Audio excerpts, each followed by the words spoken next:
Hi అండి. శ్రోతలకు నమస్కారం. Welcome back to SS Telugu audio నవలలు. ఈరోజు మీరు వినబోయే నవల నిదురించే తోటలోకి మన్నెం శారద గారు రచించారు. ఇక నవల్లోకి వెళ్ళిపోదాం. ఒక ప్రాతకాలం, ఇంకా సూర్యుడు సముద్ర గర్భం నుండి బయటికి రాని సమయంలో సముద్రాన్ని ఆనుకున్నట్లున్న ఆ బంగ్లాలో వెనక వైపున్న దట్టమైన చెట్ల మధ్య గాలి సందు సందులో చొరబడి హుషారుగా ఈలలు వేస్తోంది. ప్రియురాలి పొందు నుండి పొందిన ఆనందం లాంటి పూల సువాసనలు గాలిలో కలిసి ఆ ప్రాంతాన్ని తన్మయానికి గురిచేస్తున్నాయి. పచ్చిక మీద రాలిన పండుటాకులు, ఎండుటాకులు, అరమగ్గిన ఆకులతో ఒక చిత్రకారుడు గీసిన చిత్రంలా ఉంది నేలంతా.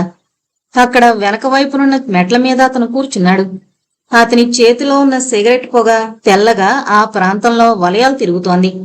చెట్ల మీద పక్షులు సందడిగా అరుస్తూ సముద్రం వైపు బారలు బారలుగా ఎగురుతూ వెళుతున్నాయి. దూరంగా సముద్ర ఘోష, మత్స్యకారుల అరుపులు, కేకలు. ఆ బంగ్లా మాత్రం ఏదో పోగొట్టుకున్నట్టు స్తబ్దంగా ఉంది. అతనికి 45-50 మధ్యలో వయసు ఉండొచ్చు. కొద్దిగా పల్చబడిన రింగుల జుత్తు, ఇన్ని సంవత్సరాలుగా ఎన్నో విధాల నలిగి అలసినట్లున్న ఆ ముఖం, ఎక్కడో గతంలోకి చూస్తున్న కళ్ళు, సిగరెట్లు కాల్చడం వల్ల కొద్దిగా నల్లబడిన పెదవులు, 1-2 తెల్ల వెంట్రుకలతో ఒక హుందాతనాన్నిచ్చిన మీసాలు. ఇంకా అతనిలో అందముంది. తన పట్ల తనకు శ్రద్ధ లేనట్టు ఆ నిర్లక్ష్యపు వైఖరిలోనే ఏదో ఆకర్షణుంది. అతను ఒక కాలు కొద్దిగా చాపి సిగరెట్ పట్టుకున్న చేతిని దానిపై ఆంచి సాలోచనగా దూరంగా ఉన్న ఎత్తైన పున్నాగ చెట్టు వైపు చూస్తున్నాడు. పచ్చగా ఏపుగా ఆకాశంలోకి దూసుకెళ్లినట్లున్న ఆ చెట్టు నిండా సన్నాయి బాకాలు గుత్తులు గుత్తులుగా కట్టినట్లు తెల్లని పున్నాగ పూలు గాలి వీచినప్పుడల్లా గుంపులు గుంపులుగా కిందకి రాలుతున్నాయి. అవి రాలుతున్నప్పుడల్లా గాలి వాటిని ఒడిసి పట్టుకుని వాటి వాసనల్ని దొంగలించి పారిపోతోంది. పూలు గిరికీలు కొడుతూ అందిన గాలి పొందిని మరింత పొందాలన్న వృధా ప్రయత్నం చేసి నేలరాలిపోతున్నాయి. ఆ పూలు ఒక తివాసీల కిందున్న ఒక ఎత్తైన చప్టా మీద దట్టంగా పేరుకుంటున్నాయి. సరిగ్గా అక్కడే ఉంది అతని చూపు. పూలని జరిపి పట్టి చూస్తే అది కేవలం చప్టా కాదని, అదొక సమాధని అర్థమవుతుంది. చాలా సంవత్సరాలుగా ఖాళీ దొరికినప్పుడల్లా అతను అక్కడికొచ్చి కూర్చుంటాడు. ఆ సమాధిని చూస్తూ సిగరెట్ మీద సిగరెట్ కాలుస్తుంటాడు. సూర్యుడు పైకొచ్చి ఎండ చుర్రుమనిపించే వరకు అతనలా కాలక్షేపం చేస్తాడు.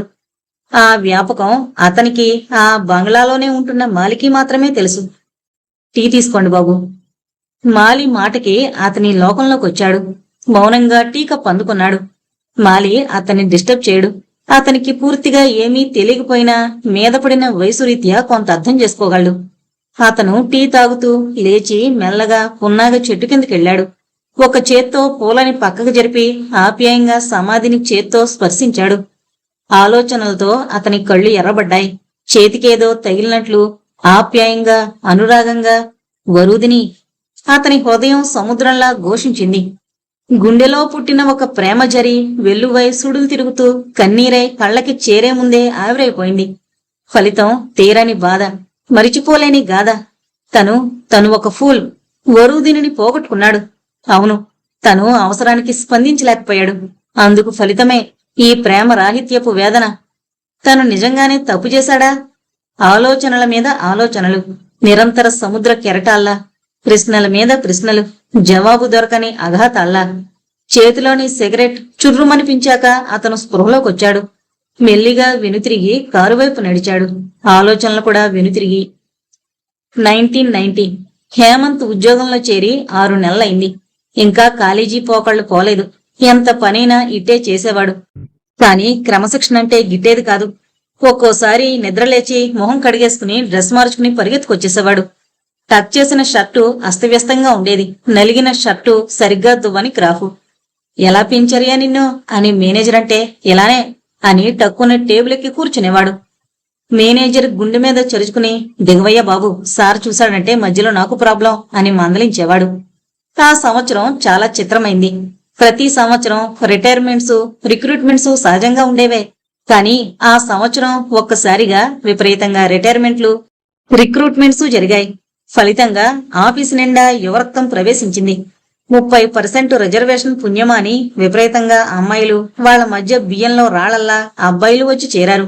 ఎక్కడ చూసినా సందడి, గోల గోల, హడావిడి. ఒక్కసారి లాకు గేట్లు తెరవగానే వెలుగులా దూకిన నది తరంగాల్లా వయసు మీరిన మగాళ్ళకి షోకులెక్కువయ్యాయి. వయసు పైబడ్డ స్త్రీలకి కోపాలెక్కువయ్యాయి. కారిడార్లన్నీ గలగలా నవ్వుతూ కబుర్లు. ఆఫీసులు కాలేజీల్లా మారాయి. వాళ్ళని అదుపులో పెట్టి సీట్లలో కూర్చోబెట్టడమే చాలా కష్టమైంది ఆఫీసర్లకి. అందులో అప్పుడే షాపు నుండి తెచ్చి రేపర్లోంచి తీసిన చాకులా మిరిశాడు హేమంత్. అతనిది ఒక విభిన్న మనస్తత్వం. ఎవరిని ఆకర్షించాలని ప్రయత్నించకపోవడమే అతనికి ఒక ప్రత్యేక ఆకర్షణ. పని పట్ల ఏకాగ్రత లేనట్టు కనిపిస్తూ చాలా షార్పుగా అతను నిమిషాల్లో పనిచేసే తీరు త్వరలోనే ఆఫీసర్ల దృష్టిలో పడింది. అతి కొద్ది నెలల్లోనే అతను చాలా మంది హృదయాల్ని దోచుకున్నాడు. చాలా మంది పని రాకుండా పైకి ఎగబాకిన ఆఫీసర్లు లోపల అతన్ని చూసి కుళ్ళుకున్నా అతన్ని తమ పనులకి టూల్లా వాడుకునేవారు. అందులో Ramesh Babu హేమంత్కి next higher authority. అతని డ్రాఫ్టింగ్ మీద, అతని వర్క్ మీద రోజు హయ్యర్ అథారిటీ రిమార్క్స్, కొర్రీలు ఉండేవి. కానీ చిత్రంగా అతనికి ప్రమోషన్స్ రావడం ఆగేది కాదు. అలాగే అతనికి ప్రమోషన్ వచ్చింది. ఆ రోజు అతను హేమంత్ని తన ఛాంబర్లో పిలిచాడు. హేమంత్కి రమేష్ బాబు అంటే సదభిప్రాయం లేదు. దానికి అతనికి పని రాకపోవడమే కాదు, అతను బాగా కరప్ట్. ఎలా పనిని పక్కదారి పట్టించి రూల్స్ ని డీవియేట్ చేసి డబ్బు గుంజాలో అతనికి తెలిసినంత మరెవ్వరికీ తెలీదు. మరో బలహీనత అమ్మాయిలు. పొద్దుట సీట్లోకి రాగానే కొంతమంది అమ్మాయిలుగా చలామణి అయ్యే స్త్రీలు అతని రూంలోకి వెళ్లి పనిలేకపోయినా స్వింగ్ డోర్ తీసి గుడ్ మార్నింగ్ సార్ అనేవారు పళ్ళి తెంచి. వెంటనే అసలే శరీరం మీద అదుపు లేకుండా పెరిగిపోయిన రమేష్ బాబు పొంగిపోయి పదింతలయ్యి కమిన్ కమిన్ అంటూ వాళ్ళని లోపలికి పిలిచి ఎదురు కుర్చీలంతా నింపేసి అతి గర్వంగా జేబులోంచి 100 తీసి అటెండర్ బాలయ్యకిచ్చి టీలకి పురమాయించేవాడు. బాలయ్యని చూస్తే నక్కకి చొక్కా తొడినట్లుంటాడు. ఏ ఎండకి ఆ గొడుగు పట్టే రకం. లోపల ఆఫీసర్లకి అడుగులకి ముడుగులొత్తినట్లు నటించి బయటకు రాగానే వెంటనే హేళనగా మాట్లాడే రకం. గానా భజన షురు అయింది సారు. ఏమ్మా వనజ, నువ్వు వెళ్లేదే? లోపల ఇంకో కుర్చీ ఖాళీగానే ఉంది అని పాపం పనిచేసుకుంటున్న ఆడవాళ్ళని కదిలించి వెళ్లేవాడు. మగవాళ్లంతా నవ్వుతుంటే ఆడాళ్లకి మండిపోయేది. వెధవ, నోరు తిన్నగా ఉండదు అని వాళ్లు మండిపడేవారు. ఏడ్చాడు వెధవ, వ్యవహారాలన్నీ వీడే నడుపుతాడు, అందుకే రమేష్ బాబుకి వీడంటే చచ్చేంత భయం అనేవాడు సూపరింటెండెంట్ ముకుందం ముక్కుపొడం పీల్చుకుంటూ. ఈ తతంగమంతా చాలా చిత్రంగా చిరాగ్గాను ఉండేది హేమంత్కు మొదట్లో. తను ఇంజనీరింగ్ చేస్తున్నప్పుడు కన్న కలలకి నిజ వాతావరణానికి అసలు సంబంధమే లేదు. ఆ పుస్తకాల్లో ఉన్న సబ్జెక్టుకి ప్రాక్టికల్ గా జరుగుతున్న పని విధానాలకి అసలు ఎలాంటి పొంతన లేదు. ఆ టేబుల్స్, కుర్చీలు, ఫైల్స్, మనుషులు, వాళ్ళ ఆలోచన విధానాలు, కకృతి, చిల్లర మాటలు కంపరమెత్తిపోయేది. గవర్నమెంట్ ఆఫీసుల్ని కొన్ని శక్తులు ఎంత గొప్పగా తీర్చిదిద్దాయో ఆ వరవల్లోంచి బయటపడ్డం అంతే కష్టమన్న విషయం హేమంత్కి అర్థమైపోయింది. కాని వెంటనే ఉద్యోగం వదిలి వెళ్లిపోయే స్థితి కాదు తంది. పైగా క్యాస్టు, ఆడవాళ్ల రిజర్వేషన్ కోటా నుండి ఎలాగో బయటపడి ఆఫీసు లోపలికి అడుగుపెట్టిన బాపతతను. హేమంత్ రమేష్ బాబు ఎదురు కూర్చున్నాడు. సార్, ఏంటి పిలిచారు అన్నాడు వినయంగా. బదులుగా రమేష్ బాబు కుర్చీలో మినుముల బస్తాలా కదిలి కృతకంగా నవ్వాడు. ఏం లేదు, ఏం తీసుకుంటావ్, కాఫీనా టీనా అన్నాడు. నేనిప్పుడే క్యాంటీన్కి వెళ్ళొచ్చాను సార్ అన్నాడు హేమంత్. అది సరే సరే, మరోసారి తాగితే ఏంటి బాలయ్య, 2 కాఫీ అంటూ అక్కడే నిలబడిన బాలయ్యని బయటికి సాగనంపి, వీడొట్టి రోగు, అందుకే వీడిని సాగనంపాను అన్నాడు రమేష్ బాబు నవ్వుతూ. హేమంత్ మాట్లాడలేదు. ఏం లేదు, నిన్ను నా దగ్గర పోస్ట్ చేయించుకుంటున్నాను పర్సనల్ గా. అంటే నీకు వేరే ప్రత్యేకమైన వర్క్ ఉండదు, నేనంతా చూసుకోలేను, నీ హెల్ప్ కావాలి. విషయం అర్థమైంది హేమంత్కి. అంతకు ముందు వారం రోజుల క్రితం ఒక ఫైల్ మీద చీఫ్ ఇంజనీర్ రాసిన కామెంట్ గుర్తొచ్చి హేమంత్కి నవ్వొచ్చింది. అది తన సీటుదే. రుద్ద గౌతమి మీద టెండర్స్ పిలిచారు. తను డీల్ చేసి నోట్ పెట్టాడు. టెండర్లో కోట్ చేసిన ఎస్టిమేట్ రేట్స్ కి ఎస్టిమేట్ లో వేసిన రేట్లలో తేడా ఉంది, కానీ అమౌంట్ లో తేడా లేదు. ఆ విషయం నోట్లో రాస్తూ బహుశా ఇది టైపోగ్రాఫికల్ ఎర్రర్ అని తను రాశాడు. రమేష్ బాబు దాన్ని తన తెలివితేటలతో టోపోగ్రాఫికల్ ఎర్రర్ అని దిద్దాడు. టోపోగ్రఫీ అంటే నేల ఎత్తుపల్లాలకి సంబంధించింది. ఇది సర్వేల్లో వస్తుంటుంది. చీఫ్ ఇంజనీర్ గారికి అసలే లాంగ్వేజ్ మీద పట్టుంది, అంతకు మించి బీపీ ఉంది. ఆయన ఆ ఫైల్ చూసి కుర్చీలోంచి ఎగిరి పడ్డాడు. కోపంతో ఊగిపోయాడు. ఓనమాలు రాకుండా అడ్డదారుల్లో వచ్చిన వాళ్ళంటే అతనికి చెప్పలేని కోపం. కానీ ఈ విషయంలో అతను కూడా అసహాయుడు. వాళ్లతో పాటు వాళ్ల వెనక ఒక ఎమ్మెల్యేనో మినిస్టర్దో ఫోన్ కాల్ ఉంటుంది. పనికి రాకపోయినా ప్రత్యేక సీటు కోసం, అక్కడ దొరికే లంచాల కోసం లక్షలు సెక్రటేరియట్లో దారపోసి సగర్వంగా ఆ సీట్లో కూర్చునే రమేష్ బాబు లాంటి వాళ్ల వల్ల ఆయన తరచూ బీపీ పెరిగి ఆసుపత్రుల చుట్టూ తిరుగుతుంటాడు. అందులో టెండర్లంటే బంగారు బాతులు లంచగొండులకి.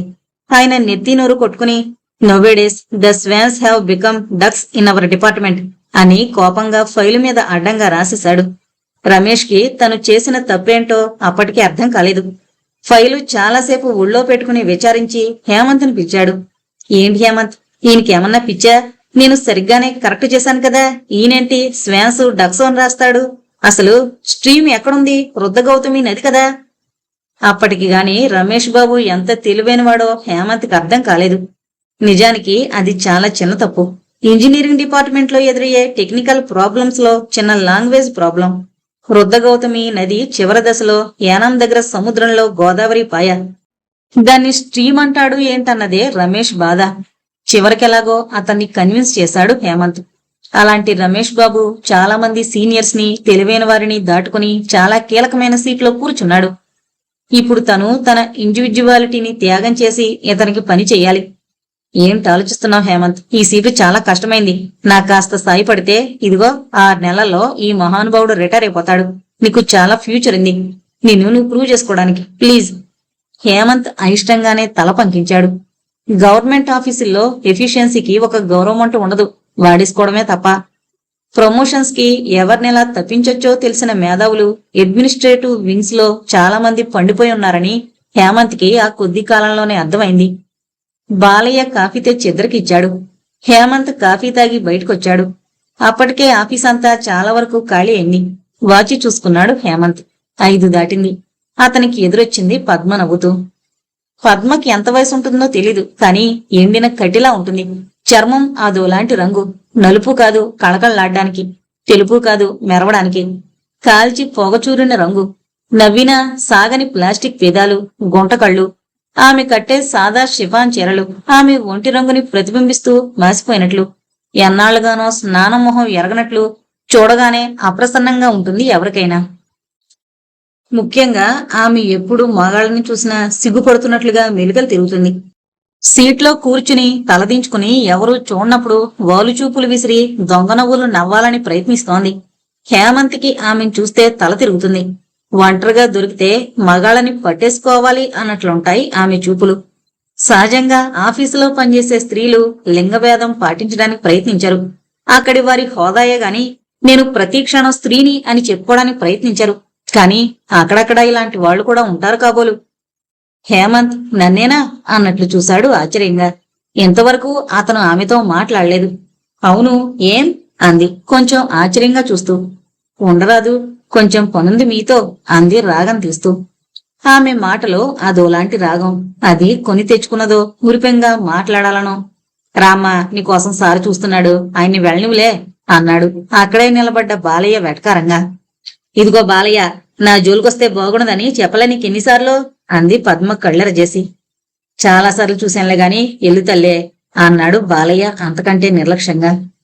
పద్మ బాలయ్యని చోచరా చూస్తూ అరక్షణంలో రంగు మార్చి హేమంత్ వంక చూసి సిగ్గుపడుతూ నవ్వి రమేష్ బాబు ఛాంబర్లోకి వెళ్ళింది.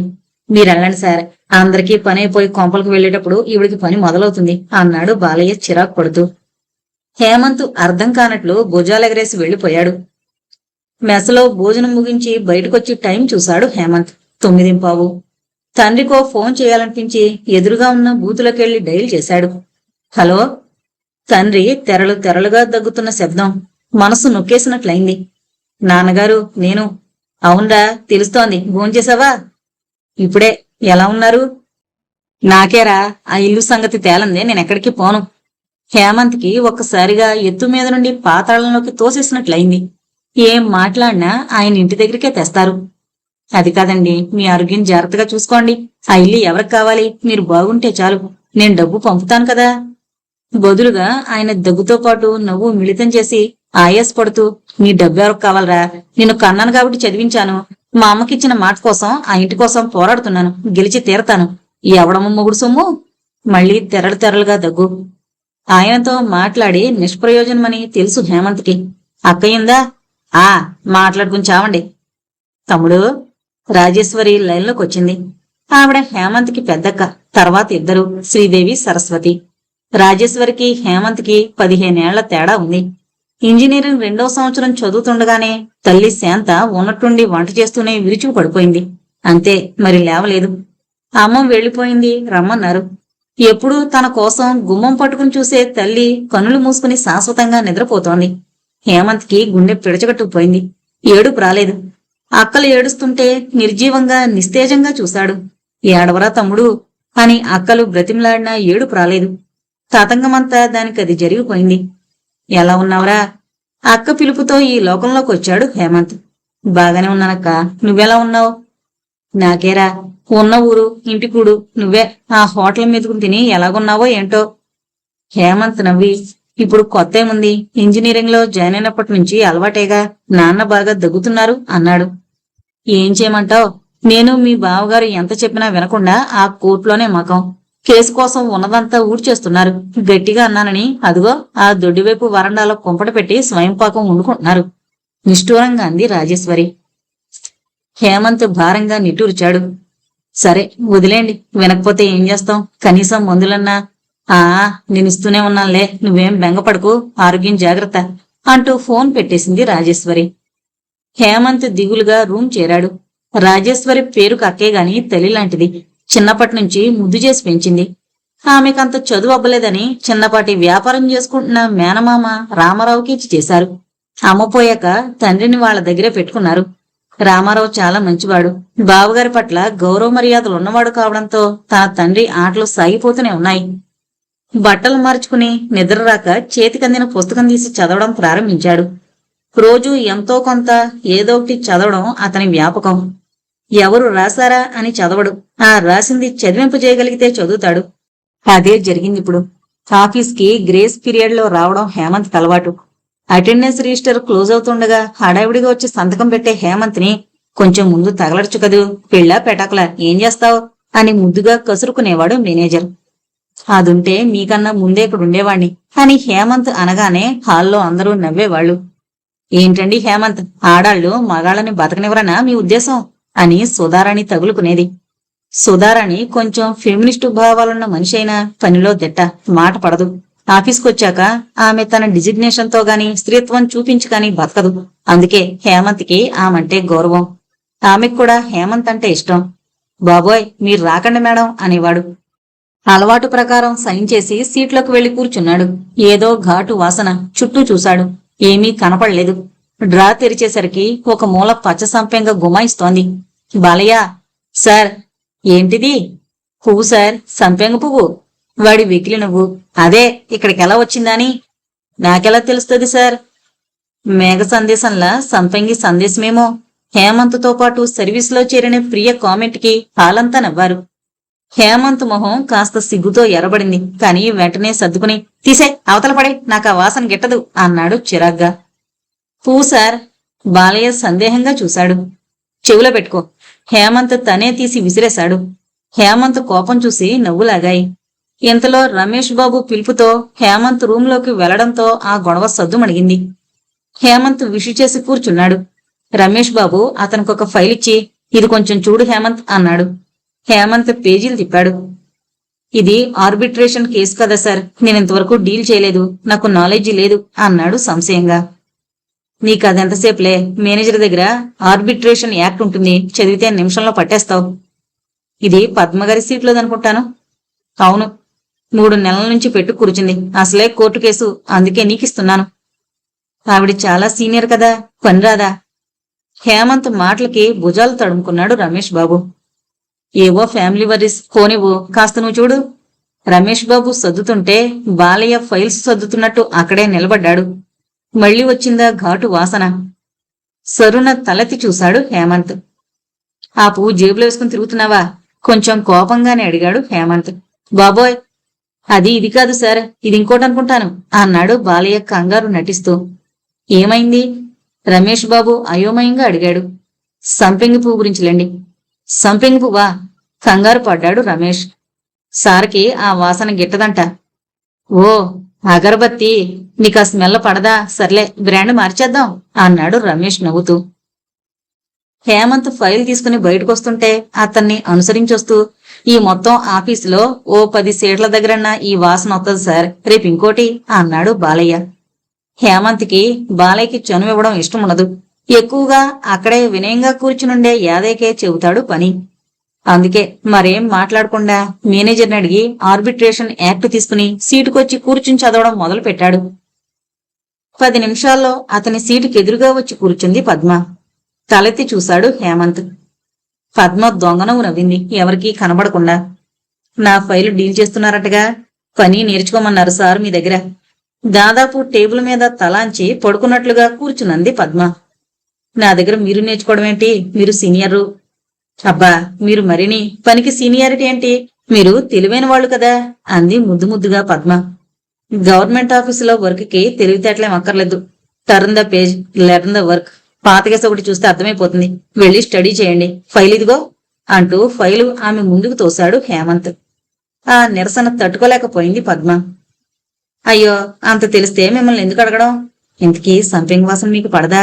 రేపు గులాబీలు తెస్తానులేండి అంది గుసగుసగా. హేమంత్కి అర్థమైపోయింది.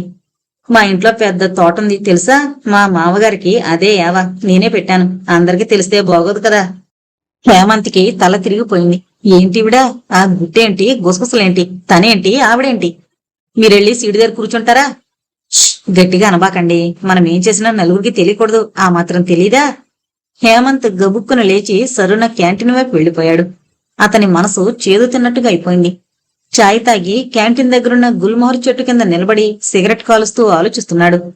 కొత్తగా అపాయింట్ అయిన అమ్మాయిలు కేరింతలు కొడుతూ నవ్వుతూ తుళ్ళుతూ క్యాంటీన్ వైపు వెళుతున్నారు. ఆ వయసు అలాంటిది. Come Hemant, join with us. అందులో జీన్స్ వేసుకున్న ఒక అమ్మాయి చెయ్యి ఊపింది. Just finished, you carry on అన్నాడు హేమంత్ నవ్వుతూ. ఆమె కాలేజీలో అతనికి సీనియర్. ఆ అమ్మాయిల గురించి అంత తెలియని వాడేం కాదు తను. చాలా నాటి అనే పేరుంది తనకు. కానీ ఆ అర్రర్ల వెనక ఎలాంటి నీచమైన ఆలోచనలు ఉండేవి కావు. పైగా ఆ అమ్మాయిలు హేమంత్ని ఇష్టపడి నవ్వేవారు. ఎవరితోనూ ప్రేమ దాకా వెళ్లాలన్న ఆలోచన గాని అవకాశం గాని అతనికి రాలేదు. అలా అనిపించలేదు కూడా. కాని పద్మలాంటి వ్యక్తుల్ని చూడడం ఇదే మొదటిసారి. ఆ గుట్టేంటో, అలా 10 మంది సీట్ల దగ్గర పూలు పెట్టడమేంటో, ఆ గుసగుసలేంటో, సీటు దగ్గరికి వెళ్లాలంటేనే చిరాగ్గా ఉంది. సడన్ గా తమింటి దగ్గర సరోజిని ఆంటీ గుర్తుకొచ్చింది. ఆవిడ అమ్మకి ఫ్రెండే, పెద్దగా చదువు లేదు. మొరటు సరసాలాడేది. ఏ మాటంటే ఆ మాట నదురు బెదురు లేకుండా అనేది. ఇది నిన్నే సరిగ్గా చూసుకోదు బావా, కోర్టులో గెలిచి ఆ ఇల్లొస్తే నా దగ్గరికి వచ్చే, బంగారు పూలలో పెట్టుకుని చూసుకుంటా అని తన తండ్రిని ఉద్దేశించి అనగానే చేతిలో గరిటి విసిరేసేది అమ్మ. అక్కయ్యలు చీపాడు అన్నట్లు కోపంగా చూసేవారు. దాన్ని ఇంకోసారి ఇంట్లోకి రానివ్వకు అనేవారు నాన్న కోపంగా. అమ్మ మాత్రం నవ్వేది. దాన్నంతా పిచ్చివాగుడే అనేది తీసి పారేస్తూ. గట్టెక్కి వేలుముడి చుట్టుకుని చీర కాస్త పైకెత్తుకుని వచ్చేవాళ్ళని వెళ్లేవాళ్ళని ఏదో ఒకటి అండం సరోజిని ఆంటీకి మామూలు. ఒకసారి తన ఇంజనీరింగ్ ఫస్ట్ ఇయర్ సెలవులకి ఇంటికొస్తే చూడ్డానికి వచ్చింది. యారా, ఎప్పుడైపోద్దురా చదువు? ఆడు నన్నేం బాగా చూసుకోవడం లేదు, నీ మీద ఆశలు పెట్టుకున్నా అంది. ఏంటే, ఏం వాగుతున్నావు, కళ్ళు పోతాయి అంది అమ్మ కోపంగా. ఏ అంది సరోజిని ఆంటీ అమాయకంగా. వాణ్ణి వాడి బాబుని కూడా లైన్లో పెడతావటే? అదా, మీ ఆయన లైన్లోకి రాకనే కదా అంటూ బొళ్ళును నవ్వింది ఆంటీ. అలాంటి ఆంటీ అమ్మ చచ్చిపోయినప్పుడు దొర్లుదొర్లు ఏడ్చింది. ఇంటికెంతో అండగా నిలబడింది. ఇల్లు ఇల్లంటూ కోర్టుల చుట్టూ తిరుగుతూ ఇంటి దీపాన్ని ఆర్పేసుకున్నావు కదా బావా అంటూ నాన్నని మందలిస్తూ ఏడ్చింది. 2 అక్కయ్యల పెళ్లికి అండగా నిలబడింది. తన చదువుకి డబ్బు సాయం చేసింది. మీ అమ్మకి నువ్వంటే ప్రాణంరా, మీ నాన్న దేనికి పనికి రాకపోయినా గుట్టుగా లాక్కొచ్చింది సంసారాన్ని, నువ్వే అక్కల్ని చూసుకోవాలి అని చెప్పింది. ఇంత అల్లరిగా కనిపించే ఆంటీ భర్త పోయాక వీధి ముఖం చూడలేదు. అమ్మ ఒకసారి అండం గుర్తు. దానికి వాళ్ళ ఆయనంటే ప్రాణం, అతను దీన్ని బాగా చూసుకుంటాడు అని. ఏంటి సార్, చెట్టు కింద సెలైపోయారు, మిమ్మల్ని రమేష్ సారు కలవరిస్తున్నారు. బాలయ్య మాటలకి ఈ లోకంలోకొచ్చి అతన్ని అనుసరించాడు హేమంత్. హేమంత్ మెల్లగా నడుస్తుంటే పక్కగా జీపు సరున శబ్దం చేస్తూ ఆగింది. హేమంత్ ఎవరా అన్నట్టు చూశాడు. రమేష్, జీపెక్కు హేమంత్, అలా మా ఇంటికెళ్ళి మాట్లాడుకుందాం. వద్దు సార్, నేను కాస్త నడవాలని వెళ్తున్నాను. పర్లేదు, మా ఇంటికెళదాం ఎక్కు. ఇక తప్పదన్నట్లుగా ఎక్కాడు హేమంత్. 20 నిమిషాల్లో జీపు దోమలగూడలో పాష్ లొకాలిటీలో ఉన్న ఒక ఇంటి ముందు ఆగింది. అది పాత కట్టడం, విశాలంగా ఉంది. ఇది మీ స్వంతిల్లా సార్? మా మామగారిది, ఒక్కతే కూతురు, నాదే అనుకో, నవ్వాడు రమేష్ బాబు. హాల్లో టీపై మీద కాళ్లు బారజాపుకుని అతని అత్తమామలు టీవీ చూస్తున్నారు. హేమంత్ మొహమాటంగా నిలబడి చూస్తున్నాడు. ఈ అబ్బాయి ఎవరు? మామగారు అడిగారు. నా కొలీగ్, మీరు కూర్చోండి, నేను మేడ మీద తీసుకువెళతా. రమేష్ వినయంగా చెప్పి హేమంత్ అతన్ని తన గదికి తీసుకువెళ్లాడు. ఇంతలో రమేష్ పిల్లలు లూషా అతిక్కొచ్చారు. ఇద్దరూ అంకుల్ని విష్ చేయండి అన్నాడు రమేష్. గుడ్ ఈవినింగ్ అంకుల్ అన్నారు కోరస్గా. ఇక వెళ్ళి ఆడుకోండి అంటూ జేబులోంచి 2 చిన్న చాక్లెట్స్ వాళ్ళకి తీసిచ్చాడు. నువ్వెప్పుడు ఇంతే, క్యాడ్బరీ బార్ తెమ్మంటే తేనే తేవు అంటూ వాళ్ళ చాక్లెట్లు తీసుకుని వెళ్లిపోయారు. సార్, వాళ్ల పేర్లు మీరు హిందూసే కదా? హేమంత్ సంశయంగా అడిగాడు. అవునా, ఆ పేర్ల కొత్త రకంగా ఉండాలని నేనే పెట్టాను కదూ అన్నాడు అతనే.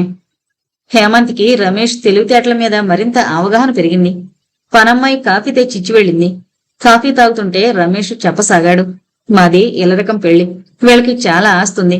మా మావకే కాదు, నా పెళ్ళానికి కూడా అణువణువును కొవ్వు, చాలా పొగరు. మరి మీ పేరెంట్స్? నాన్న చిన్నప్పుడే పోయాడు. అమ్మాయి 4 గేదెలు పెట్టుకుని పాడమ్మి చదివించింది. మా అమ్మొస్తే పేడవాసన అంటుంది మా ఆవిడ, అందుకే అమ్మరాదు. ఒక రోజొస్తుంది, చూస్తా వీళ్ళ సంగతి. రమేష్ కోపంగా పళ్ళు నూరాడు. అసలు మీకు ఇల్లరకం పెళ్ళెందుకు? మీది మంచి జాబే కదా? హేమంత్ ప్రశ్నకి మందహాసం చేశాడు. నీకు తెలీదు హేమంత్, పోవర్టీ ఎంత హ్యూమిలేట్ చేస్తుందో చిన్నప్పటి నుండి చూశాను. అందుకే బాగా సంపాదించాలి, సంపాదించడంలో సంతృప్తి పడనేకూడదు.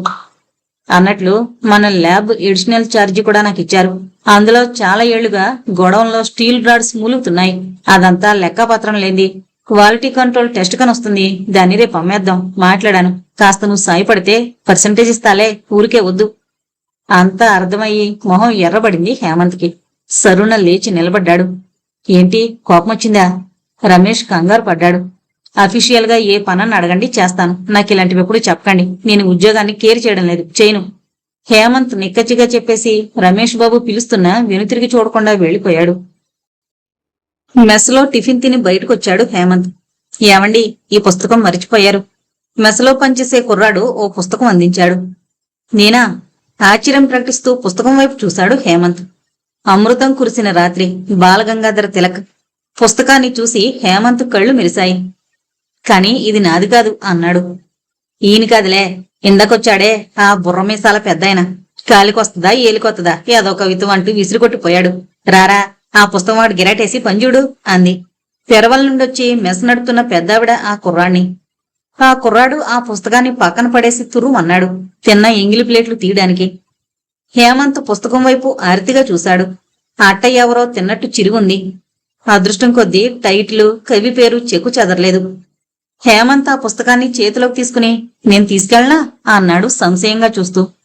శుభ్రంగానండి, మాకెందుకు అందావిడ సాగదీస్తూ.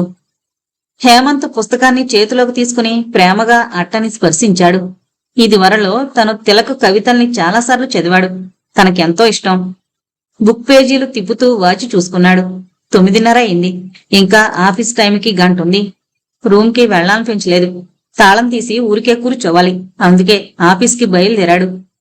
హేమంత్ వెళ్లేసరికి యాదయ్య టేబుల్స్ క్లీన్ చేస్తున్నాడు. జర ఉండండి సారు అంటూ హేమంత్ టేబుల్, చైరు తుడిచి ఫ్యాన్ వేశాడు. బూజులు పట్టిన ఫ్యాను హిండి మరలా శబ్దం చేస్తూ తిరగసాగింది. హేమంత్ రిలాక్స్డ్ గా కూర్చుని తిలక్ పుస్తకం తిరగేసాగాడు. అన్నీ తాను చదివిన కవితలే, కొన్ని కంఠస్థం కూడా వచ్చు. ఒకచోట అతని కళ్ళు ఆగిపోయాయి. నాకు మీ సాహిత్య వివాదాలు తెలియవు. నలుగురిని మంచి చేసుకోవడం అంతకన్నా తెలీదు. ఒక నిశార్ద భాగంలో నక్షత్ర నివాహ గగనం ఓరగా భూమి మీద కొంగి ఏదో రహస్యం చెబుతున్న వేళ ఒంటరిగా నా గదిలో నేను మేల్కొని రాసుకుంటుంటాను. నా హృదయ స్పందన మాత్రం నాకు వినిపిస్తూ ఉంటుంది. ఎదురుగా గోడ మీద బల్లి ఏకాగ్రంగా నా కేసి చూస్తూ ఉంటుంది.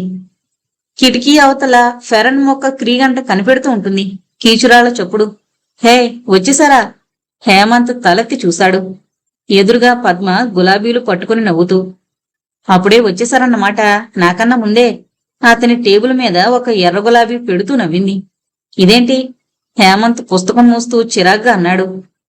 నిన్న చెప్పానుగా ఈరోజు గులాబీ పూలు తెస్తానని అంది. ఎదురుగా కూర్చుని అతను మూసిన పుస్తకాన్ని చొరవగా తీసుకుని పేజీలు తిప్పుతూ, నాకెందుకు, లేడీస్కి ఇవ్వండి.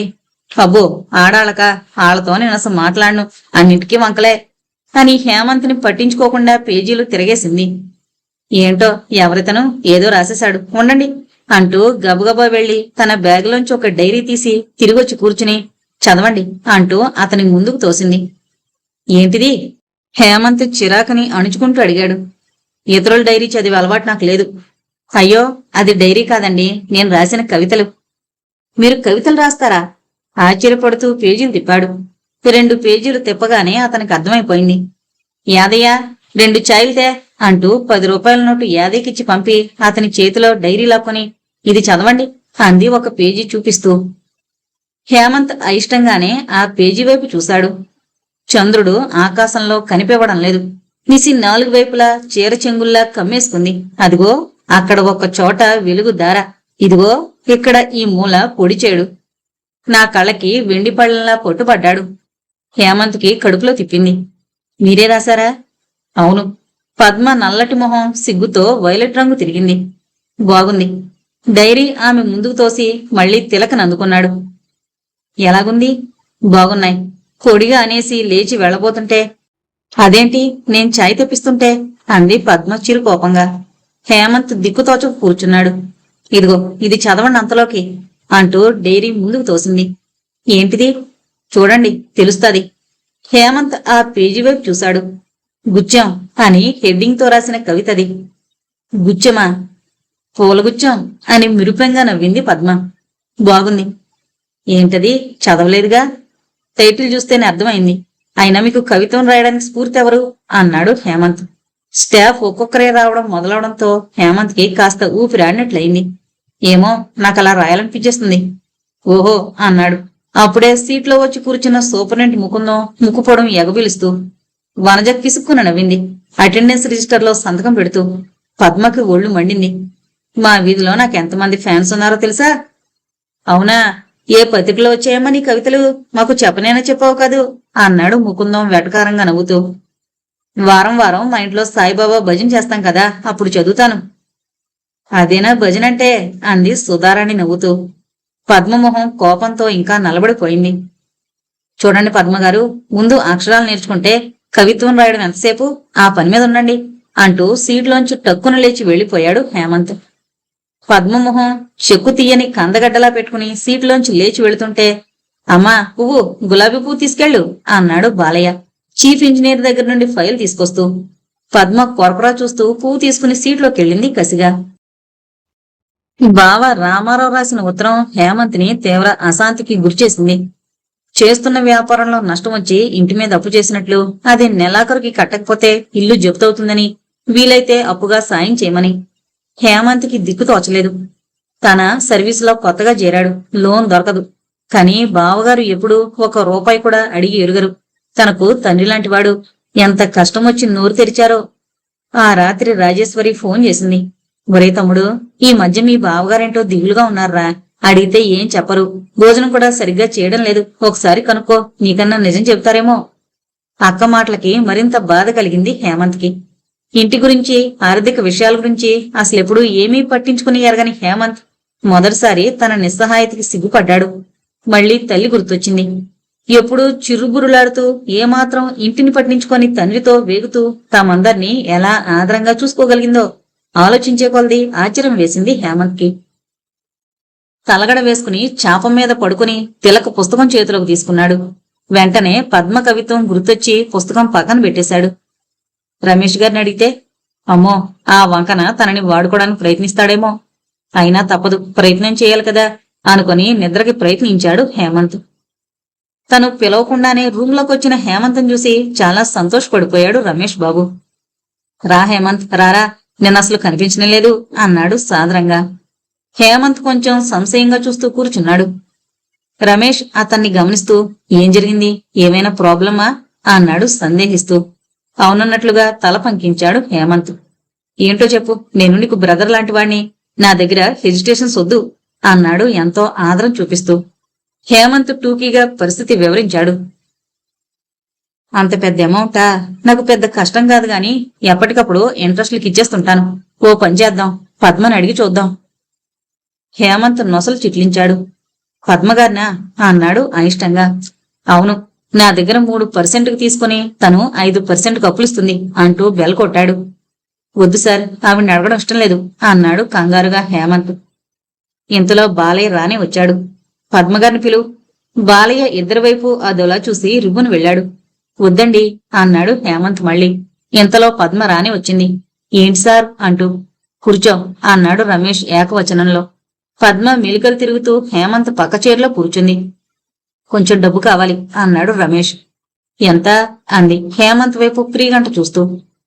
1,00,000 ఉందా? ఎవరికి? ఎవరికైతేనేలే, నాకే అనుకోరాదు అన్నాడు రమేష్ విసుగ్గా. బాగుంది, మీ డబ్బే మీరు అడుగుతున్నారా? మీకైతే 10% అంది పద్మ వంకర నవ్వు నవ్వుతూ. సరిగ్గా చెప్పు, ఎవరికి కావాలో వాళ్ళు అడగొచ్చు కదా. హేమంత్ వైపు గోలు చూపులు చూస్తూ నవ్వింది పద్మ. అయినా చూడాలి సార్, మొన్న శర్మగారి కూతురు పెళ్ళంటే ఉన్నదంతా ఇచ్చేశాను అంది తిరిగి. బెట్టు చేయకు, నీ దగ్గర ఉండే ఉంటాయి, నువ్వు చేయని వ్యాపారమే ఉంది. ఏం సార్ అలా అంటారు? హేమంత్కి సంభాషణంతా చాలా చిరాగ్గా ఉంది. సరుణ పైకి లేచి నిలబడి వద్దు సార్ అంటూ లేచి వెళ్లిపోయాడు. అబ్బో, 1,00,000 రూపాయలకి గతి లేదు గాని అని సన్నగా రాగం తీస్తూ బయటకొచ్చింది పద్మ. హేమంత్ సీట్లో కూర్చుని ఫైళ్లు డీల్ చేయడానికి ప్రయత్నిస్తున్నాడే గాని మనసంతా చిరాగ్గా అయిపోయింది. రమేష్ బాబు మీద చాలా కోపం వచ్చింది. ఏదో స్నేహంగా సహాయం చేస్తాడని వెళితే అంతా ఫస్ట్ చేశాడు. ఏంటిదంతా? ఈ ఆఫీసులో జరగని వ్యాపారాలు లేవా? గవర్నమెంట్ ఆఫీసులు ఇంత అధోగతిలో ఉంటాయా అనుకున్నాడు విసుగ్గా. ఇంతలో అకౌంట్ సెక్షన్ అటెండర్ రాజీ వచ్చి, రెండుసార్లు పూజ జరుగుతోంది అన్నాడు అందర్నీ. సెక్షన్ అంతా బిలబిలా లేచారు, ఎక్కడి ఫైళ్ళు అక్కడ వదిలేసి. రమేష్ బాబు కూడా ఛాంబర్లోంచి బయటకొచ్చి, రా హేమంత్, పూజకెళదాం అన్నాడు. పూజ? ఆశ్చర్యపోతూ అడిగాడు హేమంత్. అవును, దసరా నవరాత్రులు కదా, మన అకౌంట్ సెక్షన్ లో ఈ 9 రోజులు ఘనంగా పూజలు జరుగుతాయి అంటూ హేమంత్ చేయి పట్టుకుని లాక్కెళ్లాడు. అప్పటికే పెద్ద క్యూ ఉంది. అకౌంట్ సెక్షన్ రూపమే మారిపోయింది. స్టాఫ్ కుర్చీలు టేబుల్స్ అన్నీ ఓ పక్కకు తోసేసి పూలతో సెక్షన్ అంతా డెకరేట్ చేశారు. దుర్గాదేవి అవతారాల పటాలన్నీ గోడలు తగిలించి దండలు వేశారు. అచ్చం ఒక గుడిలా ఉంది సెక్షన్. ముఖ్యంగా accounts section superintendent Kanakalingam, cashier Musalayya ఎర్రటి పంచెలు గట్టి నొసలంతా వడియాలు పెట్టినట్లు గోళ్లని బొట్లు పెట్టుకుని అర్ధనిమిలిత నేత్రాలతో నిలబడి అందరికీ తీర్థప్రసాదాలు ఇస్తున్నారు. అక్కడి పరిస్థితి చూసి తెల్లబోయాడు హేమంత్. ఆఫీసుల్లో ఇలా పూజలు చేస్తారని అతనికి అసలు తెలీదు. ఇదేంటి ఆఫీసుల్లో ఇలా అన్నాడు తను చూస్తోంది జీర్ణించుకోలేక. అంతే, ఇక్కడ ఎందుకొచ్చిందో ఏమో గాని మన హైదరాబాద్ లో ఇలానే చేస్తారు, రా ప్రసాదం తీసుకుందు గాని అంటూ రమేష్ బాబు షూ తీసి భక్తిగా వంగి లోపలికి వెళ్ళాడు. సీదా ఫాన్ అంటూ అక్కడే కారిడార్ గ్రిల్ కి చేరబడి నవ్వింది ప్రియా. హేమంత్ కూడా నవ్వుతూ వాట్ ఈస్ దిస్ ప్రియా అన్నాడు పక్కకెళ్లి నిలబడుతూ. చూసారా, 2 రెళ్లంతా అంటే చెప్పలేని కనకలింగం గారికి ఎంత డిమాండో ఈ 10 రోజులు. దేవుడి రిప్రజెంటేటివ్ కదూ అంటూ నవ్వింది. అప్పుడే అక్కడికొచ్చిన సుధారాణి. రికార్డ్ అసిస్టెంట్ అలివేలు హారతి పాటలు పాడింది. పదండి, కాసేపు క్యాంటీన్కి పోదాం, ఇంకాసేపటికి ఫోన్ కాల్ వచ్చిన ఆశ్చర్యపోనక్కర్లేదు అంది సుధారాణి. హేమంత్ కూడా నవ్వుతూ అక్కడి నుంచి తప్పుకున్నాడు. వరుసగా 3 రోజులు సెలవులు రావడంతో ఊరికి బయలుదేరాడు హేమంత్. వెళుతున్నాడే కాని మనసులో లేదు. డబ్బుతో వెళ్లలేకపోతున్నాడు. బావగారు ఎంత ఆశ పెట్టుకుని చూస్తున్నారో ఏం చెప్పాలి. తమ్ముణ్ణి చూడగానే ఎంతో ఆనందంగా ఎదురొచ్చింది రాజేశ్వరి. రామారావు కూడా ఆదరంగా పలకరించి చేతిలో బ్యాగ్ అందుకున్నాడు. అప్పటికే శ్రీదేవి, సరస్వతి సంసారాలతో సహా వచ్చేశారు. ఇల్లంతా పండగ వాతావరణంతో కళకళలాడుతోంది. హేమంత్ హైదరాబాద్ నుండి తీసుకెళ్లిన గాజులు, స్వీట్స్ రాజేశ్వరి చేతికిచ్చాడు. స్నానం చేసి తండ్రి దగ్గరికెళ్లి కూర్చున్నాడు. అతను తన కోర్టు కాగితాలు చూసుకుంటూ, ఎలా ఏడ్చావు? సిగరెట్లు బాగా తాగుతున్నావా? ఆ పెదాలలా ఏడ్చేయంటి నల్లగా అన్నాడు. హేమంత్ జవాబు చెప్పలేదు. ఆరోగ్యం ఎలా ఉంది నాన్నగారు అన్నాడు మెల్లగా. కనపడడం లేదు, శుభ్రంగా దెబ్బరొట్లా ఉన్నాను. ఇదిగో రేపో మాపో మనం గెలుస్తాం, చూస్తుండు. ఆ బీచ్ రోడ్లో పెద్ద మేడలోకి వెళ్ళిపోతాం అన్నాడాయన. రాజేశ్వరి గుమ్మం దగ్గర నిలబడి తమ్ముణ్ణి రమ్మన్నట్టుగా సైగ చేసింది. హేమంత్ లేచి వెళ్ళాడు. రారా భోంచేద్దు గాని. ఆయన శ్వాస ఆశ కూడా దిక్కుమాల కొంపే. అమ్మని ఒక్కసారి కూడా తలుచుకోడు మహానుభావుడు అంది కోపంగా. అందరూ కలిసి భోజనాలు చేశాక సరోజిని అంటే ఎలా ఉంది అని అడిగాడు. ఉంది, వెళ్ళి చూసిరా. ఎప్పుడెళ్ళినా నీ సంగతి అడుగుతుంది అంది రాజేశ్వరి. హేమంత్ ఆమెకని ఒక చీర కొన్నాడు. అది తీసుకుని సరోజిని ఇంటి తలుపు తట్టాడు. ఎప్పుడూ తలుపు కొట్టే అవసరం లేకుండా వీధిలోనే కూర్చునుండే సరోజిని ఇంటి తలుపులు మూసుండడం హేమంత్కి బాధగా అనిపించింది. సరోజిని తలుపు తీసి ఎవరు అంది గుర్తుపట్టినట్లుగా. నేనంటే హేమంత్ని. ఓరి నువ్వారా, ఏవంతు రారా, ఎప్పుడొచ్చావు అంది కుర్చీ ముందుకు జరిపి. హేమంత్ చీర ప్యాకెట్ ఆవిడికి అందించి కూర్చున్నాడు. ఏంటివి అంటూ ప్యాకెట్లోంచి చీర తీసి చూసింది. ఏంట్రా, నాకిప్పుడు ఎందుకురా చీర అంది బాధగా. ఇప్పుడు మీ అమ్ముడుంటే ఎంత సంతోషించేదిరా. ఏంటో దాని అదృష్టం నిన్ను ప్రయోజకుడిగా చూడలేకపోయింది. ఈ రోజు ఈ చీర దానికి ఇచ్చుంటే ఎంత ఆనందపడేది. సర్లే, ఎలాగుందక్కడ, బాగున్నావరా అంది గెడ్డం పుణుకుతూ. హేమంత్ తలాడించాడు. ఆడెళ్ళిపోయాడుగా, నా బతికెట్టా బండ్లయింది. ఎదవ బాగా చూసుకునేవాడు. నేనే ఆడితో పోలేక, ఆడు లేకుండా ఉండలేక దిక్కుమాలను బతికనుకో. అసలంత ప్రేమించకూడదనుకో. ఏం పెళ్ళిళ్ళరా, ఒకళ్ళ మీద ఒకళ్ళు వాలిపోవడం, ఒకళ్ళు పోయాక మరొకళ్ళు చావలేక బతకడం అంటూ నిట్టూర్చింది సరోజిని. అది సర్లే, మీ బావగాని ఏమన్నా చెప్పాడా? దీని గురించి అంటే అన్నాడు హేమంత్. సరోజిని అటు ఇటు చూసి, రామారావు ఇబ్బందుల్లో ఉన్నాడ్రా, ఇంటి మీద అప్పుంది. నాకు మీ అక్క చెప్పలేదనుకో, వేరే వాళ్ళ వల్ల తెలిసింది అంది కొంచెం స్వరం తగ్గించి. హేమంత్ అవునన్నట్టు తల పంకించాడు. నిన్నగాక మన ఉద్యోగంలో చేరినోడివి, నీకెక్కడి నుంచి వస్తాయిరా, అందుకే నేనొకటి అనుకుంటున్నా. హేమంత్ ఆమె వైపు ఆశ్చర్యంగా చూశాడు. సరోజిని కొంచెం ముందుకు జరిగి అటు ఇటు చూస్తూ, ఆ సుబ్బారావు లేడు అంది. సుబ్బారావా? ఆడేరా, ఈది పక్క కాగితాలు ఎరుకునేవాడు. ఏ పని చేస్తే ఏంట్లే, బాగా గడించాడు. ఇప్పటికీ కాస్త అన్నం ఉంటే పెడతావేంటి అని అడుగుతాడు. మీ మామకి సేతుళ్లే, ఆడి దగ్గర తీసుకుని మీ మామకిచ్చే, అప్పు తీసుకున్నట్లు తెలియని మాకు అంది. హేమంత్ తెల్లబోయినట్లుగా ఆమె మాటలు వింటున్నాడు. నాకిస్తాడా అన్నాడు ఆశ్చర్యంగా. ఎందుకెవడు, వడ్డీస్తే గాడిద కన్నా ఇస్తాడు. సరే సరే కాదురా, ఏమన్నా కుదవ పెట్టాలా? కుదవా? నా దగ్గరేముంది? మరదే చెబుతుంటా. తాకట్టుకి నా కొంప అడ్డేత్తా. వడ్డీ డబ్బులు మాత్రం నువ్వు ఇప్పించు. ఇది మూడోవాడికి తెలియకూడదు. సుబ్బారావు కూడా నా కోసమేం చెబుతా అంది సరోజ. హేమంత్ నిర్గాంతపోయి చూశాడు. వద్దాంటి, ఇప్పటికే మేము నీకెంతగానో రుణపడిపోయాం. నీ నిలువ నీడ మీద కూడా మా నీడ పడకూడదు. యారోయ్, మాటలు జోరుగా వస్తున్నాయి. సరే, నేనివ్వను. ఎక్కడి నుంచి తెస్తావు? మీ మామ నీడ పోగొట్టి మీ అక్కను రోడ్డు మీద కూర్చోబెడతావా చెప్పు. హేమంత్ జవాబు చెప్పలేక తలదించుకున్నాడు. సరోజిని అతని కాలు మీద చెయ్యేసి, ఏట్రా అలా మొహం ఎలాడేసుకున్నావు? నా మాటను, నేనా ఒంటిదాన్ని. ఏమవుతాది, పరిస్థితులు చక్కబడ్డాక ఇల్లు ఇడిపించేయచ్చు. ఆనాక మీ బావేమన్నా చేసుకుంటే ఏడి సత్తావు. హేమంత్కి అవుననక తప్పలేదు. ఆ మర్నాడు సుబ్బారావుని పిలిపించింది సరోజిని. రాతకోతలైపోయాయి. డబ్బు తెచ్చిచ్చాడు సుబ్బారావు. అతను వెళ్లగానే హేమంత్ని పిలిచి డబ్బు చేతికిచ్చింది సరోజిని. కృతజ్ఞతతో అతని కళ్ళు తడయ్యాయి.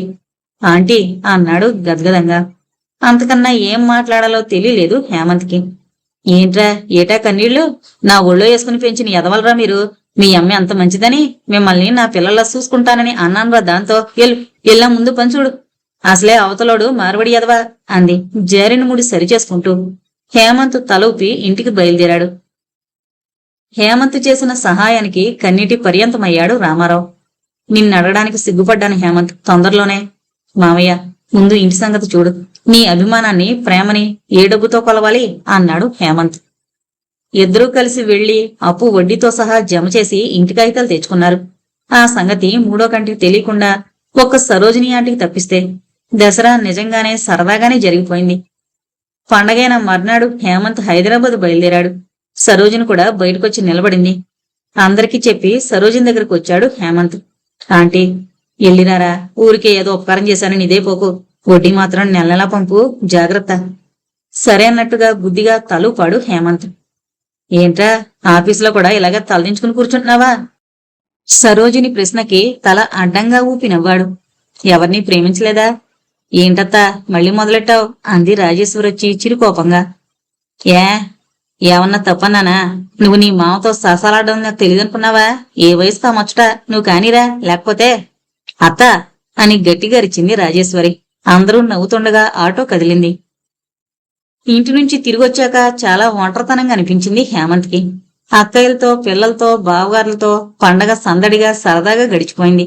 దానికి మూల కారణం సరోజిని ఆంటీ. ఆమె గాక సహాయం చేయకపోతే ఏం జరిగేదో. దేవుడు ఆమె రూపంలో తమని కాపాడుతున్నాడేమో. ఛీ, ఇప్పుడు కూడా స్వార్థమే. ఆమె చేసిన సహాయాన్ని దేవుడికి ఆపాదించడం.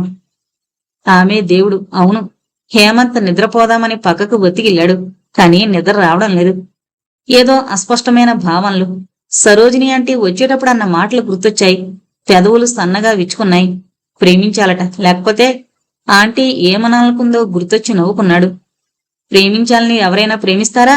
ఎన్ని సంవత్సరాలు ఎదురు చూసినా తటస్థపడిన ప్రేమ ఒక్క నిమిషంలో వచ్చి మనసులో తిష్ట వేస్తుందని, క్షణాల్లో మర్రి వృక్షంలా పెరిగి ఊడలుంటుందని అంటారు కవులు, రచయితలు. ఏమో, తనకింతవరకు అలాంటి అనుభవం లేదు. హేమంత్ ఆలోచిస్తూనే నిద్రలోకి జారుకున్నాడు. ఆ క్షణం అతనికి తెలీదు, ఆ మర్నాటి సంఘటన తన జీవితాన్ని ఎంతగానో ప్రభావితం చేస్తుందని. పొద్దుటే ఎన్నడూ లేంది అద్దంలో మరోసారి చూసుకున్నాడు ముఖాన్ని. అందంగానే ఉన్నాడు తను. బ్లూయిషు షర్టు తన ఒంటి మీద అతికినట్లుంది. పెదవులపైన మీసం నగిషి పెట్టినట్లుంది. కళ్ళు నవ్వుతున్నాయి. ఒత్తైన క్రాఫ్ నిర్లక్ష్యంగా ఎగదోసి రూమ్ తాళం వేసి బయటకొచ్చాడు. వాతావరణం చల్లగా ఉంది. శరత్కాలపు మేఘాలు ఆకాశాన్ని కమ్ముకునున్నాయి. ఏవో రొమాంటిక్ థాట్స్. మనసు ఉత్సాహంగా ఉంది.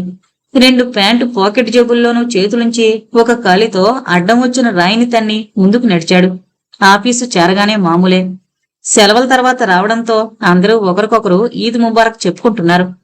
పద్మ అందరికీ గోరుమిట్లు పంచింది. ఏంటమ్మా ఇవి, అరిసెలు తేకూడదు అన్నాడు అరిచేతిలో ఉన్న గోరుమిట్టిని ఎగాదిగా చూస్తూ ముకుందాం. మరే, అప్పుడు గాని నాస్తంతా ఆరిపోదు అంది పద్మ వంకరగా. ఫోన్లేమ్మా, రమేష్ బాబు గారి కన్నా ఇవ్వు అన్నాడు ముకుందం గోరుమిట్టు నోట్లో వేసుకుని చప్పరిస్తూ. హేమంత్ కూడా మానసికంగా ఒక అవ్యక్తమైన ఆనందంతో ఉన్నాడేమో. పద్మని కసురుకోకుండా ఆవిడిచ్చిన 3 గోరుమిట్లు తీసుకున్నాడు. ఏంటయ్యా, ఇంటికెళ్ళొచ్చావు? పెళ్లి కాని కుదిరిందా? మంచి హుషారు మీద ఉన్నావు అన్నాడు ముకుందం హేమంత్ని ఎగాదిగా చూస్తూ. పెళ్లి కుదిరితే ఎవరైనా హుషారుగా ఉంటారా ముకుందం గారు అన్నాడు హేమంత్ నవ్వుతూ. మరి ప్రేమ అంది సుధారాణి నవ్వుతూ. హేమంత్ ఏదో అనబోతుండగా సరుణ హాల్లోకొచ్చింది అమ్మాయి. వస్తూనే మిస్టర్ రమేష్ బాబు ఎక్కడా అంది అందరి వైపు చూస్తూ. అందరి దృష్టి ఆమె మీద పడింది. ఎరుపు తెలుపు మేళవింపులతో ఉన్న రాసిల్కు చుడీదార్ వేసుకుంది. ఆమె వయసు ఒక 25, అంతకన్నా తక్కువ ఉండొచ్చు. ఒకలాంటి గోధుమ రంగు చర్మం మెరుస్తూ ఉంది. చాలా మెత్తటి పట్టులాంటి జుట్టు మెరుస్తూ గాలికి కదులుతోంది. నిజం చెప్పాలంటే ఆ అమ్మాయిలో అందం కన్నా ఆకర్షణ మెండుగా కనిపిస్తోంది. మొట్టమొదటిసారిగా హేమంత్లో ఏదో అనుకోని కదలిక కలిగింది. ఎవరూ చెప్పరేం? ఆమె కసిరినట్లు అడిగింది. హేమంత్ అసంకల్పితంగా వేలు పెట్టి రమేష్ బాబు క్యాబిన్ వైపు చూపించాడు. ఆమె సరుణ ఒక నాగిన్లా క్యాబిన్ వైపు వెళ్ళింది. ఎవరు? అందరి మొహాల్లో కుతూహలం. కొత్త అపాయింట్మెంటా అని అడిగింది పద్మ. నా బొంద, నాకు తెలియకుండా ఎవరు అపాయింట్ అవుతారు అన్నాడు ముకుందం. హేమంత్ ఎవరి మాటలు వినే స్థితిలో లేడు. మనసు ఆ అమ్మాయి వెంటే పరిగెత్తింది. అందుకే అసంకల్పితంగా ఫైల్ తీసుకుని రమేష్ బాబు పిలవకపోయినా క్యాబిన్లోకి వెళ్ళాడు. వెళ్లగానే అక్కడి దృశ్యం చూసి అవ్వక్కైపోయాడు. రమేష్ బాబు నిలబడి గజగజ వణుకుతున్నాడు. అతని మొహాన ఒక చీర వేలాడుతోంది. Stupid, what you think about ladies? ఆమె అతని కాలర్ కొట్టుకోబోతుండగా గబాల్న చేతిలో ఫైలు టేబుల్ మీద పడేసి అడ్డంగా చేతులు పెట్టి నిలబడ్డాడు హేమంత్. ఏంటండిది, ఆఫీసు? అతనెవరనుకుంటున్నారు? మా సెక్షన్ హెడ్ అన్నాడు హేమంత్ కోపంగా. ఆమె హేమంత్ వైపు నిరసనగా చూసింది. ఓహో, ఆఫీసరా? నాకు తెలీదు అంది కోపంగా. అదంతా ఏం వద్దు హేమంత్, ఆమెని దయచేసి బయట పంపు అన్నాడు రమేష్ బాబు వణుకుతూ. రండి, బయటకెళ్ళి మాట్లాడుకుందాం అన్నాడు హేమంత్ ఆ అమ్మాయిని బ్రతిమలాడుతున్న ధోరణిలో. మీరెవరు? అతని చెంచానా? అతనేం చేశాడో తెలుసా? అదంతా ఏం వద్దు, ముందు కూల్ అవ్వండి, రండి బయట మాట్లాడుకుందాం అన్నాడు హేమంత్ ఆమెకి బయటికి దారి చూపిస్తూ. ఆ అమ్మాయి సరుణ బయటకొస్తూ మళ్లీ రమేష్ బాబు వైపు వేలు చూపిస్తూ బీ కేర్ఫుల్ అంది. హేమంత్ ఆమెని వారిస్తూ ప్లీజ్, స్టాంప్ చూస్తే బాగోదు అన్నాడు మెల్లగా. ఆమె హేమంత్ వైపు ఆ దోలా చూసి విశ్వసా మెట్లు దిగింది. ఆ వెనకే హేమంత్ అనుసరిస్తూ మేడం, అసలేం జరిగింది అన్నాడు. ఆమె అతన్ని నిరసనగా చూస్తూ మళ్ళీ మీకు చెప్పాలా? ఫోన్లేండి, లెటర్స్ హ్యావ్ కాఫీ, రండి అన్నాడు వేడుకోలుగా. అవసరం లేదు అంటూ ఆమె అక్కడే పెట్టిన స్కూటీ స్టార్ట్ చేసింది. మీ పేరైనా? అపలమ్మ అంది విసురుగా వెళ్ళిపోతూ. ఓకే బాయ్ అపలమ్మ గారు అన్నాడు హేమంత్ చెయ్యి గాలిలో ఊపుతూ. ఆమె అదేం వినిపించుకున్నట్లుగా లేదు. స్కూటీ కనుమరుగైంది. హేమంత్కి ఒక కల అకస్మాత్తుగా చెదిరిపోయినట్లయింది. జరిగింది అసలు పట్టించుకోకుండా ఆమె గురించే ఆలోచిస్తూ సీటు దగ్గరకు వచ్చాడు. ఎవరండి ఆవిడ, ఏం మాట్లాడింది అని అడిగాడు కొలీగ్ ఒక అతను. తెలీదు. మరి కూడా వెళ్ళారుగా అంది పద్మ ఆరాగా. అమ్మాయి కదా, వెళ్ళాళ్లే అన్నాడు ముకుందం. హేమంత్కి వీళ్ల ప్రశ్నలకి ఇంకోసారైతే కోపం వచ్చి ఉండేదేమో, కాని ఈసారి వాళ్ల ప్రశ్నలు అసలు అతని మనసు దాకా వెళ్ళనేలేదు. హేమంత్ సార్, రమేష్ సార్ పిలుస్తున్నారు అన్నాడు యాదయ్య. ఆ రోజు బాలయ్య సెలవులో ఉండడం రమేష్ బాబు అదృష్టమని చెప్పుకోవాలి. హేమంత్ లోనికి వెళ్లగానే రమేష్ కాళ్లు పట్టుకున్నంత పనిచేశాడు. ఏంటిది సార్, ఏం జరిగింది అన్నాడు హేమంత్ అతన్ని వారిస్తూ. ఈ అమ్మాయి నా క్లాస్మేట్, అప్పట్లో నన్ను ప్రేమించింది. నేను ఆ ఉద్దేశంతో చూడలేదు, కానీ ఈ మధ్య ఒక జర్నీలో కనిపించింది. అప్పటినుంచి నన్ను పెళ్లి చేసుకోమని వేధిస్తోంది. నేను కాదన్నానని ఇదిగో ఇలా అల్లరి చేస్తోంది అన్నాడు వణికిపోతూ. హేమంత్కి అతని మాటలు నమ్మశక్యంగా కనిపించలేదు. ఆమె రమేష్ బాబు కన్నా చాలా చిన్నదిగా కనబడుతోంది. మరి ఆ చీర కథేంటా అని అడగాలనిపించింది, కానీ బాగోదని ఊరుకున్నాడు. కానీ మీకు పెళ్ళైంది కదా సార్ అన్నాడు. అదే చెబుతుంటే విందే, రెండో భారీగానన్నా ఉంటుందట. కాదన్నానని అంత రగడ చేసిందో చూడు. స్టాఫ్ కి నువ్వే ఏదో ఒకటి చెప్పు, లేకపోతే నేను తలెత్తుకొని ఎలా తిరిగేది అన్నాడు ఏడుపు గొంతుతో. సరేలేండి అంటూ పైకి లేచాడు హేమంత్. నీతో ఏమన్నా అందా సందేహంగా అడిగాడు రమేష్ బాబు. లేదు, అసలు మాట్లాడే స్థితిలో లేదు, వెళ్ళిపోయింది. పోనిలే, పీడ విరగడైంది. నువ్వు లేకపోతే అమ్మో అనుకున్నాడు గుండెల మీద చేతులుంచుకుని. హేమంత్ బయటికి రాగానే ఏంటి కదా, ఏం జరిగింది అని అడిగారు అందరూ. అందరూ పని వదిలేసి ఎంతో ఆసక్తిగా చూశారు అతని వైపు. స్క్రూ లూజు వాళ్ళ చుట్టాలనట అన్నాడు హేమంత్ తన సీట్లోకి వెళ్లి కూర్చుంటూ. పద్మ మూతి తిప్పింది. ఎవరి చెవుల్లో పూలు పెడతారు, ఆ పిల్ల లక్షణంగా ఉంటే పిచ్చిదని చెబితే నమ్మడానికి మాకేం పిచ్చిలేదు అంది వంకరగా నవ్వుతూ. అది మీ ఇష్టం, సారి చెప్పింది నేను చెప్పాను అంతే. అవునులే, మనకెందుకు వచ్చిన గొడవ, నమ్మేస్తే పోలే అన్నాడు ముకుందం. పిల్ల మాత్రం కత్తిలా ఉంది అన్నారు ఇంకొకరు. పొరుగింటి పుల్లకూరు కదా, అలానే ఉంటుందిలేండి అంది ప్రియ. ఓహో, ఇదొక గొడవ అన్నాడు ముకుందం నవ్వుతూ. హేమంత్ మాత్రం ఎవరి మాటలు వినే దశలో లేడు. అతని మనసు ఆమెతో వెళ్లిపోయింది. మనసంతా ఏదో సువాసన పరిచినట్లు ఆహ్లాదంగా మారిపోయింది. మళ్లీ కనిపిస్తుందా, పేరైనా చెప్పింది కదే. ఎలా మళ్లీ చూడ్డం? ఎన్నో ప్రశ్నలు మనసుని తొలిచేస్తుంటే అర్జెంటుగా వెళ్లి రమేష్ బాబుని పేరైనా అడగాలనుకున్నాడు. కాని బాగోదని మనసుని నొక్కిపట్టుకుని 5 కాగానే ఇంటి మొహం పట్టాడు. రూమ్కి వెళ్లాడే గాని మనసులో లేదు. పడుకుని ఏదో పుస్తకం చదవాలని ప్రయత్నించాడు. కాని ఆ పేజీల్లో ఆమె సాక్షాత్కరించడం మొదలైంది. ఏంటిది? తను ఎంతకన్నా అందమైన అమ్మాయిని చూశాడు. వాళ్ల పక్కనే కూర్చుని కబులు చెప్పాడు. కాని ఈ రోజు ఎందుకిలా ఈ అమ్మాయి తనని హంటు చేస్తోంది? అర్థం కావడం లేదు. ఇదేనా ప్రేమంటే? హేమంత్ అస్తవ్యస్తమైన ఆలోచనలతో కలతనిద్రపోయాడు ఏ అర్ధరాత్రి దాటాకానో. సరోజిని ఒంటరిగా కూర్చుని ఆలోచిస్తోంది. కనకారావు చనిపోయిన దగ్గర నుండి ఆమె ఒంటరిదే. అంతకుముందే శాంతమ్మ చనిపోయి మనసుకి ఒక రెక్క విరిగినట్టయింది. గోడకి వేలాడుతోన్న భర్త ఫోటోకేసి చూసింది. ఎంత అందంగా ఉంటాడు తను. పాత బెల్లంలా నల్లగా, కొంచెం ఎత్తుగా ఉండే తెల్లటి పళ్ళు, గాలికి వంగిన వెదురు బొంగులా వంగి వెరసి తన కళ్లకు నవమన్మధుడు. ఆ మాటే అంటే పకపక నవ్వేవాడు. నవ్వినప్పుడు అతని పొట్ట అలలు అలల్లా కదిలేది. ఏంటమ్మా సరోజిని, అందానికి కొత్త నిర్వచనం చెబుతున్నావు అనేవాడు. అతను హైస్కూలు చదువు దాటలేదు. జీవితమంతా పచారీ కొట్లో గుమస్తాగా పనిచేశాడు.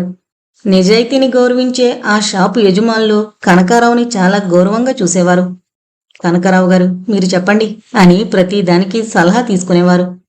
తనకి పెత్తనమిచ్చారని బుర్రంతా గురిగే రకం కాదు కనకారావు. తన హద్దుల్లో ఉండి తగిన సలహా మాత్రమే ఇచ్చేవాడు. స్వంత ఇల్లుంది, పిల్లలు లేరు. ఉన్నదాంతో కాలం గడిపేశారు. అంతో ఇంతో మిగిల్చుకుని నలుగురికి సాయం చేశారు. అందుకే తను శాంతమ్మ కుటుంబాన్ని ఆదుకోగలిగింది. సరోజిని మళ్లీ భర్త ఫోటోకేసి చూసింది. ఆ ఫోటో కూడా వెలిసినట్లయింది. కాని అతని కళ్ళు మాత్రం స్వచ్ఛంగా నిర్మలంగా మెరుస్తూ కనిపిస్తున్నాయి. ఆ కళ్ళు చాలు అతనిలోని నిజాయితీని వెలికితీసి చూపించడానికి. అందము, నిర్మలత్వము, ప్రేమ అన్నీ ఆ కళ్ళల్లోనే ఉన్నాయి. కళ్లే కదా మనసుకి గవాక్షాలు. సరోజినికి అంతా గుర్తొస్తోంది. తనకి గర్భసంచి తీసేశారు. ఇక పిల్లలు పుట్టరని తెలిసిపోయాక తను చాలా ఏడ్చింది. అప్పుడు కనకారావు చూపించిన ప్రేమ, చెప్పిన మాటలు తనెప్పటికీ మరిచిపోలేదు. పిల్లలు లేకపోతేనేమమ్మా, మనిద్దరం ఒకరికొకరం పిల్లలం కామా? ఈ లోకంలో పిల్లలంతా మన పిల్లలు కారా? కడుపును పుట్టిన వాళ్ళు ఎలా కాల్చుకు తింటున్నారో, ఏ పేగు నుండి పుట్టారో ఆ పేగుని ఎలా ముక్కలు చేసి హింసిస్తున్నారో చూడ్డం లేదా? ఊరుకో, చాదస్తం పోకు అని తల నిమురుతూ ఊరడించాడు. తనని ఎప్పుడూ అమ్మ అని సంబోధించేవాడు. పెళ్ళాన్ని అసే ఓసే ఇదిగో అని పిలిచే మగాళ్ళని చూశాను గాని నువ్వు అమ్మ అంటావేంటి ఏకంగా అని అడిగింది ఒకసారి. అతను నవ్వి, భార్యలోనూ అమ్ముంటుంది సరోజిని, అసలు స్త్రీలోనే అమ్ముంటుంది, స్త్రీత్వమే అమ్మ అనేవాడు. సరే, రోజు ఆ గుడిలో కూర్చుని అరికథలిని ఏదో చెప్తావు, నేనెళ్ళి ఈదులో కూర్చోవాలా, చాలా మంది ఇప్పటికే నా బారిన పడకుండా తప్పించుకున్నారు అని ఇన్ని వేరుశనగ గుళ్ళు ఒళ్ళో వేసుకుని వీధెరిగెక్కి కూర్చునేది తను. కనకారావు నవ్వుకుంటూ, నీ ప్రోగ్రాం నువ్వు కానివ్వు, నే గుడికి పోతున్నా అని వెళ్ళిపోయేవాడు. తను వీధిలో వెళ్లేవాళ్ని వచ్చేవాళ్ని గిల్లి ఆట పట్టించి లోపలికొచ్చేది. తర్వాత ఎంత రాత్రైనా కలిసి భోంచేసేవారు. వచ్చేటప్పుడు అంత జిలేబీనో చక్కెరకేళి అరటిపళ్ళో ఏదో ఒకటి తెచ్చి ఇచ్చేవాడు తనకి. ఇద్దరూ కలిసి పిచ్చాపాటి చెప్పుకుంటూ పచ్చడి మెతుకులైన పరమాన్నంలా తినేవారు. పనిలోనూ సహాయపడేవాడు. రాత్రి ఇద్దరూ కొత్త ప్రేమికులయ్యేవారు. సరదా మాటలు చెప్పుకుని కిలకిలా నవ్వుకునేవారు. నిజానికి తనదేమీ లేదు. జీవితాన్ని ఎంత నిత్య నూతనంగా ఉంచాలో అతనికి తెలుసు. అతని మాటల్లో లాలిత్యం, ప్రేమ, బాధ్యత తొణికిసలాడేవి. తన స్వేచ్ఛకేనాడు అడ్డం పడేవాడు కాదు. అసలు స్వేచ్ఛ అంటే ఏంటి? మన హద్దులు మనకే తెలుసు. ఒక వ్యక్తి అకస్మాత్తుగా మన జీవితంలో ప్రవేశించి తప్పు కాని ప్రతి పనిని తప్పుగానో లేక తన మీద సర్వాధికారాలు పొందానన్న అహంతో ఎగిరే రెక్కలకి కత్తిరి వేయడమంత బందికానా మరొకటి ఉంటుందా? మనల్ని మరొకరు ప్రతిక్షణం శాసిస్తున్నారు అనే భావనే మనకి నరకాన్ని చూపిస్తుంది. భర్తలో స్నేహితుడిని చూసిన తనకి అతనికన్నా ఎవరు మాత్రం అందంగా కనిపిస్తారు? సరోజిని రామలక్ష్మి పిలుపుతో ఈ లోకంలోకి వచ్చింది. ఏంటే అంది సరోజిని రామలక్ష్మి చేతిలో ఏ గిన్నె లేకపోవడం చూసి. సహజంగా రామలక్ష్మి ఉప్పుకో పప్పుకో ఓ గిన్నె తీసుకుని వస్తుంది. మళ్ళీ ఇచ్చేస్తాను అన్నది ఒక ఊతపదం. ఆవిడిచ్చేది లేదు, సరోజిని తీసుకునేది లేదు. ఏంటిలా వచ్చావు? చేతిలో గిన్నె లేదంటే కొంపదీసి గిన్నె కూడా అప్పివ్వాలా అంది నవ్వుతూ. నీకు మరీ చతుర్లు ఎక్కువయ్యాయిలే. రాములూరు గుడికి ఆయన ఎవరో పెద్ద స్వాములు వచ్చారంట, కాసేపు వెళ్దాన్రా అంది. నేను రానని తెలుసు కదా. తెలుసులే, ఎన్నాళ్ళు ఎలా కూర్చుంటావు? కూర్చుంటే బావేమన్నా వస్తాడా? లోపల కూర్చుని మామిడి పండ్ల మగ్గిపోతున్నాం, కొంచెం బయటకొస్తే కాస్త బాగుంటుందక్క అంది బ్రతిమలాడుతున్నట్టుగా. ఏమోనే, మీ బావ పిలుపు కోసం ఇలా పడున్నా అంది సరోజిని విరక్తిగా.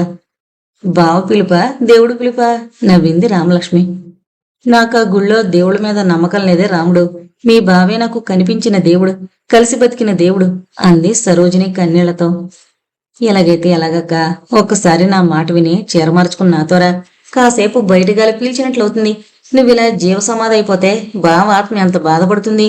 నువ్వు ఒక విధంగా బావని ఏడిపిస్తున్నావు అంది రామలక్ష్మి. సరోజిని రామలక్ష్మి వైపు సాలోచనగా చూసింది. అదే అదనుగా రామలక్ష్మి మళ్లీ మాటలు కొనసాగించింది. ఒక్కసారి పుట్టాం, ఒక్కసారి పోము. ఇద్దరిలో ఒకరు పోగానే మన ఆనందాన్ని, సరదాల్ని, సంతోషాల్ని పొట్లం గట్టి పడేయడం కన్నా ఆడి బొందలోనే పడి కాలిపోవడం మంచిది. ఏ మగాడు ఏదొదులుకుంటున్నాడు?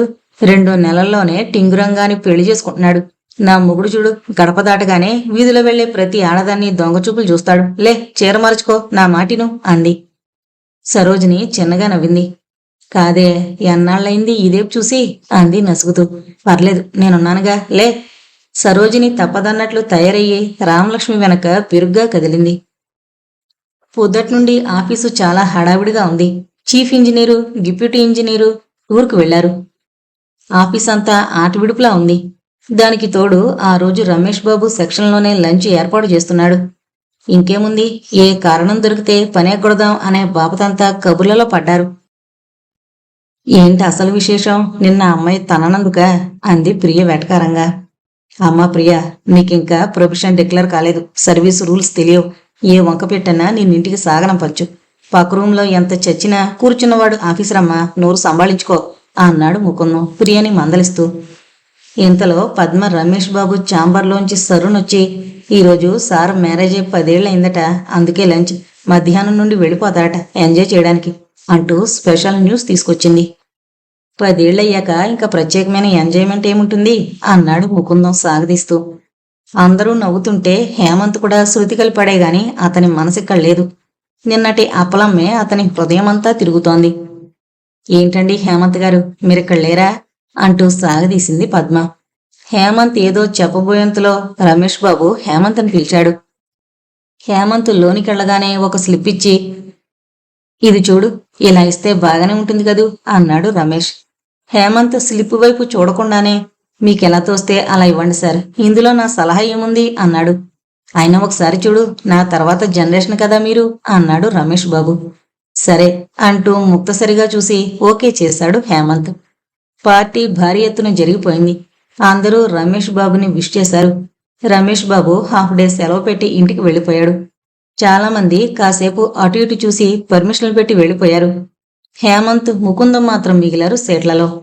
నాయనా హేమంత్, తలెత్తి చూశాడు హేమంత్. నాదొక సలహా అన్నాడు ముకుందం. నువ్వు గ్రూప్ 1 పరీక్షలు రాయకూడదు? ప్రశ్నార్థకంగా చూశాడు హేమంత్. ఇక్కడ ఎన్నాళ్ళు చేసిన గొర్రెతోక బెత్తడే. కొందరికి ఎందుకలా హడావిడిగా ప్రమోషన్లు వస్తాయో, కొందరు ఎందుకలా సంవత్సరాల తరబడి ఒకే పోస్టుకి పరిమితమైపోతారో దేవుడు కూడా తెలీదు. రూల్స్ ని ఎలా డివేట్ చేసి అర్హత ఉన్నవాడిని పక్కన కూర్చోబెట్టచ్చో ఆ అడ్మినిస్ట్రేటివ్ పోస్ట్లో ఉన్న వాళ్ళకి తెలిసినట్లు మరెవరికీ తెలీదు. ఇప్పుడు అక్కడ రాజ్యం ఏలుతున్నవాడు నాకన్నా 10 ఏళ్లు జూనియర్. అందుకే నువ్వు ఈ క్యూలో ఏనాటికి పైకి రాలేవు. ఒక్క సంవత్సరంలో నీ బుర్రలో గుజ్జంతా పోయి మట్టి చేరుతుంది. నా మాట విని నువ్వు ఈ డిపార్ట్మెంట్ వదిలే. హేమంత్ ఆయన మాటలు సాలోచనగా విన్నాడు. నిజమే అనిపించింది. ఉద్యోగం వచ్చినప్పటి సంతోషం ఆఫీసులో చేరాక మాయమైపోయింది. ఆఫీసు వాతావరణమే తాను ఊహించింది. ఒకరికి 10 మంది సీట్స్ పని అప్పచెప్తారు, 10 మంది గాలికి తిరుగుతుంటారు. ఆఫీసు స్టైల్ గాని డెకోరం గాని చాలా మందిలో ఉండదు. ఆడవాళ్లు చాలా మంది ఆఫీసులో కూడా వంటగదిలో తిరిగినట్లే తిరుగుతుంటారు. చాలాసేపు సంసార విషయాలే నడుస్తుంటాయి. మగవాళ్ళు కూడా అంతే. ఒక బటన్ మరో కాజాలో పెట్టుకుని ఏదో వచ్చి పడ్డాం అన్నట్లు వస్తారు. ఎందుకిలా మారిపోతారు? స్టేట్ గవర్నమెంట్లో ఎందుకలా ఉదాసీనత ఆవహిస్తోంది? జీతాలు చాలకనా? ప్రమోషన్స్ రావనా? చేసేవాడి చేతే పని చేయిస్తారనా? హేమంత్ ఆలోచిస్తూ ఉండగానే 5 అయింది. ముకుందంతో పాటు హేమంత్ కూడా డ్రా లాక్ చేసి బయటికి కదిలాడు. ఇద్దరూ నడుస్తుండగా ఎక్కడిదాకా అని అడిగాడు ముకుందం. కోటికి. అయితే నా స్కూటర్ ఎక్కు, దారే నాకు వదిలేస్తాను అన్నాడు. హేమంత్ స్కూటర్ ఎక్కాడు. ట్రాఫిక్ హెవీగా ఉంది. మెల్లిగా వెళుతున్నాడు ముకుందం. కోటి వచ్చాక స్కూటర్ దిగి థ్యాంక్స్ చెప్పి మెల్లగా పుస్తకాల షాప్ వైపు వెళ్లి తనకు కావలసిన గ్రూప్ 1 ఎగ్జామ్కి సంబంధించిన పుస్తకాలు సేకరించాడు హేమంత్. టైం ఎంతైందో కూడా తెలీదు. ఆడవాళ్లకి నగల షాపులకి బట్టల షాపులకి వెళితే కాలం ఎంతైందో తెలియనట్లు పుస్తక ప్రియులకు పుస్తకాల షాపుకు వెళితే తెలీదు. హేమంత్ అన్నిటినీ చూస్తూ చాలాసేపు టైం గడిపి అక్కడే ఏదైనా రెస్టారెంట్లో టిఫిన్ తిని వెళదామని రోడ్డు క్రాస్ చేయబోయాడు. అతను ఒక వైపుకు చూస్తూ రోడ్డు క్రాస్ చేస్తుండగా జరిగిందా సంఘటన. మరోవైపు నుండి మరో బస్సుని ఓవర్టేక్ చేస్తూ శరవేగంగా వచ్చేసింది.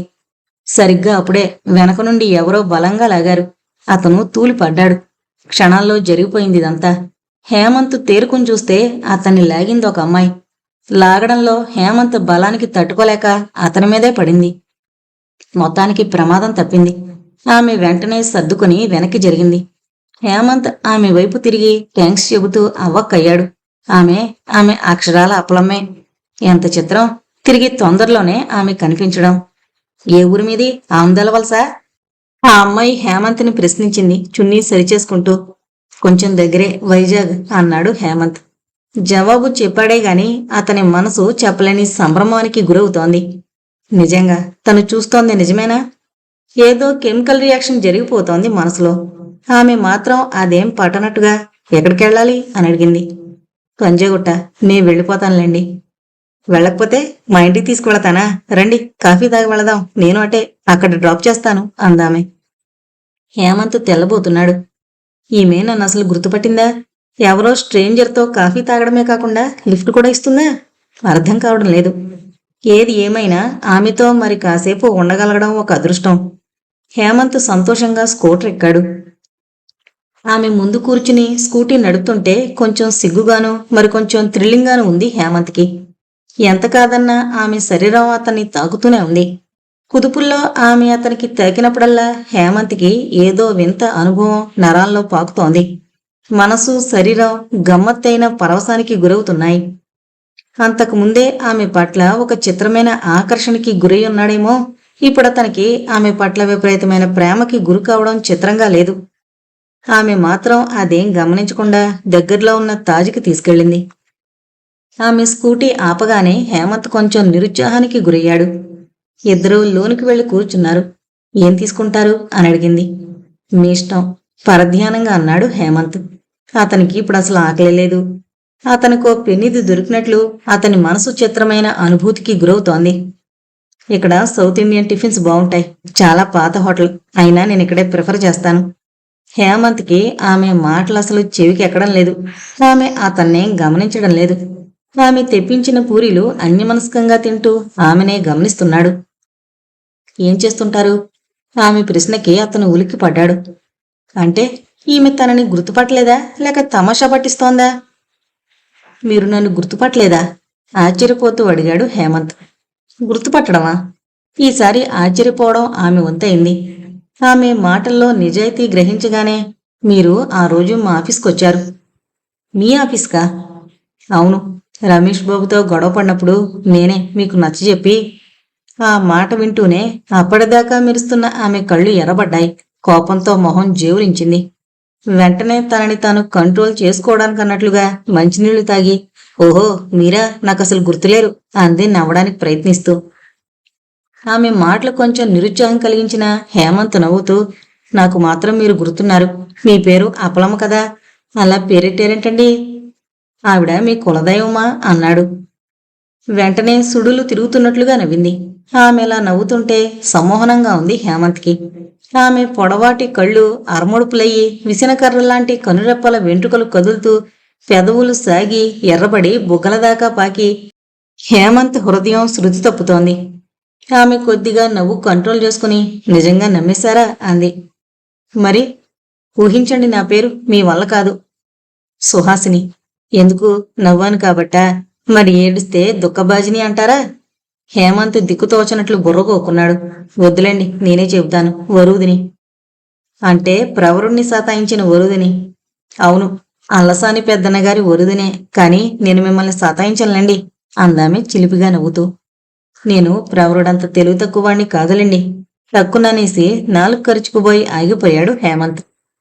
వరూదిని అతన్నదోలా చూసి, పర్వాలేదు మాటలొచ్చే అంది కొద్దిగా నవ్వుతూ. హేమంత్ రిలాక్స్ అయ్యి, ఆ అమ్మాయిలంత స్పీడు అబ్బాయిలు మాట్లాడరు మేడం అన్నాడు చిరునవ్వుతో. అవును, చేతలు నేర్చిన వారికి మాటలెందుకులేండి అంది వరూదిని. ఇంతకీ మీరేం చేస్తుంటారో చెప్పలేదు. జాబ్. అదే, ఎక్కడా ఏంటి? ఎందుకు? రేపటి నుంచి అక్కడ తయారవుదామనా? హేమంత్ కొంచెం చురుకుమన్నట్లుగా చూసి, మరీ అంత బేవర్స్గా భావించకండి. నేను ఇంజనీర్నే. కొన్ని హద్దులు పరిమితులు ఉన్నాయి నాకు అన్నాడు. సారీ, సరదాగా అన్నా. అది సరే, రమేష్ బాబు కూడా ఇంజనీరే కదా.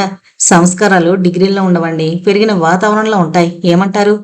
నిజమే అన్నాడు హేమంత్. ఇద్దరూ కాఫీ తాగడం పూర్తి చేసి బయటకొచ్చారు. ఎక్కడ వదలాలి మిమ్మల్ని? వద్దులేండి, నేను వెళ్ళిపోతాను అన్నాడు హేమంత్ మొహమాటంగా. నేను వెళ్లేది అదే దారైతే వేరుగా వెళ్ళడం దేనికి? ఇంకాసేపు మాట్లాడుకోవచ్చు. అన్నట్టు మీ పేరు చెప్పనేలేదు. మీరు అడగనేలేదుగా. హేమంత్ నా పేరు అన్నాడు. ఓ, చాలా ఇష్టమైన పేరు. మిమ్మల్ని హేమని పిలుస్తాను, ఓకే అంది వరూదిని. అడగకనే వరాలిచ్చే దేవతలా కనిపించింది ఆమె హేమంత్కి. బాగుంది, ఇలా నన్నెవరూ ఇంతవరకు పిలవలేదు అన్నాడు హేమంత్ సంతోషంగా. ఇంతకీ ఎంతవరకు? పంజాగుట్ట. నేను సంజీవ్ రెడ్డి నగర్ వెళ్ళాలి, రండి. హేమంత్ ఎక్కి కూర్చున్నాడు. బాగా చీకటి పడింది. ఆమెతో రైడ్ హేమంత్కి ఏవో లోకాల్లో తేలిపోతున్నట్లుండగానే పంజాగుట్ట వచ్చేసింది. ఆమె పోలీస్ స్టేషన్ దగ్గర ఆపి, ఇక దిగుతారా స్వామి అంది నవ్వుతూ. హేమంత్ దిగి షేక్ హ్యాండ్ ఇచ్చేందుకు చేయి చాపాడు. ఆమె అతని చేతిని షేక్ చేసి, బై హ్యామ్, సియూ అంటూ సొరున ముందుకు సాగిపోయింది. ఆ స్పర్శ గుండెల్లోకి పోకుతుంటే ఎవరెస్టు శిఖరం ఎక్కినంత ఆనందంగా రూమ్ వైపు సాగిపోయాడు హేమంత్. అతనెవరో నిజంగా స్వామీజీయో బ్రతుకు తెరువుకి స్వామీజీ అయ్యాడో తెలియదు కాని మంచి మాటలే చెబుతున్నాడు. అన్నీ జీవిత సత్యాలే, తెలిసినవే. చెప్పే విధానంలో ఒక రకమైన ఆకర్షణ ఉంది. కంఠస్వరంలో గాంభీర్యతతో పాటు లాలిత్యం ఉంది. అతని కళ్లల్లో ఆకర్షణ ఉంది. గుడంతా కిటకిటలాడుతోంది. అందరూ తన్మయత్వంగా వింటున్నారు. కొందరికి కళ్ళు మూతలు పడిపోతున్నాయి. కొందరు పారవస్యంగా ఊగుతున్నారు. కొందరికి తమ కష్టాలు గుర్తుకొచ్చాయేమో బొటబొట కన్నీరు కారుస్తున్నారు. ఇతనిలో ఇంత ఆకర్షణ ఉండబట్టే ఈ జనం ఇలా మూగారా? లేక ప్రతి వారికి లోపల ఏదో వెలితి ఆరాటమున్నాయా? లేదా ఇంకా పైలోకాల్లో కూడా సొప్పడాలన్న దురాశ? సరోజిని అతని మాటలు వింటూనే చుట్టూ పరికించి చూసింది. సుబ్బారావు అక్కడే గుడి చప్టా మీద కూర్చుని తనవైపే చూస్తున్నాడు వంకరగా. సరోజినికి గొంగళి పురుగు మీద పాకినట్లయింది. ఒళ్లంతా అసహ్యంతో చేదరించింది. ఇక వెళదామే అంది రామలక్ష్మితో లేచి నిలబడుతూ. అదేంటే స్వాములరు బాగా చెప్తున్నారు కదూ, ఆరతిచ్చే వరకు ఉందాం, మధ్యలో లేస్తే ఏమని అనుకుంటాడేమో అంది రామలక్ష్మి సరోజిని సముదాయించే ప్రయత్నం చేస్తూ. ఆ అనుకుంటాడు, నువ్వు తీసుకున్న అప్పులు తిరగడం లేదని, రౌరవాది నరకాలకి పోతావని అందరిలో చెప్పి పొరుగు తీస్తాడు లేలే అంది విసుగ్గా. ఆ దెబ్బకి రామలక్ష్మి దిగ్గున లేచి సరోజిని అనుసరించింది. ఏంటక్క ఒంట్లో కాని బాగాలేదా అంది గాబరాగా. ఒంట్లో బానే ఉందే, నాకే ఏటో అంత ఏసగాళ్ళలా కనపడ్డారు. మాయదార మాటలు 4 చెప్పి కోట్లు గడుస్తున్నారిళ్ళు. ఆ ముందు వరుసలో చూసావా, కొంపలార్పి సంపాదించిన ఎదవలే కుర్చీల్లో కూర్చుని నీలుగుతున్నారు. మనకేం తెలియదని వినాలే ఈ మాటలో అంది విసుగ్గా సరోజిని. తెలుసనుకో, కానీ ఏవో పొరపాట్లు చేస్తూనే ఉంటాం కదా అంటూ నసిగింది రామలక్ష్మి. సరోజిని రామలక్ష్మి వైపు సాలోచనగా చూసి అటు చూడు అంది. రామలక్ష్మి సరోజిని చూపించిన వైపు చూసింది. రోడ్డు వైపునున్న కుప్పతట్లో చేతులు పెట్టి కలిదిప్పి అందులోంచి ఏదో తీసుకుని తింటున్నాడొక ముష్టతనం. చిచ్చిచ్చి అంది రామలక్ష్మి యావగింపుగా. అతను చెత్తను కదిలించడం వలన అక్కడంతా దుర్వాసనతో నిండిపోయింది. దరిద్రం ఎలా తింటున్నాడో అంది ముక్కు మూసుకుంటూ. నువ్వు తింటావు ఏమీ దొరకపోతే అంది సరోజిని నవ్వుతూ. నేనా? నువ్వే కాదు నేను కూడా. ఆకలి అంత పని చేస్తుంది. అతనికి కూడా శుభ్రంగా మంచివే తినాలనుండదా? దరిద్రం ఆకలి చాలా భయంకరమైనవి. గట్టున కూర్చున్న వాడికి సుడిగుండంలో పడ్డవాడి బాధలు తెలివే. నీతులకేం గట్టెక్కి నేను చెబుతా. ఎంత కుంకుమ బొట్టెట్టుకుని కళ్ళు మూసుకుని ఊగిపోతూ చెబితే రేపా గుడికి మానేసి లెంపలేసుకుంటూ మీరందరూ నా దగ్గరే చెతికిల పడతారు అంది సరోజిని. రామలక్ష్మి అటెళ్లగానే సరోజిని తాళం తీసింది. శూన్యంగా బౌరుమంటున్న ఇల్లు భయపెట్టినట్లుగా కనిపించింది. మొదటిసారిగా సరోజిని అదోలా వణికింది. దిగులుగా భర్త ఫోటో వైపు చూసింది. నువ్వు వెళ్తే వెళ్ళావు గాని ధైర్యాన్ని తీసుకుపోకయ్యా, అందరికీ లోకువైపోతాను అనుకుంది బాధగా. మొదటిసారిగా సరోజిని కళ్ళల్లో నీళ్లురాయి, భయంతోనో బాధతోనో. ఇంకా స్టాఫ్ ఎవరూ రాలేదు. హేమంత్ ఏదో ఫైలు రిఫర్ చేస్తున్నాడే గాని అతని ఆలోచన నిండా వరుదునే ఉంది. ఎంత చక్కని నవ్వు, ఎంతగా మెరిసే కళ్ళు, ఆ స్పర్శ జన్మ జన్మలకి మరిచిపోగలడా? ఎంత చలాకితనం, ఎంత నిర్భయం. ఏదో మంచి వాసన ఆమె దగ్గర. గత రాత్రంతా అతను తన చేతిని ముద్దు పెట్టుకుంటూనే ఉన్నాడు. ఎందుకు ఈ అమ్మాయి మొదటి చూపులోనే మనసుని లాగేసింది? ఇదేనా ప్రేమంటే? హేమంత్కి బాహ్య స్మృతి లేనే లేదు. కళ్ళ నిండా మనసు నిండా ఆమె. సారు సారు ఒక్కసారి ఉలికి పడ్డాడు హేమంత్. సార్ పలకర్లే, ఆయన లోకం మారిపోయింది. హేమంత్ చురుక్కుమన్నట్టుగా చూశాడు అటువైపు. ఎదురుగా నవ్వుతూ పద్మ నాగమల్లిపూ పట్టుకుని. ఆమెను చూడగానే పాతాళంలో పడిపోయిన ఫీలింగ్. మరోవైపు యాదయ్య. ఏంటి అన్నాడు. ఏం లేదు సార్, మన సారింకా రాలే అన్నాడు యాదయ్య నసుగుతూ. అన్నాడు పరధ్యానంగా. ఇంకేమొస్తాడు, బెచాను ఎత్తేశాడుగా అంది పద్మ వంకరగా నవ్వుతూ. అంటే అని అడిగింది ప్రియ. యాదయ్యనడుగు అంది పద్మ. మరే సారు ఊరెళ్ళలేదు, ఇక్కడనే ఓ హోటల్ గదిలో ఉండాడు. మేడం సారు సామాన్లు ఇసిరి కొట్టింది, గెటౌట్ అంది. నేనే అన్ని ఏరుకొచ్చిన, ఎవరికి ఈ సంగతి ఎరకబట్టదని చెప్పిండు. హేమంత్ యాదయ్యని దగ్గరగా రమ్మని పిలిచాడు. ఎవరికి చెప్పొద్దన్నారా? అవును సార్. ఎంతిచ్చారు? యాదయ్య నీళ్లు నములుతున్నట్టుగా చూసి ఏక్సౌ అన్నాడు. మరి నువ్వేం చేస్తున్నావు? యాదయ్య నిర్ఘాంతపోతున్నట్లుగా చూశాడు. అందరూ కొంచెం కంగుతున్నట్లయ్యారు. నిన్ను సార్ నమ్మారు, పైగా డబ్బులు తీసుకున్నావు. ఇలా అందరికీ చెప్పడం వల్ల నీకేమొచ్చింది?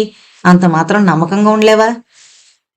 అది కాదు సార్ అని యాదయ్య ఏదో చెప్పేలోపునే, ఇలాంటివి దాగుతాయా అంది పద్మ వెటకారంగా. మీరు ఆఫీస్కి ఎందుకు వస్తున్నారు? హేమంత్ పద్మ వైపు తిరిగి అడిగాడు. ఊహించని అతని ప్రశ్నకి తెల్లబోయింది పద్మ. మీరు ఏ రోజు ఆఫీసు టైంకి రారు. వచ్చాక అరగంట పూలు పంచడంతో సరిపోతుంది. ఆ తర్వాత లంచ్ రూమ్ లో కబుర్లు, ఆ పైన క్యాంటీన్లో ప్రచారాలు. మీ ఫైల్స్ ఇతరులు డీల్ చేయాలి. మళ్ళీ అరగంట లంచ్ టైంని 2 గంటలుగా వాడుకొని అరగంట ముందే వెళ్ళిపోతారు. మీకెందుకండి ఇతరుల సంగతులు? హేమంత్ మాటలకి పద్మ తెల్లబోయింది. ఆ పైన బొటబొట కన్నీళ్లు కార్చింది.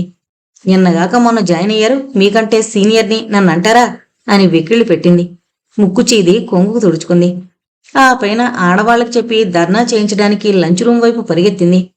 హేమంత్ కూడా ఒక రకమైన దిగ్భ్రమకి గురయ్యాడు. తనలా అనకుండా ఉండాల్సిందేమో. అయ్యా, కొంప కూల్ చేశావు. ఆవిడ సామాన్యురాలు కాదు. ఆడవాళ్లలో 2 రకాలుంటారు. ఆత్మాభిమానం కోసం ఎంతటి గరళాన్నైనా మింగేవాళ్లు. తమ ఆట సాగలేదంటే ఎలాంటి అభియోగాన్నైనా మోపి రోడ్డెక్కేవాళ్లు.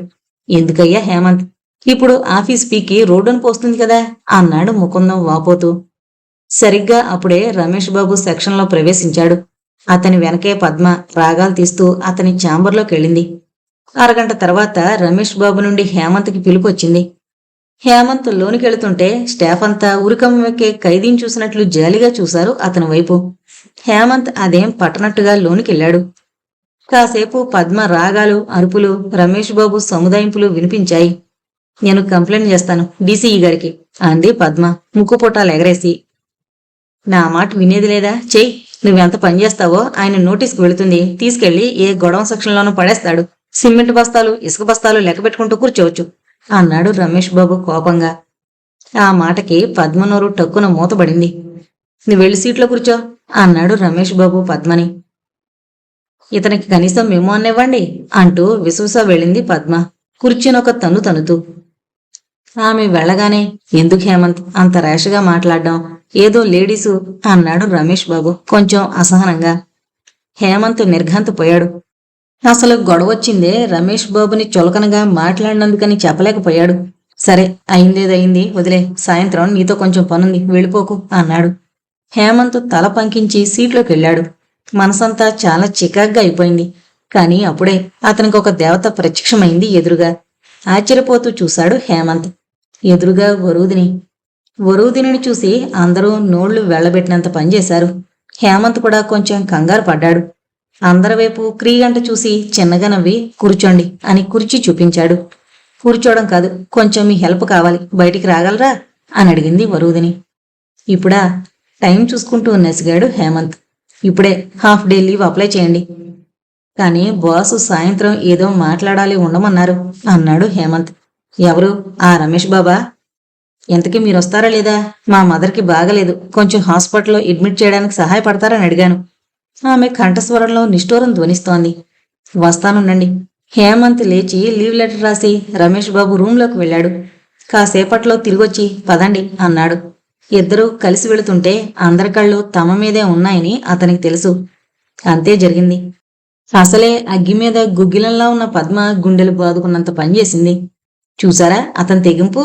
ఆ పిల్ల బాస్ని ఇష్టం వచ్చినట్లు తిట్టేళ్ళని పిల్ల కదూ. ఈవిడితో ఎప్పుడు ఫ్రెండ్షిప్ చేశాడు. ఇటు బాస్కి సర్ది చెప్పినట్లు చెప్పి అటు సినిమా కూరేగుతున్నారు అంది కోపంగా. సినిమాకని మీకెలా తెలుసు? ప్రియ ప్రశ్నించింది. ఈ టైంలో ఇంకెక్కడ తగలడతారు? ఎక్కడికో చోటకి. మొత్తానికి మన హేమంత్ టేస్ట్ మంచిదే, పిల్ల కత్తిలా ఉంది అన్నాడు ముకుందం పద్మని రెచ్చగొట్టే ఉద్దేశంతో వంకరగా నవ్వుతూ. ఆ, కత్తిలా ఉంటుంది, కొడవల్లాగా ఉంటుంది. ఇప్పుడు దొరికాడు హేమంత్ నా చేతికి అంటూ రివున రమేష్ బాబు రూంలోకి జొరబడింది సుడిగాలిలా. ఏంటి, నువ్వింకా గొడవ వదలవా పద్మ?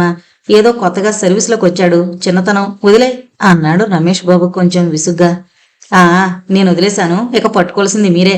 మీ ప్రియమైన శిష్యుడు ఇప్పుడు ఎక్కడికి వెళ్ళాడు అని అడిగింది ఎదురుగా కుర్చీ లాక్కొని కూర్చుంటూ. ఎవరో వాళ్ళ ఊరి వాళ్ళు వచ్చారట కదా? అవునా? పద్మ అమాయకంగా అడిగింది. అవును. మీ ఫ్యామిలీ ఊరెళ్ళిందా? అనుమానంగా చూస్తూ తల పంకించాడు రమేష్ బాబు. మరి లాడ్జిలో ఎందుకున్నారు? పద్మ ప్రశ్నకి తెల్లబోయి చూశాడు రమేష్ బాబు. ఈ కథంతా హరికథలా చెప్పించుకున్నాడు మీ హేమంత్. తనొక్కడే వింటే పర్వాలేదు. ఆఫీసులో అందరికీ వినోద కార్యక్రమం ఏర్పాటు చేశాడు. ఆ రోజు అందరూ ఒకటే నవ్వులు. పద్మ మాటలు విని రమేష్ బాబు మొహం ఎర్రబడిపోయింది. మీ ఆవిడ సామాన్లు విసిరేసిందట, పొమ్మందట. ఎవరు? యాదే చెప్పాడా? కోపంగా యాదయ్యని పిలవబోయాడు రమేష్ బాబు.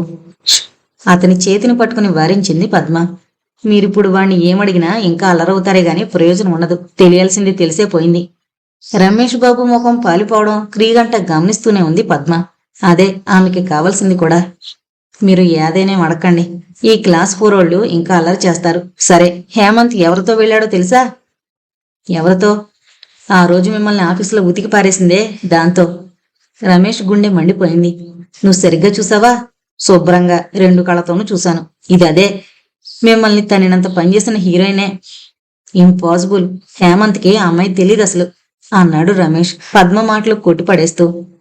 మీరలా చెవిలో పూలు పెట్టుకుని మాట్లాడితే నేనేం చెప్పలేను. కావాలంటే స్టాఫ్ని ఇంకెవరినన్నా పిలిచి అడగండి. చెవుల్లో పూలెట్టడం నీ బిజినెస్. ఇంతకీ ఆ పిల్ల మళ్ళీ ఎందుకు వచ్చినట్టు? అసలు ఆ హేమంత్కి ఈ పిల్ల పరిచయం ఎలా అయింది? నొసలు చిట్లిస్తూ అడిగాడు రమేష్.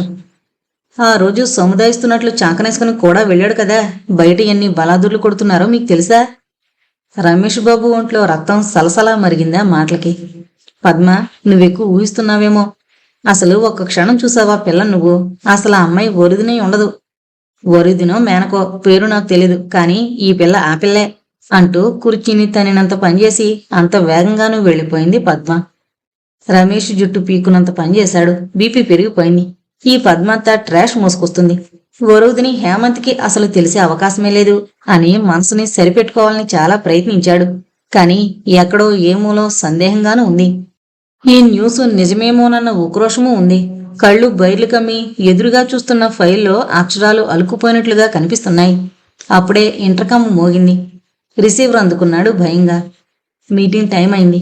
వైజాగ్ ఎస్ఈ, పార్వతీపురం ఈఈ వచ్చి సిఈ గారి దగ్గరున్నారు. ఫైల్ తీసుకురండి. సిఈ పిఏ హెచ్చరించాడు. రమేష్ ఆదరాబాదరా ఫైలుని మోట్లా కట్టి పరిగెత్తినట్లు వెళ్ళాడు.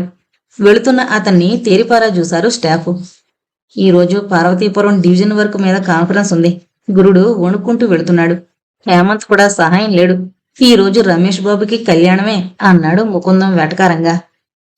కావలసిందే, లేకపోతే ముందొచ్చిన చెవుల కన్నా ఆ హేమంత్ అంటే ఎంత మోజో అంది కసిగా పద్మ. ఇంతకీ ఇందాకొచ్చిన అమ్మాయి గురించి ఈయన కూదేశావా? ముకుందం నవ్వుతూ అడిగాడు. చెప్పక ఊరుకుంటానా? ఎందుకమ్మా రమేష్ బాబు మీద అంత కక్ష? అసలే కాన్ఫరెన్స్ ఉంది. ఇతనక ఆ ఫార్మేషను, రోడ్డు డీటెయిల్స్ తెలియవు. ఈ టైంలో ఆ మాట చెబితే అతను బీపీతో చీఫ్ ఇంజనీర్ గారి ముందు పడితే ఈ ఆడాళ్ళకి తొందర ఎక్కువ. ఏంటండి ఆడవాళ్ళని అంటున్నారు అన్నారు లేడీ స్టాఫ్ కోరస్గా ముకుందం మీదకి దండెత్తే ప్రయత్నం చేశారు. అమ్మమ్మ, ఆగండి ఆగండి. ఆడవాళ్లు తొందరగా ఎమోషనల్ అవుతారని అన్నాను. ఆంధ్రాడాల్ని ఒక తాటితో కట్టకండి అంది ప్రియ చిరాగ్గా పద్మ వైపు చూస్తూ. ఇది మరో ప్రపంచ యుద్ధంగా తయారు చేయడం నాకు ఇష్టం లేదు అన్నాడు ముకుందం స్త్రీలని శాంతపరిచే ఉద్దేశంతో 100 రూపాయల కాగితం యాదయ్యకిచ్చి కాఫీ ఏమైనా స్నాక్స్ తెమ్మని పురమాయిస్తూ. ఇంతకీ ఆ పార్వతీపురం వరకు అంత టిపికలా సార్? నేను కొన్నాళ్ళు వైజాగ్ సర్కిల్ ఆఫీసులో పనిచేశానమ్మా. చాలా టిపికల్.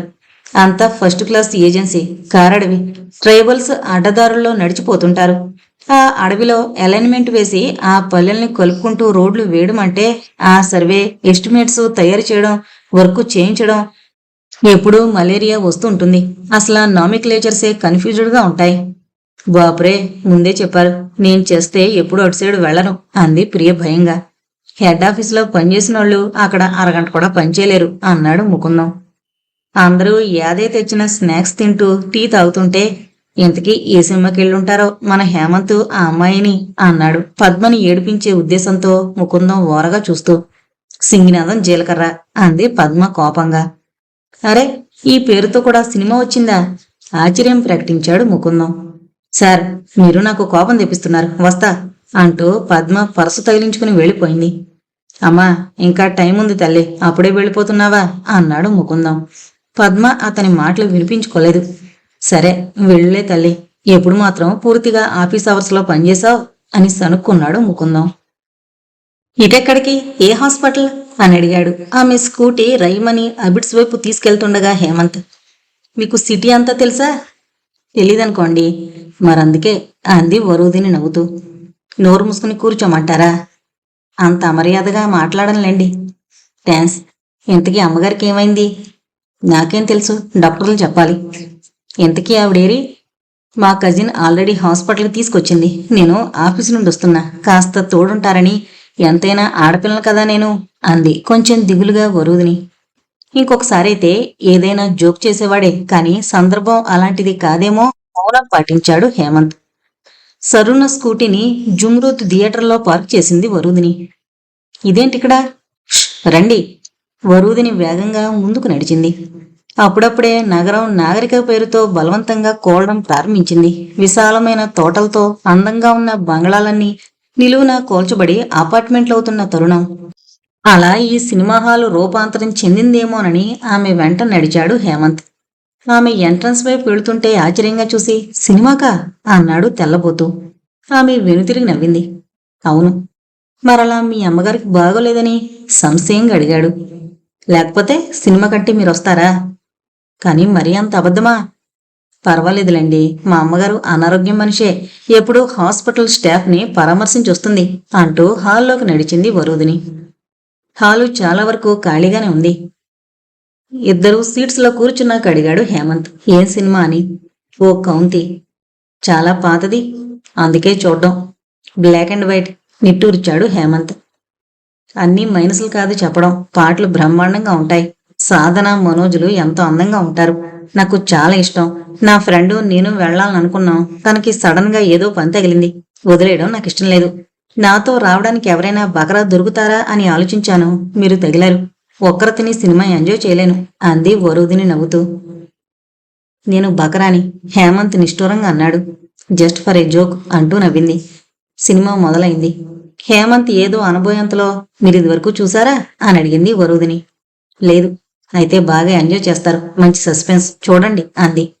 హేమంత్ సినిమా చూస్తున్నాడే గాని వరూధిని వ్యక్తిత్వం గురించి ఆలోచిస్తున్నాడు. ఈమె చొరవలో అంతరార్థమేమిటి?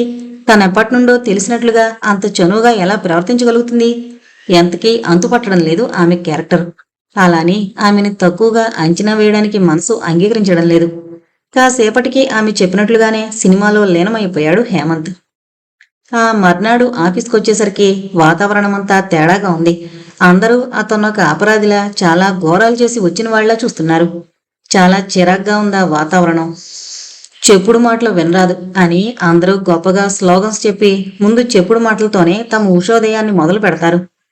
ఎంత లెక్క పెట్టకూడదనుకున్నా వాళ్ళ మధ్యనే బ్రతకాలి. మొదటిసారి చాలా టెన్స్గా ఫీల్ అయ్యాడు హేమంత్. నిన్న సినిమాకి వెళ్ళాను సార్, చాలా బాగుంది అని ఉపోద్ఘాతంగా మొదలెట్టింది పద్మ. ఎవరితోనమ్మా? మీ ఆయనతోనా అడిగాడు ముకుందం. లేకపోతే నాకేం బాయ్ ఫ్రెండ్స్ ఉన్నారా వెళ్ళడానికి అంటూ సాగతీసింది పద్మ. అయ్యో, నేనంత మాటలనే తల్లి, నువ్వెటో వెళ్ళిపోతున్నావు, వస్తా అంటూ సీట్లోంచి లేచి వెళ్ళిపోయాడు ముకుందం. యాదయ్య వచ్చి సార్ రమ్మంటున్నాడు అంటూ హేమంత్ని పిలిచాడు. హేమంత్ రమేష్ ఛాంబర్లోకి వెళ్ళి విష్ చేశాడు. రా కూర్చో అన్నాడు రమేష్. నేనొచ్చిన అమ్మాయి ఎవరు? ఉపోద్ఘాతం లేకుండా అడిగాడు రమేష్ బాబు.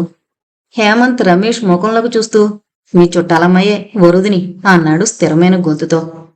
తన ప్రశ్నకి తెగ తడబడిపోతాడని, జవాబు చెప్పలేక తడుముకుంటాడని ఆశించాడు రమేష్. అందుకే హేమంత్ అంత ఖచ్చితంగా చెబుతుంటే నివ్వెరపోవడం అతని వంతైంది. నీకావిడ తెలుసా? మీ వల్లనే ఆ రోజు మాట్లాడాను కదా సార్. అయితే ఆ మాత్రానికి మళ్ళీ ఎందుకొచ్చింది? అది నీ దగ్గరికి? వాళ్ళమ్మగారికి బాగోలేదు, హాస్పిటల్కి వెళ్లాలని రిక్వెస్ట్ చేసింది. నిజంగానే బాగోలేదా? హేమంత్ మాట్లాడలేదు. ఓహో, నాకన్నా ఆవిడ దగ్గరైపోయిందా? అది చాలా కన్నింగ్. నేనైపోయాను, నీ వెంట పడుతోంది. ఇప్పటికి ఎంతమందో? సార్ కొంచెం కఠినంగా అన్నాడు హేమంత్. కోపం వచ్చిందా? వెటకారంగా అన్నాడు రమేష్. హేమంత్ నిజంగానే కోపం అణుచుకున్నాడు. ఇతరుల గురించి, అది ఆడవాళ్ళ గురించి అంత నీచంగా మాట్లాడడం నేను ఇష్టపడను. అంటే నాకు సంస్కారం లేదంటావా? నేనంత మాట్లాడను. ఇప్పుడేం జరిగిపోయిందని ఏదో సహాయం అడిగింది, వెళ్ళాను. దానికంత రాద్దంతం దేనికి? అది నా పర్సనల్. రమేష్ హేమంత్ జవాబుకి కొద్దిగా నిరత్రుడయ్యాడు. నిన్న పార్వతీపురం ఫైలు విషయంలో రమేష్ బాబుకి చీఫ్ ఇంజనీర్ చేత అక్షంతలు పడ్డాయి. ఇప్పుడది అర్జెంటుగా హేమంత్ చేత డీల్ చేయించకపోతే తనకి సస్పెన్షన్ ఆర్డర్స్ వస్తాయి. అందుకే వెంటనే తగ్గిపోయాడు రమేష్ బాబు. సర్లే, జరిగిందేదో జరిగింది. నేను సాయంత్రం ఉండమంటే ఉండకుండా వెళ్ళిపోయావు. నాకు కాస్త కోపం వచ్చింది. Let it be. కాస్త ఈ ఫైల్లో కొర్రీలు చూసిపెట్టు, 1 గంటలో మళ్ళీ పిలుస్తాను అన్నాడు ఫైలు హేమంత్ ముందుకు తోస్తూ. హేమంత్ ఫైల్ తీసుకుని విసురుగా ఛాంబర్లోంచి వచ్చేసి సీట్లో కూర్చున్నాడు తిరగేస్తూ. ఏదో ఉపద్రవం జరిగిపోతుందనుకున్న స్టాఫ్ వాతావరణం అంత కూల్గా ఉండడాన్ని జీర్ణించుకోలేకపోయారు, ముఖ్యంగా పద్మ. ఇక దిక్కుతోచక గోళ్లరంగు వేసుకుంటూ అది 2 కాళ్ళు సీట్లో ఎత్తి కూర్చుని ఏంటో మన ఆఫీసు పాడైపోతుంది సార్ అంది ముకుందంతో. అది ఇప్పుడు తెలిసిందమ్మా అన్నాడు ముకుందం. పద్మ కొన్ని విషయాల్లో చాలా తెలివైంది. తను తన సంభాషణ పొడిగించాలని అనవలసినవి అనాలనుకున్నప్పుడు అవతలి వారి మాటలు అర్థం కానట్లుగా నటిస్తోంది. మరిబ్బరు తెగించేస్తున్నారు సార్. ఇది వరకెలా ఉండేది? అందరం అన్నా చెల్లెళ్ళ గౌరవంగా పనిచేసుకునేవాళ్ళం. హేమంత్ కాన్సంట్రేషన్ అంతా దెబ్బతింటోంది. అవునమ్మా, రోజులు మారిపోయాయి కదా తల్లి. ఎప్పుడూ ఒకలా ఉంటారా? అయినా అంత తెగించి ఆఫీసులకొచ్చేసి మగాళ్ళని బండ్ల మీద ఎక్కిచ్చేసుకుని చిచ్చి చిచ్చి అంది పద్మ. మిగతా వాళ్ళు పనిచేసుకుంటూనే ఆవిడ ప్రేలాపన వింటున్నారు. ఏమన్నా అంటే బాస్ ఆవిడ గుప్పిట్లో ఉన్నాడు. ఆఫీసు వదిలేసి సినిమాలు, షికార్లు. హేమంత్ తన చేతిలోని పెన్ను ఫైలు మీదకి విసిరేసి వేళ్లు విరుచుకున్నాడు. అవును పద్మగారు, మీరన్నది నిజమే. నిన్నొచ్చిన అమ్మాయి గురించే కదా మీరంటోంది. నేను కూడా అదే అనుకున్నాను. అయినా వెళ్ళాను. ఆడదానికి లేని బాధ నాకెందుకని. నిజమేనండి, ఆఫీసు వాతావరణాలు చెడిపోతూనే ఉన్నాయి. పని రాక కొందరు, పనిలేక కొందరు తమ అవసరాల కోసం దిగజారుతుంటే ఎవరు మాత్రం ఏం చేస్తాం చెప్పండి. ఆఫీసులో ఎలా కూర్చోవాలో, ఎలా నడవాలో, ఎలా డ్రెస్సింగ్ చేసుకోవాలో, గౌరవానికి, ప్రవర్తనకి ప్రాధాన్యత లేని రోజుల్లోకి మనం వచ్చేసాం. ముందు మీరు కాళ్ళు కింద పెడతారా అన్నాడు చాలా సౌమ్యంగా. పద్మ షాక్ తిని చూసింది. వెంటనే ఏమనడానికి పాలు పోలేదు. నిన్నటి రచ్చ మళ్ళీ ఈ రోజు చేస్తే ఎవరూ సింపతి చూపించరు కదా. హేమంత్నే వెనకేసుకొచ్చే ప్రమాదం ఉంది. అందుకే ఉక్రోషాన్ని చంపుకొని లంచ్ రూమ్ వైపు నడిచింది అసహనంగా. సరోజిని ఆలోచిస్తూ వంట చేస్తోంది. నిజానికి వంటేం కాదు, ఏదో ఆకలి ఆగనప్పుడు ఇంత ఉడకేసుకుని తినడం. రుచి పచి అంటూ ఏమీ ఉండదు. మనసుకేదీ నచ్చదు. బ్రతకాలను ఉండదు, చావు రాదు. ఆ దొంగ సచ్చినోళ్లంతా ఆత్మహత్య మహాపాపం అంటారు. బ్రతికుండి ఈ నరకం అనుభవించడం కన్నా పాపం మరొకటుందా? అసలు ఇంట్లో ఉండేళ్ళని దొంగ సచ్చినోడిని అనాలి. ఎందుకంత అపురూపంగా తనని ప్రేమించడం, తనకి మరో ప్రపంచం లేకుండా చేయడం. ఇప్పుడేమో అర్ధాంతరంగా పోయాడు, తనని దిక్కులేని దాన్ని చేసి. అసలు అతుకుపోవడాలేంటి? మధ్యలో వచ్చి మధ్యలో వెళ్లిపోయే మాయిదారు మొగుడు కోసం తను చచ్చిపోయినట్లుగా బతకడం ఏంటి? వెంటనే వెనక వీధిలో వెంకటలక్ష్మి గుర్తుకొచ్చింది. వెంకటలక్ష్మి మొగుడు లక్ష్మీనారాయణ మున్సిపల్ ఆఫీసులో అటెండరు. వెధవ రోజూ తాగి అర్ధరాత్రి కొంపచేరి ఏదో కారణం పెట్టుకుని వెంకటలక్ష్మిని చితకబోతుండేవాడు. పిల్లలు ఒకటే గోలగా ఏడుపులు. ఆ ఆక్రందనలు వెళ్ళలేక పెరటి గోడ మీద నుండి చిన్న స్టూల్ వేసుకుని లక్ష్మీనారాయణని ఎడాపెడా తిట్టేది తను. నా పెళ్ళం నా ఇష్టం అనేవాడు లక్ష్మీనారాయణ. తను భరించలేక ఒక రాయి తీసి సూటిగా వాడి మొహానికి తగిలేటట్టు కొట్టింది. దెబ్బకి నెత్తికి చిల్లుపడి బొడబట రక్తం కారింది. దెబ్బకి తాగిన మందు దిగి రక్తం రక్తం అంటూ పెడబొబ్బలు పెట్టాడు. ఎంతసేపు పెట్టిన రాగాలమని అయ్యో అయ్యో అలా కొడతారేటండి అంటూ చెంగు చింపి మొగుడికి కట్టుగట్టి పతివ్రతగా మారిపోయింది వెంకటలక్ష్మి. ఏంటమ్మా అన్ని నీకే కావాలి అని కాస్త విసుకుని లక్ష్మీనారాయణని డాక్టర్ దగ్గరికి తీసుకెళ్లి కట్టుకట్టించుకొచ్చాడు కనకారావు. ఆ మర్నాడు అసలు చోద్యం ప్రారంభమైంది. అలవాటుగా వీధురిగెక్కి కూర్చుంది తను. ఏంటి సరోజిని, రాత్రి లక్ష్మీనారాయణని రాయిచ్చు కొట్టావంట? అవును, టైంకి గుణపం దొరకలేదు, లేకపోతే అది విసిరెద్దును వేదం మీదకి చచ్చేవాడు అంది తను. అయ్యో అయ్యో, మొగుడు పెళ్ళాలన్నాక ఏదో కింద మీద పడతారు, తెల్లారి కలిసిపోతారు అన్నాడు ఆచారి. అతని వైపు తేరిపారా చూసి కింద మీద పడ్డం కాదు, దాన్ని చావగొడుతున్నాడు. జీతమంతా తాగుడికి తగలేసి తిండి లేకుండా పెళ్ళాం పిల్లల్ని మాడుస్తున్నాడు. రోజు ఆ భోగోతం వెళ్ళలేకపోతున్నాం అంది తను.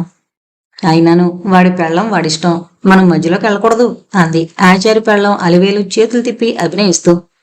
ఓహో ఆచారి, రాత్రికొకసారి ఈవిడ బుర్ర బద్దలు కొట్టు, నాకు చూడాలనుంది అంది కొంగులో బఠానీలు నోట్లో వేసుకుంటూ. అయ్యో పదండి, ఈవిడితో మాట్లాడ్డాం అంటూ చెంపలు వేసుకుంది అలివేలు. మెల్లగనడు, పడతావు. ఆచారసలే అర్భకుడు, నిన్ను మూసుకెళ్ళలేడు పాపం అంటూ పకపక నవ్వింది తను. ఏంటే ఆవిడ నాన్న తిట్లు తిడుతూ వెళుతోంది, ఎందుకు నీకు ఇదంతా అంటూ రంగప్రవేశం చేసింది రామలక్ష్మి. లేకపోతే వాడి పెళ్ళం వాడిష్టమంట, అది మనిషి కాదా? వాడు తనడానికి ఇది ఏడవడానికి పుట్టారా? ఏం మాట్లాడతారే జనం, పెద్ద ధర్మం కనుక్కున్నట్లు. ఏదో చిన్నప్పటి నుండి అలానేగా నూరు పోస్తారు మరి. నూరు పోస్తారు, మన బుర్రలేమయ్యాయి. అన్నం పెట్టి ఆదరించడానికి కాదు మొగుడు, తన్నడానికి చంపడానికి, పైగా వాడిష్టమట. చీపురు తీసి వాయించక ఆ సంవత్సరమే లంగ్స్ తినేసేయని పుట్టుకుమన్నాడు లక్ష్మీనారాయణ. ఏదో నలుగురు కోసం అన్నట్లు రాగాలు తీసి తాళి తెంపుకుంది వెంకటలక్ష్మి. వెంటనే అటెండర్ ఉద్యోగంతో పాటు పెన్షను, గ్రాట్యుటీ, గడిది గుడ్డు అంటూ వచ్చి వెంకటలక్ష్మి ఒళ్ళో పడ్డాయి. మనిషి 3 నెలల్లో మారిపోయి లావయ్యి రంగు తేలింది. ఒంటి మీదకి మంచి చీరలు వచ్చి పడ్డాయి. భుజానికి పర్సు, కళ్ళల్లో మెరుపు, పిల్లలకి చదువులు. అసలు వెంకటలక్ష్మిని ఇప్పుడెవరూ గుర్తుపట్టలేరు. బాగున్నావే వెంకటి? నీ బాబు ఒక మంచి పని చేసి చచ్చాడే. గవర్నమెంట్ ఉద్యోగం చేసేవాడికిచ్చి కట్టబెట్టాడు. ఇప్పుడు చూడు ఎంత ఒడ్డున పడ్డావో అంది తను. వెంకటలక్ష్మి నవ్వి, అవునండి సరోజిని గారు అంది. అదంతా గుర్తు చేసుకుంటూ పప్పు పులుసుకి పోపు పెడుతుంటే వెనక నీడలనిపించి ఉలిక్కిపడి చూసింది సరోజిని. వెనక సుబ్బారావు పొళ్ళికిలిస్తూ. సరోజినికి నిలువెల్లా మండిపోయింది. ఇక్కడ దాకా ఎందుకొచ్చావు? ఏం పని అంది గట్టిగా. అరవకు సరోజిని, పోపు వాసనకి గుమ్మెత్తొచ్చాను అన్నాడు సుబ్బారావు నిబ్బరంగా. సరోజినికి వాడి బుద్ధి అర్థమైంది. రాత్రి గుడిలోనే వాడి చూపులు తేడాగా ఉన్నాయి. సరే, రుచి చూస్తావా? చూపిస్తే చూడ్నా? చొరవ తీసుకోవాలని ముందు కొరిగాడు సుబ్బారావు. అదే అదనుగా వేడివేడి పప్పు పులుసు వాడి అరచేయిలాగి గరిటెడు పోసింది సరోజిని. దెబ్బకి పెడబొబ్బలు పెట్టబోయి బాధని దిగమింగాడు సుబ్బారావు. చచ్చాను బాబోయ్ అని కీచుగరుస్తూ. ఏం పాపం, రుచి చూస్తానన్నావుగా? మరి మోటు సరసం నీది సరోజిని అని అక్కడే ఉన్న నీళ్లలో చేయి పెట్టబోయాడు సుబ్బారావు సిగ్గు లేకుండా. సరోజిని గరిటె గట్టిగా ఊపుతూ ముందు బయటికి నాడు అంది గద్దిస్తూ. సుబ్బారావు గబగబా హాల్లోకి నడుస్తూనే నా దగ్గర అప్పు తీసుకున్నావు గుర్తుందా అన్నాడు అక్కసుగా. ఊరికిచ్చావా? ఇల్లు తాకట్టు పెట్టుకుని వడ్డీకిచ్చావు. అంత మాత్రాన గజ్జికొకలా కొంపలో జొరబడతావా? నిన్ను రమ్మని పిలిచానా నేను అంది సరోజిని. సరే చూస్తా అంటూ బయటికి నడిచాడు సుబ్బారావు. వాడు వెళ్ళగానే చెప్పలేని ఏడుపు వచ్చింది సరోజనికి. అది మొదటిసారి. గోడకి జేరబడి కూలబడి వెక్కెక్కి ఏడ్చింది చాలాసేపు. గోడకి వేలాడుతున్న కనకారావు వైపు చూసింది బేలగా. ఏంట్రా, పోతూ పోతూ నా ధైర్యాన్ని కూడా తీసుకుపోయావా? నువ్వుండగా నా కాలి గోరు కూడా చూడడానికి ధైర్యం లేని ఈ కాగితాలేరుకునే కంపు వెదవా వంటగద్దాకా వచ్చేశాడు అనుకుంది బాధగా. ఏంటే ఆ సుబ్బిగడు పొద్దున్నే వచ్చిపోతున్నాడు అంటూ గ్లాసు పట్టుకొచ్చింది రామలక్ష్మి. వాడు నీలాగే ఓ గ్లాసు కందిపప్పుందా అని వచ్చాడు అంది సరోజిని తేరుకొని మామూలుగా ఉండడానికి ప్రయత్నిస్తూ. రామలక్ష్మి పక్కపక్క నవ్వి, ఇచ్చావా మరి అంది. ఇవ్వకపోతే ఎలా? ఇచ్చే పంపాను, నీకేం కావాలో ఏడు అంది. పంచదార అంది రామలక్ష్మి కొంచెం సిగ్గుపడుతూ. నీ సిగ్గు చివిడినట్లే ఉంది, ఆ గ్లాసుటి తగలెట్టు అంటూ ఊడిన జుట్టు ముడేసుకుని పైకి లేచింది సరోజిని. ఈ నెలలో ఇది మూడోసారి, ఫస్ట్ కంత ఇచ్చేస్తా నసుగుతున్నట్లుగా అంది రామలక్ష్మి. పంచదార గ్లాసులో పోస్తూ, ఈ నెలకి మూడోదేలే, అంతకు ముందు నెలలు నువ్విచ్చేది నేను పుచ్చుకునేది లేదు గాని పట్టుకెళ్ళు అంది సరోజిని. రామలక్ష్మి గ్లాస్ అందుకుని, అక్క వాణ్ణి ఇంటికి రానివ్వకు, బావున్నప్పుడైతే ఆ సంగతి వేరు అంది సలహా ఇస్తున్నట్లుగా. సరోజినికి ఏదో అనాలన్నా ఏమీ అనలేకపోయింది. అంది నీరసంగా. రామలక్ష్మి వెళుతుంటే మళ్ళీ ఏదో దిగులు ఆవరించినట్లయింది సరోజినికి. అలానే గోడకి జేరబడి కూర్చుంది శూన్యంలోకి చూస్తూ. హలో. బస్టాండ్లో నిలబడ్డ హేమంత్ గొంతు గుర్తుపట్టి పక్కకు చూశాడు. స్కూటీ ఆపి ఒక కాలు కింద పెట్టి చిలిపిగా చూస్తోన్న వరుదిని చూసి అతని కళ్ళు మెరిశాయి. Copper sulphate colour batik print చేసిన కాటన్ డ్రెస్లో ఆమె చాలా ఆకర్షణీయంగా ఉంది. ఎక్కడికి? హాస్పిటల్కే చిలిపిగా నవ్వింది. ఈసారి ఎవరిని జాయిన్ చేస్తున్నారు? వెటకారంగా అడిగాడు. మిమ్మల్నే పక్కపక్క నవ్వింది వరుదిని. నాకేం, బాగానే ఉన్నాను అని మీరనుకుంటే ఎలా? నేను రాను. బస్టాండ్లో తమ ఆఫీసు స్టాఫ్ తమిద్దరి సంభాషణ వింటున్నారనే సందేహంతో మెల్లిగా అన్నాడు హేమంత్. మీరు రాకపోతే ఆ బట్టతల భానుమూర్తి నెక్కించుకుంటాను అంది వరుదిని మొండిగా. అతనెవరో నిజంగానే సిన్సియర్గా ముందుకొచ్చి నాకిస్తారా లిఫ్టు అని అడిగాడు. వరుదిని అంత పని చేసే రకమని కంగారు పడి వెంటనే స్కూటీ ఎక్కేశాడు. వరుదిని పక్కపక్కనవి, బ్యాడ్ లక్ బాబాయ్ గారు, బెటర్ లక్ నెక్స్ట్ టైం అంటూ స్కూటీ స్టార్ట్ చేసింది. మీకు అసలు భయం అనేదే లేదా? హేమంత్ ఆశ్చర్యంగా అడిగాడు. వరుదిని చిన్నగా నవ్వింది. భయం? దాని సంగతి ట్యాంక్ బండ మీద కూర్చున్నాక చర్చించుకుందాం అంది. స్కూటీ ట్యాంక్ బండ మీదకి చేరింది. ఇద్దరూ ఒక బెంచి మీద కూర్చున్నాక పల్లీలు కొంది వరుదిని. ఇదేనా హాస్పిటల్ అని అడిగాడు హేమంత్. ఈ రోజుకిదే. కొన్ని పల్లీలు అతనికి షేర్ చేస్తూ నవ్వింది వరుదిని. హేమంత్ సందేహంగా చూస్తూ, మీతో స్నేహం బాగుంది, కానీ మీ యాటిట్యూడే అర్థం కావడం లేదు. మీకు చాలా ధైర్యం, బాగా డబ్బులో భయం లేకుండా పెరిగినట్లున్నారు. వరుదిని అతని వైపు సాలోచనగా చూసింది.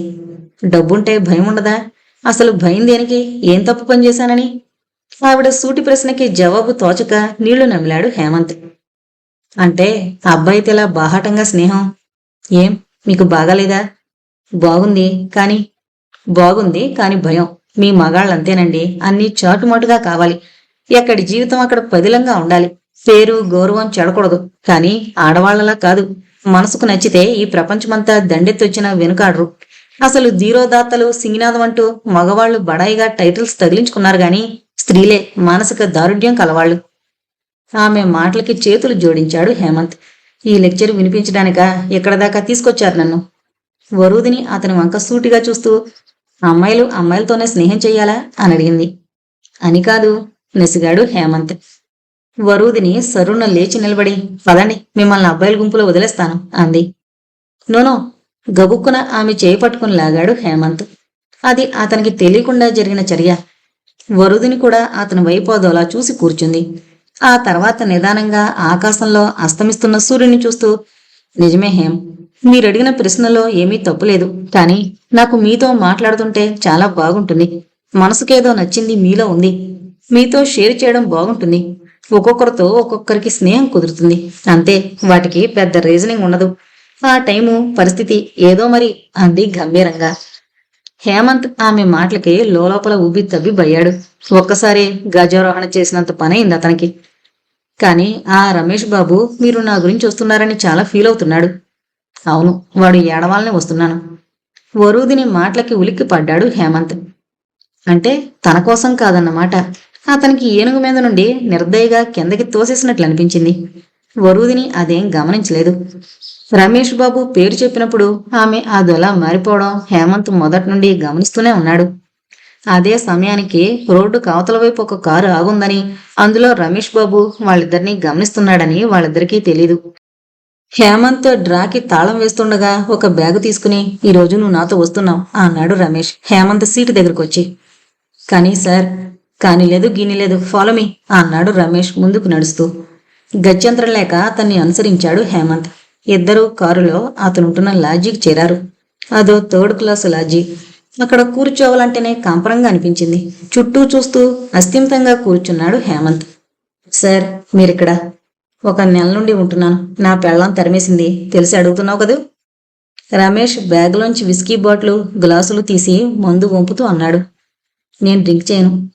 ఇదేం కరిచేదిలే, ఈ ఒక్కరోజుకి నాకు కంపెనీవు అన్నాడు చీర్స్ చెప్పి తాగుతూ. హేమంత్ గ్లాస్ పట్టుకుని గుండ్రంగా తిప్పుతూ కూర్చున్నాడు. ఆ వరూధినితో నీ స్నేహం 3 పువ్వులు 6 కాయల్లా ఉందనుకుంటాను. హేమంత్కి అర్థమైంది అతనేం మాట్లాడాలని తీసుకొచ్చాడు. మౌనంగా చూస్తూ కూర్చున్నాడు. నీకు తెలుసో లేదో, దానికి పెళ్ళయింది, ఒక కూతురు కూడా ఉంది. మొగుడు వదిలేశాడు. నెత్తిన బాంబు పడ్డట్లయింది హేమంత్కి. అసలు ఏమాత్రం ఊహించని ఆ విషయాల్ని అతని మనసు జీర్ణించుకోలేకపోయింది. వెంటనే మొదటిసారని కూడా మరిచిపోయి గ్లాసులోని మందు గడగడా తాగేశాడు. మొదటిసారేమో మందు నెతికెక్కిపోయింది, ఒక పెను విషాదంలా. ఏడుపు వెక్కెక్కొచ్చింది. నిజంగానే ఏడ్చేశాడు హేమంత్. నిన్ను బాగా డిసీవ్ చేసింది కదూ, అదంతే. నన్ను కూడా పెళ్లి చేసుకోమని చాలా ఒత్తిడి చేసింది. పెళ్ళం బిడ్డల్ని అన్యాయం చేసి. హేమంత్ మాట్లాడలేదు. అదే అదనుగా మరో గ్లాస్ అందించాడు రమేష్. హేమంత్ కిక్కురు మనకుండా తాగేశాడు. రమేష్ మనసు శాంతించింది. ఏమాత్రం స్పృహలేని హేమంత్ని చిన్నగా కారెక్కించి స్వయంగా అతని రూంలో పడుకోబెట్టి తలుపు దగ్గరికేసి లాడ్జి మొహం పట్టాడు ఒక రకమైన సంతోషంతో. నిద్ర లేచేసరికి 10:30 దాటింది. హేమంత్ ఉలికి పడ్డాడు. ఆఫీసు టైం అయిపోయింది.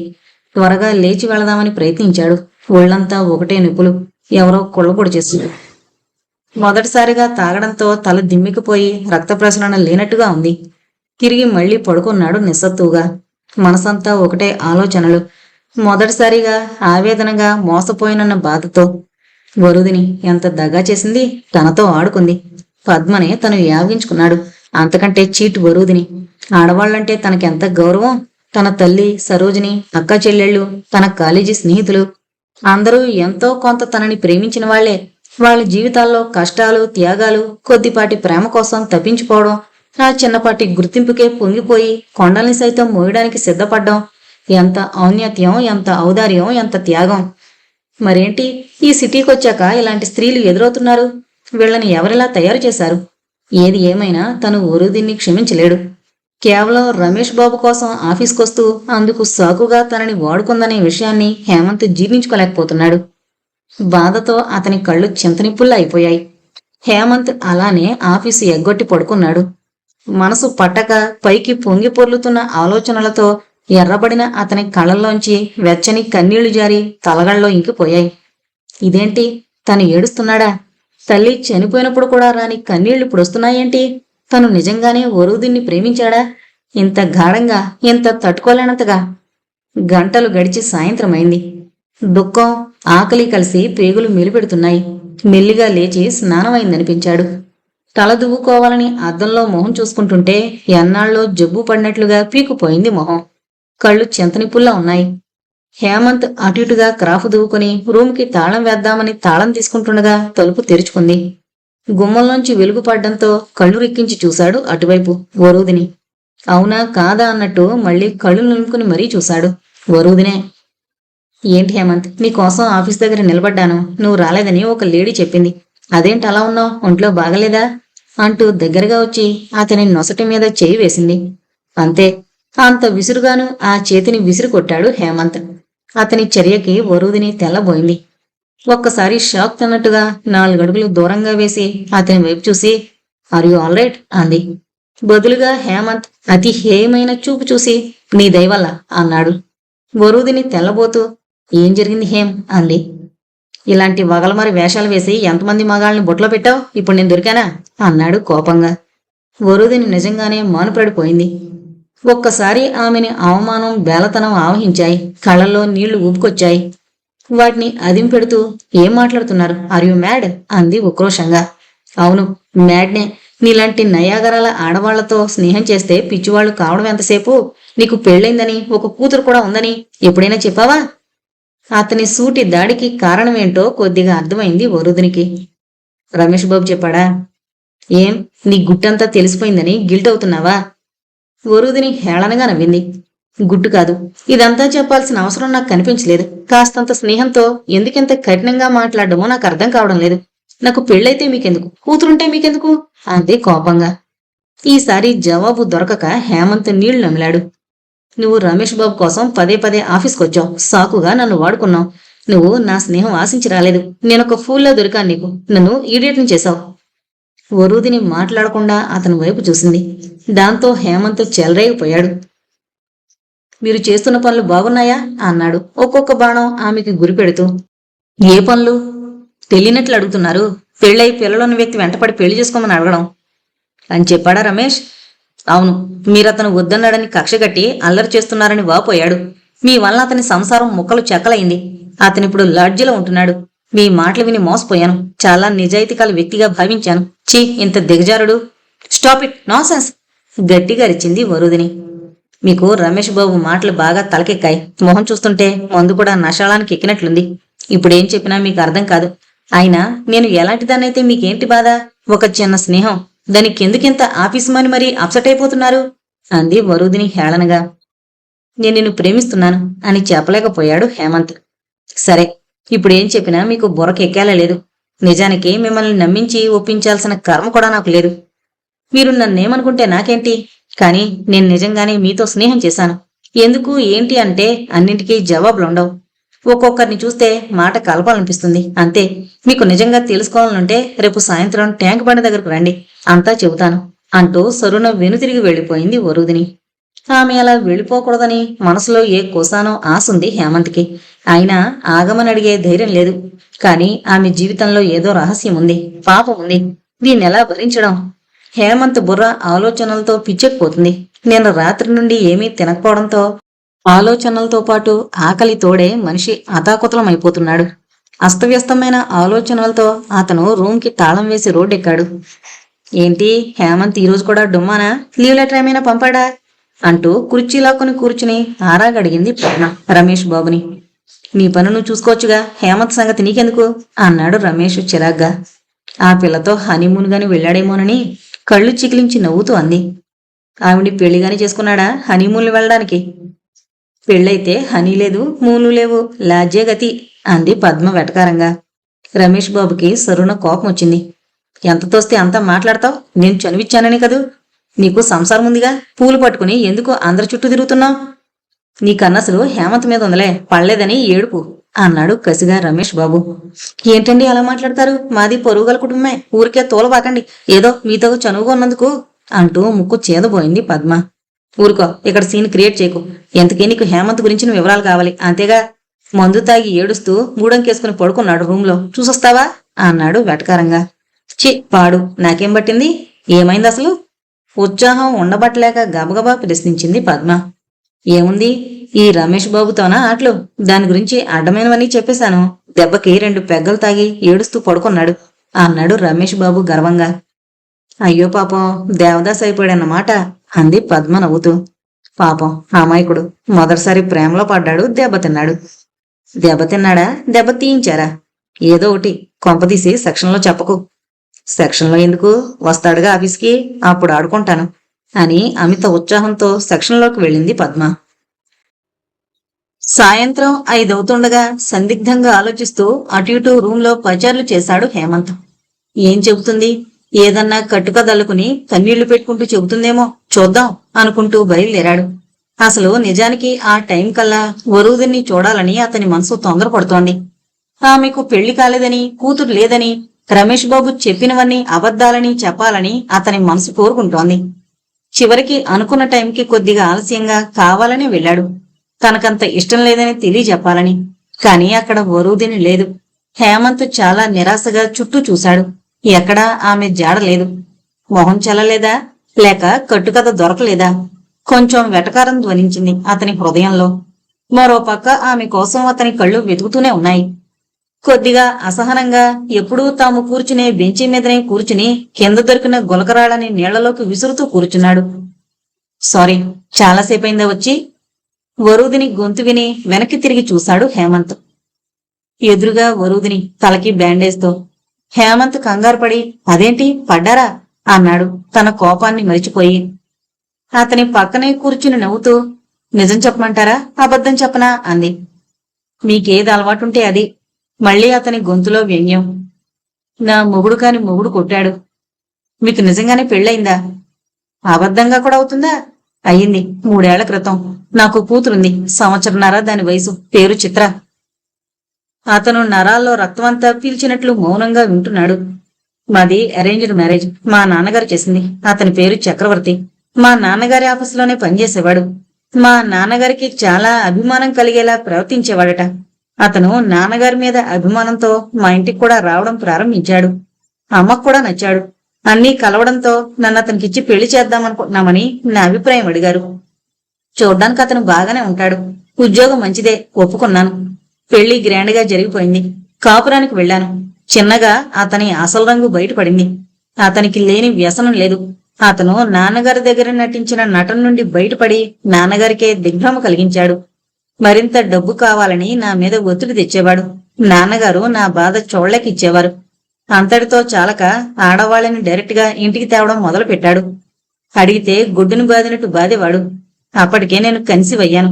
ఏ నిర్ణయమూ తీసుకోలేని స్థితి. అతని వికృత రూపం చూసి మాన్పడి ఆ బెంగతోనే నాన్న 6 నెలల్లో చనిపోయారు. అతని దురలవాట్లకి సస్పెండ్ అయ్యాడు. డబ్బు కోసం ఆరడి మరీ ఎక్కువైపోయింది. నేను పుట్టింటికొచ్చి అమ్మ దగ్గర ఉండిపోయాను.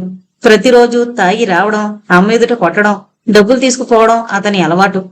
ఇంతలో చిత్ర పుట్టింది. నేను ఉద్యోగం వెతుక్కున్నాను. కాని అతను ఆఫీస్ దగ్గరకొచ్చి బ్లాక్మెయిల్ చేసి జీతమంతా పట్టుకెళ్లిపోయేవాడు. చివరికి కోర్టుకెళ్లి విడాకులు తీసుకున్నాను. పాప బాధ్యత ఇద్దరిది అన్నారు. కాని అతను పాపని నేను డబ్బులివ్వని రోజున తీసుకువెళతానని బెదిరిస్తూ అప్పుడప్పుడు వస్తాడు, దౌర్జన్యం చేస్తాడు, కొడతాడు. పాపని ఎత్తుకుని పారిపోబోతాడు. ఆ పెనుగులాట్లో భాగమే ఇది. సరే, రమేష్ బాబు గురించి కదూ చెప్పాలి మీకు. మా అమ్మకి ఈ మధ్య నాకు మళ్లీ పెళ్లి చేయాలని పిచ్చి పట్టింది. నన్ను చాలాసార్లు బ్రతిమలాడింది. చివరికి ఎవరికో పెళ్లిళ్ల పేరాయికి చెప్పింది. అతను చెప్పిన పెళ్లి కొడుకుల లిస్టులో మీ బాసు రమేష్ బాబు కూడా ఉన్నాడు. అదేంటి, ఆయనకి పెళ్లం బిడ్డలున్నారు కదా? ఆశ్చర్యపోతూ అడిగాడు హేమంత్. వినండి. అమ్మ నాకు అతని ఫోటో చూపించింది. నేను నాకు పెళ్లి వద్దని విసుక్కున్నాను. చక్రవర్తిని చూశాక నాకు పెళ్లి మీద, మగాళ్ల మీద నమ్మకం పోయింది. కాని అమ్మ బ్రతిమలాడింది. చక్రవర్తి దరిద్రం వదిలించుకోవాలంటే నాకు తోడుండాలని అమ్మ ఉద్దేశం. కాని ఇతను చాలా పెద్దవాళ్ళ ఉన్నాడు కదమ్మా అన్నాను, ఆ పెళ్లిని తప్పించాలని. కొంచెం పెద్దవాడేలే, కాని పెద్ద పొజిషన్ లో కూడా ఉన్నాడు. భార్య గర్విష్టట, దాంతో విడాకులైందట. నీ ఫోటో చూసి ఇష్టపడ్డాడు. చక్రిగాడి గొడవ తప్పించుకోవాలంటే కొంచెం మంచి పొజిషన్లు ఉంటేనే కదా ఎదుర్కోగలడు అంది. మరి పాప? తన కూతురులా చూసుకుంటానన్నాడు. చాలా మర్యాదగా మాట్లాడాడు. ఎంత వినయం అనుకున్నావు అంది అమ్మ ఉబ్బి తబ్బిబ్బవుతూ. ఇదంతా ఎప్పుడు జరిగింది అని అడిగాను. నేను నువ్వు ఆఫీసులో ఉండగా వచ్చాడు. పాపని ఎత్తుకున్నాడు. 2 ఫ్రాకులు కూడా తెచ్చాడు. నువ్వు తిడతావని దాచిపెట్టాను అంది. నేను మౌనంగా ఉండిపోయాను. ఏమంటావ్? అమ్మ ఆత్రంగా నా మొహంలోకి గుజ్జు చూస్తూ అడిగింది. నేను అతనితో మాట్లాడాలి. అతను అదే అన్నాడు. రేపొస్తాడు. కొంచెం ఎక్కడైనా కూర్చుని మాట్లాడుకోండి అంది అమ్మ. నేనేమీ జవాబు చెప్పలేదు. అమ్మ లేచి వెళుతూ, వరు, ఈ పెళ్లి చెడగొట్టుకోకే, మంచివాళ్లా ఉన్నాడు అంది బ్రతిమలాడుతున్న ధోరణిలో. ఆ మర్నాడు నా చేత ఆఫీసుకి సెలవు పెట్టించింది. 11 గంటలవుతుండగా అతను వచ్చాడు. అమ్మ నన్ను అతనికి పరిచయం చేసింది. హలో అన్నాడతను. నాకతను మొదటి చూపులోనే నచ్చలేదు. కారణం రూపమా ఏమో ఆలోచిస్తున్నాను. కొంచెంసేపు బయటికి వెళదాం అన్నాడతను అమ్మిచ్చిన కాఫీ తాగుతూ. అమ్మ వెళ్లమని సైగ చేసింది నాకు. అయిష్టంగానే అతని వెంట కారులో కూర్చున్నాను. అతను కారు డ్రైవ్ చేస్తూ అతని ఆస్తి వివరాలు, అతని పొజిషను, వీటి గురించి చెబుతూనే ఉన్నాడు. ఊరంతా తిప్పి ఒక చిన్నపాటి హోటల్కి తీసుకువెళ్లాడు. కాఫీ ఆర్డర్ చేస్తూ, ఏమన్నా కొనిపెట్నా అని అడిగాడు మొదటి ప్రశ్నగా. నేను అర్థం కాక చూశాను. అంటే ఏముంది, ఏదన్నా చీర కొనిపెడతాను అన్నాడు. నా మొహం అవమానంతో జేవురించింది. మీరు కొనిపెట్టడమేంటి? పెళ్లి కాకముందు నేను అలా ఎవరి దగ్గర కానుకలు తీసుకోను. పెంకితనం చాలానే ఉంది అన్నాడు కాఫీ శబ్దం చేస్తూ తాగుతూ. ఇదేనా మీరు మాట్లాడుకుందామని తీసుకొచ్చింది? కోపం గడిగి లేచి పిలుస్తున్నా వినిపించుకోకుండా ఇంటికొచ్చేశాను. హేమంత్ తెల్లబోతూ వింటున్నాడు. ఆ తర్వాత ఆ వెధవ రొప్పుతూ ఆగిపోయింది వరూదిని. ఆమె కళ్ళు ఆవేశంతో ఎర్రబడ్డాయి. హేమంత్ ఆమెని గమనిస్తూ కూర్చున్నాడు. ఇప్పుడు అతనిలో ఆమె పట్ల ఇందాకటి వరకు ఏర్పరుచుకున్న ద్వేషం, కోపం పోయి జాలి, బాధ పెనవేసుకుని అతన్ని విషాదభరితం చేస్తున్నాయి. వాడు నేను ఆఫీస్కెళ్ళాక అమ్మ దగ్గరకొచ్చి చెప్పిన మాటలు, ఇచ్చిన చీర నన్ను వ్యవసం చేశాయి. నీ కూతురికి చాలా గర్వం, ఏమనుకుంటోంది నన్ను అన్నాడట. అమ్మ కంగారు పడుతూ, ఏం జరిగింది బాబు అందట. అమ్మకి రమేష్ బాబు సంబంధం పోగొట్టుకోవడం ఇష్టం లేదు. ఎక్కడ అతను నన్ను చేసుకోనంటాడోనన్న భయం ఆమెలో ఎక్కువగా చోటు చేసుకుంది. అమ్మ బలహీనత అతను కనిపెట్టాడు. చీర కొనిపెడతానంటే అదేదో తప్పైనట్లుగా రయ్యను లేచి వెళ్ళిపోయింది. నీ కూతురికేమన్నా ఇది మొదటి పెళ్ళా? పైగా ఒక కూతురుంది. అవతల రోజు ఇంటి మీద దాడి చేసే ముందు మొగుడు. వీటినన్నింటినీ తట్టుకుని నీ కూతుర్ని పెళ్లి చేసుకోవడానికి ఎవరొస్తారు ముందుకి? అమ్మక మాటలు కష్టంగా తోస్తున్న పరిస్థితులతో రాజీపడి వాటిని భరిస్తూ సర్ది చెప్పడానికే ప్రయత్నించింది. దానికి నేను నచ్చజెప్తాను, మీరు తొందరపడకండి అని బ్రతిమలాడిందట. అయినా రమేష్ బాబు తగ్గకుండా, ఇప్పుడు చెబుతున్నా వినండి. నాకు నా భార్య నుండి లీగల్ డైవర్స్ లేదు. విడిగా ఉంటున్నామంతే. ఆవిడికి నాకు పడదు. మీ అమ్మాయిని లీగల్ గా పెళ్లి చేసుకోలేను. అయినా బాగానే చూసుకుంటాను. మీ మనవరాలకు కూడా నెలకింతనిస్తా. మీ కూతురు ఉద్యోగం చేయనక్కర్లేదు, ఆలోచించుకోండి అని వెళ్ళిపోయాడట. అతని మాటలకి అమ్మ హతాసురాలైంది. నేను ఆఫీసు నుండి వెళ్లేసరికి ఏడుస్తూ పడుకునుంది. నేను కంగారు పడి అడిగితే ఏడుస్తూ జరిగిందంతా చెప్పింది. జీవితంలో ఒక దెబ్బ తగిలితే నీతి జాతి లేని వాళ్ళనుకుంటుందా ఈ ప్రపంచం? ఎంత బాగా పెంచాను నిన్ను, ఎంత మంచి కుటుంబం మంది. ఒక దుర్మార్గుడు చేసిన నీచమైన పనికి మన బ్రతుకులెంత దిగజారిపోయాయా? తప్పు చేసిన వాడిని వదిలి మనల్ని శిక్షిస్తున్నారే. వాడికి లీగల్ డైవర్సు అయిందనుకుని ఇంటిదాకా రానిచ్చాను. ఎలా మాట్లాడాడు వాడు? నా కూతుర్ని ఉంచుకుంటానని కదా వాడు చెప్పడం. అమ్మ తిరిగి వెక్కి వెక్కి ఏడ్చింది. నేను అమ్మ భుజం మీద చెయ్యేసి, వాడు సంస్కారం లేని అదముడు, పాతాళం నుండి వచ్చాడు. వాడు వాగిందానికి నువ్వు ఏడవడం ఎందుకమ్మా? నేను పెళ్లి చేసుకోవాలని ఎప్పుడు అనుకోలేదు. చిత్రే నా లోకం. దాన్ని బాగా పెంచాలి, చదివించాలి. తల్లిగా నా ముందు పెద్ద బాధ్యత ఉంది. వాడి గురించి ఆలోచించుకో అన్నాను. అలా అన్నానే గాని నా ఒంట్లో రక్తమంతా సలసలా మరిగిపోతూనే ఉంది. అవమానం ఎంత నిలువెల్లా దహిస్తుందో మాట పడిన వారికి అర్థమవుతుంది. అంతవరకు ఎంతో గౌరవంగా జీవించిన మా జీవితాల్లో చక్రవర్తి అల్లుడు రూపంలో ప్రవేశించి మా బతుకులు ఛిద్రం చేస్తున్నాడు. ఇప్పుడు ఎవరు వారి వారి సంస్కారం కొద్దీ అనుకున్నా మేం తలదించుకుని భరించాలి. అలా చెబుతున్నప్పుడు వరూదిని కంటిలోంచి కొసకి చేరిన కన్నీటి చుక్క ఎర్రబడ్డం గమనించాడు హేమంత్. అతని మనసు విలువెల్లాడింది. అసహాయుడుగా చూశాడు ఆమె వైపు. మా ఇంటి పక్క ఒక ఆవిడుంది. ఆమె తోచక అమ్మ దగ్గరకొచ్చి కబుర్లు చెప్తుంది. నా వివరాలు అడుగుతుంది. దాస్తే ఇంకా నొక్కి నొక్కి అడుగుతుందని అమ్మ నిజం చెప్పేసింది. ఆవిడ ముందు కన్నీళ్లు పెట్టుకుని ముక్కు చీది జాలి చూపించింది. ఆ తర్వాత నన్ను చూస్తే ఆవిడికి ఆశ్చర్యం. ఎప్పుడూ ఏడవకుండా డ్రెస్సులు వేసుకుని స్కూటీ మీద తిరుగుతున్నానని బాధ.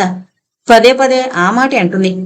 మీ కూతురు కొంచెం సర్దుకోవాల్సింది. మొగుడన్నాక ఏదో అంటాడు, పెళ్లియక్క స్వేచ్ఛ అంటే ఎలా అని నా కాపురం కూలిపోవడానికి, నాలో ఉన్న 1.25 తప్పులు వెతకడానికి ప్రయత్నిస్తుంది. చక్రవర్తి వచ్చి అల్లరి చేసిన రోజు ఆమెకు పండగే. కిటికీకి చెవులు కళ్ళు అతికించేస్తుంది. ఇలా ఉంటుంది లోకం. ఎవరిని ప్రశ్నించగలం? మనకొచ్చిన దురదృష్టాన్ని నిందించడం కాక. వరూదిని నవ్వడానికి ప్రయత్నిస్తూ హేమంత్ వైపు చూసింది. హేమంత్ నవ్వలేకపోయాడు. అలానే బేలగా చూశాడు. అందుకే ఆ రోజు కోపం పట్టలేక చీర తెచ్చి వాడి మొహాన్ని విసిరాను. మీరొచ్చి సర్ది చెప్పడానికి ప్రయత్నించారు. ముందు మిమ్మల్ని కసురుకున్నా ఎందుకో ఎక్కడో మిమ్మల్ని తెలిసినట్లు ఫీల్ అయ్యాను. మాట్లాడేలా అనిపించింది. కాస్త అమాయకంగా కనిపించారు. చాలా మంది కారణాలు అడుగుతారు. నిజానికి అవేం ఉండవు. కొందరిని చూడగానే చిరాకు కలుగుతుంది. కొందరంటే ఇష్టపడతాం. కొందరు అసలు ఏ జన్మ నుండో మనకి ఆత్మీయులు అనిపిస్తారు. స్నేహానికి ప్రేమకి లాజిక్లుండవు హేమంత్. అదంతే. కాలగతిలో వాళ్ల బలహీనతలు తెలిసినా వదలాలి అనిపించదు అంటూ నిట్టూర్చింది వరూదిని. హేమంత్ మనసంతా అదోలా అయిపోయింది. వరూదిని మీద కోపం అయితే పోయింది గాని తనేం చేయగలడామెకి? కాని ఏమైనా చేసి ఆమె జీవితానికి వసంతం తేగలిగితే? అదే అర్థం కాలేదతనికి. అలానే అసలే పెద్దవైన కళ్ళని మరింత విస్ఫారితం చేసి చూస్తుండిపోయింది. ఎందుకంత పెద్ద కళ్ళు నీకు? ఆల్చెప్పల్లా ఏ ఆడపిల్లకో ఇస్తే నీలాంటి వాళ్ళకి వలవేసి ఆడించేదిగా. ఆమె జోక్కి అతను నవ్వలేకపోయాడు. కనీసం సానుభూతి మాటలు కూడా చెప్పలేకపోయాడు. సరే, చీకటి పడుతోంది, వెళదాం పద అంటూ పైకి లేచింది వరూదిని. హేమంత్ కూడా లేచి నిస్సత్తుగా ఆమె వెంట అడుగులు వేశాడు. సీరియస్ గా ఫైల్ ని స్టడీ చేస్తున్న హేమంత్ ని తదేకంగా చూసింది పద్మ. ఎలానో సంభాషణ మొదలుపెట్టి అతన్ని గేలి చేయాలని ఆమె సంకల్పం. ఎవరైనా ఏదైనా అంటే డొంక కదిలించాలని అటు ఇటు వేళ్లు విరుచుకుంటూ చూసింది. అప్పుడే అటెండెన్స్ రిజిస్టర్ క్లోజ్ చేస్తూ, ఏంటి హేమంత్, లీవ్ లెటర్ పంపించకుండా డుమ్మ కొట్టావు? ఒంట్లో బాగుండలేదా ఏంటి అన్నాడు ముకుందం హేమంత్ వైపు చూడకుండానే. ఆ కొద్దిగా జ్వరం అన్నాడు హేమంత్ పొడిగా తను ఫైల్లోంచి తలెత్తకుండా. ఇవాళ రేపు రకరకాల జ్వరాలొస్తున్నాయి సార్. ఏం జ్వరమో ఏంటో పాపం అంది పద్మ అల్లుకుపోవడానికి సిద్ధపడుతూ. హేమంత్ జవాబు చెప్పలేదు. అసలు విననట్లు ఊరుకున్నాడు. నిన్న మా పక్కింటైన బావగారికి అదేం జ్వరమో వచ్చి 24 గంటల్లో పోయాడు హేమంత్ గారు. రక్త పరీక్ష చేయించుకున్నారా మీరు అంది తిరిగి రెచ్చగొడుతూ. హేమంత్ బదులవ్వలేదు. ఊరుకో అమ్మా, లేనిపోని అపశకున మాటలు. ఏదైనా జ్వరమైతే ఇంత త్వరగా ఆఫీస్కి రాగలడా? నువ్వు ఊరికే సాగదీకు అన్నాడు ముకుందం చిరాగ్గా. పని చేసుకుంటున్న మిగతా స్టాఫ్ కూడా కొద్దిగా ఆ సంభాషణ ఇష్టపడినట్లు చిరాగ్గా చూశారు. అంతలోనే బాలయ్య ఒక ఆమెను వెంటబెట్టుకుని రమేష్ బాబు ఛాంబర్లోకి వెళ్లాడు. అందరి కళ్ళు అటు తిరిగాయి. ఆ అమ్మాయికి వయసు 30 లోపే ఉంటుంది. చేతిలో చిన్నపాటి సంచితో అందర్నీ బిక్కుబిక్కుమంటూ చూస్తూ బాలయ్య వెంట లోనికి వెళ్ళింది. సారు, నమస్కారం పెట్టు. ఆవిడ నమస్కారం పెట్టింది. మన సారయ్య పెళ్ళాం సార్. సారే చచ్చిపోయాడు కదా, ఈవిడికి పోస్టింగ్ ఆర్డర్స్ ఇచ్చి మీ దగ్గర వేశారు. నన్నొద్దని చెప్పారట కదా, నా బదులు ఈవిడ. మీకు బాగానే ఉంటుందిలే సారు, చెప్పినట్లు వింటాదిలే ఏమ్మా అన్నాడు బాలయ్య ఆ అమ్మాయి వైపు చూస్తూ. రమేష్ బాబుకి బాలయ్య మాటలో వెటకారం అర్థమైనా తెలియనట్లు నటిస్తూ ఏం పేరమ్మా అని అడిగాడు. వసంత ఆమె బెదురుతున్నట్లుగా చెప్పింది. కాసేపు హేమంత్ గొడవ పక్కన పెట్టి రమేష్ బాబు ఛాంబర్లోకి వచ్చింది పద్మ. రావడమే కుర్చీ బొర్రున లాక్కుని కూర్చుంటూ కొత్త పోస్టింగా అని అడిగింది వసంతని ఎగాదిగా చూస్తూ. కష్టాల వల్ల దైన్యంగా ఉన్న వసంత మొహం కళగా ఉంది. అమాయకత్వం వల్ల వచ్చిన అందం అది. అప్పుడే పూసిన ఓ పేరు తెలియని పువ్వులా. ఇదిగో వసంత, ఈవిడ్ని బాగా చూసుకోవాలి. ఈవిడ్ని బాగా చూసుకుంటే నీకు అసలు ఏ తిప్పలో ఉండవు అన్నాడు బాలయ్య వెటకారంగా నవ్వుతూ. రమేష్ బాబు ఆమె పోస్టింగ్స్ చూసి జాయినింగ్ రిపోర్ట్ తనే రాసి ఆమె చేత సైన్ చేయించి నువ్వింక రిలీవ్ అవ్వు అన్నాడు బాలయ్యని. అవుతానులేండి, నేనెక్కడికి పోతాను? డీసీఈ గారి దగ్గరే వేయించుకున్నా. తెల్లారితో నాతోనే పని మీకు. మా వసంత జాగ్రత్త సార్ అన్నాడు బాలయ్య వెళ్లిపోతూ. వసంత నిస్సహాయంగా చూసింది. ఈవిడికి కాస్త ఏం చేయాలో చెప్పు. చూడమ్మా, వెళ్ళి ముకుంద గారిని పిలుచుకురా అన్నాడు రమేష్ బాబు. పద్మ వసంతకి ముకుందాన్ని చూపించింది. సారు, మిమ్మల్ని పెద్దసారు రమ్మంటున్నాడు అని చెప్పింది వసంత. ముకుందం లోనుకొస్తూనే, ఏంటి సార్, బాలయ్యని ఎందుకు పంపేశారు? ఈ లేడీస్ అటు ఇటు తిరుగుతూ పనిచేయలేరు, మరీ ముఖ్యంగా అటెండర్స్ గా అన్నాడు కొద్దిపాటి విసుగు చూపిస్తూ. వాడికి ఈ మధ్య మరీ ఎక్కువైపోయింది ముకుందం గారు. వాడే చీఫ్ ఇంజనీర్ లెవెల్లో మాట్లాడుతున్నాడు, అందుకని. అయినా అంటూ ఆమె జాయినింగ్ రిపోర్ట్ తీసుకువెళ్లి అటెండెన్స్ రిజిస్టర్లో సైన్ చేయించాడు ముకుందం. మన కొత్త అటెండర్ పేరు వసంత, సారయ్య భార్య. బాలయ్యకి బదులుగా వచ్చింది అన్నాడు ముకుందం స్టాఫ్ తో. దరిద్రం వదిలింది అంది పద్మ. ఏం వదిలింది? వాడు డీసీఈ గారి దగ్గర చేరాడు. ఇంకా జులుం పెరుగుతుంది అన్నాడు ముకుందం. ఇంత జరుగుతున్నా హేమంత్ తల కూడా ఎత్తకుండా తన పని తాను చూసుకుంటూనే ఉన్నాడు. అతన్ని క్రీగంట గమనిస్తూనే ఉంది పద్మ. హేమంత్ ఆఫీసు పరిస్థితులను పట్టించుకునే స్థితిలో లేడు. అతని ఆలోచనల నిండా వరుదినియే తిరుగుతోంది. అంత చక్కని తెలివితేటలున్న అమ్మాయికి అలాంటి జీవితమా? దేవుడికి ఎందుకింత కక్ష? ముందు ఎంత జీవితముంది? అంతా ఇలా నిస్సారంగా నిస్తేజంగానే గడవాలా? తనేమీ చేయలేడా? ఎలా? ఏదో అర్థమవుతున్నట్లే ఉంది, కాని ఏదో జంకు, భయమో పరిస్థితులు అతనికి దారి చూపించడం లేదు. సారు, మిమ్మల్ని పెద్దసారు పిలుస్తున్నాడు. వసంత మాటకి లోకంలోకొచ్చాడు హేమంత్. అన్నాడు కొద్దిగా ఉలిక్కి పడుతూ. నెమ్మది, సారు జ్వరం పడ్డాడు అంది పద్మ నవ్వుతూ. ఈసారి హేమంత్ ఆమె వైపు సీరియస్ గా చూసి, నేనొచ్చే లోపల ఈ డేటా చెక్ చేయండి అంటూ ఎస్టిమేట్ ఆమె టేబుల్ మీదకి గిరాటేసి లేచి నిలబడ్డాడు. రమేష్ బాబు మొహం చూడాలనిపించడం లేదు, కానీ తప్పదు. ఒక మనిషి వికృత రూపం చూశాక మామూలుగా మాట్లాడడం చాలా కష్టంగా ఉంటుంది. రమేష్ బాబు బలహీనతలు, డబ్బు, ఆశ అన్నీ కొంతవరకు తెలుసు. కాని మరీ అంత నీచంగా వరుదినితో ఆడిన గేము చాలా కోపంగా అనిపిస్తోంది. హేమంత్ సూటిగా రమేష్ బాబు వైపు చూడకుండా ఎటో చూస్తున్నట్లుగా విష్ చేసి కూర్చున్నాడు. రమేష్ బాబు మాత్రం హేమంత్ని పరీక్షగా చూస్తూ, ఒంట్లో బాగలేదా అని అడిగాడు. ఫీవర్, గొణిగినట్లుగా అన్నాడు హేమంత్. వచ్చి చూద్దామనుకున్నాను, కుదరలేదు. ఆ రోజే అనుకున్నా, నువ్వు మరో పెగ్గు తాగినప్పుడే అప్సెట్ అవుతావేమోనని. సరే వదిలే, దాని గురించి నీకెందుకు టెన్షన్? నువ్వెక్కడ దాని బొట్లో పడి దెబ్బతింటావోనని చెప్పాను. ఏవీ లేందే ఇంత హర్ట్ అయ్యావు. ఇక నిజంగా లోతుకి దిగితే ఏమయ్యేవాడివి అన్నాడు ఓదార్పుగా. హేమంత్ మొహం కోపంతో జేవురించింది. లేచి జుట్టు పట్టుకుని కొట్టాలనిపించింది. పరిస్థితి అది కాదు కాబట్టి కోపాన్ని బలవంతంగా అణుచుకుని, నాకెందుకు సార్ ఆమె సంగతి? ఏదో చిన్నపాటి స్నేహం. ఆమె గురించి చెడుగా కూడా అనుకోవాల్సిన అవసరం నాకు లేదు అన్నాడు కూల్గా నవ్వడానికి ప్రయత్నిస్తూ. సరే సరే, ఇప్పుడు నువ్వైతే ఆరోగ్యంగా ఉన్నావు కదా, అందుకే పిలిచాను అన్నాడు మాట మారుస్తూ రమేష్ బాబు. సరే అంటూ లేచాడు హేమంత్. వచ్చి తిరిగి సీట్లో కూర్చున్నాడే కాని పని మీద ఏకాగ్రత కుదరడం లేదు. ఏంటండి, ఎస్టిమేట్ ఇచ్చి వెళ్ళారు, నాకెందుకిది అంది పద్మ కోపంగా. అది మీ సీటుదే. అవుననుకోండి, మీకు మార్పు చేశారుగా చేయమని. అంటే A to Z చేయమని కాదు, డేటా చెక్ చేయండి, నేను నోట్ రాస్తాను అన్నాడు హేమంత్ అసహనంగా. డేటానా? ఇది ఏ షెడ్యూల్ ఆఫ్ రేట్స్ తో చేయాలి? నయం, షెడ్యూల్ హాఫ్ రేట్స్ ఉంటుందని తెలుసు మీకు. మీ సర్కిల్ ఎక్కడుంది? కాకినాడ. మరింకేం, ధవళేశ్వరం షెడ్యూల్ ఆఫ్ రేట్స్ తో చేయండి. పద్మ ఎస్టిమేట్ ను అటు ఇటు తిరిగేసి గబగబా అది పుచ్చుకుని రమేష్ బాబు రూమ్ లోకి పరిగెత్తింది. చూడండి ఆ హేమంత్, నేను ఎస్టిమేట్ చెక్ చేయాలట, అంత మాత్రానికి అతనెందుకు అంది ఏడుస్తున్నట్లుగా. ఏం చెయ్యొచ్చు కదూ? తెలిసి మాట్లాడకండి, నాకు రాకనే కదూ మిమ్మల్ని పట్టుకుని ఏడుస్తున్నా. సరే వసంత, వెళ్ళి వసుమతి గారిని పిలువు అన్నాడు వసంతతో. ఆవిడెందుకు? ఇప్పుడు అసలే దెబ్బతిన్న పులిలా ఉన్నాడు హేమంత్. వసుమతి చేత చెక్ చేయిస్తాలే. వసుమతి రావడమే అసహనంగా లోనుకొచ్చింది. హేమంత్కి కొంచెం హెల్త్ బాగలేదు, కాస్త ఈ ఎస్టిమేట్ డేటా చెక్ చేసి పెడతారా? వసుమతికి పనిరాని రమేష్ బాబు అంటే చాలా హేళన.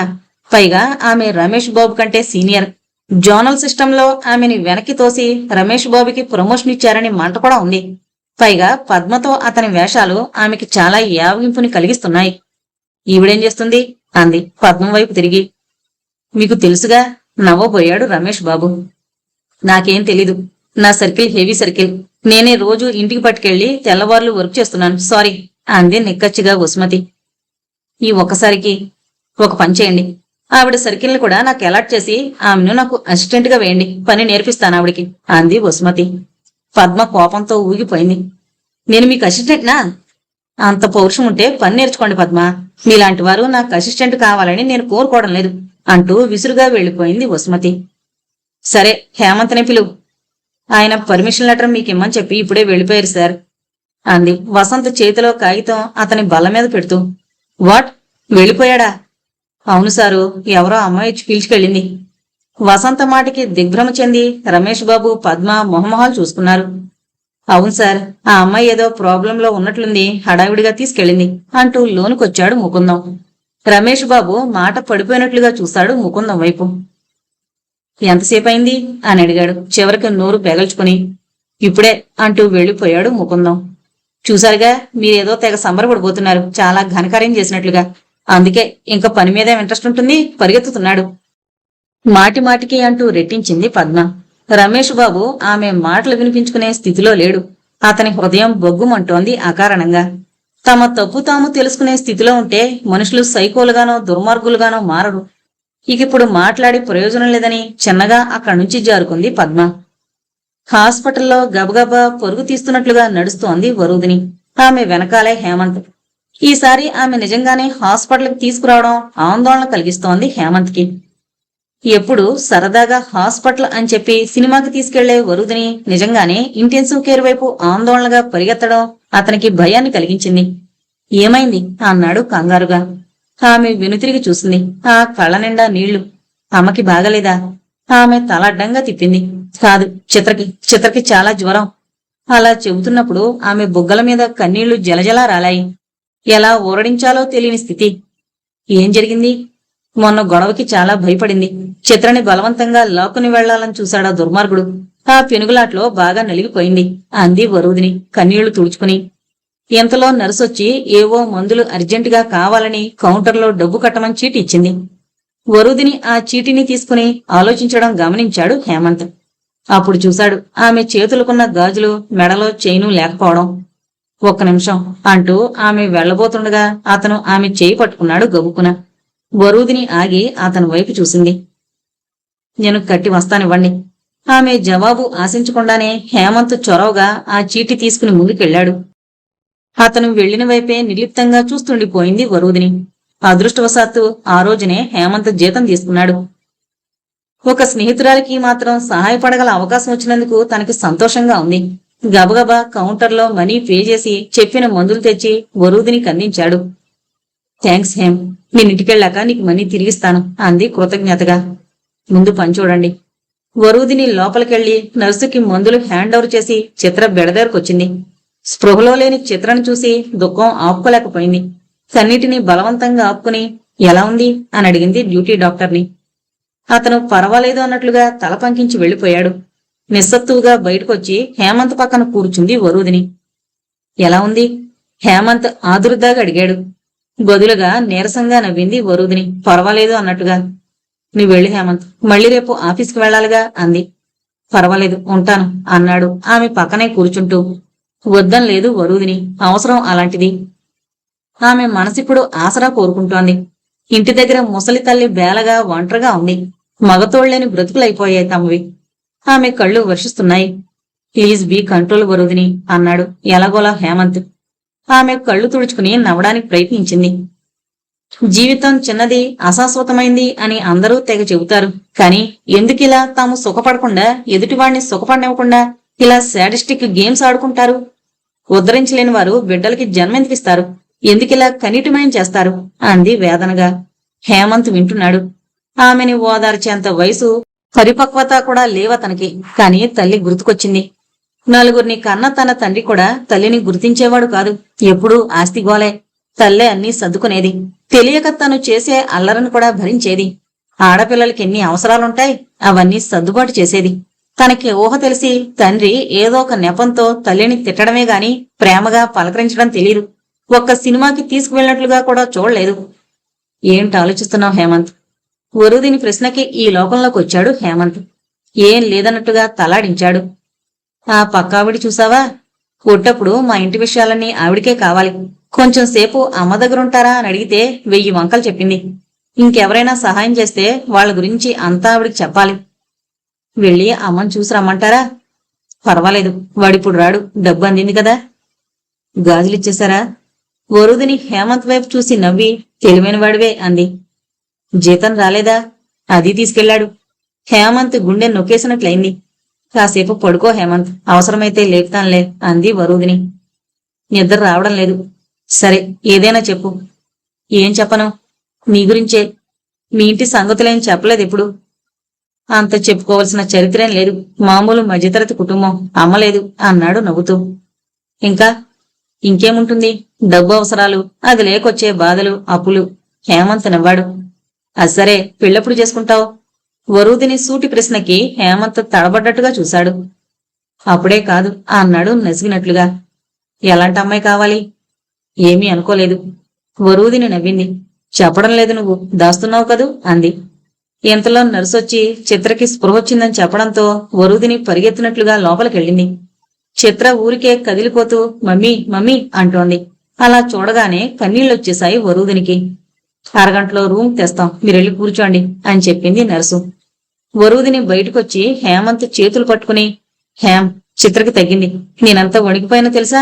చిత్ర లేకపోతే నా జీవితం ఏమిటి అంది ఏడుస్తూ. హేమంత్ మాట్లాడలేకపోయాడు.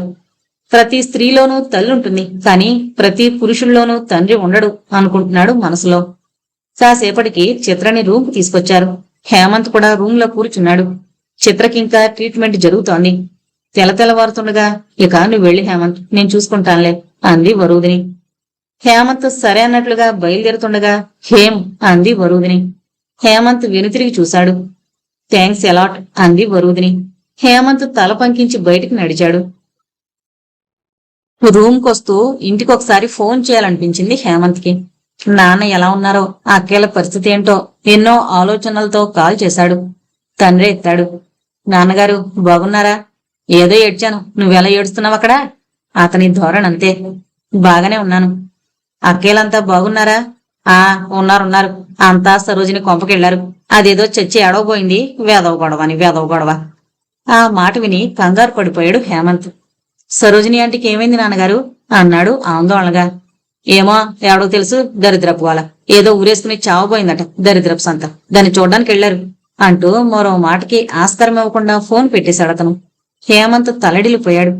అంతే, హేమంత్ నిలువెల్లా వణికిపోయాడు. తను అర్జెంటుగా ఊరెళ్ళాలి. తమ కుటుంబాన్ని నిలబెట్టిన సరోజిని ఆంటీని చూడకుండా ఎలా ఉండగలగడం? కాని డబ్బు జేబులో తడుముకున్నాడు. రాను పోను సరిపోతుంది. హేమంత్ గబగబా రూమ్కెళ్లి తయారయ్యి బ్యాగ్ తీసుకుని బస్టాండ్కి పరిగెత్తాడు. హేమంత్ని చూసి బౌరుమంది అతని అక్క. ఎంత పని చేయబోయిందిరా అత్త అంది ఏడుస్తూ. అసలేం జరిగింది? ఏమోరా, ఏమీ చెప్పదు అంది. బావుగారు మాత్రం నువ్వు స్నానం చేయి హేమంత్, తర్వాత మాట్లాడుకుందాం అన్నాడు. హేమంత్ స్నానం చేసి టిఫిన్ తిన్నాననిపించుకున్నాడు. కాసేపు బయటకెళదాన్రా. నేను ముందు ఆంటీని చూడాలి. అదే చూడొచ్చు. ఇద్దరూ బయటికి నడుస్తుండగా మన మూలంగానే సరోజిని గారికి కష్టాలు హేమంత్. వాట్, మన మూలంగానా? ఆశ్చర్యపోతూ అడిగాడు హేమంత్. అవును, పూర్తి వివరాలింకా తెలియవు. పోలీస్ కేసు కాకుండా చూసుకున్నాను. టైంకి ఆ రామలక్ష్మి గారు వెళ్ళకపోతే అంతా అయిపోయేది. అంటే కొన్నాళ్ళ నుండి ఆ సుబ్బారావు గారు సరోజిని గారిని ఏడిపిస్తున్నాడట. ఆమె ఒంటరితనం, అప్పు తీసుకోవడం అలుసుగా తీసుకుని వేళకాని వేళల్లో ఇంటికి రావడం, వెకిలి చేష్టలు చేయడం, లేదంటే క్షణాల్లో డబ్బు కక్కమండం చూచాయిగా రామలక్ష్మి గారు చెప్పడమే. సరోజిని గారు ఇప్పటికీ నోరు తెరచి ఒక్క మాట చెప్పలేదు.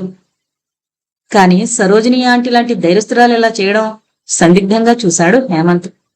బదులుగా ఆయన నవ్వి, ఆడదాని ధైర్యం మేకపోతూ గాంభీర్యం లాంటిది. అప్పుడు వెనక కనకరావు గారుండేవారు. ఆయన ప్రేమ ఉండేది, అదే ఆమె బలం. ఆ బలాన్ని భర్త ఇవ్వలేకపోతే ఆడదాని బ్రతుకు ఇలానే అవుతుంది. ఆయన పోయాకనే ఆవిడికి అతనంటే ఎంత ప్రేమో అర్థమవుతోంది అన్నాడాయన. హేమంత్ నరాలన్నీ బీసుకుపోయినట్లయింది. ఆమె పరిస్థితికి తామే కారణమని తెలిసి సిగ్గుతో తల భూమిలోకి దిగిపోతోంది. ఆమె తన ఇంటి మీద భారం మోపి తమ ఇల్లు నిలబెట్టింది. ఏం చెయ్యాలిప్పుడు? నువ్వేం ఆలోచిస్తున్నావో నాకు అర్థమవుతోంది హేమంత్. పేరుకు నేను నీ అక్క భర్తనైనా స్వంత మేనమావని. ఈ ఇంటి ఆర్థిక పరిస్థితులన్నీ నాకు తెలుసు. మనకి పొరువు ఉండొచ్చు కానీ డబ్బు లేదు. ఆ పొరువు కూడా ఇన్నాళ్లు ఎవరి దగ్గర అప్పు చేయకుండా బ్రతకడం వల్ల వచ్చిందే. చిన్నపిల్లాడివి, నిన్ను ఏమని అడగాలి? ఏం చేద్దాం అన్నాడాయన బాధగా. హేమంత్ దగ్గర జవాబు లేదు. అంత డబ్బు ఒక్కసారిగా కట్టగల స్థితి కాదు తాంది. సరే, ముందెళ్ళి సరోజిని గారిని పలకరించు. హేమంత్ సరే అన్నట్లుగా తల పంకించి సరోజిని ఇంటివైపు నడిచాడు. తలుపు తెరిచే ఉంది. ఎవరివో మాటలు వినిపిస్తున్నాయి. హేమంత్ ప్రాణం ఒగ్గబెట్టుకుని లోపలికి నడిచాడు. ఈ మాయదర్ బుద్ధి నీకెలా పుట్టిందే, ముందు రసం తాగు అంటోంది రామలక్ష్మి. హేమంత్ని చూడగానే నీరసంగా నవ్వింది సరోజిని. రారా, నీ కూడా చెప్పేశారా వీళ్ళు? ఆడికి చెప్పకండే అడలు చేస్తాడో అన్నాను, ఆఖరికి చెప్పేశారన్నమాట అంది నవ్వడానికి ప్రయత్నిస్తూ. హేమంత్ నవ్వలేదు. రామలక్ష్మి అతనికి కుర్చీ తెచ్చి వేస్తూ, చూసావయ్యా దాని నవ్వు, ఎప్పుడూ నేను అప్పులకొస్తానని తిట్టిపోస్తది. అదే దాని ప్రాణాన్ని కాపాడింది. నేను పంచదారికి రాకపోతే దాని ప్రాణం నిలువునా పోయేది అంది కోపంగా. ఏడు సవలే గాని ఈడికి కాస్త కాఫీ పెట్టు. ఎప్పుడొచ్చావురా నువ్వు అంది సరోజిని. రామలక్ష్మి వంటగదిలోకి వెళ్ళింది. ఏంటంటే ఈ పని అన్నాడు హేమంత్ కన్నీళ్లతో. ఉత్తుతినేరా, అసలు ఆ తాడు బలంగా ఉందో లేదోనని ఊరికే తెగి చచ్చింది అంది నవ్వుతూ. చాలే సంబడం, ఎప్పుడు ఇంతే, ముందు కాఫీ తాగు, అసలు సంగతి నేను చెబుతాను అంది రామలక్ష్మి కాఫీ గ్లాసు హేమంత్కి అందిస్తూ. నోరు మూసుకుని ఇంటికెళ్ళు, నీ మొగుడు ఈపాటికే కాఫీ కోసం 4 పీక్కుంటాడు అంది సరోజిని. సర్లే నువ్వే చెప్పు అంటూ వెళ్లిపోయింది రామలక్ష్మి గ్లాసుడు పంచదార తీసుకుని. చెప్పాంటి, అసలేం జరిగింది? సరోజిని ఈసారి తలదించుకుంది. ఆ కళ్ల వెంట నీళ్లు జలజలా రాలాయి. సరోజిని కన్నీళ్లు చూసి తలడిల్లిపోయాడు హేమంత్. ఏంటోరా, మీ మావయ్య చచ్చిపోయాక బ్రతుకు బలవంతంగా ఏడవడమే గాని ఏం లేదురా బతకడానికి. మీ అమ్మన్నా ఉంటే కొంతలో కొంత బాగుండేదేమో అంది మెల్లగా. హేమంత్కి కన్నీళ్లొచ్చాయి ఆ మాటకి. కాని ఆ సుబ్బారావు, మీ బావ చెప్పాడా? వాడొత్త ఎదవరా, ఆడి కోసం ఎందుకు చేస్తాను, ఆడిని చంపుతాను కాని అంది. ఆ గొంతులో ఇదివరకటి ధైర్యమూ నిర్లక్ష్యమూ లేవు. నీతి తక్కువ ఎదవరా, ఇదంతా మీ మావ చేశాడ్రా, ఆడెందుకు ఉన్నపళంగా సచ్చి నా బతికెట్లా నడిబజార్లో పడేయాలా అంది బేలగా కనకారావు ఫోటో వైపు చూస్తూ. ఆంటీ, నువ్వేనా ఇలా మాట్లాడుతోంది? వాడి డబ్బు వాడి మొహాన్ని కొట్టేద్దాం, నేను వాడితో మాట్లాడతాను. ఎక్కడి నుంచి తెస్తావురా? హేమంత్ దగ్గర సరోజిని ప్రశ్నకి జవాబు లేదు. మరో దారి కూడా లేదు, కేవలం పౌరుషం తప్ప. ఆంటీ, ఇలాంటి పని మాత్రం మరోసారి తలపెట్టద్దు అన్నాడు వేదనగా. సరోజిని మాట్లాడలేదు. హేమంత్ బయటికి నడిచాడు, వేదనాతీతమైన ఒక నిర్లిప్త భావనతో. అన్యమనస్కంగా పనిచేస్తున్నాడు హేమంత్. డబ్బు జీవితాలతో ఎంతగా ఆడుకుంటుంది. ఎన్ని తెలివితేటలున్నా, ప్రతిభున్నా, మంచితనం ఉన్నా దాని ముందు ఎందుకు కొరగాకుండా పోతాయెందుకు? మనం తయారు చేసిన డబ్బే మన ముందు వటవృక్షంలా ఎదిగిపోయి మనతో ఆడుతుంటే నిస్సహాయంగా చూడాల్సిందేనా? డబ్బుతో పదవుల్ని కొంటున్నారు, సీటుల్ని కొంటున్నారు, బిరుదుల్ని కొంటున్నారు, పురస్కారాలు పొందుతున్నారు, చరిత్రనే మార్చేస్తున్నారు. ఇంకేంటి మనిషి తెలివితేటలకున్న విలువ? ఆలోచనలన్నీ ఎక్కడికెక్కడికో పోతున్నాయి. రమేష్ 1-2 సార్లు హేమంత్ వంక చూసుకుంటూ అటు ఇటూ వెళ్లాడు, కాని పలకరించే సాహసం చేయలేకపోయాడు. పద్మ వంకరగా చూస్తూ ఏవో 2 వ్యంగ్యాలు విసిరింది, కాని హేమంత్ అసలు వినను కూడా వినలేదు. స్తబ్దంగా సాయంత్రం అయిపోయింది. నిర్లిప్తంగా ఫైలు మూసి ఇంటికి బయలుదేరాడు నడుస్తూ, బస్ కూడా ఎక్కకుండా. హేం! ఆ పిలుపు ఎవరిదో తెలుసు. వెనుతిరిగి చూశాడు. స్కూటీ మీద వరూదిని. ఎక్కు. హేమంత్ వారు మాట్లాడకుండా ఎక్కాడు. ఇటెక్కడికి? మా ఇంటికి. వద్దు. ఏం? అమ్మేమన్నా అనుకుంటారేమో. బదులుగా వరూదిని నవ్వింది. ఏముంది అనుకోవడాలు, మాది అంత కుసంస్కారమైన కుటుంబం కాదు. అది కాదు నసిగాడు హేమంత్. ఏది కాదు? మగవాడనగానే చెడర్థం ఎందుకు స్ఫురిస్తుంది? మగవాడు మన తండ్రిగా, అన్నగా, తమ్ముడుగా, పాలవాడిగా, పూలవాడిగా, వాచ్మెన్గా ఎన్ని అవతారాల్లో వచ్చినా తప్పులేదు. స్నేహితుడనగానే కనుబొమ్మలు వంకరపోతాయి ఎందుకనో అంది వరూదిని. హేమంత్ జవాబు చెప్పలేదు. అతని ఆలోచనలన్నీ డబ్బు చుట్టే తిరుగుతున్నాయి. ఎలా సరోజిని ఆంటీ అప్పు తీర్చడం? దిగు. వరూదిని హెచ్చరికతో స్కూటీ దిగాడు హేమంత్. ఇల్లు చూడగానే నచ్చింది హేమంత్కి. అటు ఇటు అపార్ట్మెంట్ల వల్ల ఇరుకులో పడింది కాని చిన్న తోట, ముందు వరండా, దాని నిండా పూలకుండీలు కళగా ఉంది. వరూదిని వెంట లోనికి సంశయంగా నడిచాడు హేమంత్. హాల్లో ఈజీ చైర్లో కూర్చునుంది రాజేశ్వరి, వరూదిని తల్లి. హేమంత్ని చూడగానే ఆమె సాదరంగా నవ్వి రాబాబు అంది. హేమంత్ ఆమెకి నమస్కరించి ఎదురుగా ఉన్న సోఫాలో కూర్చున్నాడు. అమ్మాయి అంతా చెప్పింది, థ్యాంక్స్ నీకు అందామె వస్తున్న కన్నీటి నాపుకుంటూ. అదేం లేదాంటీ అన్నాడు నసుగుతున్నట్లుగా. వరూదిని మంచినీళ్లు దాంతోపాటు కాఫీ తెచ్చి, హేమంత మాటగారి కాదమ్మా, కంగారు పెట్టేకు అంది నవ్వుతూ. అందరూ నీలా వాగుడుకాయలుంటారా అందామె చిరునవ్వుతో. చిత్ర ఎలా ఉంది? పడుకుంది, పర్వాలేదు, ఇందాకంతా ఆడింది అంది వరూదిని. చాలా పెద్దగండం గడిచింది అంది రాజేశ్వరి నిట్టూరుస్తూ. హేమంత్కి ఏం మాట్లాడాలో తెలియక దిక్కులు చూశాడు. చివరికి నేను బయలుదేరతాను అన్నాడు నసిగినట్లుగా. అప్పుడేనా? భోంచేసి వెళ్ళాలి. చూడమ్మవరు, అబ్బాయిని నీ గదిలోకి తీసుకెళ్ళు అంది రాజేశ్వరి.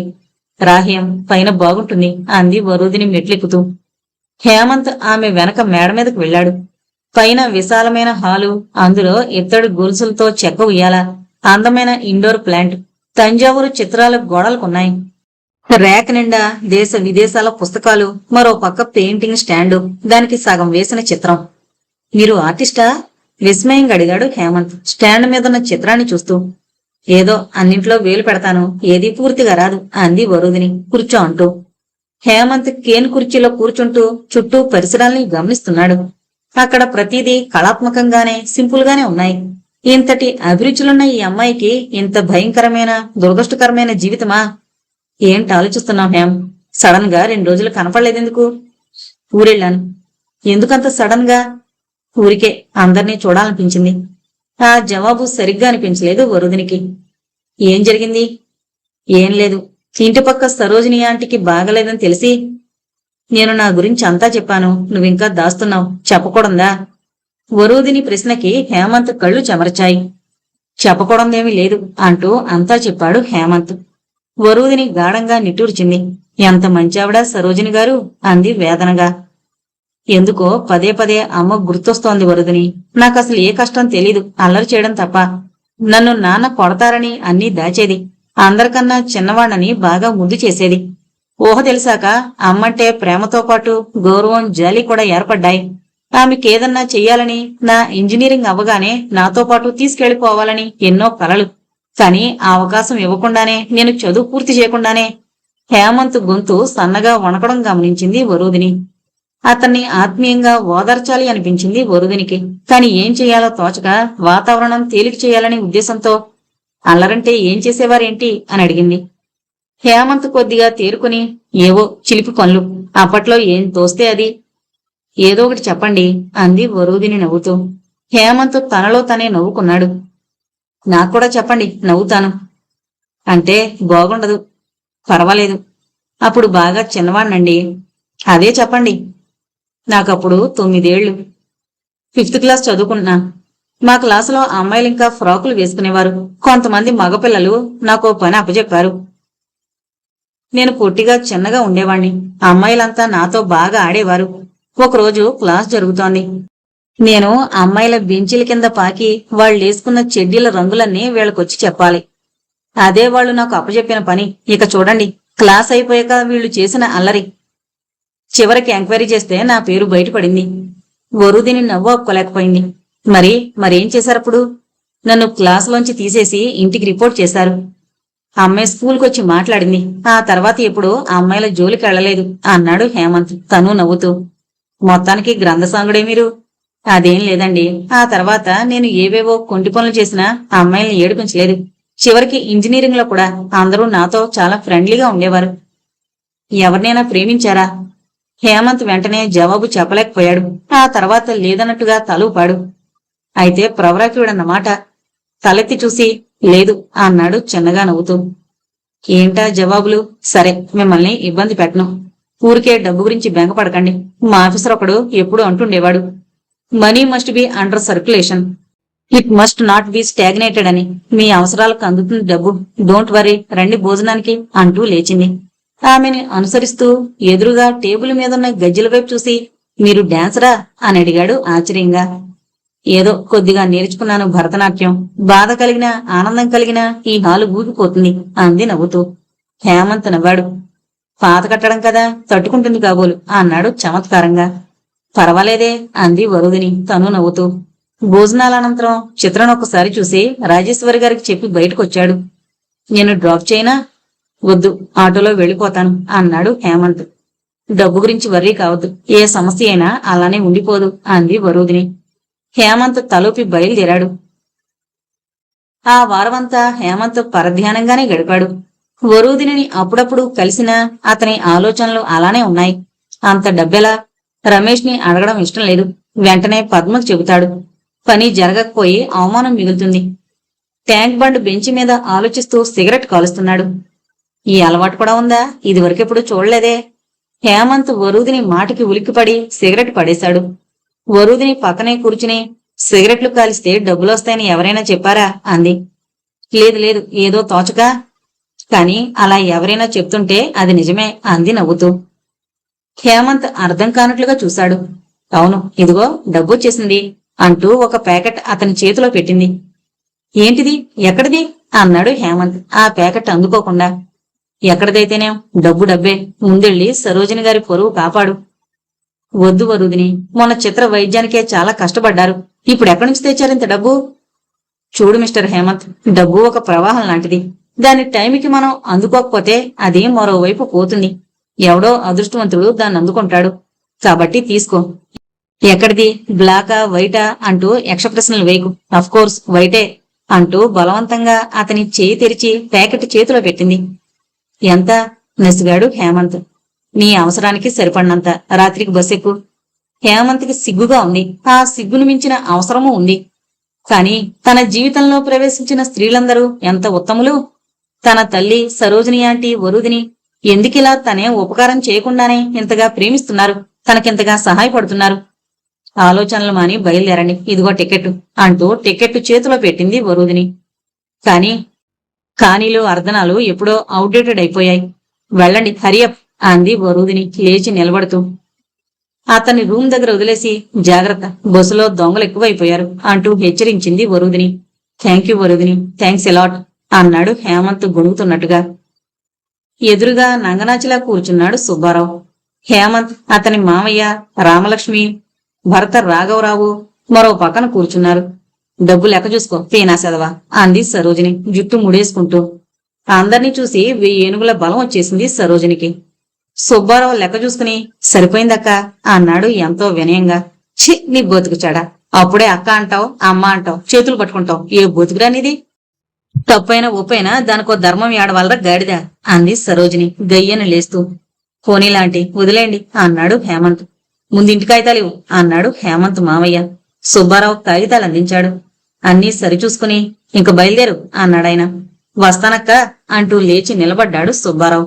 రాకు, ఇంకెప్పుడు ఇంటి చాలికే కాదు, ఈ వీధిలో నడిచినా కాళ్ళు ఎరగొడతాను అంది సరోజిని. సర్లేక్క అన్నాడు సుబ్బారావు వెళుతూ.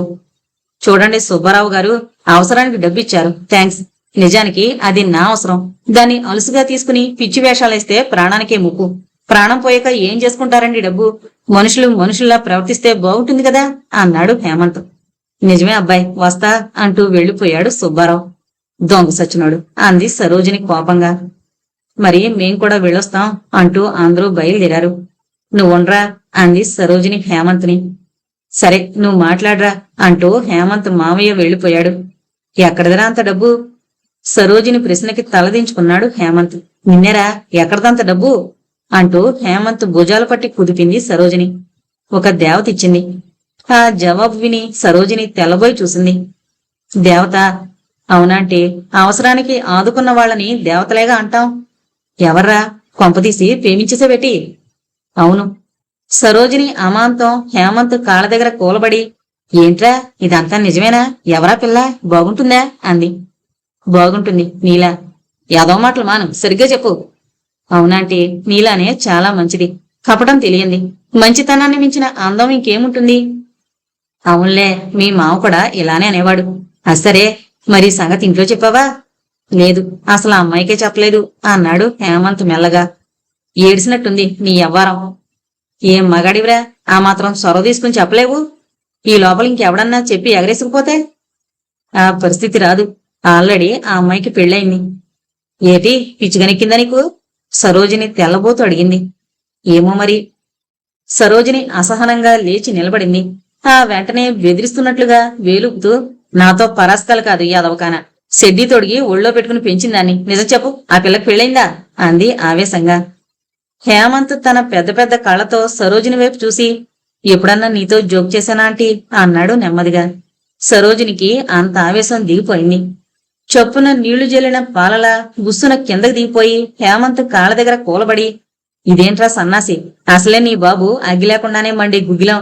అసలు ప్రేమ పెళ్లికే ఒప్పుకొని సావడు, మళ్ళీ ఆ పిల్లకి పెళ్ళైందంటున్నావు, ఆడేమయ్యాడు అంది.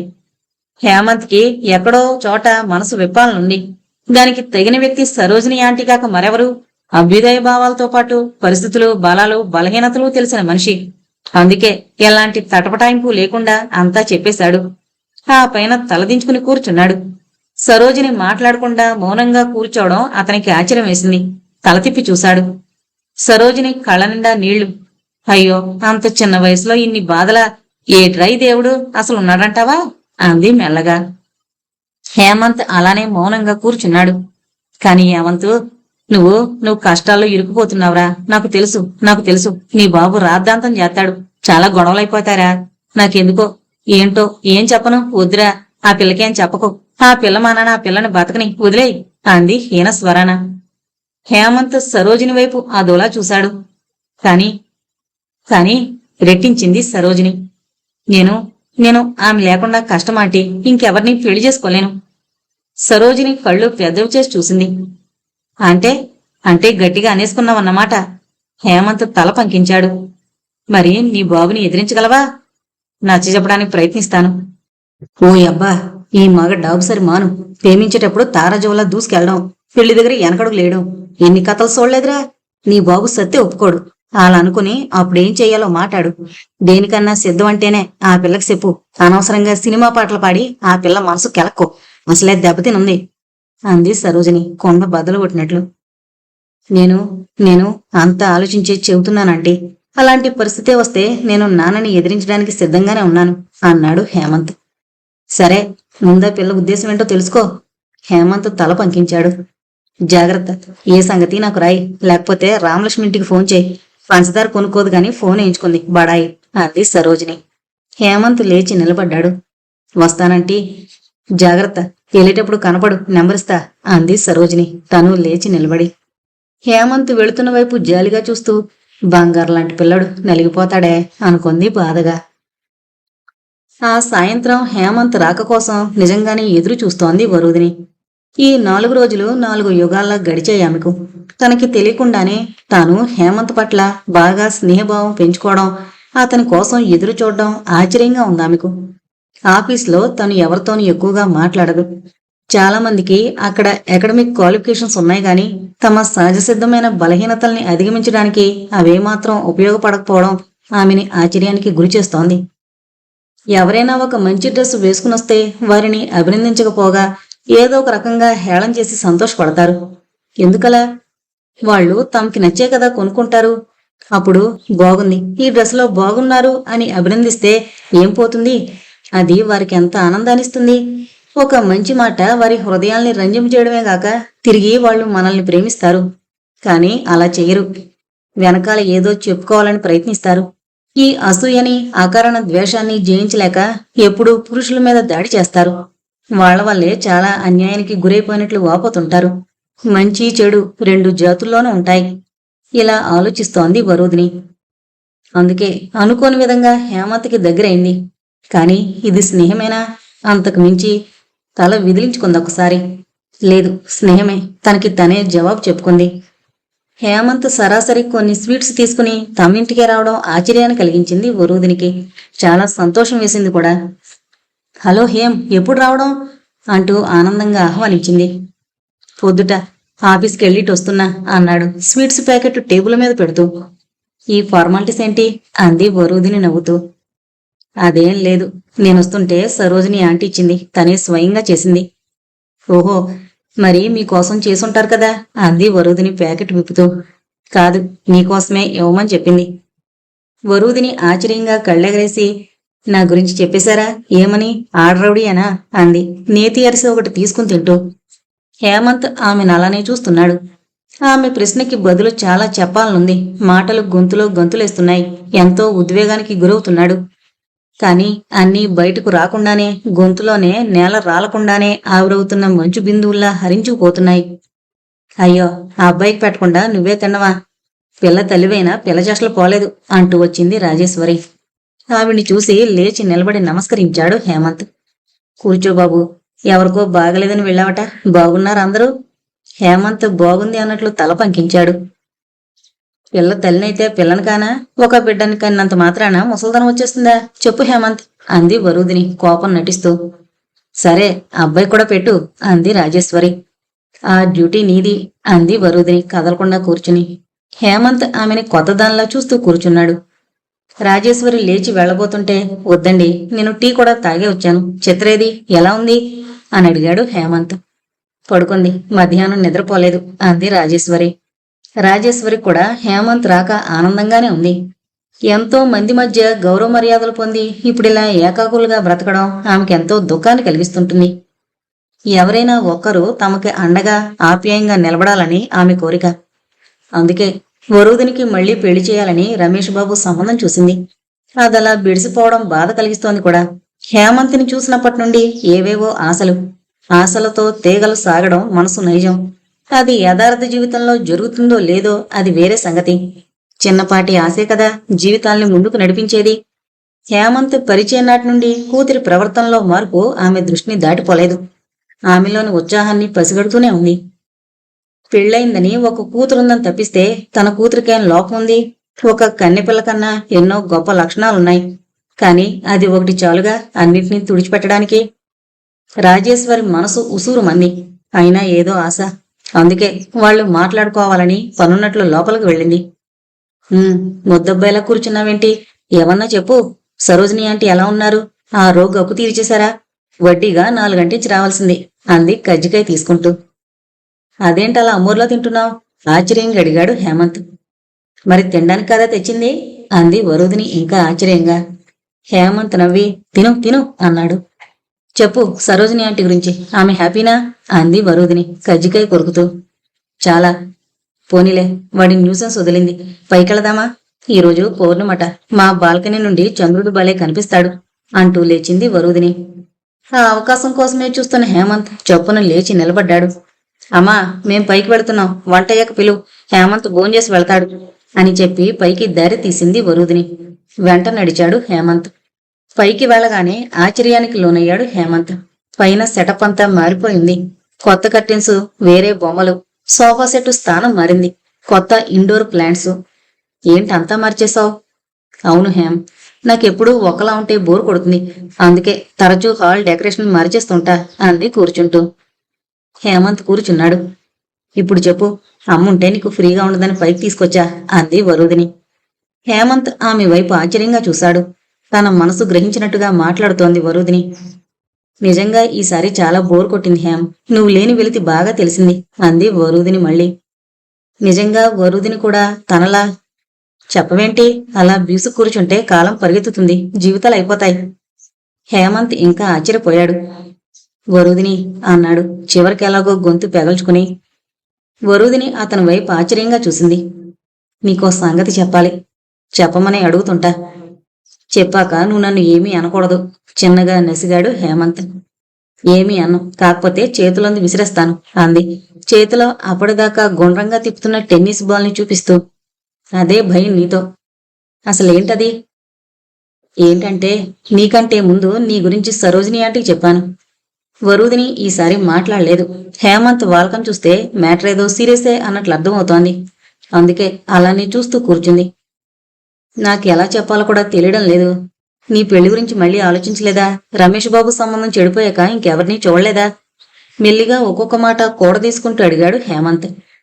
వరుదిని అతని ప్రశ్నకి తెల్లబోయింది. మనసులో ఏవో ప్రకంపనలు మొదలయ్యాయి. తీపి గుర్తుల కన్నా చేదు అనుభవాలే ఎక్కువ. కలల కన్నా కన్నీళ్లు ఎక్కువ. ఎర్రబడిన ఆమె కళ్ళవైపు చూడలేదు హేమంత్. చాలా జీవితం ముందుంది. ఒక చేదు అనుభవం అయిందని అంతా అలా ఉండదు. నువ్వు మళ్ళీ పెళ్లి చేసుకుంటే బాగుంటుందని అనుకుంటున్నాను. వరుదిని పేదాలు వణుకుతున్నాయి. కాని వాతావరణం మార్చాలని. ఏంటి ఊరెళ్ళాక పెళ్లిళ్ల పేరే అవతారం ఎత్తావా? కొంపదీసి నాకు సంబంధంగా చూసావేంటి అంది నవ్వడానికి ప్రయత్నిస్తూ. హేమంత్కి ఎలా తన మనసు తెలియపరచాలో తెలియడం లేదు. చూశాను అన్నాడు తలెత్తి చిన్నగా నవ్వుతూ. కొంపదీసి ఆ సుబ్బరావుడు కాదు కదా? వరుదిని మాటలకి హేమంత్ నవ్వాడు. నా గురించి అంత సీరియస్గా ఆలోచించుకో. ఇప్పుడు అంత అర్జెంటుగా పెళ్లి చేసుకోవాలని అనుకోవడం లేదు.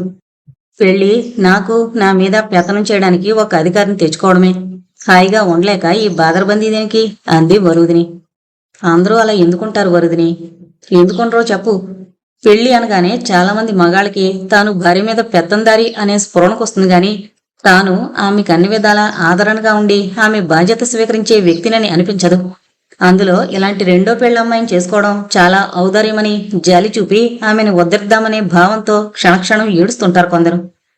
అందరూ అలా ఉండరు. అందుకని లాటరీ వేయినా వద్దు హేమంత్.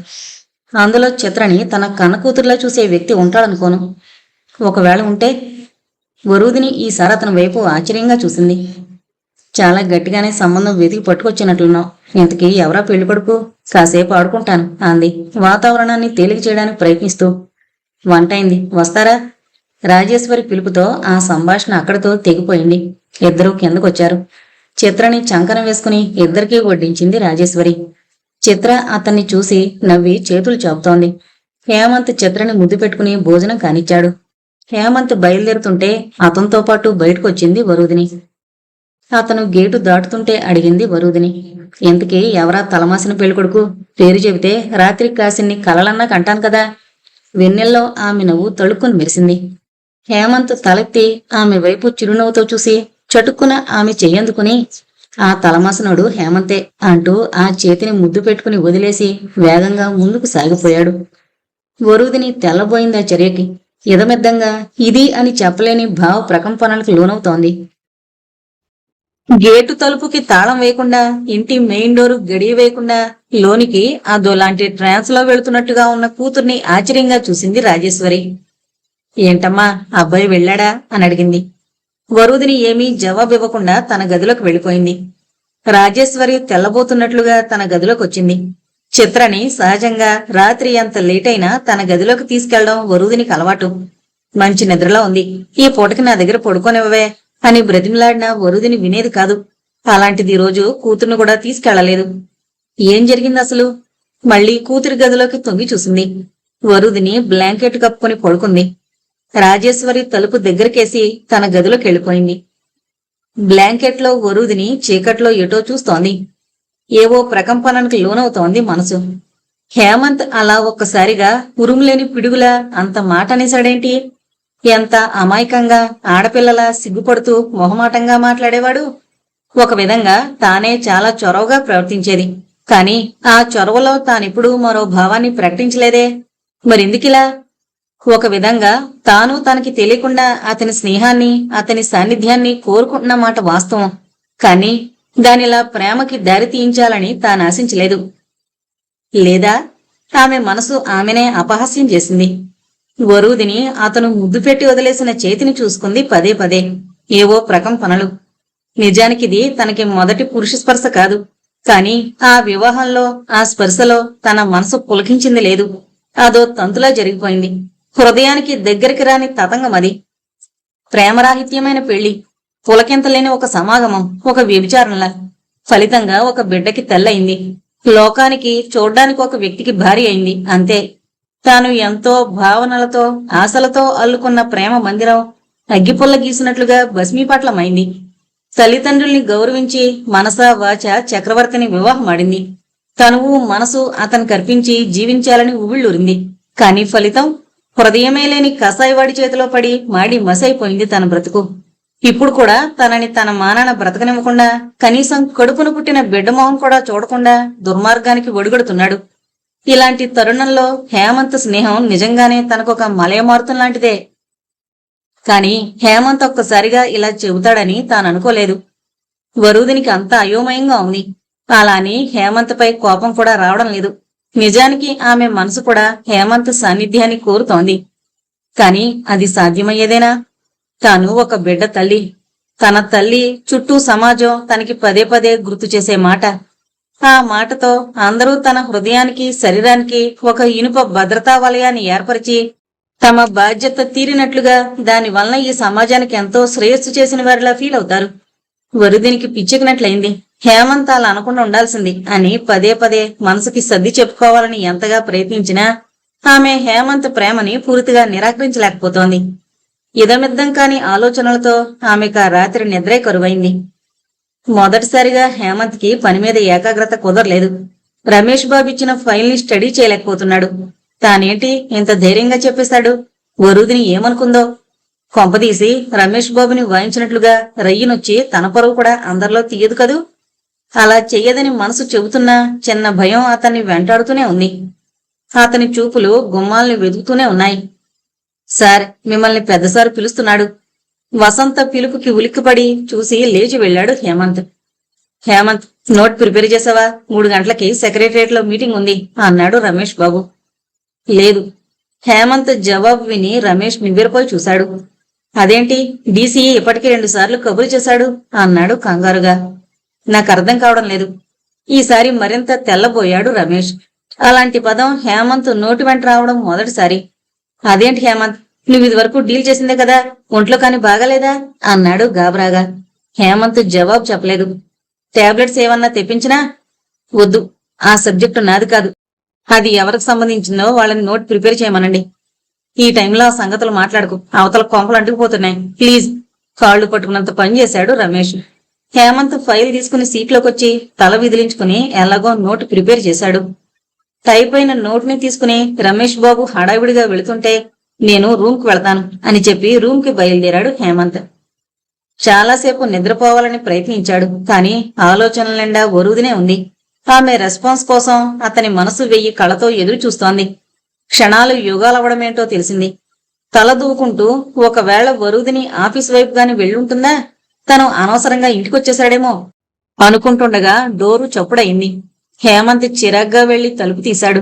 ఆశ్చర్యం, ఎదురుగా వరుదిని. హేమంత్ చెప్పలేని సంభ్రమానికి లోనయ్యాడు. కాని లోపల అనుకోని భయం కూడా. ఆమె ఏం మాట్లాడుతుందో. లోపలికి రావచ్చా? అప్పుడు స్పృహలోకొచ్చాడు హేమంత్. కంగారుగా తేరుకుని రా వరుదిని అన్నాడు దారిస్తూ. వరుదిని లోనుకొచ్చి కుర్చీలో కూర్చుంది. హేమంత్ కూడా కూర్చున్నాడు. కొన్ని క్షణాలు మౌనం, మంచులా ఘనీభవిస్తున్న క్షణాలు. నీతో మాట్లాడాలని అంది చివరికి వరుదినే. కళ్ళెత్తి ఆమె వైపు చూశాడు హేమంత్. వరుదిని అతని వైపు చూడడం లేదు. తలదించుకుని అరచేతిలో గీతలు గీసుకుంటుందో.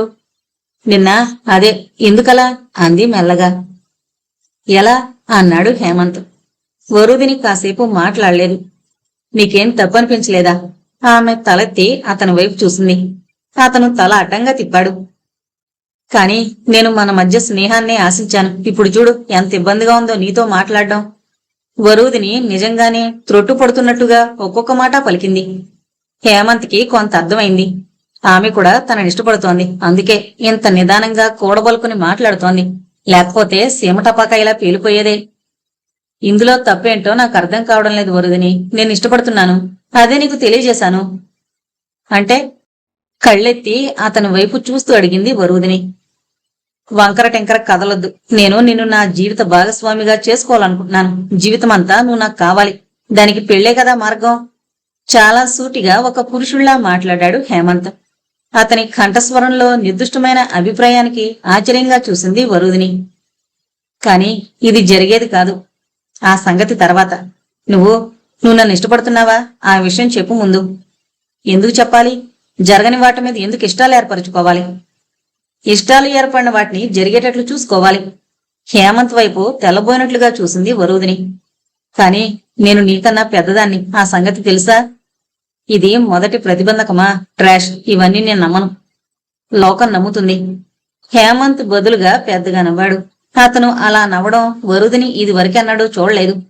చాలా వింతగా చూసింది అతని వైపు. నీ జీవితం ఇలా నాశనమైతే చూస్తూ కూర్చున్న లోకం, నువ్వు తిరిగి సంతోషంగా సుఖంగా ఉండడాన్ని చూడలేని లోకం సంగతి దేనికి వరుదిని? వెనక్కి తిరిగి కోపంగా చూస్తే పారిపోయే మురిగే కుక్కలాంటిది లోకం. దాని సంగతి వదిలే. నీ అభిప్రాయం మాత్రమే చెప్పు. కాని వరహీనం. ఆమె మాట పూర్తి కాకుండానే మళ్లీ నవ్వాడు హేమంత్. ఒక ధీరోదాత్తురాలైన వరుదిని లాంటి అమ్మాయి మాట్లాడాల్సిన మాటలు కావివి. ఒక్కసారి గత చరిత్రంతా క్షుణ్ణంగా గుర్తు చేసుకుని ఆలోచించు. గురజాడగారి కన్యాశుల్కం చదివావా? ముక్కుపచ్చలారని పసిపిల్లల్ని కాటికి కాళ్లు చేర్చిన ముసలాళ్లు ఏ ఉద్దేశంతో పెళ్లి చేసుకున్నారు? కేవలం వృద్ధాప్యంలో వాళ్ల చేత సేవలు చేయించుకోవడానికే. భార్య వయసు చిన్నదైతే ఆమె తనకి ఊడిగం చేయడానికి పనికొస్తుందనే. వితంతులకి అన్ని నిబంధనలు పెట్టి వారి బ్రతుకులు నిస్సారం చేసి ఎంతమంది అయిన వారే వాళ్ళెలా ఉపయోగించుకుంది. ఆ అపరాధాలన్నీ చీకట్లోనే ఎలా కలిసిపోయింది నీకు తెలిసే ఉంటుంది. అందుకే వీటి సంగతి వదిలే. నువ్వు నన్ను ఇష్టపడుతున్నావో లేదో మాత్రమే చెప్పు. వరుదిని అతని వైపు చాలా ఆశ్చర్యంగా చూసింది. అందులో ఆరాధన మిళితమై ఉంది. కాని నాకు తెలుసు నీ సందేహం చిత్ర గురించి. చాలాసార్లు నువ్వు చిత్ర గురించిన భయాలు సందేహాలు చెబుతూనే వచ్చావు. నిన్ను నిజంగా ప్రేమించినవాడు చిత్రను కూడా ప్రేమించి తీరాలి. అది 100కి 100 నిజం. చిత్ర ఒక పసిపాప. పైగా నీ ప్రాణం. నువ్వు నా ప్రాణం. మరి ప్రాణాన్ని ఎవరైనా హింసించుకుంటారా? ద్వేషిస్తారా? చిత్రకి నేనే కన్నతని నవ్వుతాను నువ్వు అంగీకరిస్తే. అప్పుడొచ్చింది దుఃఖం. అది ఆనందమో బాధో తెలియని ఒక ఉద్వేగం. వరుదిని కళ్ళు దారలే వర్షించాయి. ఆమె మోకాళ్లలో తలదించుకుని వెక్కి వెక్కి ఏడ్చింది. లతలా ఊగిపోయింది. ఒక్కసారి ఆమెను పొదివి పట్టుకుని ఊరడించాలనిపించిన మనసుకి అడ్డుకట్ట వేశాడు హేమంత్. ఆ దుఃఖం ఆమె నుండి వెళ్లిపోవడమే అవసరం. కాసేపటికి ఆమె ఉద్వేగం నుండి బయటపడింది. ఈసారి కాస్త ధైర్యంగా హేమంత్ వైపు చూసింది. కానీ మీ ఇంట్లో మన పెళ్లి ఒప్పుకుంటారా? బేలగా అడిగింది. ఒప్పుకోరు. చాలా ఖచ్చితంగా టక్కున జవాబిచ్చాడు హేమంత్. వరూదిని బెదిరినట్లు చూసింది అతని వైపు. హేమంత్ చిన్నగా నవ్వి, ఈ ప్రశ్న నీకన్నా ముందు సరోజిని ఆంటీ అడిగింది. అంటే ఆమెకు చెప్పావా? అవునన్నట్లు తలూపాడు హేమంత్. ఆంటీ చాలా విశాల హృదయం, అభ్యుదయ భావాలు కల వ్యక్తి. మనిషి బలాన్ని బలహీనతల్ని కలిపి స్వీకరించే సహృదయం ఆమెకుంది. భాష ఏదైనా భావాలు ఉన్నతమైనవి. ఆమె నాకు ముందే చెప్పింది. మీ నాన్న ససేమీర ఒప్పుకోడు. ఎదిరించి చేసుకోగల సత్తా ఉంటేనే ఆ అమ్మాయికి చెప్పు, లేకపోతే వద్దని. హేమంత్ జవాబు విని మరింత ఆశ్చర్యపోయింది వరూధిని. ఆంటీని చూడాలి. చూద్దుగాని ముందసలు ఈ సంగతి చెప్పు. నన్ను ఇష్టపడుతున్నావా? హేమంత్ సూటి ప్రశ్నకి వరూధిని కళ్ళు వాల్చేసింది. ఆ వెంటనే లేచి నిలబడి, వెళ్ళాలి, చీకటి పడింది అంది కంగారుగా. హేమంత్ సన్నగా నవ్వి, ఇంతకంటే లేటుగా మనం ట్యాంక్ బండ మీద కూర్చుని కబుర్లు చెప్పుకున్న సందర్భాలు ఎన్నో ఉన్నాయి. అప్పుడు లేని భయం ఇప్పుడా అన్నాడు దగ్గరగా వస్తూ. అతన్ని చూసి ఒకలాంటి భయం, సిగ్గు మొదటిసారి కలిగి లేచి నిలబడింది వరూధిని. కాని అనుకోని విధంగా అతని చెయ్యి ఆమె తలని నిమిరింది ఆప్యాయంగా. ఇచ్చే, భయపడకు. నువ్వు నాకు అపురూపమైన వరానివి. నిన్ను పదిలంగా కాపాడుకుంటాను. ఇక నీకే భయాలు లేవు. అన్నింటికీ నేనున్నాను నీకు. అదే కదా నిజమైన ప్రేమ. బదులుగా వరూధిని అతన్ని అల్లుకుపోయింది. తలని నేనున్నానని వాల్చుకోవడానికి భుజం దొరికింది ఆమెకి నాళ్ళకి.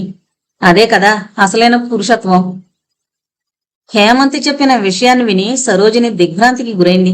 నిజానికది సంతోషకరమైన వార్తే. వరూధిని నా ప్రేమను అంగీకరించింది. ఆమె కూడా నన్ను ప్రేమిస్తుందాంటీ అని చెప్పాడు హేమంత్. అప్పట్నుంచి సరోజినికి నిజంగా దిగులు పట్టుకుంది. ఈడికింక కష్టాలు మొదలయ్యాయి, అయ్యో దేవుడా అనుకుంది బాధగా. కొంతసేపు కాలుగాలిన పిల్లిలా ఇల్లంతా కలిగి తిరిగింది. ఆ తర్వాత కనకారావు ఫోటో దగ్గర నిలబడి, చూసావా యావంతగాడు ఎంత పనిచేశాడో. ఆడికి అసలే తల్లి లేదు. ఆ బాబుగాడు ఏం చేస్తాడో. బతికినన్నాళ్ళు పెళ్ళాన్ని కాల్చుతున్నాడు. ఇప్పుడిక ఈడు భరతం పడతాడు. ఏం చేద్దామంటావు అని అడిగింది అమాయకంగా. కనకారావు ఎత్తుపళ్లతో అలాగే నవ్వుతున్నాడు. సర్లే, బతకుండగాని ఏమీ చెప్పడం రాని ముద్దవుతారనివి ఇప్పుడు ఇంకేం చెబుతావు అనుకుంటూ వీధి తలుపు తీసింది. ఎందుకో ఒక్కసారి హేమంత్ ఇంటికెళ్లి అక్కడి వాతావరణాన్ని చూసి రావాలనిపించింది. కనకారావు చనిపోయాక ఆ ఇంటి గడప తొక్కలేదు సరోజిని. కాని ఇప్పుడు ఆ ఇంటి వాతావరణం ఎలా ఉందో, మానసికంగా ఏమన్నా వాళ్ళ ఆలోచనలు ఎదిగాయేమో, ఈ పెళ్లికి వాళ్ళంతా ఏమన్నా అంగీకరించే స్థాయిలో ఉన్నారేమో తెలుసుకోవాలన్నదే సరోజిని ఉద్దేశం. చిన్నగా జారిపోయిన జుట్టుని వేలుముడిగా చుట్టుకుని హేమంత్ ఇంటివైపు అడుగులు వేసింది. వీధిలోనే అరుగు మీద దర్శనమిచ్చాడు హేమంత్ తండ్రి సుందరం. సరోజిని చూస్తూనే చేత్కారంగా మొహం పెట్టి, ఏంటిలా దయచేశావు చాలా రోజులకి అన్నాడు వెటకారంగా. నిన్ను చూడాలనిపించింది బావా, రాత్రి కళ్ళకొచ్చావు అంది నవ్వుతూ ఎదురుగా ఉన్న అరుగు మీద చెతికిలబడుతూ. సుందరం మొహం ఆ జవాబుకి ఇంకాస్త చిటపట్లాడింది. అడ్డమైన వాళ్ల కాళ్ళలోకి రావాల్సిన కర్మేం పట్టలేదు నాకు. మొన్న మధ్య చావబోయావంట, ఏంటి డ్రామానా అన్నాడు వెటకారంగా. అవును బావా, తాడు గట్టిగా లేదు అంది సరోజిని. నువ్వెందుకు చేస్తావే, నలుగురిని చంపే రకానివి అని వెటకారంగా నవ్వాడు సుందరం. నిజమే బావా, నీ సంగతి చూడకుండా పోవడం ఇష్టం లేక బతికేశాను. అసరే, నీ మేడ సంగతి ఏమైంది? కోట్ల చుట్టూ తిరిగి తిరిగి అరిగిపోయిన బలపం ముక్కలు అయిపోయావు. ఏమన్నా నువ్వు బతికుండగా కొంపొస్తుందంటావా అని అడిగింది సరోజిని అమాయకంగా ముఖం పెట్టి. ఎందుకు రాదు, తన్నుకుంటూ వస్తుంది. 1-2 నెలల్లో అక్కడే ఉంటాను చూడు అన్నాడు సుందరం ముక్కుపూటాలు బెగబెట్టి గర్వంగా. అవునా, ఆ పాటికి కొంచెం తిను, లేకపోతే ఆ మేడలో పెద్ద పనుల్లా ఉంటావు. వేసుకున్న పొట్టి చొక్క భుజాల మీద నిలవాలా అంది సరోజిని నవ్వుతూ. అదే మరి, నీ వాగుడు తగ్గలేదు కనకారావు చచ్చినా అన్నాడు సుందరం కోపంగా. ఎలా తగ్గుద్ది బావా, అక్కపోతే నీకేమాత్రం బుద్ధొచ్చింది? పుట్టిన బుద్ధి పుడకల్లో పెట్టాలి.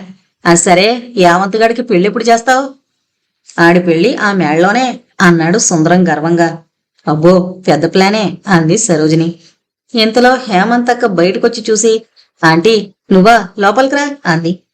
సరోజిని లేచి లోపలికెళ్లి ఉయ్యాల బల్ల మీద కూర్చుని ఇల్లంతా కలిగి చూసింది. ఇంట్లో పెద్ద మార్పులేవీ లేవు. ఏంటే, కొత్త సామానేం కొన్నట్లు లేదు? యావంతగడు డబ్బేం పంపడం లేదా? పంపకపోతే ఈ నూరుకుంటాడా? ఫోన్ల మీద ఫోన్లు చేసి వాడి ప్రాణం కొరుకుతాడు. మరి తీసుకెళ్లి ఆ కోట్లకే పోస్తున్నాడు. ఆ కథంతే అంది కాఫీ తెచ్చి సరోజినికిస్తూ. మరి వాడికి పెళ్లి చేయరా? ఏమో, ఆయన ఇష్టం. మన మాట పండిస్తాడా? ఈ మధ్య తన చెల్లెలి కూతురినిచ్చి చేస్తానని అంటున్నాడు. నాకు తెలియని చెల్లెలెవరే? అంది సరోజిని కొంచెం ఉలిక్కి పడుతూ. అదే, కేరళలో ఉంటుంది వసుంధరత్త. వాళ్లతో మీకు అసలు రాకపోకలు లేవు కదే? ఏమో, ఈ మధ్య నాన్నతో మాట్లాడుతున్నారు. వాళ్ళ దగ్గర డబ్బు తీసుకున్నట్లున్నారు అందామె. సరోజిని మనసు కొలుక్కుమంది. అప్పుడే ఇక్కడ కథ అడ్డం తిరుగుతోందే అనుకుని బాధపడుతూ, ఓవేళ ఆడే పిల్లనన్నా ప్రేమించి పెళ్లి చేసుకుంటే? బదులుగా పకపక నవ్వింది హేమంతక్క. ప్రేమ వాడా, ఊరుకో అంటే అంది. ఏంటే, ఆడు నీ తమ్ముడైనంత మాత్రాన ఆడు మగాడు కాదా? అసలే సిటీలో ఉంటున్నాడు అంది సరోజిని. ఏ సిటీలో ఉన్నా మా తమ్ముడు తమ్ముడే, వాడాంటి వెధోపనులు చేయడు అంది గర్వంగా. ఏటి, ప్రేమించడం ఎదోపనా? రోజుకి 3 ప్రేమ సినిమాలు టీవీ పెట్టుకుని నూరావులంచి చూస్తావు. ఆడు ప్రేమిస్తే ఎదోపనా అంది సరోజిని. ఏమో, వాడా పని చెయ్యడుగాక చేయడు అందామే నిక్కచ్చిగా. సరోజినికి అంతకంటే మాట్లాడాలి అనిపించలేదు. ఒకలాంటి నైరాస్యంతో ఇంటిదారి పట్టింది వేదనగా. ఎదురుగా కూర్చున్న హేమంత్ని పరికించి చూస్తున్నాడు రమేష్ బాబు. హేమంత్ మొహంలో కొత్త కళ ఉట్టిపడుతోంది. ఏంటి, ఈ మధ్య ముఖం వెలిగిపోతోంది? పెళ్ళేమైనా కుదిరిందా? అడిగాడు నవ్వుతూ. అదేం లేదు సార్ అన్నాడు హేమంత్ నవ్వుతూ. కాదు, నువ్వు దాస్తున్నావు సంథింగ్ స్పెషల్ అన్నాడు రమేష్. పెళ్లి కాకపోతే ప్రేమ అంటూ లోనికొచ్చి హేమంత్ పక్కన బొరున కుర్చీలాక్కుని కూర్చుంటూ అంది పద్మ. హేమంత్ జవాబు చెప్పకుండా లేచి సీట్లోకి వెళ్ళాడు. ఏంటి కదా అన్నాడు రమేష్ బాబు. ఏముంది, ఆ పిల్లనేసుకుని ఊరంతా బలదూరు తిరుగుతున్నాడు. చాలా మంది చూశారు అంది పద్మ.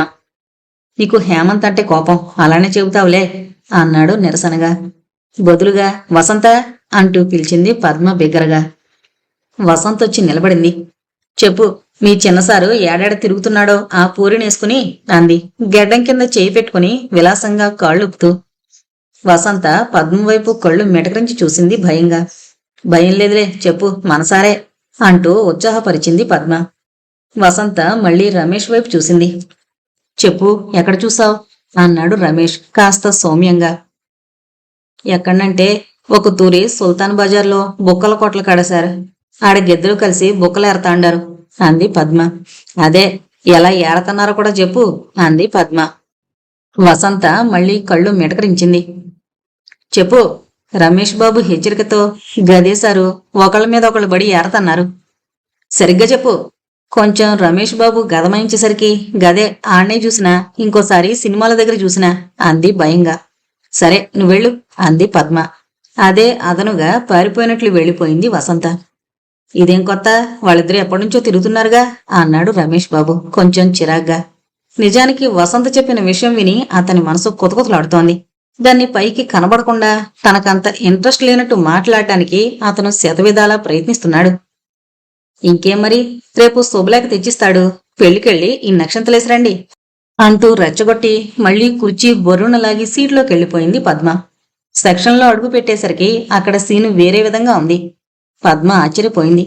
కొంపదీసి ఇతను పెళ్లి శుభలేఖలు పంచడం లేదు కదా అనుకుంది తెల్లపోతూ. ఏంటి హేమంతు, పెళ్ళా అంది అమాయకంగా. అమ్మా, ఎప్పుడు నీకు పెళ్లిగోలే. Hemanth group 1 written exam pass అయ్యాడు అన్నాడు సూపర్నెంట్ ముకుందం. పద్మ మరీ తెల్లబోయింది. అప్పుడే ఎందుకంత హడావిడి? రిటర్న్ పాస్ అయ్యి ఓరల్లో తన్నిన వాళ్ళు చాలా మంది ఉన్నారు అంది పద్మ వెటకారంగా. శుభం పలకమని నీలాంటి దాన్ని తీసుకెళ్తే పెళ్లి కూతురు ముండెక్కడ చచ్చింది అన్నాడట. కాస్త నోరు సంభాళించుకో తల్లి అన్నాడాయన చిరాగ్గా. నిజమంతేలేండి, పద్మగారు ఎప్పుడు కీడించి మేలించుతారు అన్నాడు హేమంత్. వెళ్ళి సార్కి చెప్పండి అన్నాడు ముకుందం. ఇందులో ఏముందని అన్నాడు హేమంత్.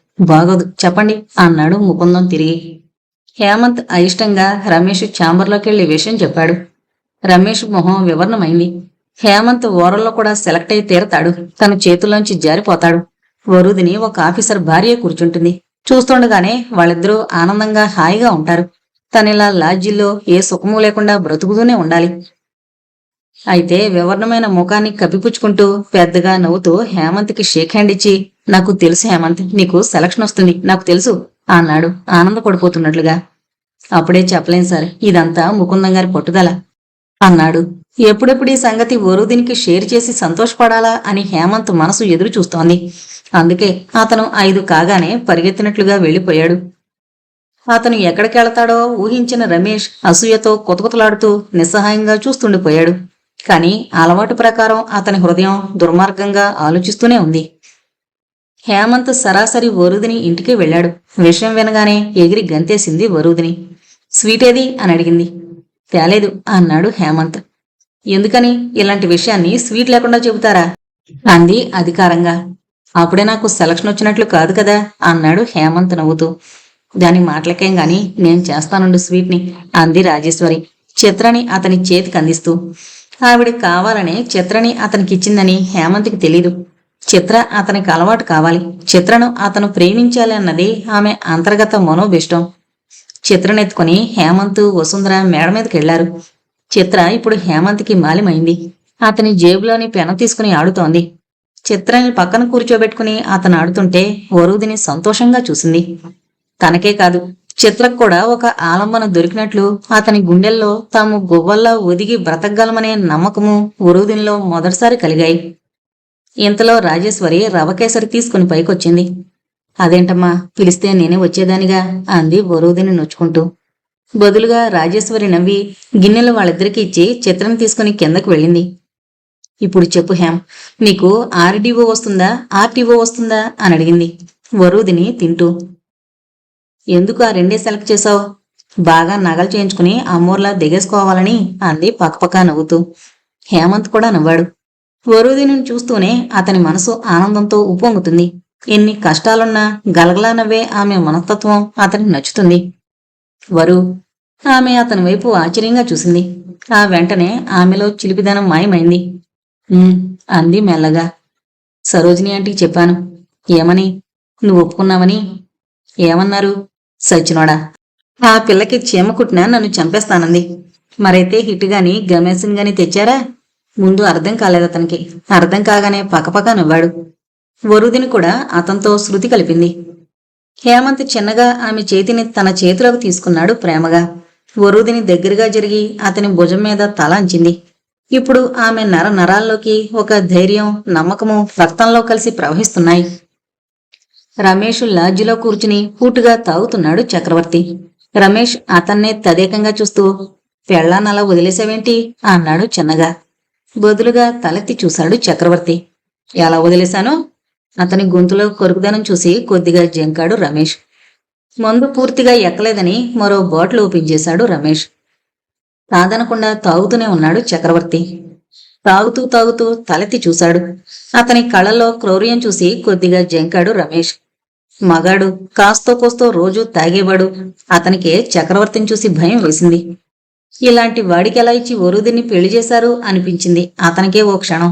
కాని వెంటనే వరుదిని పట్ల అతను పెంచుకున్న అకారణ ద్వేషం అతనిలో ఉన్న కొద్దిపాటి విచక్షణని కమ్మేసింది. ఏమన్నావు? పెళ్ళన్నలా వదిలేశామని కదూ? రమేష్ బాబుని గుచ్చుగుచ్చి చూస్తూ అడిగాడు చక్రవర్తి. మాటలు ముద్దగా వస్తున్నాయి. అంటే అది నెసిగాడు రమేష్ బాబు. చాలిక అన్నట్లు చెయ్యెత్తాడు చక్రవర్తి. ఆ వెంటనే పకపకా నవ్వాడు. ఆ నవ్వంతా వికటం. నాకెంత తాగినా శరీరానికి ఎక్కుతుంది, మెదడుకు కాదు. ఎవరేం మాట్లాడినా బాగా అర్థమవుతుంది. తాగితే మరీ బాగా అర్థమవుతుంది. ఇది చెప్పడానికా నన్ను పిలిచి తాగిస్తున్నావు అని ఆగి గ్లాసులో ఉన్న మందు గటగటా తాగి గ్లాసు దడాలన టీపై మీద పెట్టాడు. రమేష్ బాబు అలానే చూస్తున్నాడు. సిగరెట్ వెలిగించి అది నా నుండి విడాకులు తీసుకుంది తెలుసా అన్నాడు. రమేష్ బాబు ఏమీ మాట్లాడలేదు. అదిప్పుడు నా పెళ్ళం కాదు. మళ్ళీ పకపకా నవ్వాడు చక్రవర్తి. మన దేశంలో ఉన్న ఫెసిలిటీ ఏంటంటే చట్టాలకి సంబంధాలకి సంబంధం లేదు. ఒకసారి తాళి కట్టించుకున్నాక అది విడిపోయినా దాంతో మొదటి మొగుడికి చాలా లింకులుంటాయి. ముఖ్యంగా పిల్లలు, సొసైటీ. అది ఎలా తగలాడినా అవసరమైనప్పుడు దాన్ని ఏడిపించి భయపెట్టి టార్చర్ చేసి డబ్బు తెచ్చుకుంటున్నానంటే అది నేను దానికి మొగుడిని కావడమే. ఎవరో విడాకులు తీసుకుని ఇదంతా ఏంటని అడగరు. ఇంతకే అది నీకెలా తెలుసు? దాని గురించి నీకెందుకు అంత శ్రద్ధ? చక్రవర్తి సూటి ప్రశ్నకి కాస్త కంగారు పడ్డాడు రమేష్. నువ్వేం నీళ్లు నమ్మలక్కర్లేదు. దాని మీద నీ కన్ను పడినట్లుంది. సరే, నువ్వే నీ అంతటా బయటకొచ్చి నా దృష్టిలో పడ్డావు. తాగుడికి డబ్బులు లేనప్పుడు వాడుకోవడానికి నాకు ఇంకో కేసు దొరికింది. ఒరే చక్రి, నువ్వెలాగన్నా చాలా అదృష్టవంతుడురా. ఉద్యోగం పోయినప్పటికీ ఇన్నేళ్లుగా భలే బతికేస్తున్నావు అని భుజం తట్టుకున్నాడు చక్రవర్తి. అది ఎవరితోనో తిరుగుతుందంటే నేను పౌరుషపడిపోతాను అనుకున్నావు కదూ? అబ్బే, నాకేదేం అక్కర్లేదు. కాకపోతే మన దేశంలో ఆడదాని శీలం గురించి ఎద్దేవి చేస్తే భరించలేదు. కత్తితో పొడిచినా సహిస్తుంది, కానీ మాట పడదు. అందుకే ఇలాంటి వాడి డబ్బు తెచ్చుకుంటా. ఆ ఎంతకీ దాంతో తిరుగుతున్నాడన్నావే, ఆడెవడు? చక్రవర్తి మాట పూర్తి కాకుండానే రూమ్ డోర్ తెరుచుకుంది. లోనుకొచ్చిన స్త్రీని చూసి కంగారుగా లేచి నిలబడ్డాడు రమేష్. చక్రవర్తి ఆవిడ వైపు చూసి, ఏంటి, నీకు ఈ విద్యలు కూడా ఉన్నాయా? ఆడాళ్ళని లాడ్జికి పిలిపించుకుంటావా? గ్రంథసాంగుడివే అన్నాడు వెటకారంగా ఆవిడ్ని యగాదిగా చూస్తూ. నువ్వొచ్చావేంటి? రమేష్ బాబు కంగారు పడుతూ అడిగాడు భార్యని చూస్తూ. ఆవిడ అతన్ని చక్రవర్తిని మార్చి మార్చి చూసింది. లాడ్జీల్లో చేరి నువ్వేసే వేషాలంటూ చూడాలనొచ్చాను. ఒక గెజిటెడ్ జాబ్ చేస్తూ గౌరవ మర్యాదలు లేకుండా బాధ్యతారహితంగా ఆటమైన వాళ్లతో తాగుతూ ఇలా కాలక్షేపం చేయడానికి నీకు సిగ్గులేదు? చక్రవర్తి సరుణ కుర్చీ వెనక్కి ఈడ్చినట్లు లాగి విసురుగా లేచి, ఎవరతవే నువ్వు అన్నాడు. జరగబోయే పరిణామం ఊహించి రమేష్ బాబు గబగబా అడ్డం వచ్చి నిలబడి, ప్లీజ్, ఆవిడ నా భార్య అన్నాడు బ్రతిమలాడుతున్నట్టుగా. అయితే ఏం మాట్లాడుతున్నది? అడ్డమైన వాళ్ళంటుందా? నరికేత్తందాన్ని. మాటలు తడబడుతున్నా గట్టిగా అరిచాడు చక్రవర్తి. ఎవరిని ఎలా అణచాలో, నోరు ఎలా ముయించాలో తెలిసిన తెలివైన రమేష్ బాబు గబుక్కున జేబులోంచి కొంత డబ్బు తీసి చక్రవర్తి జేబులో పెట్టి, నువ్వెళ్ళు ప్లీజ్ అన్నాడు. చక్రవర్తి తీసి వాటిని లెక్క పెట్టుకుంటూ నవ్వి, ఏంటనుకుని తిట్టాను గాని నువ్వు నిజంగా లక్ష్మీదేవే. నువ్వేంటి, ఆడోళ్ళంతా లచ్చిందేవులే. వాళ్ళు ఏడుస్తావు, మరి మగాళ్ళకి డబ్బులిస్తారు. ఉంటా, నాకింకో ఖాతా దొరికింది అంటూ వెళ్ళిపోయాడు చక్రవర్తి. చక్రవర్తి వెళ్ళగానే ఊపిరి పీల్చుకుని భార్య వైపు చూశాడు రమేష్. ఏంటిలు ఇక్కడికి రావడం మర్యాద లేకుండా అన్నాడు కోపంగా. చక్రవర్తి మాటలకి అప్పటికే అవమానపడి ఎర్రబడిన కళ్ళతో కన్నీళ్లాపుకుని కోపంతో ఊగిపోతూ చూస్తోంది రమేష్ భార్య లావణ్య. ఏంటి, ఏమంటున్నావు నువ్వు? మొగుడనే దరిద్రుడు ఎక్కడ మకాం వేస్తే పెళ్ళం అక్కడికి రాకుండా ఉంటుందా అంది కోపంగా. అవును, నువ్వొక పెళ్ళానివి, నేనొక మొగుణ్ణి అన్నాడు రమేష్ వెటకారంగా. నిజమే, నేనొక పెళ్ళాన్నో కాదో గాని నువ్వొక మొగుడు మాత్రం కాదు. నీకు అర్హత లేదు. ఉంటే ఇలా లాడ్జీలో కూర్చుంటావా? పిల్లలున్నారని ఇంగితమన్నా ఉందా నీకు? ఎప్పుడన్నా ఒక చీర కాదు కదా, ఒక హెయిర్ క్లిప్ అన్నా కొన్నావా? పిల్లలకి చాక్లెట్స్ కొనడానికి వెనక ముందాడే నీకు భర్తననే టైటిల్ ఎలా దొరుకుతుంది? నీ అమ్మాబాబు నన్నేమన్నా చేయనిస్తారా? ఇంట్లో మకాం వేసి నన్ను పురుగులా చూస్తున్నారు. అది నువ్వు చేసుకుందే. వాళ్ళకి లెక్కకు మించి డబ్బుంది. డబ్బులు పడేస్తే వ్యక్తిత్వాన్ని అమ్మేసుకుని వచ్చే వెధవ కోసం చూశారు. నాకెన్నో మంచి సంబంధాలు వచ్చాయి. ఇల్లరకం ఉండన్నారని వదిలేశారు మా నాన్న. కూతుర్ని వదిలేసి ఉండలేమనుకున్నారు గాని ఓ వ్యక్తిత్వం వెన్నుముక్క లేని వాడికిచ్చి తమ కూతుర్ని కట్టబెడుతున్నామన్న జ్ఞానం లేదు వాళ్ళకి. అలా చూడక ఎలా చూస్తారు మరి అంది లావణ్య ముక్కుపుట్టాలు అదురుతుండగా. మాటలు సరిగ్గా రాని, మొగుండని మర్చిపోతున్నావు. పాపం, పదే పదే గుర్తు చేయాల్సిన కర్మ పట్టింది నీకు. నువ్వు నాకు మొగుడువా? పాపం పెళ్ళం వదిలేసిందని పెళ్లి సంబంధాలు చూసుకుంటున్నావుగా అంది లావణ్య హేళనగా. ఒక్కసారిగా ఉలిక్కి పడ్డాడతను. ఓరోదిని మీద అనుమానం వచ్చింది అతనికి. ఏంటి, ఏం మాట్లాడుతున్నావు నువ్వు? ఎవరు చెప్పారు నీకు? పెళ్ళేంటి, సంబంధాలేంటి అన్నాడు కంగారుగా. ఏం నటిస్తున్నావు? పాపం, అందరూ సినిమా వాళ్ళు అంటారు కానీ నిజ జీవితంలో నీలాంటి మహానటుల్ని గుర్తించరు. పెళ్ళేంటా, సంబంధాలేంటా, చూడివి అంటూ ఒక కవర్ తీసి రమేష్ మొహం మీద కొట్టింది. ఆ విసురుకి కవర్లోని ఫోటోలు విడిబడి కింద పడ్డాయి. రకరకాల ఫోజుల్లో సినిమా నటి కన్నా ఎక్కువ మేకప్లో ఉన్న అరడజన్ ఫోటోలు కింద పడ్డాయి. వాటి వంక దొంగచూపులు చూశాడు రమేష్. ఇదెవరో టీవీ ఆర్టిస్ట్ అట. 96 కండిషన్స్ పెట్టింది. తాగుతుందట, సహించాలట, ఎవరెవరో వస్తారట, భరించాలట. 1 కోటి రూపాయలు ముందు జాగ్రత్తగా దానికి ఫిక్స్ చేయాలట. దాని వాళ్లంతా ఇంట్లో ఉంటారట. చేసుకో మరి, నేనే దగ్గరుండి చేస్తాను అంది లావణ్య కోపంతో ఊగిపోతూ. రమేష్ బాబుకి ఏం మాట్లాడాలో ఇక తోచలేదు. నేలచూపులు చూస్తూ నిలబడ్డాడు. దరిద్రుడా, పెళ్ళం మంచిది కాదా, వదిలేసిందా? చేస్తోంది గవర్నమెంట్ జాబు. ఈ సంగతి బయట పెడితే సస్పెండ్ అయి ఊచలెక్క పెడతావు. అంతవరకు వెళ్లే బాపతో ఆడదానికి కాదు కాబట్టి ఇక్కడికొచ్చాను. చెప్పు, ఇప్పటికిప్పుడే విడాకులు ఇస్తాను, తే కాగితాలు అని వగరుస్తూ మంచం మీద కూర్చుంది లావణ్య బోరుని ఏడుస్తూ. అటు ఇటు చూశాడు రమేష్. ఆ వెంటనే డోర్ లాక్ చేసి అమాంతం లావణ్య కాళ్ళ మీద పడ్డాడు. ఆ చర్యకి ఉలిక్కిపడి చేదరింపుగా కాళ్ళు వెనక్కి లాక్కుంది లావణ్య. చి లే, దిగజరుడు వెదవా అంది. నువ్వెన్నన్నా తిట్టు, ఏమి అనుకోను. పెళ్ళం మొగుడిని తిట్టకపోతే ఎవరిని తిడుతుంది? మీ అమ్మా నాన్న మీద కోపంతో ఈ పని చేశాను. నిజంగా చేసుకుంటానా అమ్మ తోడు అన్నాడు సంస్కారహీనంగా.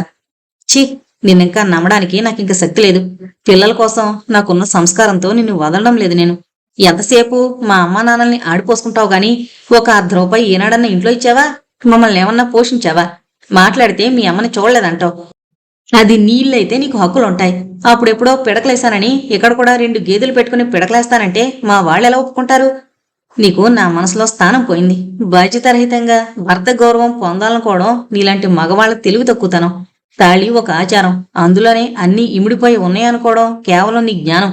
మర్యాదగా ఇంటికి పద, పిల్లలు అడుగుతున్నారు అంది లావణ్య లేచి నిలబడి. రమేష్ బాబు సిగ్గు లేకుండా సూట్ కేసు తీసుకుని ఆమె వెంట నడిచాడు. వీధిలో కూర్చుంది సరోజిని. వేసవి సాయంత్రం. అప్పటిదాకా ఉక్కపోతతో ఉక్కిపోయిన ప్రాణాలు ఇన్ని నీళ్లు పోసుకుని అట్టల్లా పౌడర్లద్దుకుని సినిమాలకనో షికార్లకనో వీధిన పడ్డారు. సముద్రపు గాలి నగరానికి వేవంలు వీస్తున్న చల్లని సమయం. వచ్చిపోయే వాళ్ళని చూస్తుండగా హేమంత్ అక్క రాజేశ్వరి ఎవరినో వెంటేసుకుని రావడం గమనించింది. చూడగానే ఆమె గ్రహించేసింది. వాళ్లు గంధపు అడ్డబొట్లు, చీరకట్టు, లూజు జుట్టుముడులు, మలయాళీలా ఉన్నారు. ఒకరు తల్లి, మరొకరు పిల్ల. మనుషులు మాత్రం అవసరం లేకపోయినా విరుచుకుని ఎగిరెగిరి నడుస్తున్నారు. దగ్గరికి రాగానే ఎవరే ఈ గజల్ గుర్రాలు అంది రాజేశ్వరితో.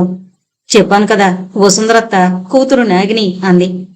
ఆహా, ఎప్పుడన్నా చూస్తే కదా, ఏంటి సడన్ గా ఈ నేలకొచ్చారు అంది వాళ్ళని యగాదిగా చూస్తూ. దేముండు కలిపేంది ఎప్పుడునో అప్పుడే కదా కలిసేది అంటూ వసుంధర యాసగా రాగం తీసినట్లు చెప్పింది. ఏంటే మీ అత్త మాట్లాడమంటే పాటలు పాడుతుంది అంది సరోజిని మొహం మీదే. వసుంధరకి సరోజిని చొరకలు అర్థం కాక అలానే చూస్తూ నిలబడింది. దీని పేరు నాగినియా? బాగానే పెట్టారు పేరు. రోడ్డంతా పాములానే మెలికలు తిరుగుతూ నడుస్తోంది. దీన్నేనా హేమంత్ మెడలో వేయాలనుకుంటున్నారు అంది నాగిని పరిశీలనగా చూస్తూ. ఊరుకో అత్త, వాళ్ళకి అర్థమవుతుందేమో అంది రాజేశ్వరి సైగ చేస్తూ. సంబడం, నేనేమన్నా చాటుగంటున్నానా? అర్థం కావాలనే కదా. సరే, ఎక్కడ దాకా? గుడికా అంది సరోజిని. లేదు, బీచ్కి అంది రాజేశ్వరి. కేరళలో సముద్రానికి కొదవచ్చిందా? మళ్ళీ ఇక్కడ కూడా బయలుదేరారు. సరే వెళ్ళండి అంది సరోజిని. వాళ్ళు వెళుతుంటే వాళ్ళనే గమనించసాగింది. ఆ పిల్ల మెలికలు తిరుగుతూ లేని వయ్యారాలు నటిస్తూ వెళుతుంటే సరోజినికి హేమంత్ గుర్తొచ్చాడు. చూడ్డానికి తెల్లగానే ఉంది గాని మొహమంతా వంకరలే. ఆ లిప్స్టిక్లు, బుగ్గల రంగులు హేమంత్ భరించగలడా?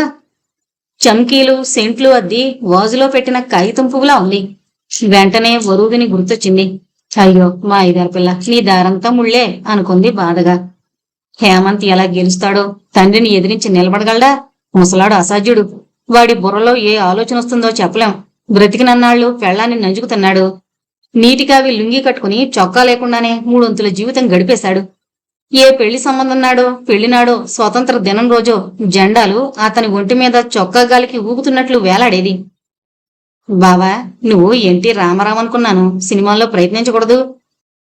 రామారావు ఇట్టే పడిపోతాడు. జెండా మీద కపిరాజులా తెగ నీలగొచ్చు నువ్వు అనేది. నిజంగా రామారావు అయిపోయినట్లుగా బొక్కి బొగ్గల నిండా నవ్వు దాచుకుని చే నోర్మి అనేవాడు కోపం నటిస్తూ. హేమంత్ తల్లి తన వైపు చూసి ఏమీ అనద్దు అన్నట్లుగా సైగ చేసేది. ఏ మాట అంటే ఆ మాట అంటాడే, నిన్ను అవమానపరిస్తే నాకు బాధ కదా అని చెప్పేది చాటుగా. నిజమే, వాడి నాలుక నిండా తుమ్మముళ్లే. మాట మర్యాద లేదు, ప్రేమ లేదు. ఎలా కోపరం చేసిందో ఆ ఇల్లాలు తలుచుకుంటే దుఃఖం వస్తుంది. ఆ కథ ముగిసింది అనుకునే లోపున ఈ రావు హేమంత్ జీవితంలోకి ప్రవేశిస్తున్నాడనే చింత ఎక్కువైపోయింది సరోజినికి. అతనికి ఈ సంగతి చెప్పి ముందే జాగ్రత్త పడమనాలి, ఫోన్ చేస్తే బాగుండు అనుకుంటూ జారిపోయిన జుట్టు ముడేసుకుంటూ లోనికి నడిచింది సరోజిని. చక్రవర్తి తూలుతూ సెక్షన్లోకొచ్చాడు. సెక్షన్ అంతా ఒక్కసారిగా గుప్పున లిక్కర్ వాసనొచ్చి అందరూ తలెత్తి అసహనంగా చూశారు. ఎవరు నువ్వు అంటూ వసంత్ అడ్డుకోబోయింది. చక్రవర్తి కోపంగా వసంతని తోసినంత పనిచేసి ఆడెక్కడా అన్నాడు.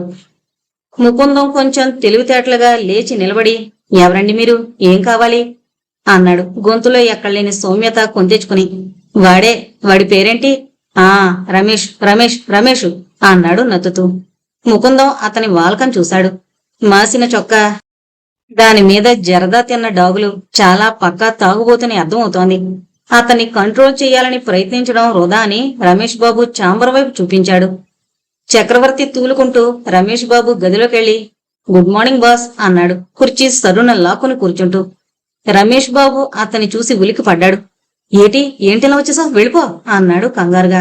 వెళతాన్లే నువ్వెంత తొందరగా పని జరిపిస్తే అంత తొందరగా అన్నాడు చక్రవర్తి గారపళ్ళు బయటపెట్టి నవ్వుతూ. పనేంటి? ఇది ఆఫీసు, ఐసే గెటౌట్ అన్నాడు రమేష్ అసహనంగా. బదులుగా టేబుల్ మీదున్న టేబుల్ వెయిట్ ని గట్టిగా ఎత్తి టేబుల్ మీద కొడుతూ, తెలుసులేవయ్యా, నేను కూడా ఇంజనీర్ గా చేస్తూనే డిస్మిస్ అయ్యాను. ఏంటా ఫైలు? ఓహో, ఆర్బిట్రేషనా? ఇలాంటి కేసుల్లో బాగా గిడుతుంది కదా. ఆ ఒంగోలు కాంట్రాక్టర్ గాడు ఈ కేసులోనే నన్ను ఇరికించి సస్పెండ్ చేయించాడు, జాగ్రత్త మరి అన్నాడు. రమేష్ బాబుకి పిచ్చెక్కిపోతోంది. ఒక పిచ్చివాణ్ణి భరించొచ్చు, ఒక వ్యసనపరుని కూడా భరించొచ్చు, ఒక మేధావైన పిచ్చివాణ్ణి భరించలేం. వాడికి 10 తలల తెలివి ఉంటుంది, కానీ హృదయం ఉండదు. ఇప్పుడు ఆ హృదయం లేని మెదళ్లే ప్రపంచాన్ని నాశనం చేస్తున్నాయి. సరే, ఎందుకొచ్చావు అన్నాడు తగ్గిపోతూ. చక్రవర్తి ఎందుకొస్తాడు? డబ్బు కావాలి, ఐ వాంట్ మనీ అన్నాడు పేపర్ వెయిట్ గిరగరా తిప్పుతూ. డబ్బా నా దగ్గర ఎక్కడది? నన్ను అడుగుతావేంటి అన్నాడు అసహనంగా. బదులుగా పకపకా నవ్వాడు చక్రవర్తి. ఏం పాపం, ఇంకా ఏ కాంట్రాక్టరు రాలేదా? ఏం మాట్లాడుతున్నావు నువ్వు?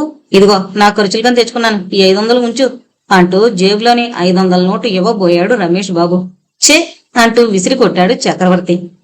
చక్రవర్తి నోరు తెరిచి అడిగాడంటే 10,000కి తగ్గడు. సింహం ఏంటనుకుంటున్నావు? తేయ్. రమేష్ బాబు కళ్ళు బయటికి పూడ్చుకొచ్చినంత పని అయింది.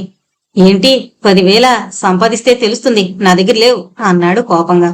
లేకపోతే అడుపు నువ్వు. అప్పుడే చీఫ్ ఇంజనీర్ దగ్గర నుండి ఫైల్ తీసుకుని లోనికి రాబోయిన హేమంత్ అక్కడి వాతావరణం చూసి టక్కున స్వింగ్ డోర్ పట్టుకుని నిలబడిపోయాడు.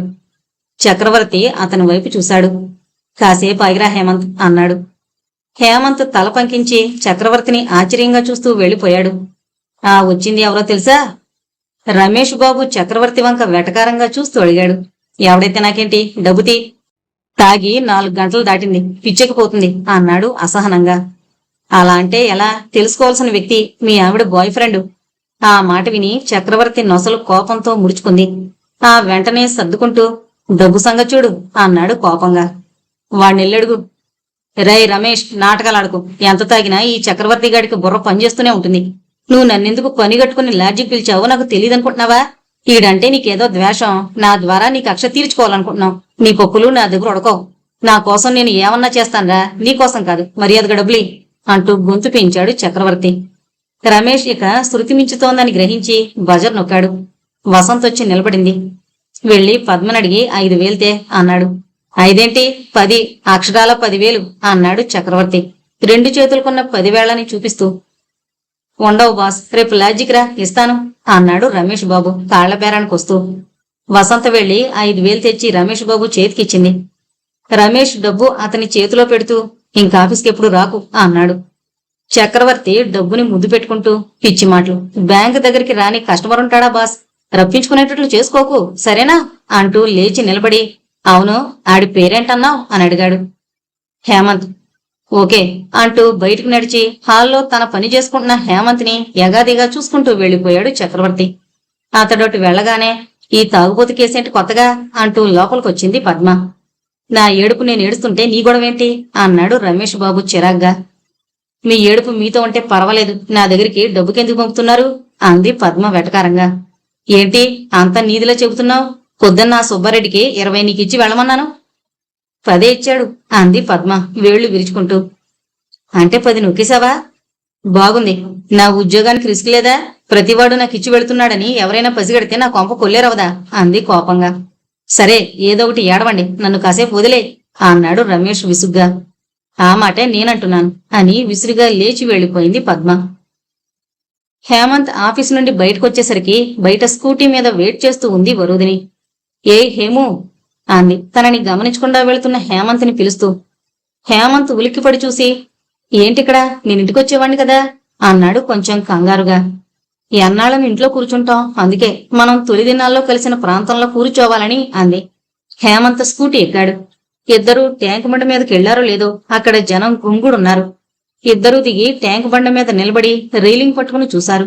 ఎవరో ఆత్మహత్య చేసుకోవడానికి నీటిలో దూకేశాడు. అతన్ని రక్షించడానికి ఈతగాళ్లు ప్రయత్నిస్తున్నారు. జనానికి వినోదం, కాలక్షేపం కావాలి. అందరూ గుమిగూడి ఎవరికి తగ్గ వ్యాఖ్యానాలు వాళ్లు చేస్తున్నారు. కాసేపటికి ఆ గజ ఈతగాళ్లు అతి కష్టం మీద ఆ వ్యక్తిని ఫుట్పాత్ మీద పడుకోబెట్టారు.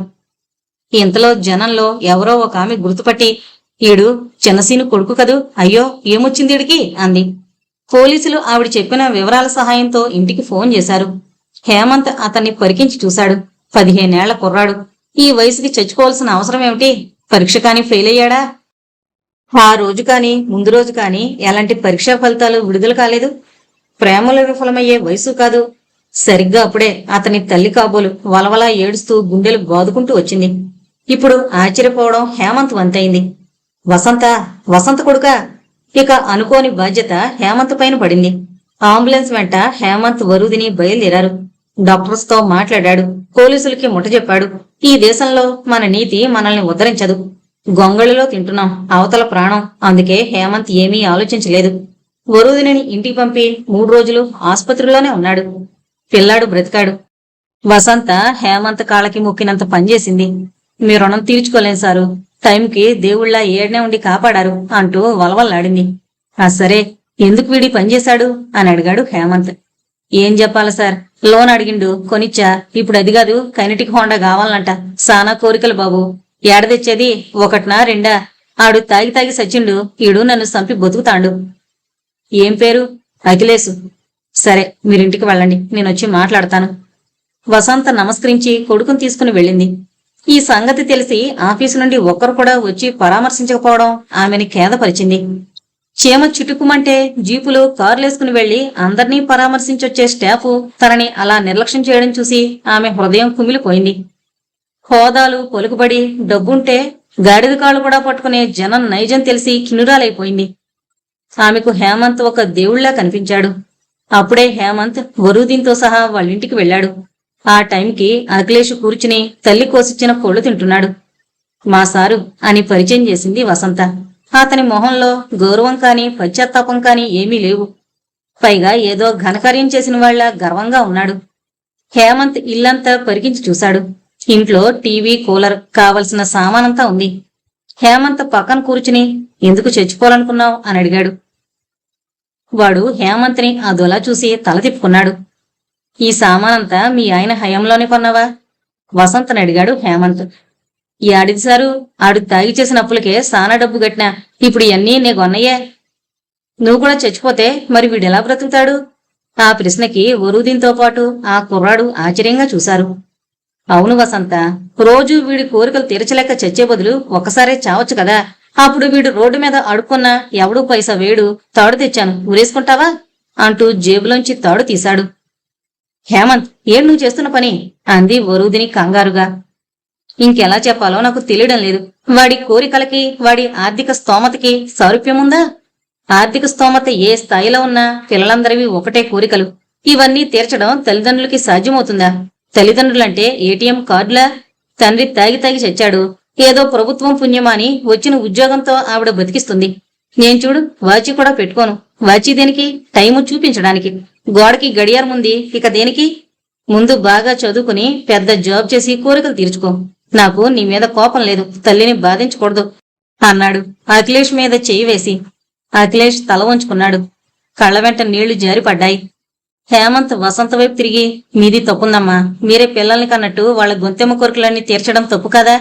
వాళ్ళని కొంచెం కష్టపెట్టే పెంచాలి, అన్నీ తెలియపరచాలి అని చెప్పి బయలుదేరాడు హేమంత్. వసంతతో పాటు అఖిలేష్ కూడా లేచి నిలబడ్డాడు. సారీ సారు అన్నాడు అఖిలేష్. సారీ వద్దు, బాగా చదువుకో. మన చేతిలో వస్తువులతో పెట్టుకున్న నగలతో విలువ రాదు. అది ఆయా వస్తువుల విలువ మాత్రమే. నీ క్యారెక్టర్తో నీ విలువ పెంచుకో, సరేనా అంటూ బయటకొచ్చాడు హేమంత్. అతనితో పాటు పరిగెత్తినట్లు బయటకొచ్చి, యు ఆర్ గ్రేట్ హేము అంది వరుదిని. ఎందుకు నవ్వాడు హేమంత్. నీలో మరో మనిషిని చూశాను. Really hats off to you అంది ఆరాధనగా. హేమంత్ నవ్వి, పద ఇంకో మనిషిని కూడా చూపిస్తాను అన్నాడు ఆమె తల మీద మురిపెంగా తడుతూ. వరుదిని నవ్వింది, హృదయమంతా వెన్నెల పరుచుకున్నట్లుగా. సరోజిని వాకిట్లో కూర్చుంది. ఎక్కడ కూర్చున్నా ఒకటే, లోకమంతా శూన్యంగా అనిపిస్తుంది. దేనికోసం ఎదురు చూడాలి? ఎంతసేపు చూస్తే ఏం ఒరుగుతుంది? ఒకప్పుడు పళ్ళికిలించుకుంటూ కనకారావు దూరం నుంచి రావడం చూసి మనసు పురివిప్పాడేది. చేతిలో అరడజను అరటిపళ్ళో జిలేబీనో పట్టుకుని ఇంటికొచ్చేవాడు. వాకిట్లోనే సంచి చేతికివ్వబోతుంటే తను కసురుకునేది. అక్కడదాకా తెచ్చినోడివి లోపలికి తేలావా? నన్ను చూడగానే మగ బడాయి పొడుచుకొచ్చేద్ది అనేది. కనకారావు ఇంకాస్త పళ్ళికిలించేవాడు. చాలే సంబడం, ఊరికే నవ్వకు. నవ్వకుండానే పళ్ళన్నీ బయటే ఉంటాయి. ఏటో ఎంత అందగాడు దొరకలేదని నా బాబు నాకు నిన్నట్టుగట్టాడు అనేది సరోజిని. అతను స్నానం చేసి భోజనానికి కూర్చునే వరకు సరోజిని మాటలకి హద్దుండేది కాదు. అన్నింటికీ నవ్వే అతని జవాబు. సరోజిని అతని జ్ఞాపకాలతోనే చీకటి పడే వరకు వాకిట్లోనే కూర్చుంది. ఇంతలో సున్నం రాయిలా దొర్లుకుంటూ రోడ్డుకు అడ్డం పడి వసుంధర రావడం గమనించింది సరోజిని. ఆవిడ సరోజిని వైపు చూసి నవ్వుతూ బాగుండిరా అంది. ఏదో ఒక గుండిగలే కాని నువ్వెలరా అంటూ పిలిచింది. వసుంధర దగ్గరగా వచ్చి ఇదియా ప్రసాదం అంది. ఆ సరేగాని నువ్వు తెలుగుదానివేగా, తెలుగునెందుకలా భ్రష్టు చేసి మాట్లాడుతున్నావు అంది సరోజిని.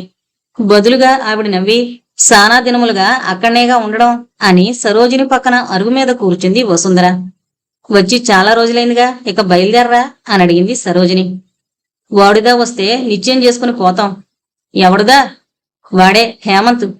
సరోజిని గుండెలో బాంబు పేలినట్లయింది. వాడికి చెప్పారా? అదంతా అన్న పని. ఫోన్ చేసినాడు, ఒంట్లో బాగుండలేదని చెప్పినాడు. ఆ మాట విని సరోజిని డీలా పడిపోయింది. సరే వెళ్ళిరా అంటూ లోపలికొచ్చింది. ఆ వెంటనే కాలుగాలిన పిల్లిలా అటు ఇటు తిరిగి చిన్న గ్లాస్ తీసుకుని హేమంత్ ఇంటికెళ్ళింది. ఏంటిలా వచ్చావు అన్నాడు హేమంత్ తండ్రి సుందరం. ఏదైనా అప్పు అడుగుదామని.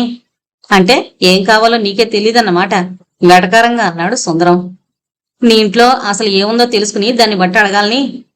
నీతో ఎవడో మాట్లాడి గెలవలేళ్లే, పో లోపలికి అన్నాడు సుందరం చిరాగ్గా. అయ్యో, కాసేపు నిలబడి మాట్లాడడానికి పనికొచ్చే మొహమేనా అంటూ లోపలికి వెళ్ళింది సరోజిని. వసుంధర నాగిని కలిసి టీవీ దగ్గర కూర్చుని సినిమా చూస్తున్నారు. సరోజిని గబగబా వంట చేస్తున్న రాజేశ్వరి దగ్గరికి వెళ్లి ఏంటే ఆడికి నిశ్చితార్థం చేస్తున్నారా అంది గుసగుసగా. అవునత్త, హేమంత్కి రమ్మని ఫోన్ చేశాడు నాన్న సంబరంగా చెప్పింది రాజేశ్వరి. ఎంత కులుపుతూ చెబుతున్నావే, అంతకన్నా వాడికి ఉరేయండి, పీడ వదులుతుంది అంది సరోజిని కోపంగా. అదిరిపోయినట్లుగా చూసింది రాజేశ్వరి. అవునే, వాడి మనసేంటో మీకు అక్కర్లే, మీ స్వార్థాలేమివి. మీ అమ్మాయి కనుకుంటే ఇలా జరిగేదా? నాకు అర్థం కావడం లేదత్తయ్య మీ మాటలు. అవునులే, నువ్వంటే ఇంట్లో ఉన్న మేనమామని ప్రేమించి టింగురంగాటు పెళ్లి చేసుకున్నావు. పైసా కట్నం లేకుండా తేరగా వచ్చాడని మీ బాబు కాళ్ళు కడిగి వదిలించుకున్నాడు. వాడు కూడా ప్రేమించాడే, ఆ పిల్లని చేసుకోలేకపోతే అంతే, నా నోటితో చెప్పను. సరోజిని మాటలు విని మానుపడిపోయింది రాజేశ్వరి. సరోజిని చేయి పట్టుకుని గబగబా పెరట్లో బావి దగ్గర తీసుకెళ్లి ఇప్పుడు చెప్పు వివరంగా అంది ఆందోళనగా. సవరదీసి సాగదీసి చెప్పడానికి ఇదేం టీవీ సీరియల్ కాదు. ముందు వాణ్ణి రానివ్వకుండా ఆపు, తర్వాత కథ చెప్తాను అంది సరోజిని చిరాగ్గా. ఎలా? వాడొచ్చేస్తాడిప్పుడు, మావే స్టేషన్కి వెళ్ళాడు కూడా. అంతే. సరోజిని గ్లాస్ అక్కడ పడేసి బొడ్లో చిల్లర చూసుకుని వీధిలోకొచ్చి ఆటో ఎక్కింది స్టేషన్కి పోనివ్వమని. సరోజిని ఆటో దిగి వగరుస్తూ పరిగెత్తుకొచ్చేసరికి మావయ్యతో పాటు వస్తున్న హేమంత్ ఎదురు పడ్డాడు. ఆంటీ! హేమంత్ పిలిచేసరికి సరోజిని అతన్ని చూసింది. ఏంటత్తా, నాన్నకెలా ఉంది అన్నాడు కంగారుగా. ఆయనకేం? ఎండిపోయిన సొంటి కొమ్ములా ఎప్పుడో నవనవలాడాడు. నువ్వింటికెళ్ళకు, మా ఇంటికి రా. ఇద్దరూ అర్థం కానట్లుగా సరోజిని వైపు చూశారు. ముందు మా ఇంటికి పదండి, ఇక్కడ చెప్పడానికి నాకు ఓపిక లేదు అంది సరోజిని జారిపోయిన జుట్టు ముడి వేసుకుంటూ. ఆ ఇద్దరూ ఆమెను అనుసరించారు. అసలెందుకు నీ బాబు నిన్ను పిలిపించాడో తెలుసా? ఇద్దరికీ కాఫీ ఇచ్చి నేల మీద కూలబడి అడిగింది సరోజిని. నాన్నకి సీరియస్ అని అనుమానంగా మేనమావంక చూస్తూ అన్నాడు హేమంత్. అతను తలదించుకున్నాడు. బెల్లం కొట్టి రాయిలా అలా కూర్చున్నావేంటి, చెప్పు హేమంత్కి అంది సరోజిని కోపంగా. ఇదంతా ఎందుకు గాని, నీ బాబు శుభ్రంగా ఉన్నాడు, నీకు నిశ్చితార్థం చేయాలని పిలిపించాడు. నీ మేనత్త దాని కూతురు ఇంట్లో తెస్టేసుకుని కూర్చున్నారు. ఆ మేడ కోసం వీళ్ళు అప్పిచ్చారంట. ఇప్పుడిక నీ బాబు పీక మీద కత్తిపెట్టి కూర్చున్నారు. వాళ్ళకి నీతో కూడా అవసరం లేదు, కేవలం ఆ మేడ కోసం ఇదంతా. ఆ మాట నీ కాబోయే అత్త చెప్పింది అంది. హేమంత్ తెల్లబోయి చూశాడు. ఇప్పుడేం చేద్దామనుకుంటున్నావు? హేమంత్ మాట్లాడలేకపోయాడు. ఇంటికెళ్ళావో ఆడు నిన్నెళ్ళనివ్వడు, ఊరేసుకుంటానని బెదిరించి ఈ పెళ్లి కుదురుస్తాడు. నువ్వు సినిమా హీరోలా ఈ పెళ్లి చేసుకుని శుభ్రంగా పిల్లలకి అంటావు. ఆ పిల్ల సంగతి ఏంటి? ఏ పిల్ల? హేమంత్ మేనమామ ఆశ్చర్యంగా అడిగాడు. నువ్వుండు, అదంతా తర్వాత చెబుతాను. ఏంట్రా హేమంత్, మాట్లాడమేంటి? తప్పించుకోవడం తెలిస్తేనే తలదొరచమన్నారు. ఇప్పుడేంటి అలా కూర్చున్నావు? సరే, నేను చెప్పింది విను. నువ్వు రాలేదు, వెళ్ళి వాడికి సెలవు దొరకలేదో ఏంటో రాలేదని చెప్పు అంది హేమంత్ మేనమామ వైపు తిరిగి. నాకు అర్థమయ్యేటట్లు చెప్పండి అన్నాడతను తికమగ్గా చూస్తూ. ఈడొక అమ్మాయిని ప్రేమించాడు, ఆ పిల్ల లేకపోతే చస్తానన్నాడు. అర్థమైందా? నీకు డబ్బు కావాల్సి నేనిస్తే ఆ సుబ్బిగాడి చెర నుండి ఆ పిల్ల తనిలో తాకట్టు పెట్టి డబ్బిచ్చింది. ఇప్పుడు అర్థమైందా అంది సరోజిని. కాని మావయ్య. ఏంటి మావయ్య? ఆడి పెళ్లి ఆడిష్టం వచ్చినట్టు చేసుకుంటే ఈడికే నొప్పి. నువ్వు వెళ్ళి రాలేదని చెప్పు అంతే అంది సరోజిని అసహనంగా. అతను తలూపి వెళ్లిపోయాడు. మీ ఇంట్లో కథ ఇప్పుడే మొదలైంది. ఇక ముందు ముందు మీ నాన్న చాలా చేస్తాడు. అన్నింటికీ సిద్ధపడకపోతే ఇక అంతే సంగతులు, ఆలోచించుకో అంది సరోజిని హెచ్చరిస్తున్నట్లుగా. హేమంత్ ఆలోచిస్తూ కూర్చున్నాడు. చివరికి సరోజిని వైపు చూస్తూ, నేను దేనికైనా సిద్ధపడతాను గాని వరుదిని వదులుకోనాంటి అన్నాడు స్థిరంగా. ప్రేమ ఎప్పుడూ ఒకటే. ప్రేమ కథల మొలుపులే వేరు. రైల్లో తిరిగొస్తున్నప్పుడు అతనికి చాలా వేదనగా ఉంది. వరుదిని ఎవరో తన నుండి బలవంతంగా లాగేసుకుంటున్నారేమో అని అతను భయపడిపోతున్నాడు. మొదటిసారి తండ్రి మీద అతనికి చెప్పలేని అసహ్యం వేసింది. ప్రేమనే పదానికి అర్థం తెలియని మూర్ఖుడు, స్వార్థపరుడు. తల్లిని ఒక యంత్రంలా చూశాడు. అతనికి ఏ కమిట్మెంటు లేదు. తాను గొప్ప ఆస్తిమంతుడనిపించుకోవాలనే తాపత్రయంతో ఆ మేడ చుట్టూ తిరిగాడు. దానికోసం ఏమైనా చేయడానికి సిద్ధపడుతున్నాడు. అసలు ఈ పెళ్ళేంటి? అప్పుడెప్పుడు తను పుట్టక మునిపే పక్కింటి టీ కొట్టు మలయాళితో వెళ్లిపోయి పెళ్లి చేసుకుంది తన మేనత్త. అదృష్టం బాగుండి టీ కొట్టు రెస్టారెంట్ అయి బాగుపడింది. అప్పుడు చంపేస్తాను, పొడి చేస్తాను అన్న మేనత్త ఇప్పుడు డబ్బులొచ్చేసరికి వియ్యానికి పనికొచ్చింది. ఆ మేడ చుట్టూ అందరి బ్రతుకుల్ని తాడేసి తిప్పుతున్నాడు. ఎంతవరకు తెస్తాడో? మొదటిసారిగా భయమేసింది హేమంత్కి. అసలే అక్కర్లేని విలన్లేంటి?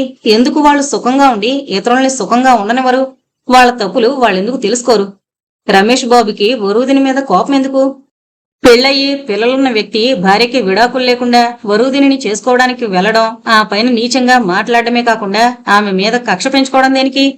భార్యని హింసించి విడాకులు తీసుకున్న చక్రవర్తి చట్టాన్ని ఉల్లంఘించి వరూదిని మీద ఇంకా పెత్తనం ఉన్నట్లుగా డబ్బు కోసం దాడి చేయడం ఎంత నీచం! రేపు తన తండ్రి కూడా. వీల్లేదు, అలా జరగడానికి వీల్లేదు. తల విదిలించుకున్నాడు హేమంత్ ఒక్కసారిగా.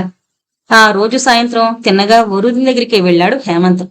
తిన్నగా తనకు తానుగానే మేడ మీదకు వెళుతూ, ఒకసారి పైకిరా అన్నాడు. వరూదిని అతని వైపు ఆశ్చర్యంగా చూసి తిరిగి తల్లివైపు చూసింది. వెళ్ళు, ఏదో చెప్పాలనుకుంటున్నట్టున్నాడు అంది ఆమె నెమ్మదిగా. వరూదిని పైకి రావడమే. ఐ లవ్ యు వరు, నిన్ను నేనప్పటికీ వదులుకోను అన్నాడు అతడు ఆమెను గాఢంగా కౌగిలించుకుంటూ. అదే అతని మొదటి కౌగిలి. అందులో ప్రేమ తప్ప మరెలాంటి కోరిక లేదు. ఒక పసివాడొచ్చి గట్టిగా తల్లిని హత్తుకున్నట్లుంది. ఏమైంది హేమంత్? మీ నాన్నగారు ఎలా ఉన్నారు? ఎందుకిలా ఎగ్జైట్ అవుతున్నావు అంది కౌగిలి విడిపించుకోవడానికి ప్రయత్నిస్తూ. హేమంత్ వదల్లేదు. అతనికి పెళ్లి సంబంధం గురించి చెప్పడం కూడా ఇష్టం లేదు. ఏం లేదు, ఏం లేదు, ఎందుకో ఈసారి నిన్ను వదిలి వెళ్లడం భరించలేకపోయాను అంతే అన్నాడు. వరూదిని చిన్నగా నవ్వింది. నిజానికి ఆమె ఫీలింగ్ కూడా అదే. హేమంత్ ఆమె ఆలోచనల నిండా నిండిపోయాడు. ఆమె ఊపిరిగా మారిపోయాడు. అందుకే అతనికి సెలక్షన్ వచ్చి వెళ్లిపోతే ఎక్కడికి వేస్తారో అంతా భయంగా ఉంది. అవును హేమ్, నేను కూడా అలానే ఫీల్ అయ్యాను అంది గొణిగినట్లుగా. నువ్వు సెలెక్ట్ అయ్యాక ఎక్కడికి వేస్తారో అంది. హేమంత్ మాట్లాడలేదు. నిన్ను తీసుకువెళ్ళిపోతాను వెంటనే అన్నాడు నిశ్చయంగా. రండి భోజనానికి. వరూదిని తల్లి పిలుపుతో ఇద్దరూ ఈ లోకంలోకి వచ్చారు. హేమంత్ గ్రూప్ 1 సెలెక్ట్ అయ్యాడని తెలియగానే ఆఫీస్ అంతా కలకలం రేగినట్లయింది. అందరూ హేమంత్ని అభినందిస్తున్నారు. చేతులు పట్టి ఊపేస్తున్నారు. వెంటనే చీఫ్ ఇంజనీర్ నుండి అతనికి పిలుపొచ్చింది. హేమంత్ వెళ్లగానే ఆయన నిలబడి కరచాలనం చేశాడు. We're proud of you, but at the same time we're losing a good engineer అన్నారాయన ఆదరంగా నవ్వుతూ. హేమంత్ ఆయన ఆఫర్ చేసిన కాఫీ తాగి తనని కొంచెం త్వరగా రిలీవ్ చేయమని కోరాడు. షూర్, వెంటనే ఛార్జీ ఎవరికైనా హ్యాండ్ ఓవర్ చేయమని రమేష్ బాబు చెబుతాను అన్నాడు. అదే సమయానికి రమేష్ బాబు ఎదుట హొయిలుపోతూ పద్మ కూర్చునుంది. ఏం చేయగలిగారు? ఇప్పుడు ఆఫీసర్గా వెళ్లిపోతున్నాడు. రేపో మాపో పెళ్లి శుభలేఖ కూడా తెచ్చిస్తాడు అంది వెటకారంగా. రమేష్ బాబు ముఖం అసూయతో రగిలిపోతోంది. పేపర్ వెయిట్ ని గుండ్రంగా తిప్పుతూ, ఏదో ఒకటి చెయ్యాలి, ఆలోచించు. వాడు జాయిన్ కాకూడదు, సస్పెండ్ కావాలి ఇక్కడే అన్నాడు కసిగా. పద్మ హేళనగా నవ్వింది. నవ్వుతావేంటి, చెప్పు అన్నాడు. వసంతని పిలవండి. వసంత? ఆవిడెందుకు అన్నాడు రమేష్ బాబు అనుమానంగా చూస్తూ. రమేష్ బాబు బజర్ నొక్కాడు. వసంత వచ్చి నిలబడింది. నువ్వు పని చెయ్యాలి, చేస్తావా? వసంత బెదురుగా చూసింది. ఈ మాట ఎక్కడన్నా అన్నావో నీ గతి అదోగతే అంది పద్మ బెదిరిస్తున్నట్లుగా. వసంత మాట్లాడలేదు. పద్మ చెప్పిన విషయం విని రమేష్ బాబు కూడా ఆశ్చర్యపోయాడు. స్త్రీలు దేవతలు, సౌమ్యులు అంటారు కానీ స్త్రీలకొచ్చినన్ని క్రిమినల్ థాట్స్ మగాడికి కూడా రావు అన్నాడు మెచ్చుకోలుగా. ఇంతకీ ఏమంటావ్ అంది పద్మ వసంతకేసి చూసి. అదే సమయంలో వసంత ఆలోచిస్తోంది. నిజమే, తనొక్కరితే చేయగలదు, చేసి తీరాలి అనుకుంది మనసులో. చిన్నగా తలూపింది. ఆ సాయంత్రం ఏమీ తెలియని వరూదిని హేమంతులు ఒక థియేటర్లో సినిమా చూస్తున్నారు. భవిష్యత్తు మీద ఆశలతో కలలు కంటూ. సినిమా అయిపోయాక హేమంత్ని తీసుకుని వరుదిని ఒక రెడీమేడ్ షాప్కెళ్లి అతనికి 2 సూట్లు కొంది.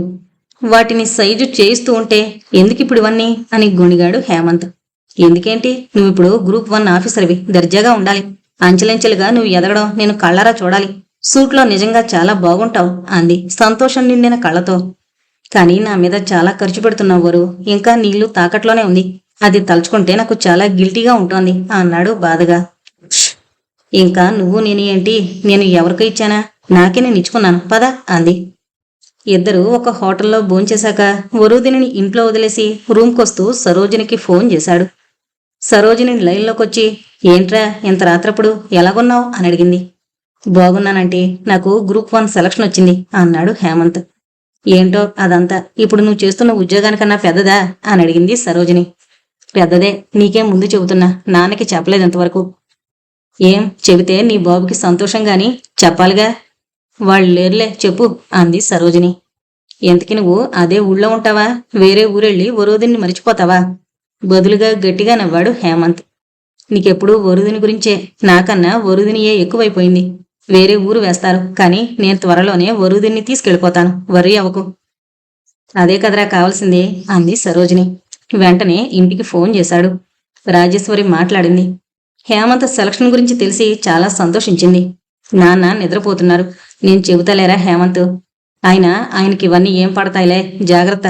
ఆ దెయ్యాలు వెళ్లారు, కానీ నాన్న వాళ్ళ దగ్గర డబ్బు తీసుకున్నాడ్రా.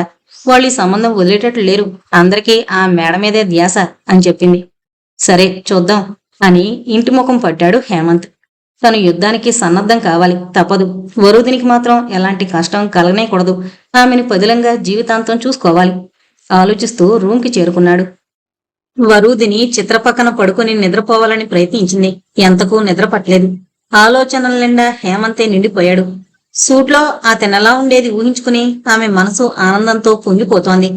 మొదటిసారి ప్రేమని చవిచూసిన వరుదిని తన అదృష్టానికి తనే విస్తుపోతోంది. తన ప్రమేయం లేకుండానే వివాహం, బిడ్డ తల్లి కావడం, అష్ట కష్టాలు, కన్నీళ్లు, ఒంటరితనం ఎదుర్కొంది. ఇక ఈ జీవితానికి వెలుగే లేదని, కేవలం చిత్ర కోసమే తాను బ్రతకాలని తెలిసి చక్రవర్తి పెట్టే కష్టాల్ని భరిస్తూ కన్నీళ్లు దాచుకుని బ్రతుకుతోంది. తను అనుకోలేదు హేమంత్ రూపంలో తన జీవితంలోకి వెలుగొస్తుందని. ఒక విధంగా రమేష్ బాబు తనకి సహాయపడ్డాడేమో, లేకపోతే తను ఆ ఆఫీస్కి వెళ్లే అవసరం కలిగేది కాదు. హేమంత్ పరిచయంతో తన జీవితంలోకి వసంతం వచ్చింది. అతని భుజం మీద సేద తీరితే చాలు, ఎంత భరోసా, ఎంత ధీమా, ఎంత నమ్మకం. స్త్రీ కోరుకునేది అదే కదా. దీన్ని అర్థం చేసుకోలేక చాలా మంది పురుషులు స్త్రీ గొంతెమ్మ కోరికలు కోరుతుందని, గయ్యాళిగా మరి ఏడిపిస్తుందని చాలా అనుకుంటారు. అసలు స్త్రీని లాలించడం, ప్రేమని చూపించడం చేతకాని పురుషులే స్త్రీలని గయ్యాళిగాను, కోరికల పుట్టగాను మారుస్తారు. తాళికట్టి బాధ్యతల విషవలయంలోకి నెట్టి ప్రేమ రాహిత్యానికి గురిచేసి, ఆమెని అవహేళనకి గురిచేసి నిందించే పురుషుడికేం తెలుసు స్త్రీ హృదయం ఎంత రాగమయమో, ఎంత త్యాగమయమో. ఎన్నో ఆలోచనలతో మనసు పరవశిస్తుంటే వరుదిని చిత్రం మీద గాఢ నిద్రలోకి జారుకుంది. ఆ రోజు హేమంత్ రిలీవ్ అవుతున్నాడు. నిజంగానే ఘనమైన పార్టీ అరేంజ్ చేశారు చీఫ్ ఇంజనీర్ గారు. స్వయంగా ఆయన డిప్యూటీ చీఫ్ ఇంజనీర్ చంద్రమౌళి గారికి చెప్పి ఘనంగా పార్టీ అరేంజ్ చేయించారు. చంద్రమౌళి గారు కూడా హేమంత్ పనితనాన్ని చూసి చాలా ఇష్టపడేవారు. పార్టీ ఘనంగా జరిగింది. అందరూ హేమంత్ గురించి చాలా బాగా మాట్లాడారు. హేమంత్ ప్రత్యేకించి ముకుందం గారికి ధన్యవాదాలు చెప్పాడు. ఆయన నన్ను గ్రూప్ 1కి ప్రిపేర్ కమ్మని చెప్పకపోతే నేనటు దృష్టి సారించేవాళ్నే కాదు, ఈ ఉద్యోగంతోనే సరిపెట్టుకునేవాణ్ణని చెప్పడంతో ఒక సామాన్య సూపర్నెంటుని పెద్ద ఆఫీసర్ల ముందు ప్రస్తుతించడం చంద్రమౌళి గారికి చాలా నచ్చింది. పార్టీ ముగిసేసరికి చీకటి పడింది. వచ్చి రిల్లీ వాటర్ తీసుకో హేమంత్ అని చెప్పి రమేష్ వసంత వంక, పద్మవంక చూసి సెక్షన్కి వెళ్లాడు. ఇంకా జరగవలసిన తతంగం ఉండడంతో స్టాఫ్ కూడా సెక్షన్కి వచ్చారు. రమేష్ బాబు ఛాంబర్లోకి వెళ్లి బజర్ నొక్కాడు. వసంత బెదురుతూ వచ్చి నిలబడింది. గుర్తుందిగా, ఎక్కడా ఏమాత్రం చెడకూడదు, పద్మ చెప్పినట్లు చేయి. నేను యాంటీ రూమ్ లో ఉంటాను, హేమంత్ని పిలువు అంటూ యాంటీ రూమ్ లోకి వెళ్లిపోయాడు రమేష్ బాబు. వసంతకి గుండె దడొచ్చింది. అయినా తప్పదు. హాల్లోకొచ్చి, సారు మిమ్మల్ని సారు పిలుస్తున్నారు అంది వణుకుని దాచుకుంటూ. పద్మ ధైర్యం చెబుతున్నట్లుగా బొటనవేలు చూపించింది. వసంత తలదించుకుని రమేష్ బాబు ఛాంబర్లోకి వెళ్ళింది. హేమంత్ ఆమె వెనక వెళ్లబోతుంటే, సార్ ఇక్కడొక సంతకం పెట్టి వెళ్ళండి అన్నాడు ముకుందం. హేమంత్ ఆయన వంక ఆశ్చర్యంగా చూస్తూ, సార్ అంటున్నారేమిటి సార్ నన్ను అన్నాడు. కాదా మరి, మీ తెలివికి అంచెలంచెలుగా ప్రమోషన్స్ పొంది మన సెక్రటేరియట్కే సెక్రటరీగా వస్తారు. చూడండి, ఇది నా దీవెన అన్నాడు ముకుందం వాత్సల్యంగా. కలలు చాలా బాగున్నాయి. కాసేపటికి ఏం జరుగుతుందో ఎవడో తెలుసు అంది పద్మ వేళ్లు విరుచుకుంటూ. ఎప్పుడన్నా సరిగ్గా మాట్లాడేవామ్మ జీవితంలో అని విసుక్కున్నాడు ముకుందం చిరాగ్గా మొహం పెట్టి. పద్మకిదేం పట్టలేదు. హేమంత్ ఎప్పుడు ఛాంబర్లోకి వెళతాడా అని చూస్తోంది. హేమంత్ ముకుందం గారి దగ్గర సంతకం పెడుతుండగానే జరిగిందా సంఘటన. లోపల నుండి వసంత కెవ్వు నరిచింది. ఏంది సార్, ఏంటిదంతా? ఏమనుకున్నారు నన్ను అంటూ గట్టిగా అరిచి ఏడుస్తూ బయటకొచ్చింది వసంత. సెక్షన్ అంతా దిగ్భ్రమగా లేచి నిలబడ్డారు. వసంత ఏడుస్తూనే ఉంది. ఏమైంది ఏమైంది అందరూ తెల్లబోయి అడుగుతున్నారు. ఏం చెప్పాలా సార్, ఆ ముదనష్టపోడు నా చెయ్యి బట్టి గుంజుండు. సానా దినాల నుండి ఎరిజస్టులు చేస్తూనే ఉన్నాడు. మొగుడు పోయి బతకొచ్చిందాన్ని సప్పుడు సేక నెట్టుకొస్తాండా. ఈరోజు సేకటైందేమో దెయ్యం పట్టినట్టు అని మళ్లీ వెక్కెక్కి ఏడ్చింది వసంత. హేమంత్ అందరితో పాటు తెల్లబోయి చూస్తున్నాడు. పద్మ చచ్చిన పాములా కొయ్యబారి చూస్తోంది. రమేష్ బాబు బయటికి రాకుండా ఛాంబర్లోనే బీసుకుని కూర్చున్నాడు. స్టాఫ్ అంతా తలోమాట అంటున్నారు. పెద్ద ఆఫీస్ అది. పార్టీ జరగడంతో స్టాఫ్ అంతా ఉన్నారు. అంతే, అందరూ గుంగుడిపోయారక్కడ. వసంత గోడకి జారబడి కూర్చుని ఏడుస్తూనే ఉంది. చిచ్చి, చేసేది పెద్ద జాబు, వేసేది చిల్లర వేషాలు, ఏం మనిషి అంటున్నారు లేడీ స్టాఫ్. ఏమైంది? రానే వచ్చింది ఎన్జీఓ లీడర్ చిగురుపాటి సెమంతకమణి. అందరూ తోచినట్లు చెబుతుంటే వాడేడి అంది సెమంతకమణి గద్దించినట్లు. పద పోలీస్ స్టేషన్కి, వీడుద్యోగం ఓడబెకించి జైలు వచ్చా లెక్కపెట్టిస్తాను. ఆడాళ్ళంతా వీడు ఉంపుడు గతులనుకుంటున్నాడేమో అంది గట్టిగా అరుస్తూ. వసంత లేచి నిలబడింది. పేరు గబగబా రాసుకోవడం రాని వాళ్ళందరికీ ప్రమోషన్స్ ఎలా వస్తాయో మరి అంది. చాలా రోజులుగా తన ప్రమోషన్ ని పక్కన పెట్టి అందరికీ ఇస్తున్నారన్న అకస్తో లలితా సుందరి కొంగు సవరించుకుంటూ. విషయం తెలిసి చంద్రమౌళి గారు పరిగెత్తుకొచ్చారు. ఆయన ఎంత మంచివారో అంత ముక్కోపి. ఆయన్ని చూసి అందరూ పక్కకి తగ్గారు. చూడు సమంతకమణి, ఈ సమస్య మన ఆఫీసులోనే పరిష్కరించుకోగలమేమో చూద్దాం. వసంత అమాయకురాలు, అనవసరంగా పోలీస్ స్టేషన్కి లాక్కు. మీరలాగే చొచ్చగొట్టేస్తారు సార్. ఇలా లూజుగా వదిలేస్తే ఆడవాళ్లకి సేఫ్టీ ఉండదు. దెబ్బకి దెయ్యం లొంగాలి అంది సెమంతకమణి ఆవేశపడిపోతూ. నా నిజాయితీని నువ్వు నమ్ముతావా? చంద్రమౌళి గారు ఓపిగ్గా అడిగారు. అవునమ్మా, విను అన్నారు ముకుందం గారు. సెమంతకమణి అయిష్టంగానే వెనక్కి తగ్గింది. Hemant, you carry on. ఈ గొడవతో నీకేం సంబంధం లేదు. ఆల్ ది బెస్ట్ అంటూ హేమంత్కి షేక్ హ్యాండ్ ఇచ్చి సాగనంపారు చంద్రమౌళి గారు. ఓకే, అందరూ పదండి అంటూ గట్టిగా ఆయన అరిచేసరికి స్టాఫ్ రకరకాలుగా చెప్పుకుంటూ వెళ్లిపోయారు. వాళ్లతో పాటు బ్రతుకు జీవుడా అంటూ పద్మ కూడా జారుకుంది. చంద్రమౌళి గారు వసంతమ్మకు చూసి, నువ్వు కూడా పదమ్మా, రేపు ఆఫీసుకి రాగానే నన్ను కలు అని చెప్పి రమేష్ బాబున్న ఛాంబర్స్ వైపు చూస్తూ వెళ్లిపోయారాయన. ఊహించని ఆ పరిణామానికి ఒంట్లోని రక్తం ఒక్కొక్క బిందువు నీరైపోతుంటే అలానే బికజచ్చి కూర్చున్నాడు రమేష్ బాబు. అందరూ వెళ్ళిపోయారు. లేస్తే జర తాళలేస్తా. వాచ్మెన్ మాటలకి లేచి చచ్చిన పాములా బయటకొచ్చాడు రమేష్. అప్పటికే ఆఫీస్ అంతా ఖాళీ అయిపోయింది. ఆ మర్నాడు చంద్రమౌళి గారు కొంచెం త్వరగా ఆఫీస్కొచ్చారు. అప్పటికే వచ్చి బయట నిలబడింది వసంత. ఆమెకి వత్తాసుగా అటెండర్స్ బయట నిలబడున్నారు. Class 4 union leader Masoor Ali Khan Chandramouli గారికి సలాం చేశాడు. చంద్రమౌళి గారు లోనికెళ్లిన 10 నిమిషాల తర్వాత వసంతని రమ్మని పిలిపించారు. బాలయ్య వచ్చి, సార్ రమ్మంటున్నారు అన్నాడు. వసంత భయంగా లోపలికెళ్తుంటే, మేమంతా ఉన్నాం, ఏం భయపడకు అని భరోసా ఇచ్చాడు. వసంత చంద్రమౌళి గారికి నమస్కరించి తలుపు వారగా నిలబడింది. ఇలా దగ్గరికి రా. వసంత 2 అడుగులు ముందుకేసింది. ఇప్పుడు చెప్పు, అసలేం జరిగింది అయింది కంచు కంఠం. అయినా కొంచెం మృదువుగా అడగడానికి ప్రయత్నించారు. నిన్న చెప్పినా కదా సార్ అంది భయంగా. అది కాదు, వివరంగా చెప్పు. వసంత కళ్ళు మెటకరించి చూసింది. సారు. చంద్రమౌళి గారు కళ్ళు మూసుకుని వినడానికి సిద్ధపడ్డారు. సార్, నిజం చెప్తే నా నౌకరీ తీసేస్తారా? చంద్రమౌళి గారు కళ్ళు తెరిచి ఆమె వంక సాలోచనగా చూసి, నిజమే చెప్పు, నీకేం పర్వాలేదు, నేనున్నాను అన్నారు నెమ్మదిగా. రమేష్ సారు నా చెయ్యి బట్టలేదు, నేను అబద్ధమాడినా? ఆయన తెల్లబోయినట్టు చూశారు. అవును సారు, నిన్న సాయంత్రం రమేష్ సారు ఆడ చేసే పద్మమ్మ నన్ను పిలిచారు. పిలిచి హేమంత్ సారు పెద్దాఫీసర్గా పోవడానికి ఇల్లేదని, ఏడునే సస్పెండ్ అయిపోవాలని తీర్మానించుకున్నారు. అందుకే నన్ను హేమంత్ సారు చేపట్టుకున్నాడని లొలిజేయమని చెప్పినారు. ఆ సారు మంచోడు. ఆయన కూడు పడగొట్టాలని చూస్తున్నారని నేను బాగా ఆలోచించి గిట్లా చేసిన సారు, ఈ తప్పు కాయండి మళ్ళా అంటూ ఏడ్చింది వసంత. ఎందుకు? ఏమో సారు, తెలవదు. మొదటి కాడి నుంచి వాళ్ళిద్దరూ ఏమంత్ సార్ అంటే ఏడుస్తుంటారు. పద్మమ్మ పనిచేయదు. ఆమె పనంతా ఏమంత్ సార్ చేతే రమేష్ సారు చేయిస్తాడు. రమేష్ సార్ బట్టే లంచాలన్నీ పద్మమ్మకే ఇస్తారు గుత్తేదారులు. ఆమె గొడ్డెలకి తిప్పుద్ది. పద్మమ్మ మొదటి నుంచి ఏమంత్ సార్ని ఏదో అంటూనే ఉంటది. ఆ సారు మంచోడయ్యా, దేవుళ్ళ లెక్క, అందుకే గిట్ల చేసిన అంటూ మళ్లీ ఏడ్చింది వసంత. సరే, ఇదెవరికి చెప్పకు. పోలీస్ కేసు అయితే వాళ్ళ ఉద్యోగాలు పోతాయి అన్నారు చంద్రమౌళి గారు. గట్లయితే నన్నేం చేరాశారు? నాకు నా బిడ్డని ఏమన్నా చేస్తే? భయంగా చూసింది వసంత. అదంతా నేను చూసుకుంటాను అని ముకుందం గారిని, ఎన్టీపీసీఏని, ఇంకా బయటన్న ఒక లాయర్ని, రమేష్ బాబుని, పద్మని పిలవమని చెప్పారు అటెండర్కి.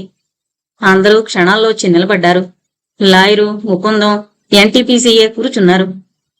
మీరు హేమంత్ని ఎందుకు సస్పెండ్ చేయించాలనుకున్నారు? తీవ్రంగా అడిగారు చంద్రమౌళి గారు. వాళ్ళిద్దరూ తలదించుకున్నారు. బాధ్యతాయుతమైన ఉద్యోగాలు చేస్తూ ఇలాంటి చౌకబారు పనులు చేయడానికి మీకు సిగ్గులేదా? తెలివైన ఒక మంచి కుర్రాడి భవిష్యత్తు నాశనం చేస్తే మీకేం జరుగుతుంది? ఏమ్మా, నీది ఆడజన్మేనా? ఏం తిట్టాలి నిన్ను? ఆఫీసులకు ఎందుకు వస్తారమ్మా మీరు అని కేకలేసి, లాయర్ గారు, మీరు వీళ్ల వల్ల వసంతకి ఎలాంటి హాని జరగదని, జరిగితే వీళ్లే బాధ్యులని బాండ్ పేపర్ మీద ఒక అగ్రిమెంట్ తయారు చేయండి అని చెప్పి, ముకుందం గారు నోటు పెట్టండి, ఇతన్ని రివర్ట్ చేసి పార్వతీపురం ఏజెన్సీకి అడ్మినిస్ట్రేటివ్ గ్రౌండ్ మీద ట్రాన్స్ఫర్ చేయండి అంటూ పద్మకేసి చూశారు. మీ ఇష్టం సార్, ఆమె పనిచేయదు, చేసేవాళ్ళని చేయనివ్వదు. ఏదైనా డివిజన్ ఆఫీసుకు వేస్తే బాగుంటుందని నా సలహా సార్ అన్నాడు ముకుందం. అంతా గంటలో జరిగిపోయింది. దిక్కులేని మొహంతో ఆ సాయంత్రమే ఆ ఇద్దరూ రిలీవ్ అయ్యారు. లాయర్ తయారు చేసిన అగ్రిమెంట్ మీద సంతకాలు చేసి. పోస్టింగ్ ఆర్డర్స్ కోసం సెక్రటేరియట్లోకి వెళుతుండగా హేమంత్కి ముకుందం ఎదురొచ్చాడు.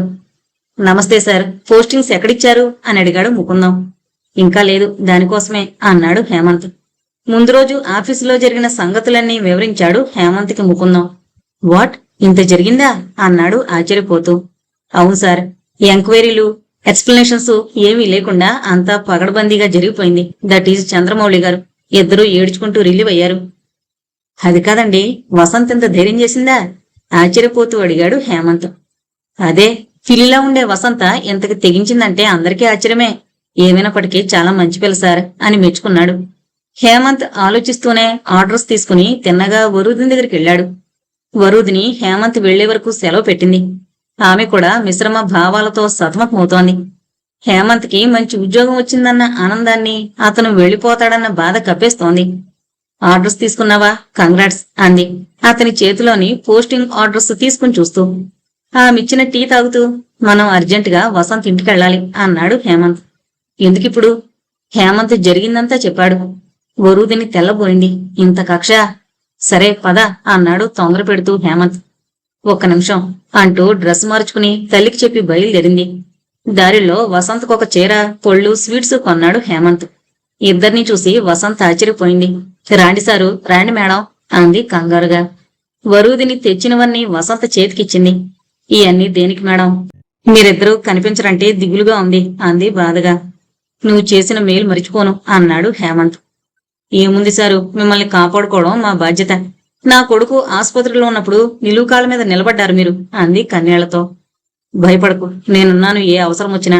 వరుదినొచ్చి చూస్తుంది అన్నాడు లేచి నిలబడుతూ. వసంత కన్నేళ్లతో తలాడించింది. బయటకొస్తూనే వరు అన్నాడు హేమంత్. నాతో వైజాగ్ వస్తావా? అతని ప్రశ్నకి ఉలిక్కి పడింది వరూదిని. వైజాగా? ఎందుకు? జాయినింగ్ టైం ఉంది, 2 రోజులు నాతో ఉండొచ్చు కదా. కాని అది మీ ఊరు, అయినా ఎక్కడుండాలి నేను? సరోజిని ఆంటీ ఇంట్లో ఉంచుతాను. ఆంటీకి కూడా నువ్వంటే చాలా ఇష్టం. కానీ మీ వాళ్ళు అక్కడే ఉన్నారు కదా చూస్తే. పర్వాలేదు, సిటీలో తిరిగేవాళ్ళు ఎక్కువ లేరు. అయినా ఎవరు చూసినా నాకేం భయం లేదు. నిన్ను జాగ్రత్తగా వెనక్కి పంపిస్తాను, మీ అమ్మగారికి చెప్పు. వరూదిని తల పంకించింది. రమేష్ బాబు రిలీవ్ అయ్యాడు గాని పాడేరులో జాయిన్ కాలేదు. సిక్ లీవ్ పెట్టి ఇంట్లో కూర్చున్నాడు. అతనికి తెలుసు, అతను ఎగ్జిక్యూషన్ కి వెళ్లి పనిచేయలేడు. ఎలాగైనా ఏ మినిస్టర్నన్నా పట్టుకుని తిరిగి ఇక్కడే రీపోస్టింగ్స్ తీసుకోవాలని అతని ఆశ. కాని చంద్రమౌళి ఉన్నంతకాలం మినిస్టర్ కాదు, అతని తలలో జేజం చెప్పినా వినడుగాక వినడు. చీఫ్ ఇంజనీర్ ఇతనెంత చెబితే అంతా. వెళ్లి జాయిన్ అవ్వండి, ఇక ఆఫీసులో ఏ మొహం పెట్టుకుని పనిచేస్తారు అంది అతని భార్య కోపంగా. అవునయ్యా, మాకే నీ మొహం చూడాలంటే రోతగా ఉంది అన్నాడు మామగారు పాన్ నములుతూ. ఏంటి మీరంతా? అది దొంగ మాటలు చెప్పింది, నేనేం దాన్ని చేయబట్టుకోలేదు. ఆఫ్టర్ ఆల్ అటెండర్ది అని గెంతాడు రమేష్. నాకు తెలుసు మీ సంగతి. ఆడగాడిదని కూడా వదలరు మీరు. చిక్ వేదవ బతుకు అంటూ లోపలికి వెళ్ళిపోయింది ఆవిడ. రమేష్ బాబు జుట్టు పీక్కున్నాడు. రోడ్డు మీదకెళితే ఆఫీసు వాళ్ళు కనబడతారు, ఇంట్లో వీళ్ల గోల.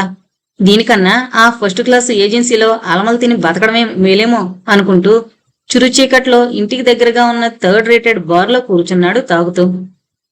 ఏమయ్యా, నీకు ఈ బారే గతయిందా? రమేష్ ఆ గొంతు విని ఉలికి పడ్డాడు. ఎవరా అన్నట్టుగా చుట్టూ చూశాడు. మసక లైటింగ్లో గోడవారుగా కూర్చుని తాగుతూ కనిపించాడు చక్రవర్తి. అతన్ని చూసి ఉలికి పడ్డాడు రమేష్ బాబు. వీడి దరిద్రం ఇక్కడ కూడా అనుకుంటుండగా చక్రవర్తి గ్లాస్ పట్టుకుని రమేష్ బాబు ఎదురుగా వచ్చి కూర్చున్నాడు. ఏంటి, ఆడి ఎళతా నిన్న ఆఫీసు నుండి సాగనం పడ్డట్టుగా అంటూ బొళ్ళును నవ్వాడు చక్రవర్తి. ఆ మాటకి అరికాలు మంట నెత్తికెక్కింది రమేష్ బాబుకి. ఇదంతా నీ నిర్వాకమే. వాణ్ణి ఏదైనా చెయ్యంటే వినకుండా డబ్బు మాత్రం తీసుకున్నావు అన్నాడు ఆకాశగా. డబ్బా ఏమాత్రం ఇచ్చావు? డబ్బుకి మొహం చూసుకుంటే పనులు ఇలానే చెడతాయి బాయ్. కకృతిగా ఎడాపెడా సంపాదించావు, ఎందుకలా పొళ్ళు గిట్టకరుచుకుని బ్రతుకుతావు? చివరికి ఎవరి పోలో నీ డబ్బు. కాస్త అనుభవించు రాజా, అనుభవించు అంటూ మళ్లీ నవ్వాడు చక్రవర్తి.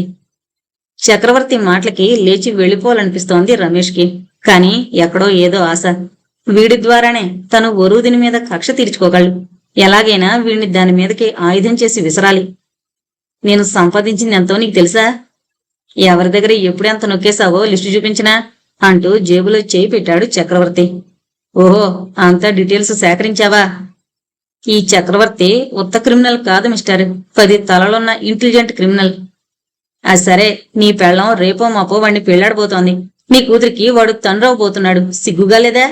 అతన్ని ఎలా దెబ్బతీసి రెచ్చగొట్టాలా అని మరో ప్రయత్నం చేశాడు రమేష్ బాబు. హహహా, ఏం తెలివి! నన్ను రెచ్చగొట్టి నీ పని జరిపించుకోవాలని మహా తాపత్రయపడుతున్నావు. నా కోపాన్ని అవసరానికి మాత్రమే వాడుకుంటాను మిస్టర్. నాకు డబ్బు రాలందే ఏదీ చేయను. వస్తా అంటూ లేచాడు చక్రవర్తి. రమేష్ బాబు అసంకల్పితంగా అతని చేతిని పట్టుకున్నాడు. ఆగాగు, ఏమనన్నానా? నాకు నిజానికి హేమంత్ మీద అంత కోపం లేదు. నా పగంతా దానిమీదే. దానివల్లనే ఇదంతా జరిగింది. అది సుఖపడకూడదు, కుళ్ళి ఏడవాలి. అదే నా తీవ్రమైన కోరిక అంటూ జేబులోంచి 10,000 కట్ట తీసిచ్చాడు. చక్రవర్తి ఆ కట్టని అటు ఇటు తిప్పి, దీంతో అది కుళ్ళి ఏడవాలా? ఇప్పుడు బార్లో ఏకపిగిన కూర్చుంటే సిగరెట్ నుసిలా రాలిపోతుంది అన్నాడు హేళనగా. సరే, రేపొద్దున్న ఇక్కడికేరా, తెచ్చిస్తా. దట్స్ గుడ్, వస్తా అంటూ లేచి తూలుకుంటూ వెళ్లిపోయాడు చక్రవర్తి. రమేష్ పళ్ళు పటపట్లాడాయి. వరూదిని తలుచుకుని, చూస్తాను, నీ సంగతి చూస్తాను అనుకుంటూ ఇంటిదారి పట్టాడు. రైలు కదిలింది. ఫస్ట్ ఏసీలో కూర్చున్నారు హేమంత్, వరూదిన్లు. వరూదినికి ఏదో జంకుగా ఉంది. హేమంత్ అంటే ఎంత ఇష్టమున్నా తనే అతని పట్ల ఎంతో చొరవ తీసుకుని స్నేహం చేసి సినిమాలకి షికార్లకి తిరిగినా ఇప్పుడిలా ఒంటరిగా పెళ్లి కాకుండా అతనితో ప్రయాణం చేయడం అదోలా గిల్టీగానే ఉంది. హేమంత్ ఆమె వైపు చూశాడు. ఆమె భయాన్ని కూడా గ్రహించాడు. వరు అంది. ఏమైనా చెప్పు. ఏం చెప్పను? ఎప్పుడూ లొల్లడా వాగేదానివి కదా, అలాగే ఏదైనా చెప్పు. వరూదిని చిన్నగా నవ్వింది. భయపడుతున్నావా? అతను నవ్వుతూ అడిగాడు. లేదు లేదు, ఎందుకు భయం? నువ్వేమన్నా రాక్షసుడివా? ఆమె తడబడుతూ అంది. అతను నవ్వాడు. మరెందుకలా అటు ఇటు చూస్తున్నావు? ఇది ఏసీ కంపార్ట్మెంటు. నువ్వు చూడాలన్నా ఏవీ కనబడవు. చచ్చినట్లు నన్నే చూడాలి. తప్పదు నీకు శిక్ష. అదేం కాదు హేమంత్, నువ్వు ఏకాయికి నన్ను వైజాగ్ తీసుకెళ్తున్నావు. అక్కడ మీ వాళ్ళున్నారు. పైగా సరోజిని ఆంటీ ఇల్లు మీ ఇంటికి దగ్గరే కదా, భయమేస్తోంది అంది మెల్లగా. బదులుగా హేమంత్ సాలోచనగా చూశాడు. భయపడకవరు, నేను చూడ్డానికి మెత్తగా భయస్థుళ్లా కనిపిస్తానేమో గాని టైం వచ్చినప్పుడు వెనక్కి తిరిగే మనిషిని కాను. 600 నీ చెయ్యి వదలను. ఎందుకో మా వైజాగ్లో కొన్ని ప్రదేశాల్లో నిన్ను పక్కన పెట్టుకుని తిరగాలని ఆశ. మళ్ళీ ఎప్పుడు కలుస్తామో? అతని వైపు భయంగా చూసింది వరూదిని. అసంకల్పితంగా అతని చేతిని పట్టుకుంది. ఆ చేతి మీద తన చేతి నుంచి భరోసా ఇస్తున్నట్లుగా తట్టాడు. పుట్టాక నేను చాలా గాఢంగా ప్రేమించింది మా అమ్మని. మా నాన్న పెట్టిన కష్టాల్ని ఆ మహాతల్లి ఎలా ఊర్చుకుందో ఏమో. అతనికి అసలు హృదయమే లేదు. నేను తెలియచేసే అల్లర్లను కూడా ఎంతగానో సహించేది. ఊహొచ్చాక నేను పెద్దయి అమ్మని సుఖపెట్టాలనుకున్నాను. ఒకసారి నా స్కాలర్షిప్ లో మనీ దాచి అమ్మకి 1/2 తులం బంగారం కొన్నాను. తీరా ఇద్దామని వెళ్లేసరికి అమ్మ శవం గుమ్మంలో ప్రత్యక్షమైంది. అది చివరికి అక్కకి మంగళసూత్రంగా మారింది. తిరిగి నా మనసులో నువ్వు ప్రవేశించావు. నీకు తెలియదు వరు, నేను నా జీవితాన్ని నీకే అంకితమిస్తున్నా. అది సుఖం కాని మరొకటి కాని, దట్స్ ఆల్. మాటలు రావు నాకు. హేమంత్ నిజానికి చాలానే మాట్లాడాడు ఇన్ని రోజులకి. వరూదిని అతన్ని విస్ఫారిత నేత్రాలతో చూసింది. ఆ వెంటనే చలించిపోయింది. ఇందాకటి సందేహాలన్నీ తుడిచిపెట్టుకుపోయి ఆమె అతని పక్కనొచ్చి కూర్చుని అతని భుజం మీద తల నించింది. హేమంత్ ఆమె తల నిమిరాడు. మూసుకున్న ఆమె కనుల వెనక అపారమైన నమ్మకం, ప్రేమ, ధైర్యం పెనవేసుకోవడం అతను కూడా గ్రహించాడు. కాని అదే రైల్లో సెకండ్ క్లాసులో మరో వ్యక్తి వాళ్ళని ఫాలో చేస్తున్నాడని వాళ్ళకి తెలీదు. అతనే చక్రవర్తి. విశాఖపట్నంలో ప్లాట్ఫారం మీద దిగిన హేమంత్ని, వరూదిని వాళ్ళు గమనించకుండా ఫాలో అవుతున్నాడు చక్రవర్తి. ప్లాట్ఫామ్ మీద పొద్దుటే వచ్చిన రైళ్లతో జనం కిక్కిరిసున్నారు. జనాన్ని తప్పించుకుని వాళ్ళని ఫాలో చేయడం చక్రవర్తికి చాలా కష్టంగా ఉంది. అయినా వరూదిని వేసుకున్న పింక్ చుడీదార్ ఆనవాలతో పరిగెడుతున్నాడు. ఇంతలో ఎవరో ఆడమనిషి అతన్ని గట్టిగా గుద్దేసింది. అసలే రాత్రంతా కంపార్ట్మెంట్లో కూడా తాగుతున్న చక్రవర్తి అంత దూరం తూలిపోయాడు. అసలే నోటి బిరుసున్న చక్రవర్తి ఏంటే కళ్ళు కనపడ్డం లేదా అన్నాడు. అంతే, ఆమె హార్మోనియం మీద చకచక మీటలను నొక్కేసినట్లు తిట్ల పురాణం అందుకుంది. ఏట్రా ఎవలికి కొల్లిపోయిని దొంగ సచ్చినోడా, పొద్దున్నే పూటుగా తాగేసి ఒళ్ళుపై తెలియకుండా ఆడగల మీద నడిపోతున్నావు, నీ జమ్మాడా, నీ బూడిది కాలికి ఎలిగిపోను. ఆవిడ తిడుతూనే ఉంది. చక్రవర్తి అవ్వక్కయ్యి పరుగులంకించుకుని స్టేషన్ బయటకొచ్చాడు. అతని బుర్ర దిమ్మ తిరిగిపోయింది. కాసేపు ఏమీ అర్థం కాలేదు. తనసలు వైజాగ్ ఎందుకు వచ్చినట్లు అర్థమై చుట్టూ చూశాడు. దూరంగా పింక్ కలర్ డ్రెస్ కనిపించింది. గబగబా పరిగెత్తాడు ఆవిడ దగ్గరికి. తీరా చూస్తే ఆమె ఒక చంటి పిల్లాన్ని ఎత్తుకుని భర్త కూడా వెళుతోంది. అతను తల పట్టుకున్నాడు. ఇప్పుడు ఈ సిటీలో ఎక్కడని వెతకాలి? ఆ అప్పలమ్మల్ని చూస్తే చాలు అతనికి వణుకొస్తుంది. ఆటో కానీ కావాలెటి బాబు. ఆటో అతని పిలుపుతో ఈ లోకంలోకొచ్చి ఏదైనా హోటల్కి పోని అన్నాడు. ఆటో కదిలింది. గుమ్మల్లో నిలబడున్న హేమంత్ని, వరూదిని చూసి తెల్లబోయింది సరోజిని. వెంటనే అర్థం చేసుకుని ముందు లోపలికి రండి అంది కంగారుగా. వాళ్ళు లోపలికి రాగానే దడాలన తలుపేసి ఎవరన్నా చూసారా అంది. లేదులాంటి, ఇంకా సరిగ్గా తెల్లారలేదు కదా అన్నాడు హేమంత్. ఈ అమ్మాయి తెలుసులే, వరూదిని. కూర్చోమ్మా అంటూ కుర్చీ ముందుకు తోసింది. సరోజిని పక్కన నేల మీద చతికిలి పడ్డాడు హేమంత్. ఏంట్రా ఇలా ఎకైకి తీసుకొచ్చేసావు, నీ బాబు చూస్తే రంగం అవ్వదు అంది సరోజిని.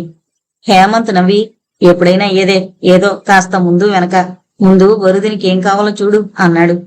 అయ్యో నామతి మండ, నువ్వొచ్చి మొహం కడుక్కో తల్లి, నేను కాఫీలిస్తాను అంది సరోజిని వరుదినికి బాత్రూం చూపిస్తూ. వరుదిని బ్రష్ తీసుకుని వెళ్ళగానే, పిల్ల బాగుందిరా, ఇంత చిన్న పిల్లకి పెళ్లి పిల్ల అంది ఆశ్చర్యంగా. వింటుంది. సర్లే, మీ ఇంటికెళ్తావా?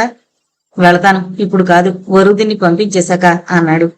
సరే, బయటికెళ్లకు, గోడల పక్కన నక్కలుంటాయి, అవసరమున్నా లేకపోయినా చెడగొడితే వాటికి సంబరం అంటూ హెచ్చరించి కాఫీ పెట్టడానికి వెళ్ళింది సరోజిని. ఇప్పుడు ఈ పిల్లని ఎక్కడికి తీసుకెళ్దామనుకుంటున్నావు? వరుదిని అవతల గదిలో నిద్రపోతుండగా హేమంత్ గదిలోకి వెళ్లి గుసగుసగా అడిగింది సరోజిని. హేమంత్ ఒక క్షణం మౌనంగా ఉండిపోయాడు. ఎందుకో తెలీదు, తనతో ఒక 2 రోజులు 2 రోజులు రెట్టించి అడిగింది సరోజిని. హేమంత్ కొంత తడబాటుగా సరోజిని వైపు చూశాడు. ఆ తర్వాత నిదానంగా, నాకు మీకెలా చెప్పాలో తెలియట్లేదాంటీ, తనని వదిలేసి రావడం నాకు చాలా కష్టంగా అనిపించింది. మళ్ళీ ఎప్పుడు కలుస్తామో తెలీదు, అందుకే అనాలోచితంగా రమ్మని అడిగేశాను. ఏంటో దిగులుగా ఉందాంటీ అన్నాడు. సరోజిని అతని వైపు నిశితంగా చూసింది. ఒరే, నా మాట పిలిచారా? కాని నువ్వు నాకంత అర్థం కానివాడు మాత్రం కాదు. అయినా ఏ క్షణం ఎలాంటిదో, నువ్వు మగాడివి. ఆ పిల్ల చిన్న వయసైనా కష్టాలు నెతికెత్తుకుని బతుకుతున్న దురదృష్టవంతురాలు. అయినా ఆడదానికి వయసేంట్రా, మొగుడు పక్కన లేకపోతే వ్యభిచారి కూడా నీతులు చెబుతుంది దేశంలో. పాపం చూస్తుంటే జాలేస్తోంది, జాగ్రత్త మరి అంది. అత్త, ఏంటి, నా మీద నమ్మకం లేదా? నమ్మకం లేంది నీ మీద కాదు, ఆ పిల్ల జాతకం మీద. నువ్వన్నది నిజమే ఆంటీ, తనని నేను చాలా గాఢంగా ప్రేమిస్తున్నాను. జీవితాంతం ఆమె స్నేహాన్ని, సాహచర్యాన్ని కోరుతున్నాను. ఆమెలో ఒక అద్భుతమైన స్త్రీ శక్తిని చూస్తున్నాను.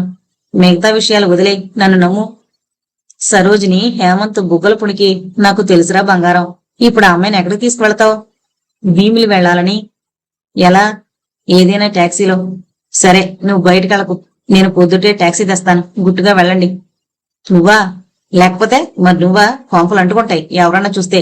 ఎవడైనా కొత్తవాణ్ణి చూసి తెస్తా, చీకటితో లేచి తయారవ్వండి అంది గదిలోంచి వెళ్లిపోతూ.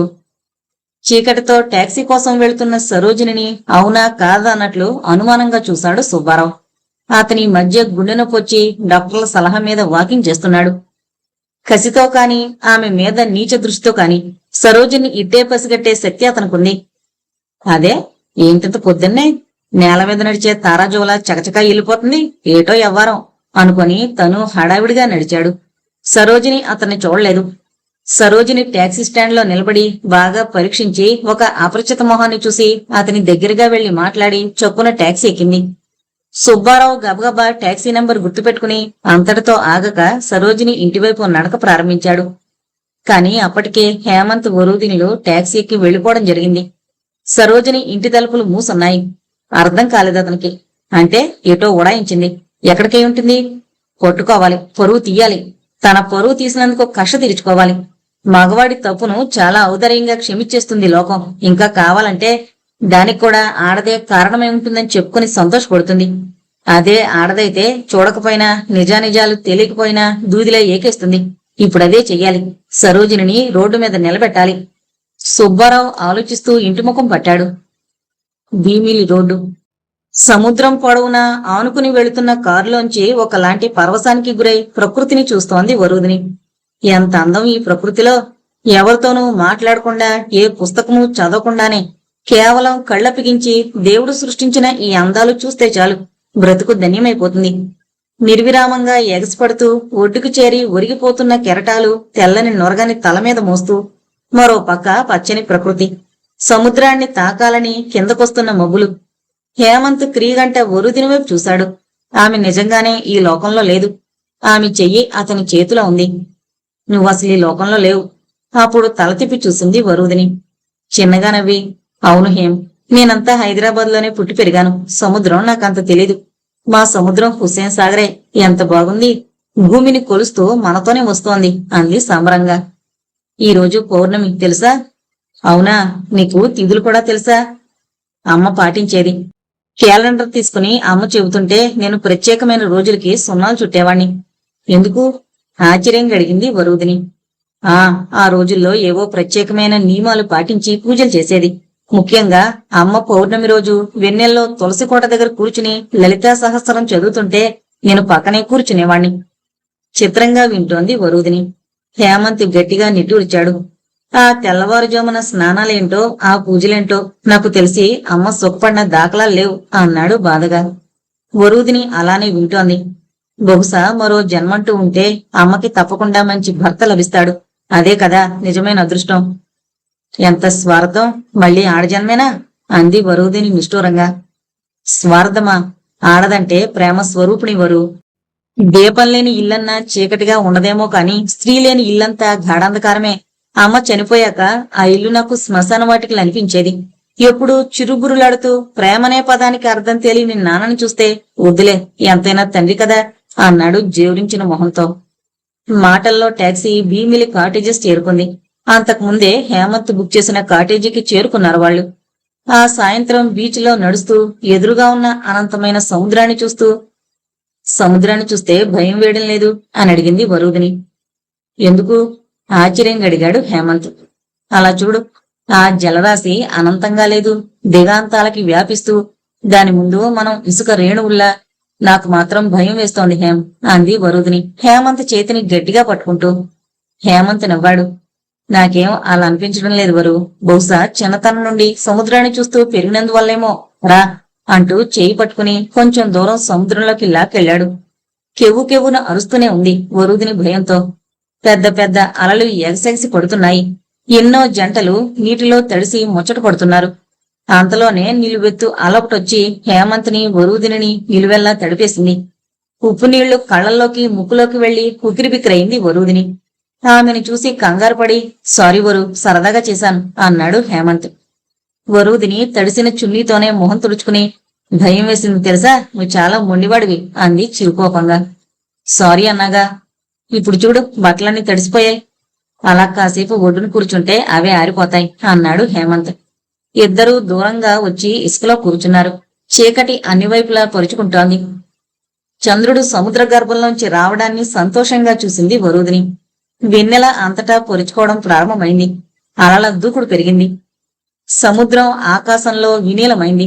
దూరంగా ఉన్న షిప్పులు చిన్న ఆటబొమ్మల్లా కనిపిస్తున్నాయి. వాటిలో దీపాలు మాత్రం వాటి ఉనికిని తెలియజేస్తున్నాయి. అంతసేపు కేరింతలు కొట్టి ఆడిపాడిన జంటలు గువ్వపిట్టలా దగ్గరగా ఒదిగిపోవడం ఒక కంట చూస్తూనే ఉంది వరూదిని. వరూదినికి ఆ వాతావరణం నచ్చినా మొదటిసారిగా ఇలా రావడం తప్పేమనిపించింది. వెన్నెల ఆకాశమంతా రేకులు విప్పిన తెల్ల కలుగులా విచ్చుకుంటోంది. వాతావరణంలో ఒకలాంటి చల్లని గాలి చోటు చేసుకుని అటు భయంతోనూ ఇటు చలితోనూ సన్నగా వణుకుతోంది. కెరటాలు చంద్రుని చూసి వేరి ఆరాటంతో ఎగసేసి పడుతున్నాయి. అక్కడక్కడ దూది పింజల్లాంటి మబ్బులు. హేమంత్ వరూదిని భయాన్ని గమనించాడు.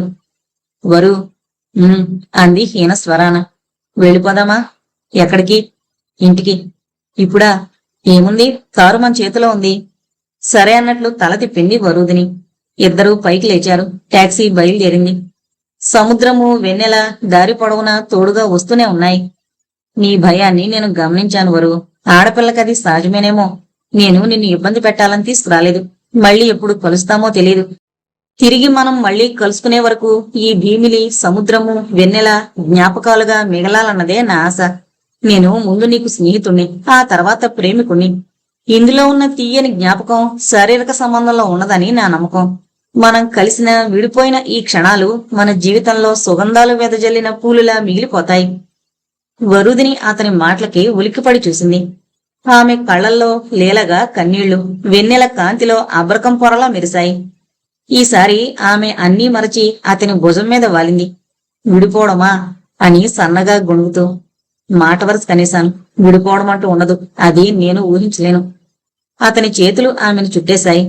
కాని పెనుపాములు ఎప్పుడూ పొంచే ఉంటాయని, ఇది వారిద్దరి జీవితాల్లో ఆఖరి సమాగమని వారికే తెలీదు. అర్ధరాత్రి దాటొచ్చిన వాళ్ళిద్దరిని చూసి, మీ అసాధ్యం కోలా, ఇంత రాత్రి రావడం ఎవరో చూడలేదు కదా అంది సరోజిని కంగారుగా. లేదులే ఆంటీ. రండి, ఏమన్నా తిన్నారా? తలుపులేస్తూ అడిగింది. దారిలో టిఫిన్ చేశాం. అయ్యో రామ, నేను తోడకేస్తానుండండి అంటూ వంటగదిలోకి వెళ్లబోయిన సరోజిని వారించింది వరూదిని. వద్దంటే ఆకలి లేదు. అవునులే, ఆకళ్లే ఉంటాయినా పిచ్చిగాని అని నవ్వింది సరోజిని. ఆ మాటకి సిగ్గుపడి తలదించుకుంది వరూదిని. సరే, వచ్చి నా దగ్గర పడుకో, నీతో మాట్లాడాలి అంది సరోజిని. వరూదిని కాళ్ళు చేతులు కడుక్కుని గదిలోకొచ్చింది. సరోజిని పాలు వేడి చేసుకొచ్చి చెరువు గ్లాసు ఇచ్చింది. ఆ వెంటనే తన గదిలోకొచ్చిన వరూదినికి బ్లాంకెట్ ఇచ్చి పక్కనే పడుకుంటూ, మా హేమంత్ మంచివాడు. తేడా వస్తే కాళ్ళు ఎరగొడతాను. అసలు ఆ తేడా రానివ్వడనుకో, మరి నువ్వు కూడా ధైర్యంగా నిలబడతావా అని అడిగింది సూటిగా. వరూదిని తల ఊపింది. తల ఊపడం కాదు, ఈడి బాబు మనిషి రూపంలో ఉన్న రాక్షసుడు. ఆడికి ఏ సెంటిమెంటు సింగినాదం లేవు. ఆడి దాటికి తట్టుకోవాలి, బెదరకూడదు. ఆడే గెంతి నేల మీద చెతికిలు పడతాడు. వరూదిని బెదురుగా చూసింది. సరోజిని లాలింపుగా తన చెయ్యి వరూదిని నడుం చుట్టూ వేసి, అమాయకుడమ్మా. ఆ యదవ ప్రేమ అంటాడని అనుకోలేదు నేనసలు. నట్టేట్లో ముంచుకో, పిచ్చోడైపోతాడు అని బాగా చూసుకో అంటూనే నిద్రలోకి జారుకుంది సరోజిని. నిద్రలేంది మాత్రం వరూదినికే. ఆ మర్నాడు ఇద్దరూ లేచి తయారవుతుంటే, మళ్ళీ బయట తీసుకెళ్తావా అని సందేహం కలిగింది సరోజిని హేమంత్ని. హేమంత్ సన్నగా నవ్వి, ఇక్కడికే, వెంకటేశ్వర స్వామి గుడికి అలా కైలాసగిరికి వెళదామని అన్నాడు. ఇక్కడికేలే, ఎంత భయం లేకుండా పోయిందేమిట్రా నీకు? ఎవరైనా చూస్తే నానా రభసని నేను చేస్తున్నాను. సరే మరి, వెళ్ళి టాక్సీ తేవాలా అని అడిగింది ఇద్దరికీ కాఫీ ఇస్తూ. లేదంటే అతనికి నిన్ననే 6 గంటలకల్లా రమ్మని చెప్పాను అన్నాడు హేమంత్ తల దూకుంటూ. పోనీలే, తెలివైన పనే చేసావు. వాడికి నువ్వేమన్నా తెలుసా అంటూ ఆరా తీసింది సరోజిని. లేదులే, ఎక్కడో శ్రీకాకుళం నుండి వచ్చాడంట కొత్తగా. ఆపాటికే టాక్సీ వచ్చి గుమ్మంలో నిలబడింది. వాళ్ళిద్దరూ వెళ్లే వరకు గుమ్మంలోనే నిలబడి లోపలికొచ్చింది సరోజిని. సరిగ్గా అదే సమయానికి టాక్సీ స్టాండ్ లో నిలబడ్డాడు సుబ్బారావు. ఎలాగైనా ఈ రోజు అతన్ని పట్టుకుని సరోజిని ఎక్కడికి వెళ్ళిందో ఆరా తీయాలి, కదేంటో తెలుసుకోవాలి అనుకుంటూ చలిగాలులు వీస్తున్నా లెక్క పెట్టకుండా అలానే నిలబడ్డాడు సుబ్బారావు. తన దగ్గరున్న టాక్సీ నెంబర్ కాగితాన్ని జేబులోంచి తీసి అక్కడున్న టాక్సీల్ని గమనిస్తూ 1 గంట గడిపాడు. కాని అతనికి ఆ టాక్సీ దొరకనే లేదు. అసలు ఈ సరోజిని తిరిగి రాలేదా? ఎక్కడికి ఉడాయించుంటుంది అని క్షణానికి ఉద్విగ్నత పెరిగిపోతుంటే, ఇక ఇలా కాదనుకుని సరోజిని ఇంటివైపు నడిచాడు సుబ్బారావు. సరోజిని గుమ్మం ముందు నీళ్లు జల్లి ముగ్గు పెడుతూ అతన్ని చూడలేదు. అరే, ఇదెక్కడే ఉంది, వెళ్ళొచ్చేసిందా అనుకున్నాడు ఆమెను చూస్తూనే. ఆమెని చూడగానే వాడి పాడుబుద్ధి తిన్నగా తిరిగి వెళ్ళిపోవాలనిపించలేదు. కొంచెం దూరంగా నిలబడి చిన్నగా సకిలించాడు. సరోజిని తలెత్తి చూసింది. ఎదురుగా నిలబడి నవ్వుతూ, ఏంటి సరోజిని, చుట్టాలొచ్చారా అన్నాడు పలకరింపుగా. సరోజినికి ఒళ్లంతా జెర్రెలు పాకినట్లయింది. మరోసారైతే ఆ కళ్ళాపిజ్జెల్లిని చెంబు వాడి మొహం మీద విసిరేసేదే. చుట్టాలొచ్చారా అన్న ప్రశ్నకి ఆమె మనసు చాలా కంగారు పడింది. ఇటెందుకొచ్చావు, సిగ్గులేదా అంది కొంచెం తీవ్రంగానే. ఎందుకంత కోపం? ఎల్లకాలం తగాదాలు ఇలాగే ఉండిపోతాయా? మరిచిపోవాలి. అది సరే, నిన్న పొద్దున్నే ట్యాక్సీ స్టాండ్కి వచ్చావు, అందుకని అడుగుతుంటా అన్నాడు తిరిగి పొళ్ళికిలిస్తూ. ఈసారి మరింత డేలా పడిపోయింది సరోజిని. అంటే వీడంతా చూశాడన్నమాట. హేమంత్ వచ్చినట్లుగాని తెలిసిపోయిందా కొంపదీసి అనుకుంది భయంగా. అయినా తన భయాన్ని కప్పిపుచ్చుకుంటూ, పిచ్చివాగుడు వాక్కు, ఎవరిని చూసి ఎవరనుకున్నావో దరిద్రపు మొహమా అంటూ చివాలన బకెట్టు చీపురు తీసుకుని లోపలికొచ్చి తలుపేసుకుంది దడాలన. నాకింకా కంటి చూపు బాగానే ఉంది సరోజిని, నిన్ను గుర్తుపట్టలేనా అని అతనండం ఆమె చెవుల్లో పడింది. లోపలికొచ్చిందే గాని ఆమె గుండె దడదళ్లాడుతూనే ఉంది. మొదటిసారి హేమంత్ మీద పీకలదాకా కోపం ముంచుకొచ్చింది. వీడెందుకిలా లేనిపోని వేషం వేయడం? తండ్రి నైజం తెలీదా? ఆపం శుభం తెలియని పిల్ల జీవితంతో ఆటలాడడం దేనికి? అతని చెవిన పడిందంటే కోతరకం భాగవతం కనిపెట్టి వీధి వీధి తిరిగి విరగబడి ఆడతాడు అనుకుంది అసహనంగా. ఆమె కళ్ళల్లో వరూదిని రూపమే మెరుస్తోంది. ఎంత బాగుంది పిల్ల, ముఖ్యంగా ఆ కళ్ళు నిర్మలంగా మెరుస్తూ చల్లగా ఉండాలి అనుకుంది ప్రేమగా. హేమంత్ మొదలు వరూదిని వెంకటేశ్వర స్వామి గుడికి తీసుకువెళ్లాడు. ఇంకా చీకట్లు విడిపోలేదు. పక్కనే ఉన్న హార్బర్కి వెళ్లే సముద్రపు పాయిని అలా విడదీసి డాల్ఫిన్స్ నోసుని, అందులో తేలుతున్న బుట్టల్లాంటి ఫాంటూస్ని, దూరంగా ఆగున్న షిప్పులని చిత్రంగా చూసింది వరూదిని. దేవుడి దర్శనమయ్యాక ఇద్దరూ ప్రసాదం తింటూ పేరాపెట్ వాల్ని ఆనుకుని కూర్చున్నారు. అసలు ఏనాడు సముద్రమే తెలియని వరూదిని సముద్రుణ్ణే తదేకంగా చూస్తూ, ఆ బుట్టల్లా దీపాలతో తేలుతున్నాయే అవేంటి అని అడిగింది. వాటిని ప్యాంటూన్స్ అంటారు అని చెప్పాడు హేమంత్. ఎందుకవి? రాత్రిపూటొచ్చే షిప్పులకి అవి హార్బర్కి వెళ్లడానికి దారి చూపిస్తాయి. అవతల కొండ చూసావా, అదే డాల్ఫిన్స్ నోసు. దానివల్లనే ఇక్కడ న్యాచురల్ గా హార్బర్ ఏర్పడింది. ఈ దీపాల కాంతితో షిప్పు హార్బర్ చేరుకుంటుంది అన్నాడు హేమంత్. వరూదిని వాటిని, సముద్రాన్ని, ఎదురుగా ఉన్న కొండని సంభ్రమంగా చూసింది. చాలా బాగుంది వైజాగ్. సముద్రం ఈ ఊరిని పాములా చుట్టేసినట్లుంది అంది తన్మయత్వంగా. అదే వైజాగ్ స్పెషాలిటీ. పద కైలాసగిరి చూద్దు గాని అన్నాడు పైకి లేస్తూ. కారు కైలాసగిరి కొండెక్కుతుంటే చుట్టూ అనంతమైన సముద్రమే. ఇద్దరూ చాలాసేపు శివపార్వతుల విగ్రహం దగ్గర కూర్చున్నారు. మళ్ళీ ఎప్పుడొస్తావు హైదరాబాదు దిగులుగా అడిగింది వరూదిని. అతనితో తిరుగుతున్న కొన్ని గంటల్లో అతన్ని విడిపోతున్నాననే దిగులు ఆమెను వెంటాడుతూనే ఉంది. జాయిన్ కాగానే అక్కడి వ్యవహారాలు చూసుకుని వచ్చేస్తానుగా.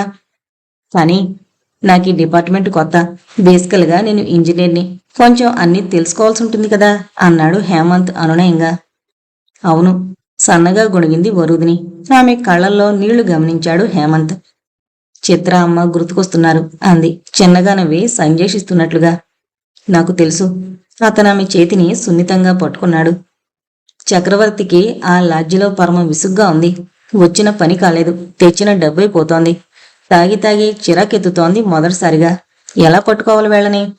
అతను సిగరెట్ తాగుతూ లాడ్జిలోంచి బయటకొచ్చి 4 రోడ్ల కూడల్లో నిలబడ్డాడు. ఎక్కడని వెతకాలి, ఎవరిని అడగాలి? ఎండ చుర్రుమంటోంది. దానికి తోడి ఒక్క ఏం ఊరిది? విసుకుంటూ మనిషి మనిషిని పరికించి చూస్తున్నాడు. ఎంత కళ్ళు పొడుచుకుని చూసినా వాళ్ల జాడలేదు. ఎదురుగా ఉన్న బండి మీద బజ్జీలు తిని జరదాపాను వేసుకుని ఆలోచిస్తుంటే అతనికి రమేష్ బాబు తట్టాడు. అవును, కాసేపు వాడితో ఆడుకోవాలి. అతని పెదవులపై చిరునవ్వు మెరిసింది. వెంటనే ఎదురుగా ఉన్న టెలిఫోన్ బూతులోకి నడిచి రమేష్కి ఫోన్ చేశాడు. పనైందా? రమేష్ కంఠంలో ఎక్కడలేని ఆతృత. ఏమవడం, వాళ్ళిద్దరూ ఎటుపోయారో అంతుపట్టడం లేదు. లంకంతూరు ఎక్కడని వెతకాలి? మరి దేనికని వెళ్ళావు? రమేష్ గొంతులో వెటకారం. ఎక్కువ మాట్లాడుకు. నేనేం నీ బాబుగాడి నౌకర్ని కాను. నువ్విచ్చిన బోడి డబ్బుతో ఊరంతా జల్లెడ పట్టడానికి. బోడి డబ్బా? డబ్బుని ఏమన్నా అంటే పిచ్చి కోపం వచ్చేస్తుంది రమేష్కి. ఎన్ని తిప్పలు పడితే, ఎన్ని వేషాలేస్తే వచ్చి చేరుతుంది. తన ముందే తన కష్టార్జితాన్ని మందు చేసి తాగేస్తుంటే అతనికి వెర్రెత్తిపోతుంది. సరే, ఇప్పుడేం చేయమంటావు? విసుగ్గా అడిగాడు. ఆ హేమంత్ గాడి అడ్రస్ చెప్పు. అడ్రస్సా? నాకేం తెలుసు? ఏం ఉద్యోగం చేస్తున్నావు? వాడి సర్వీసు రిజిస్టర్లో ఉంటుంది, లేదా అడ్మినిస్ట్రేటివ్ వింగ్లో అడుగు, దొరుకుతుంది. ఇప్పుడా? నేను అడిగితే అందరికీ సందేహం వస్తుంది. అసలే నేను లీవ్లో ఉన్నాను అన్నాడు రమేష్ బాబు. సరే, ఒక 10,000 ఈ లాడ్జికి పంపు, అడ్రస్ చెబుతాను. నా దగ్గర లేవు. ఫోన్ కట్ అయింది వెంటనే. చక్రవర్తికి అరికాల మంట నెత్తికెక్కింది. ఆ కోపం వరుదిని మీదకు మళ్ళింది. ఇది వాణ్ణేసుకుని బలాదూరు తిరుగుతోంది. తనిలా ముష్టివాళ్ల ఉద్యోగం పోగొట్టుకుని రోడ్ల మీద తిరుగుతున్నాడు. దీనివల్లే కదా తన ఉద్యోగం పోయింది. కసిగా సిగరెట్ పీక కింద పడేసి వెనుతిరుగుతుంటే దూరంగా రోడ్డు కటువైపు హోటల్లోంచి వచ్చి ట్యాక్సీ ఎక్కుతున్న జంట మీద పడింది అతని దృష్టి. అవును, వాళ్లే. అంటే ఇక్కడే చక్కెర్లు కొడుతున్నారన్నమాట. అతను ఆతృతగా రోడ్డు క్రాస్ చేయాలని ప్రయత్నించే లోపునే ట్యాక్సీ తుర్రుమంది. చక్రవర్తి అసహనంగా జుట్టు పీక్కున్నాడు. ఇదే మా నాన్న జీవితకాలం తను సుఖపడకుండా మమ్మల్ని సుఖపడకుండా చేసిన ఇల్లు, ట్యాక్సీ ఆపి చెప్పాడు హేమంత్. వరుదిని ఆ ఇంటికేసి చూసింది. ఇంటి చుట్టూ చాలా స్థలం ఉంది. పెద్ద పెద్ద చెట్లతో చాలా భాగం మూసుకుపోయి కనిపించడం లేదు. ఒక చిన్న ప్యాలెస్లా ఉంది. రంగులు లేక, మనుషు సంచారం లేక మాసిపోయి బోసిపోయింది. లోపలికి వెళదాంరా. వద్దు, భయంగా ఉంది అంది వరుదిని ఆ ఇంటివైపు అదోలా చూస్తూ. ఎందుకు? చాలా కళావిహీనంగా లేదు? అవును, దీపం పెట్టే దిక్కులేక ఎన్నో ఏళ్లుగా కోర్టు కేసుల్లో ఇరుక్కుని అలా ఉండిపోయింది మరి. ఆమె చేయి పట్టుకుని లోనికి లాక్కెళుతూ అన్నాడు హేమంత్. ఎందుకు బలవంతంగా నాకు ఇల్లు చూపిస్తున్నావు అని అడిగింది వరుదిని అసహనంగా. మా నాన్న కోర్టు కేసు గెలిచేటట్లుగా ఉన్నాడట. రాబోయే కాలంలో ఈ ఇంటికి మహారాణి నువ్వేనని అన్నాడు హేమంత్ కొంటిగా. చిచ్చి, నాకిలాంటి ఆస్తులేం వద్దు. చూస్తే దెయ్యాల కొంపలా ఉంది అంది వరుదిని కోపంగా. హేమంత్ పక్కపక్కనవి. అయితే ఇందులో ఉన్నంటావు అన్నాడు. చస్తే ఉండను. వద్దులే, ఈ ఇంటి మీద నాకు కూడా చెప్పలేని అసహ్యం. పద అన్నాడు చేయి పట్టుకుంటూ. ఈరోజు వెళ్ళిపోతాను హేమో. నాకు పదే పదే చిత్ర గుర్తుకొస్తోంది. ఆ అమ్మాయి ఎలా మేనేజ్ చేస్తుందో ఏమో అంది వరుదిని ఆందోళనగా. అలాగే పంపిస్తాను అన్నాడు హేమంత్. ఆ హేమంత్ గడి అడ్రస్ కావాలి. ఎలా అడిగాడు పద్మని రమేష్ బాబు కోటిలో ఒక హోటల్లో కూర్చుని. ఏమో, నాకేం తెలుసు అంది పద్మ నిర్లక్ష్యంగా. నీకు బాగానే తెలుసు అనుకుంటే నిమిషంలో తేగలవు. ఆ రోజులు పోయాయి. నా దగ్గర పనిచేయడం లేదనేగా నీకు ఆ నిర్లక్ష్యం. మళ్ళీ మంచి రోజులు వస్తాయి. అంత నమ్మకమా? వెటకారంగా అడిగింది పద్మ. సరే, ఈ మాటలన్నీ మాని ముందా అడ్రస్ పట్టుకో. వాళ్ళిద్దరూ టింగు రంగా అని వైజాగ్ అంతా చక్కబెడుతున్నారు. వాడి మీద దాని మీద కసి తీర్చుకుందే నేను నిద్రపోను అన్నాడు రమేష్ బాబు. సరే, నాకేంటి లాభం? ఎప్పుడూ లాభాలు గొడవే నీకు. మనం ఇలా అయిపోవడానికి వాళ్లే కదా కారణం. వాడిని అలా వదిలేయడమేనా? ఆమెని రెచ్చగొట్టే ప్రయత్నం చేశాడు రమేష్ బాబు. సరే, ప్రయత్నిస్తాను అంది పద్మ.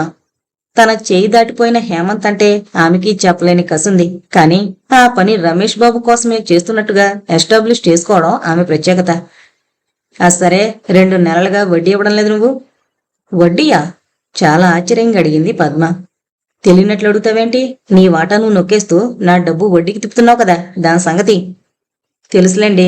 అవతల ఉద్యోగం చేయలేక గాలికి తిరుగుతున్నాను. ఇప్పుడు మీకు వడ్డీ కావాలా అంది ఉక్రోషంగా పద్మ. ఏదన్నంటే ఇదొకటి. నా డబ్బు నువ్వెంత పర్సెంట్కి వడ్డీకి ఇస్తున్నావో, నాకెంత విధులిస్తున్నావో నాకంతా తెలుసు. అంతేలే, టైము బాగున్నప్పుడు గాడిద కళ్ళు పట్టుకోవాలి. అంటే నేను గాడిదనా? ఊరికే రెట్టించుకో. వెళ్ళి వాడి అడ్రస్ పట్టుకో. మళ్ళీ మనకు మంచి రోజులు వస్తాయిలే. రమేష్ బాబు పైకి లేచాడు. పద్మ అతని వెనకే బయలుదేరింది. రేపు ఇదే టైంకి రండి, ఇస్తాను అంటూ. ఏంటి? హేమంత్ అడ్రస్సు. షూర్? అతని కళ్ళు మెరిశాయి. షూర్ అందామే గర్వంగా. రైలు బయలుదేరడానికి మరో 5 నిమిషాల వ్యవధి మాత్రమే ఉంది. హేమంత్ మినరల్ వాటర్ బాటిల్, బిస్కట్లు, పళ్ళు వరుదినికి అందించాడు. ఎందుకివన్నీ? కాసేపుంటే పడుకుంటాను కదా అంది సన్నగా. అప్పటికే ఆమె హృదయమంతా నిండిన దుఃఖం కన్నుల నుండి దూకాలని ప్రయత్నం చేస్తోంది. హేమంత్ హృదయము భారంగానే ఉంది. వరుదిని పరిచయమయ్యాక 1-6 రోజులు ఆమెను చూడకుండా గడిపడేమో గాని ఇప్పుడిక ఇలా వదిలేయాల్సి రావడం అతనికి చెప్పలేని వేదన కలిగిస్తోంది. ఎంత వచ్చేస్తానుగా, పాప జాగ్రత్త అని మాత్రమే అనగలిగాడు అనునయంగా. వరుదిని అతని వైపు చూసింది. ఆ కళ్ళ నిండా కిందకి దొర్లడానికి సిద్ధపడ్డ నీళ్లు. హేమంత్ ఆమె చేతిని పట్టుకున్నాడు అనునయంగా. ఆ స్పర్శలో అతనామెకు ఆప్యాయత, ఒక భరోసా అందించాడు. రైలు కదలబోతుండగా కళ్ళు పెద్దవి చేసి అతన్ని ఆర్తిగా చూసింది వరుదిని. ఆ వెంటనే అతని చేతిని గట్టిగా పట్టుకుంది, ఒక కాగితపు మడత అతని చేతిలో పెడుతూ. రైలు ముందుకు సాగిపోయింది. హేమంత్ రైలు కనుమరుగయ్యే వరకు చూసి బయటకొచ్చి ఆ కాగితపు మడత విప్పాడు. ఓ స్నేహితుడా, ఎందుకో ఇలా రాయాలనిపించింది హేమ్. రాత్రి సరోజిని ఆంటీ ఏమేమో చెబుతూనే ఉంది. ఆమె ఆలోచనల నిండా మన గురించి కమ్మని కలలు, ఆశలు. ఒక చదువు సంధ్యలేరుగని స్త్రీ పుట్టిన చోట నుండి మరెక్కడికి కదలని ఒక సగటు మనిషిలోని సంస్కారం, ముందు చూపు, అభ్యుదయ భావాలు చూసి నా మనసు చాలా ఆశ్చర్యానికి గురైంది. ఆమె ప్రేమకు వివసరాలనయ్యాను. పెళ్ళయిందంటేనే చులకన, ఆ పైన ఒక బిడ్డను నన్ను ఎంతగా ఆదరించిందో తలుచుకుంటేనే కన్నీళ్ళొస్తున్నాయి. ఆమెకు నీ మీద ఎంత ప్రేమ, ఎంత అనురాగం. నువ్వెక్కడ జీవితంలో నీకు కావాల్సింది పోగొట్టుకుంటావు అని ఆమె చాలా ఆదుర్దాపడ్డం గమనించాను. ఎందుకో నాకు భయం వేసింది హేమ్. నా జీవితంలో ఎప్పుడూ నాకు కావలసింది దొరకలేదు. ఇప్పుడు దేవుడిలా నిన్నిచ్చి నన్ను ఉక్కిరిబిక్కిరి చేస్తుంటే ఏదో భయం. ఈ ఆనందం వెనక ఏం పొంచుందో అని ఆందోళన. పెళ్లి కానంత వరకు నేను చాలా సంతోషంగా జీవించాను. మా ఇంటి నిండా ఎంతమంది బంధువులో, స్నేహితులో, నాన్న వారందరికీ ఏదో ఒక విధంగా సాయపడ్డం నాకు తెలుసు. ఇంచుమించు వారేదో సాయం ఆశించే మా ఇంటికి వచ్చేవారు. వారి పనులు చేయడమే కాక ఆర్థికంగా కూడా ఆదుకునేవారు. అమ్మిక సరే అన్నపూర్ణలా వారికి వండి పెట్టేది. ఒక్కోసారి ప్రైవసీ లేక నేను విసుక్కునేదాన్ని. అప్పుడు నాన్న ఎంతో అనునయంగా ఇతరులకి సహాయపడడంలో ఉన్న ఆనందాన్ని విడమరి చెప్పేవారు. ఇదంతా ఎందుకు చెబుతున్నానంటే, ఒక్కసారిగా నా పెళ్లి ఫెయిల్ అవడంతో ఎవరూ మా ఇంటి ఛాయల వైపు చూడలేదు. డబ్బు ఎప్పుడూ మేం అడగం. ఒక చిన్న మాట సాయం కూడా చేయలేదెవరు. చాలా ఒంటరిలం అయిపోయాం. కొందరు తెన్నింటి మాసాలు లెక్కబెట్టిన వాళ్ళు కూడా ఉన్నారు. ఆ కారణంగా మా మీద దుష్ప్రచారాలు చేసి చక్రవర్తికి వెళ్లి మా పరిస్థితులు వివరించి ఈ గొడవని పెద్దది చేసి ఆనందించిన వాళ్ళు ఉన్నారు. సరే, ఏం చెబుతున్నానో అర్థం కావడం లేదు హేమ్. ఎందుకో భయం. నిన్ను ఆ దేవుడు నిజంగానే నాకిచ్చాడా? నిజంగా దేవుడంత మంచివాడా? ఏమో హేమో, నాకెందుకో అపనమ్మకం. హేమ్, ఒక మాట చెబుతాను. ఒకవేళ ఏదైనా అనుకోంది జరిగితే ఇలా అనుకోవడానికి నాకు మనసు ఒప్పడం లేదు. నిజంగా. కానీ ఏదో భయం. మన స్నేహాన్ని ఎప్పుడూ బెటర్ చేయకు. పూలు వాడిపోవచ్చు, రాలిపోవచ్చు, కానీ దాని పరిమళాన్ని మాత్రం ఎన్నటికీ మరిచిపోలేం. దాన్ని అలానే కాపాడతావు కదూ. ఎప్పటికీ నాకుంటావు కదూ. నీ వరు. ఆ ఉత్తరం చదవడం పూర్తి కాగానే హేమంత్ కళ్ళు సజలమయ్యాయి. ఎందుకిలా బేలగా మారిపోతోంది వరుదిని? తనకి మొదటిసారి పరిచయమైనప్పుడు ఎంత ధైర్యం కనబరిచింది. ప్రేమ బలహీనత. ఎందుకు విధిని నమ్మలేకపోతోంది. చాలా నిస్సత్తువుగా స్టేషన్ బయటకొచ్చి ఆటో ఎక్కుతుండగా జరిగిందా సంఘటన. దూరంగా చక్రవర్తి నిలబడి హేమంత్ని చూసి అదిరిపడ్డాడు. అరే, వీడెక్కడున్నాడేంటి, అదేది అనుకుంటూ పెద్ద పెద్ద అడుగులేసుకుంటూ వచ్చాడు. హేమంత్ ఆటో ఎక్కగానే ఈసారి ఏమాత్రం ఆలస్యం చేయకుండా మరో ఆటో ఎక్కి వెంబడించాడు.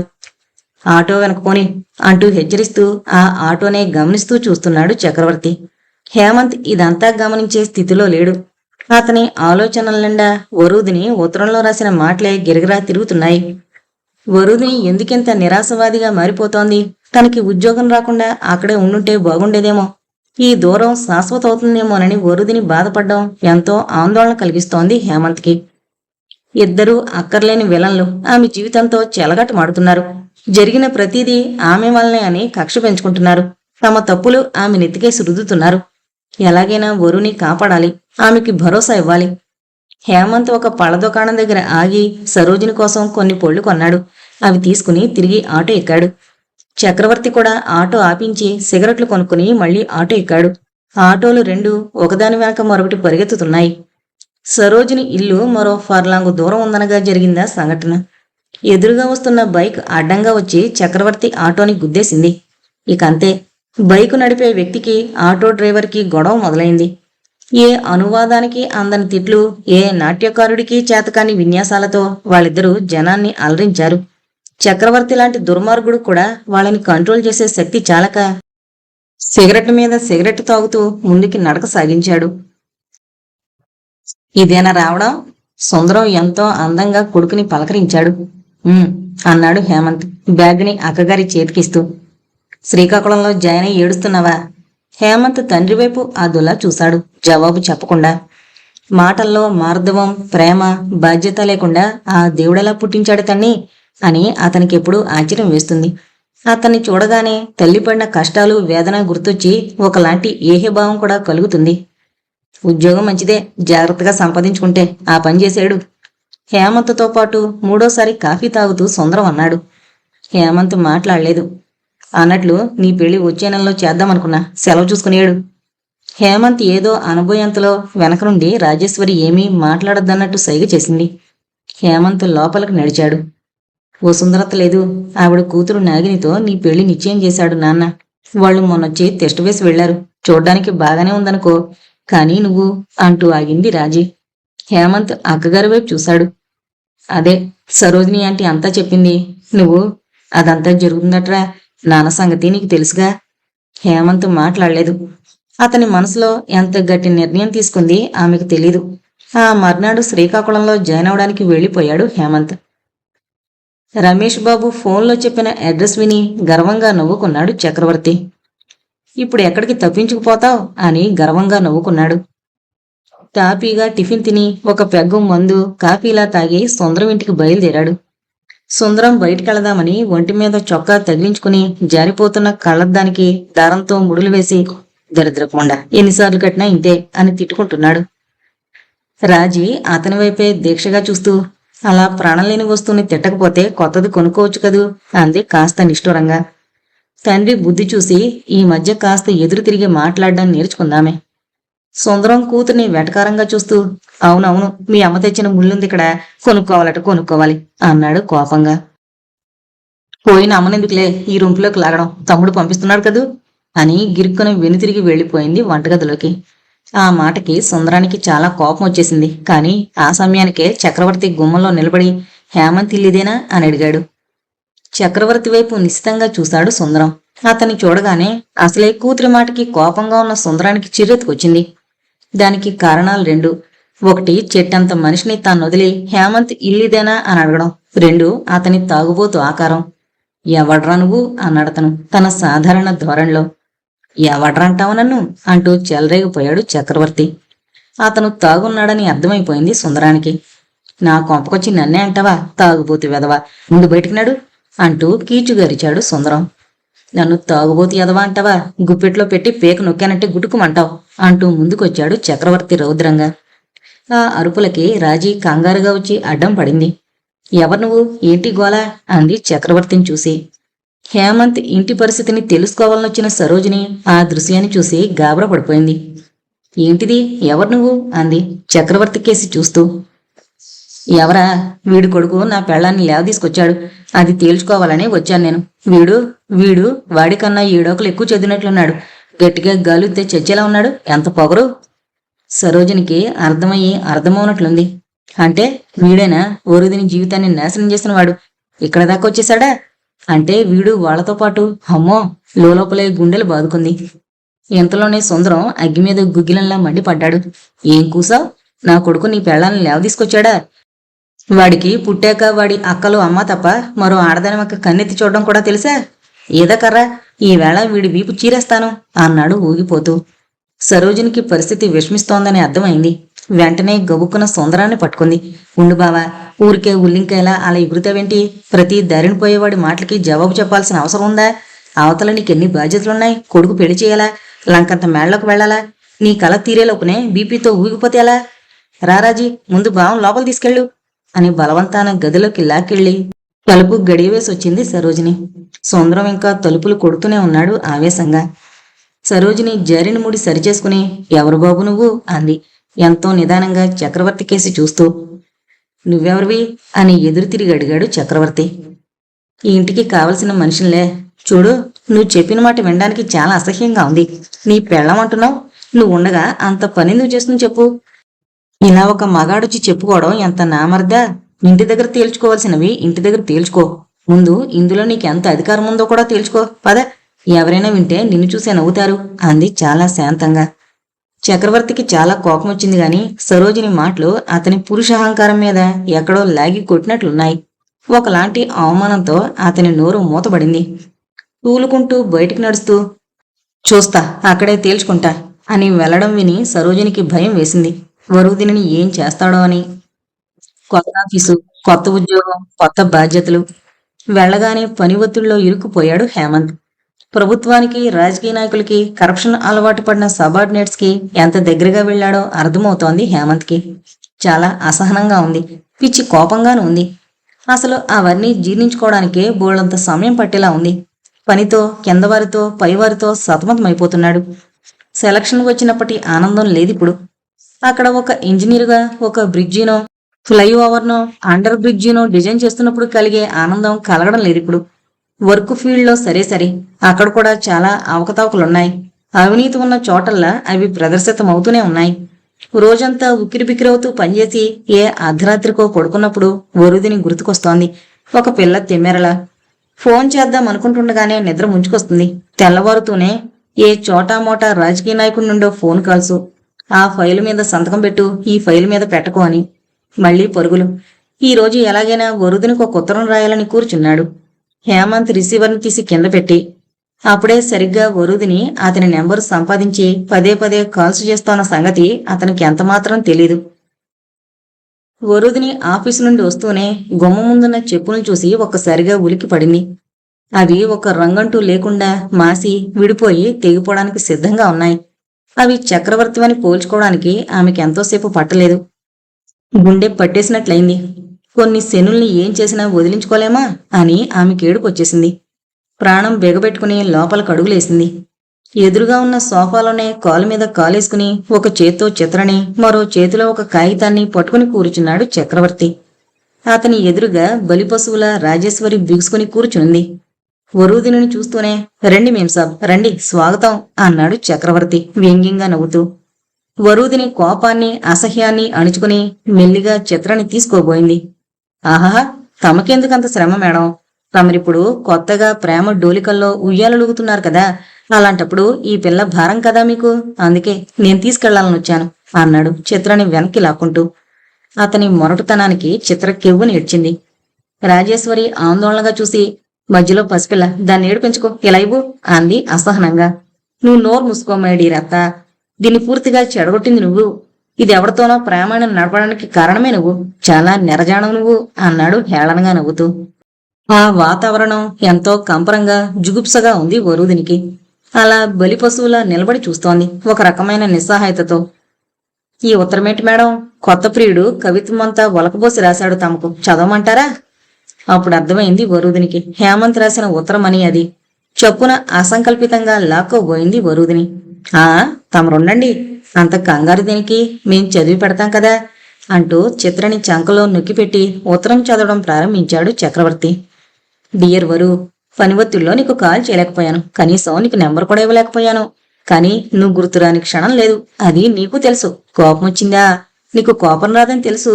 అంత సగటు ఆడదానివి కాదు నువ్వు. వెళుతూ వెళుతూ అలా రాసావేంటి? ఎందుకు భయం? నా మీద నమ్మకం లేదా, లేక విధి మీద?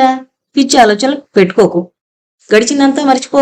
నీతో గడిపిన క్షణాలు గుర్తుకొస్తున్నాయి. భీమిలి, కైలాసగిరి, ఏరాడ కొండలు నాకు కొత్త అందాలు సంతరించుకుని కనపడ్డాయి. ఆ గాలి నిండా ఒక కొత్త సువాసనలు. ప్రేమైక భావన ఎంత మధురంగా ఉంటుందో, ఒక మంచి సాహచర్యం ఎంత ఆనందాన్నిస్తుందో నాకు అర్థమైంది. ఎంత సున్నితమైన అనుబంధాన్ని, అనురాగాన్ని కాలదనుకున్నవాడు దురదృష్టవంతుడు. ఇంకా ఎన్నో చెప్పాలనుంది, త్వరలో వస్తాను. చిత్ర జాగ్రత్త. అమ్మగారికి నమస్కారాలు, నీ హేమంత్.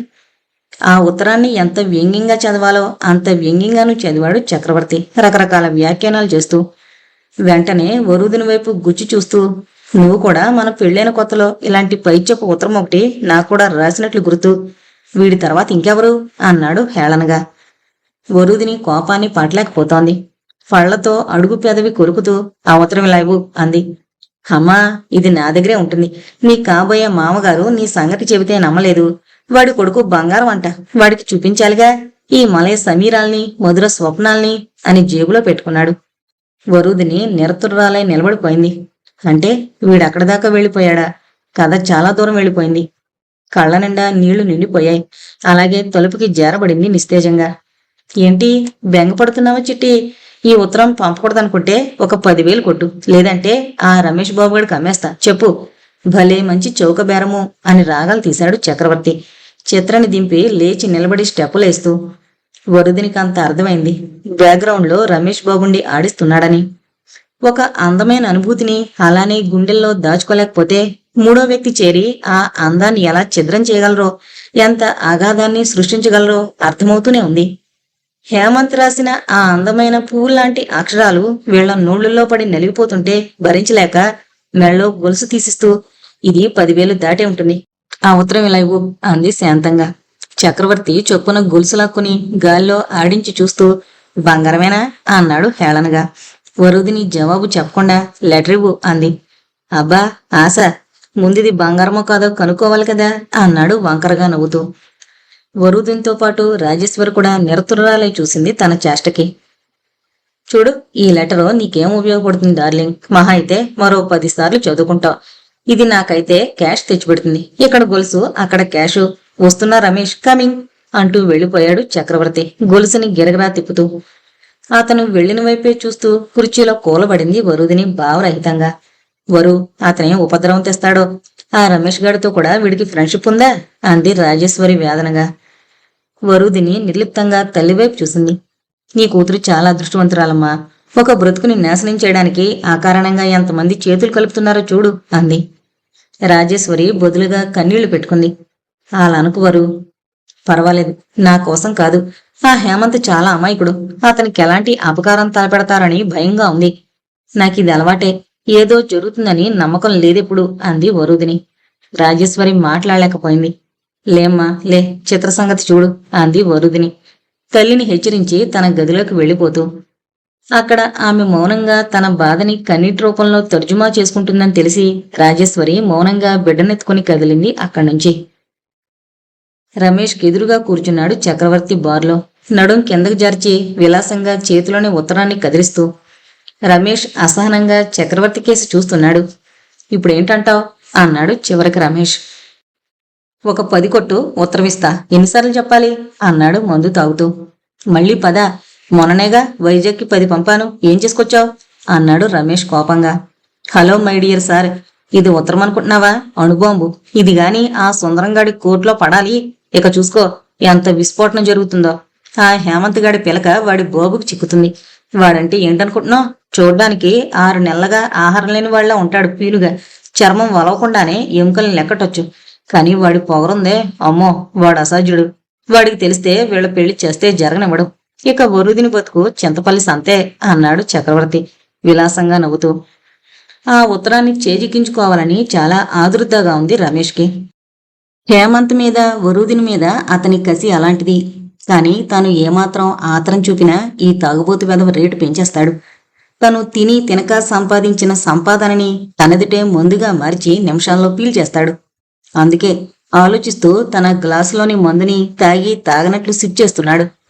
సరే, నువ్వే ఉంచుకో, వాళ్ళేమైతే నాకెందుకు అన్నాడు నిర్లక్ష్యాన్ని నటిస్తూ. బదులుగా చక్రవర్తి పక్కపక్క నవ్వాడు. బార్లో చాలామంది వెనక్కి తిరిగి చూశారు. ఏమీ ఇంట్రెస్ట్ లేనట్టు భలే నటిస్తున్నావే, అదేమో నా పెళ్ళాం, వీడేమో ఎవరో కోన్కిస్గాడు. మధ్యలో ఇంత ఇంట్రెస్ట్ చూపించి ఇంత ఖర్చు పెట్టావంటే ఊరికే అని నేను అనుకుంటానని నువ్వు అనుకుంటున్నావా? దాని మీద నీ కన్నుంది, కసంతా దానిమీదే. అదే కదా నీ బాధ. రమేష్ అతను అలానే చూస్తున్నాడు. వీడికి మెదడుంది, మనసు లేదు అనుకున్నాడు మనసులో. నువ్వేం ఆలోచిస్తున్నావో నాకు తెలుసు బ్రదర్. తాగుబోతైనా వీడు అఖండుడు అనేగా. అవును, నేను చాలా ఇంటెలిజెంట్ని. మెరిట్లో పాస్ అయ్యాను. ఏదో కర్మకాలి ఇలా నిన్ను అడుకుంటున్నాను. నా పెళ్ళం గురించి నాకేం సెంటిమెంటు లేదు. అది ఎవరితో తిరిగితే నాకేంటి? నాకు డబ్బు కావాలి, అది దాని దగ్గర ఉంది. నువ్వు నాకు కొన్ని లూప్ హోల్స్ ఇచ్చావు, వాటితో నేను దాన్ని బ్లాక్మెయిల్ చేస్తున్నా, అంతే. ఇప్పుడు చెప్పు, నీకు ఈ లెటర్ కావాలా వద్దో? ఈసారి చక్రవర్తి మాటల్లో అసహనం తొంగి చూసింది. మరీ ఎక్కువ చెబుతున్నావు అన్నాడు నసుగుతూ. నువ్వు ఒక రోజులో సంపాదించిన దాంట్లో సగం కూడా లేదు. నీ పేరు చెబితే ఆఫీసులో అటెండర్స్ కూడా టూ అని ఊస్తున్నారు. అంత పేరుంది నీకు. అసలు ఈ ఉత్తరం ఖరీదు 25. ఎందుకులే ఏడుస్తావని 10 చెప్పా, వస్తా అంటూ తూలుతూ పైకి లేచాడు చక్రవర్తి. సరే సరే ఆగు అంటూ జేబులోంచి 10,000 తీసిచ్చాడు రమేష్ అయిష్టంగానే. చక్రవర్తి డబ్బు అందుకుని కళ్ళకద్దుకుని వస్తా అంటూ పైకి లేచాడు మళ్ళీ. ఉత్తరం కంగారు పడుతూ అడిగాడు రమేష్. ఇదిగో 4 గీసుకో అంటూ ఉత్తరాన్ని అతని మీదకి విసిరి వెళ్ళిపోయాడు చక్రవర్తి. రామలక్ష్మి ఫోన్ వచ్చిందని చెప్పగానే గబగబా పరిగెత్తింది సరోజిని. అవతల హేమంత్. ఆంటీ, అవునరా, వెళ్ళిన ఇన్నాళ్ళకా ఫోను యువతల కొంపలు అంటుకుపోతున్నాయి తెలుసా? ఏం జరిగింది ఆంటీ? ఇంకా ఏం జరగాలి? ఆ ముదనష్టపోడు మీతో పాటు ఇక్కడికి వచ్చాడు. వచ్చి మీ ఇంటికెళ్ళి నానా వాగుడు వాగాడు అంది సరోజిని రూపుతూ. ఎవరు అని అడిగాడు హేమంత్ అయోమయంగా. ఇంకెవరు, నా నోటితో ఆ లండన్కి ఇష్టం లేక చెప్పలేకపోతున్నా. వాడేరా, వాడి పేరు అదే చక్రవర్తి. మీ ఇంటికి వెళ్ళి వాడి పెళ్ళాన్ని నువ్వు లేపుకొచ్చావని నానా వాగుడు వాగాడు. ఆ మాటలు విని హతాశుడైపోయాడు హేమంత్. ఏంటంటీ, ఇదంతా నిజమా అన్నాడు కంగారుగా. అవునరా, నీ బాబు ఇదంతా విని ఆసులో కండెలా శివాడుతుంటే నేనే సర్ది చెప్పి వాణ్ణి సాగనంపాను. మీ నాన్న శాంతించాడు ప్రస్తుతానికి. నీ మీద అతనికున్న నమ్మకం అలాంటిది. ప్రేమించడం రాని చచ్చు సన్నాసివి. ఆ అమ్మ అక్క తప్ప ఆడమొహం చూడని వెర్రివెదవని. అయ్యో అయ్యో కుయ్యో కాదు, వాడు వెళ్లి వరుదిని ఏ విధంగా ఏడిపిస్తున్నాడో అని భయంగా ఉంది నాకు. అసలు దీనికి అంతటికీ కారణం నువ్వే. ముందాలోచన లేకుండా ఏకంగా ఈ ఊరికే తీసుకొచ్చావు నువ్వు. ఎంతకీ ఆ పిల్లకి ఫోన్ చేసావా? ఏ సంగతి కనుక్కున్నావా అంది సరోజిని నిష్ఠూరంగా. లేదంటే ఈ ఆఫీస్ పని చాలా హెవీగా ఉంది, కుదరలేదు. మొన్న లెటర్ ఒకటి రాశాను అన్నాడు హేమంత్ ఆందోళనగా. ఆఫీస్ పని గడుదు గుడ్డు అంటే అక్కడ పిల్ల బతుకు బుగ్గైపోతుంది. వీలైనంత తొందరలో ఆ పిల్లని రిజిస్టర్ పెళ్లి చేసుకుని తీసుకుపో. లేకపోతే ఏం జరుగుతుందో నాకు ఊహకు అందడం లేదురా హేమంత్. వెంటనే ముందు ఫోన్ చేయి అంది సరోజిని రూపుతూ. సరే ఆంటీ, వర్రీ అవ్వకు, నేను చూసుకుంటాను అని ఫోన్ పెట్టేశాడు హేమంత్. సరోజిని ఆయాసంగా అక్కడే కూలబడితే గ్లాస్తో కాఫీ తీసుకొచ్చిచ్చింది రామలక్ష్మి. ఏం జరిగిందక్కా అంది రామలక్ష్మి పక్కన కూర్చుంటూ. జరిగిందంతా చిన్నగా చెప్పింది సరోజిని. అయ్యో, ముక్కు పచ్చలారని కుర్రాడు మన కళ్ళెదుట పెరిగాడు. ఏం జరుగుద్దో ఏంటో అంది రామలక్ష్మి విచారంగా. వాడి ముక్కు ఏ పచ్చరంగులో ఉంటే ఏంటి గాని, అవతలా పిల్ల అసలే పుట్టాడు కష్టాల్లో ఉంది. ఇప్పుడు ఈ పీనుక్కి తెలిస్తే ఎంత రాద్ధాంతం చేస్తాడో రావుడు. చచ్చేలా ఉన్న జీళ్లపాకంలా సాగిపోతున్నాడు. వాడికి ఏ ప్రేమ బంధాలు లేవు. ఎప్పుడు ఆ మేడరందే వాడి మేడలో సమాధులు కట్ట అని తిట్టిపోసింది సరోజిని. ఆ క్షణం ఏ నోటితో సరోజిని ఉక్రోషం వెళ్ళగక్కిందో గాని ఆ మేడ చివరికి దానికే ఆలవాలమైంది భవిష్యత్తులో. కాలింగ్ బెల్ మోతకి వెళ్లి తలుపు తీసింది రాజేశ్వరి. ఎదురుగా నిలబడున్న అమ్మాయి చటుక్కున రాజేశ్వరి కాళ్ళకి దండం పెట్టి, అమ్మా బాగున్నారా అంటూ గట్టిగా కౌగిలించుకుంది. ఈ హఠాత్ చర్యకి రాజేశ్వరి కొంచెం గాబరాపడి, ఎవరమ్మా, ఎవరు మీరు అంది గాబరాగా. ఆ అమ్మాయి చనువుగా లోపలికొస్తూ, నన్ను మరిచిపోయారమ్మా. అవును, నేను చేసిన పని అలాంటిది అంది కన్నీళ్లతో. రాజేశ్వరి ఆ అమ్మాయిని పరికించి చూసింది. బాబ్డ్ హెయిరు, చూడీదారు, ఎక్కడో అస్పష్టంగా ఆ మేనరిజం తెలిసినట్లు. నువ్వు మమతవేనా అంది సంశయంగా. హబ్బా, గుర్తుపట్టేశారమ్మా అంటూ మళ్లీ గట్టిగా కౌగిలించుకుంది. ఇన్ని రోజులకి గుర్తొచ్చామా మేము అని రాజేశ్వరి అంటుండగానే గదిలోంచి బయటకొచ్చింది వరూదిని. వరూదిని చూడగానే లేచి నిలబడి, నువ్వు మాత్రం ఏం మారలేదు వరు, అలానే ఉన్నావు, అమృతం తాగావా అంటూ వరూదిని కౌగిలించుకుంది మమత. చాలా రోజులకి ఎలా ఉన్నావు అంది వరూదిని నవ్వుతూ. బదులుగా మమత ముఖ కవళికలు మార్చింది.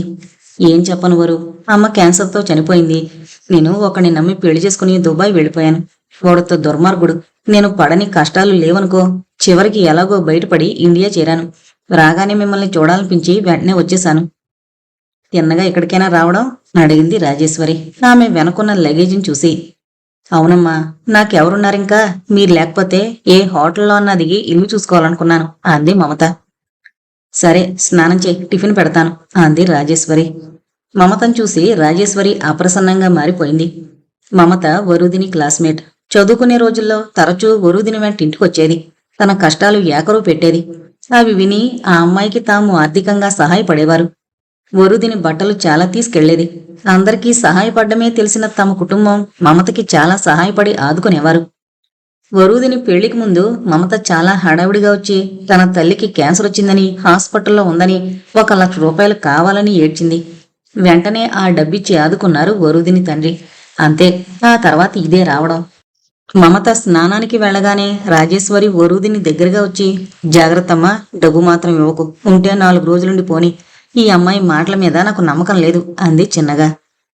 వరూదిని సరైనట్లుగా తల ఊపింది. మమత స్నానం వచ్చింది. మంచి ఖరీదైన చీర కట్టుకుని సూట్ కేసులోంచి 10 రకాల ట్యూబ్స్ తీసి మొహానికి పూసుకుని మేకప్ చేసుకుంది. ఆమె తయారవడం చూస్తుంటే చాలా ఆశ్చర్యం అనిపించింది రాజేశ్వరికి. అసలు అన్ని రకాల అలంకరణ సామానుంటుందని కూడా ఆమెకు తెలియదు. కారణం, వరూదిని పౌడర్ కూడా రాసుకోదు. మమత రాజేశ్వరి పెట్టిన దోశలు మరీ మరీ అడిగి వేయించుకుని తింది. ఇలాంటి దోశలు తిని ఎన్ని రోజులైందో. నిజంగా ఇటు నుండి అటు చూడొచ్చు. మీ వంట నిజంగా అమృతమాంటి అని పొగుడుతూనే ఉంది తింటూ. వరూదిని కూడా చిత్రకి స్నానం చేయించొచ్చి డైనింగ్ టేబుల్ దగ్గర కూర్చుంది. రాజేశ్వరి టిఫిన్ తీసుకొచ్చి కూతురుకు పెట్టింది. వరూదిని చిత్రకి తినిపిస్తూ తను తింటుంటే ఫోన్ వచ్చింది. వరూదిని పరిగెత్తుకెళ్లి రిసీవర్ అందుకుంది. వరు, ఎలా ఉన్నావు? నాకు ఆంటీ అంతా చెప్పింది. నేను వీలు చూసుకుని ఈ వారంలో వస్తాను. మనం రిజిస్టర్ మ్యారేజ్ చేసుకుందాం. నేను రూల్స్ అన్ని కనుక్కున్నాను. 1 నెల ముందు నోటీస్ బోర్డులో పెట్టాలట. సాక్షులుగా ముకుందం గారిని అడుగుతాను. ఇంకెవరన్నా ఉంటే చూడు. వాడు ఆ రాసుకెళ్ళొచ్చి ఏమన్నా న్యూసెన్స్ చేశాడా? వరి అవకు. ఇంకెంత 4 రోజులు ఓపిక పట్టు, సరేనా? వరూదిని మాట్లాడనివ్వకుండా అంతా తనే మాట్లాడసాగాడు హేమంత్. మమతొచ్చి మంచం మీద కూర్చుని వరూదినినే గమనిస్తోంది ఆసక్తిగా.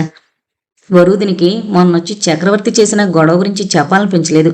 చెప్పి అతని మూడు చెడగొట్టడం ఇష్టం లేక మౌనం వహించింది. నిజంగా మన ముందు ఎన్నో మంచి రోజులున్నాయి వరు, నన్ను నమ్ము. ఇప్పుడేం మాటల్లో చెప్పలేను. నాకు మన జీవితం ఈస్ట్ మన కలర్లో కనిపిస్తోంది. ఎంత అదృష్టం నువ్వు నాకు దొరకడం. సరే సరే, ఎవడో అదే పనిగా ఫోన్ చేస్తున్నాడు స్కౌండ్రల్. వాడికి తెల్లవారడమే రాజకీయం అంటూ ఫోన్ పెట్టేశాడు హేమంత్.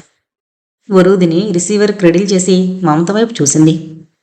మమత చాలా ఆసక్తిగా వరూదిని గమనిస్తూ, ఏంటంత సంతోషంగా ఉన్నావు? కొంపదీసి మీ ఆయన గాని మారిపోయి ఫోన్ చేశాడా? అంది నవ్వుతూ. ఆ పేరు వినగానే వరూదిని మొహం అప్రసన్నంగా మారింది. సారీ, నేనేమన్నా తప్పుగా మాట్లాడానా? నా జీవితం ఎలాగూ మాడి మసుబుగ్గైంది. నువ్వున్నా బాగుండాలని అలా అన్నాను వరు. ఎంత మంచి కుటుంబం మీది, ఎంత ఆదుకున్నారు నన్ను. నా జీవితం అంతా మీ ఇంట్లో ఊడిగం చేసినా మీ రుణం తీర్చుకోలేను అంది మమత కన్నీళ్లతో. అంతే, వరూదినికి మమత పట్ల చెప్పలేని ప్రేమ కలిగింది. పాపం, డబ్బు లేక ఇవ్వలేక మొహం చాటేసింది. అంత మాత్రాన చెడ్డదనుకోవాలా? మనిషికి మనిషి కావాలి. మనసు విప్పి చెప్పుకోవడానికి మరో మనసు కావాలి. అన్నీ డబ్బుతో కొలవడం తప్పు. వెంటనే వరూదిని హేమంత్ గురించి అంతా చెప్పేసింది. అలా చెబుతున్నప్పుడు వరూదిని మొహంలో విరబూస్తున్న ఆనందపు సుమాల్ని గమనిస్తోంది మమత. ఎంత అదృష్టం! జీవితంలో ఇంత దెబ్బ తగిలాక కూడా ఒక పెళ్లికాని అబ్బాయి పిల్ల తల్లివని తెలిసి కూడా ప్రేమించడం నిజంగా యు ఆర్ లక్కీ వరు అంది మమత. వరూదిని నవ్వింది. తొందరలో ఒక ఆఫీసర్ భార్యవి కాబోతున్నావన్నమాట అంది మమత మళ్ళీ. నాకే ఇది నమ్మబుద్ధి కావడం లేదు మమత. నా జీవితంలో ఇంత గొప్ప ఆదర్శవంతమైన వ్యక్తి ప్రవేశిస్తాడని అనుకోలేదు అంది వరూదిని హేమంత్ని తలచుకుని పరవశంగా. ఆ ఆనందాన్నే మమత చూసి లోలోపల రగిలిపోతోందని, అసూయతో ఉడికిపోతుందని ఏమాత్రం గ్రహించలేకపోయింది వరూదిని. ఎవరికి ఏం చెప్పకూడదో వారికి అంతా చెప్పేసింది. అవసరం లేకపోయినా హాని చేసేవారుంటారని, ఒకరి కన్నీళ్లే వారికి దాహం తీరుస్తాయని వరూదిని తెలుసుకోలేకపోయింది. కాలింగ్ బెల్ మోగింది. వెళ్లి తలుపు తీసింది వరూదిని. వెనకాలే మమత. ఎదురుగా నిలబడిన అపరిచిత వ్యక్తిని సందిగ్ధంగా చూసి, మీరు అని అడిగింది వరూదిని. నా పేరు లావణ్య. నేను రమేష్ బాబుకి భార్యని. అలా చెప్పుకోవాల్సి రావడం నాకు సిగ్గుగా ఉంది. వరూదిని కొద్దిగా తెల్లబోయి, రండి అంది మెల్లగా. లావణ్య లోపలికొచ్చి కూర్చుని ఇల్లంతా గలీజు చూస్తూ, నన్ను క్షమించండి, ఇలా అనుకోకుండా రావాల్సి వచ్చింది. నాకంతా తెలిసింది. మిమ్మల్ని చేసుకోబోయే వ్యక్తి రాసిన ఉత్తరం నిన్న మా వారి జేబులో దొరికింది. నేను నిలేస్తే అతనంతా చెప్పుకొచ్చాడు. అతను చాలా దిగజారుడు మనిషిని తెలుసు, కానీ మరీ అంత నీచంగా ప్రవర్తిస్తాడని తెలీదు. అతని వల్ల మీరు పడిన కష్టాలకి నేను క్షమాపణ చెప్పలేను. ఆ చిన్న మాట మీకెలాంటి ఊరడింపు కాదని నాకు తెలుసు. ఈ ఉత్తరాన్ని మీకు కాబోయే మామగారికి పంపాలని ఇతను చక్రవర్తి దగ్గర కొన్నాడట. ఆ రోగిని అంతకుముందే చూశాను. మీలాంటి అమ్మాయి అలాంటి వాడి భార్య కావడం ఎంతో దురదృష్టం. పోనివ్వండి, మీకిక మీదట మంచి భవిష్యత్తు ఏర్పడాలని ఆ భగవంతుణ్ణి కోరుకుంటున్నాను. ఇక మీదట రమేష్ బాబు మీ జోలికి రాడని మాటిస్తున్నాను. అలా వస్తే నేను ఏం చేయడానికైనా వెనుకాడను. భర్తనే జాలితో అతని తప్పుల్ని కాచే ఆడదాన్ని కాదు నేను. ఆల్ ది బెస్ట్ అంటూ కాఫీ తాగి వెళ్లమన్నా వద్దని అంతే వేగంతో ఉత్తరాన్ని వరూదిని చేతిలో పెట్టి వెళ్లిపోయింది లావణ్య. వరూదిని ఇంకా ఆశ్చర్యంలోంచి తేరుకోలేదు. ఎవరావిడ, ఏంటిదంతా అంటూ చనువుగా ఆ ఉత్తరాన్ని చేతుల్లోకి తీసుకుని చదివేసింది మమత. అప్పుడే స్నానం పూజ ముగించుకునొచ్చిన రాజేశ్వరి, ఏంటమ్మా ఎవరో వచ్చినట్లున్నారు అని అడిగింది కూతుర్ని. వరూదిని తేరుకుని జరిగిందంతా చెప్పింది రాజేశ్వరికి. రాజేశ్వరి చేతులెత్తి దేవుడికి దండం పెట్టి, దేవుడున్నాడమ్మా, లేకపోతే ఎంత చిత్రం. ఆవిడ చేతికి ఉత్తరం దొరకడం, ఆవిడ పెద్ద మనసుతో తెచ్చివ్వడం, నిజంగా నీకు మంచి రోజులు వచ్చేవారు అంది కన్నేళ్లతో. అన్నీ వింటోంది మమత. హేమిందాక ఫోన్ చేశాడమ్మా. ఈ వారంలో వస్తాడట. రిజిస్టర్ మ్యారేజ్ చేసుకోవాలని, ముందుగా 1 నెల నోటీస్ బోర్డులో పెడతారట. సాక్షుల్ని చూడాలి అని చెప్పింది వరూదిని. నేను పెడతాను టక్కునంది మమత. అప్పటికి గాని మమత అన్నీ వింటోందని గ్రహించలేకపోయింది రాజేశ్వరి. మమత రాజేశ్వరిని గమనిస్తూనే ఉంది. ఆమె మొహంలో తన పట్ల అప్రసన్నత, అపనమ్మకం గోచరిస్తూనే ఉన్నాయి. అందుకే వెంటనే మొహంలో ఎక్కడలేని నవ్వు తెచ్చుకుని, నిజంగా నాకెంత సంతోషంగా ఉందో తెలుసా ఆంటీ? వరుదిని బ్రతికిలు అయిపోయిందని నేను ఏడవని రోజు లేదు. మీరు నమ్మకపోవచ్చు. ఇదెంత డబ్బు తీసుకుని చెప్ప పెట్టకుండా చెక్కేసిందని అనుకుని ఉండొచ్చు. కానీ ఏం చేయను, అమ్మ చనిపోయినప్పుడు అంత్యక్రియలకు కూడా నా దగ్గర డబ్బు లేదు. తిరిగి మిమ్మల్ని ఏ మొహం పెట్టుకుని అడగను. అందుకే ఎప్పటినుంచో ప్రేమ దోమ అంటున్న ఈ దుబాయ్ వ్యక్తిని అడిగాను. ఆ కృతజ్ఞతతోనే పెళ్లి చేసుకున్నాను అంది మమత ఏడుపు నటిస్తూ. రాజేశ్వరి కూడా ఆ మాటలు నమ్మింది. మంచివారికుండే అవలక్షణమే అది. వారు మెదడుతో కాక మనసుతోనే ఆలోచించడం. పోనీలే ఊరుకో, నీకు మంచి రోజులు వస్తాయి. మాకు కాబోయే అల్లుడు చాలా మంచివాడు, మంచి పొజిషన్లో ఉన్నాడు. నీ జీవితాన్ని కూడా చక్కబరుస్తాడు. గతం మరిచిపో, మేమిచ్చిన డబ్బు గురించి మరిచిపో అంది అనునయంగా. ఈ లోపున ఆమె మెదడులోనే చకచక పావులు కదుపుతోందని వాళ్ళిద్దరూ గ్రహించలేకపోయారు. రాజేశ్వరి చిత్రం తీసుకుని గదిలోకి వెళ్ళగానే, వరు, నిన్నొకటి అడుగుతాను, ఏమనుకోవు కదూ అంది మమత నెమ్మదిగా. వరుదిని ఏంటన్నట్లుగా చూసింది. ఈ లగేజ్ ఏదైనా రూంలో పడేసొస్తాను. చిన్న పెళ్ళుంది, వెళ్ళాలి. నగలేం లేవు. వాళ్ళకి నా గురించేం తెలీదు. ఒక నక్లెస్ ఉంటే ఇస్తావా? మళ్ళీ ఇప్పుడే తెచ్చిచ్చేస్తాను అంది. వరుదిని ఆమెనేమీ శంకించలేదు. అలాగే, లాకర్లో ఉన్నాయి, తెచ్చిస్తాను అంటూ పర్సు తీసుకుని వెళ్ళింది బ్యాంకుకి. అదే అదనుగా గబగబా ఆమె డెస్క్ అంతా వెతికింది మమత. అక్కడ డైరీలో హేమంత్ వివరాలు, వాళ్ళిద్దరూ విశాఖ వెళ్లడం గురించి అన్నీ రాసున్నాయి. అవి చూడగానే మమత కళ్ళు మెరిశాయి. వెంటనే ఆ డైరీని ఉత్తరాన్ని బ్యాగులో వేసుకుని తయారైంది. వరుదిని రాగానే నెక్లెస్ పెట్టుకుని, చాలా థ్యాంక్స్ వరు, పెళ్లికి వెళ్ళి సాయంత్రం వస్తాను, అమ్మకు చెప్పు అంటూ లగేజ్ తీసుకుని బయలుదేరింది. ఎక్కడికో వెళ్ళిపోవడం దేనికి, ఇక్కడే ఉండొచ్చు కదా, నాకు మాత్రం ఎవరున్నారు అంది వరుదిని అమాయకంగా. బదులుగా మమత వరుదిని బొగ్గల పుణికి, నాకు తెలుసు, నువ్వు బంగారు తల్లివి. ఎవరు ఎంత హద్దుల్లో ఉండాలో అంతలో ఉంటేనే స్నేహాలు కలకాలం మిగులుతాయి. పేరుకు రూమ్ కానీ నేనిక్కడే ఉంటాను, సరేనా, అమ్మకు చెప్పు అంటూ వెళ్ళిపోయింది మమత. ఇంకో 4 రోజుల్లో హేమంత్ వస్తాడన్న ఊహ చాలా ఆనందాన్ని కలిగిస్తోంది వరుదులకు. ఆమె మనసులో లేదు. ఓ పక్క సంతోషం, మరో పక్క భయము, కంగారు. అటు ఇటు తోచనట్లు తిరుగుతోంది.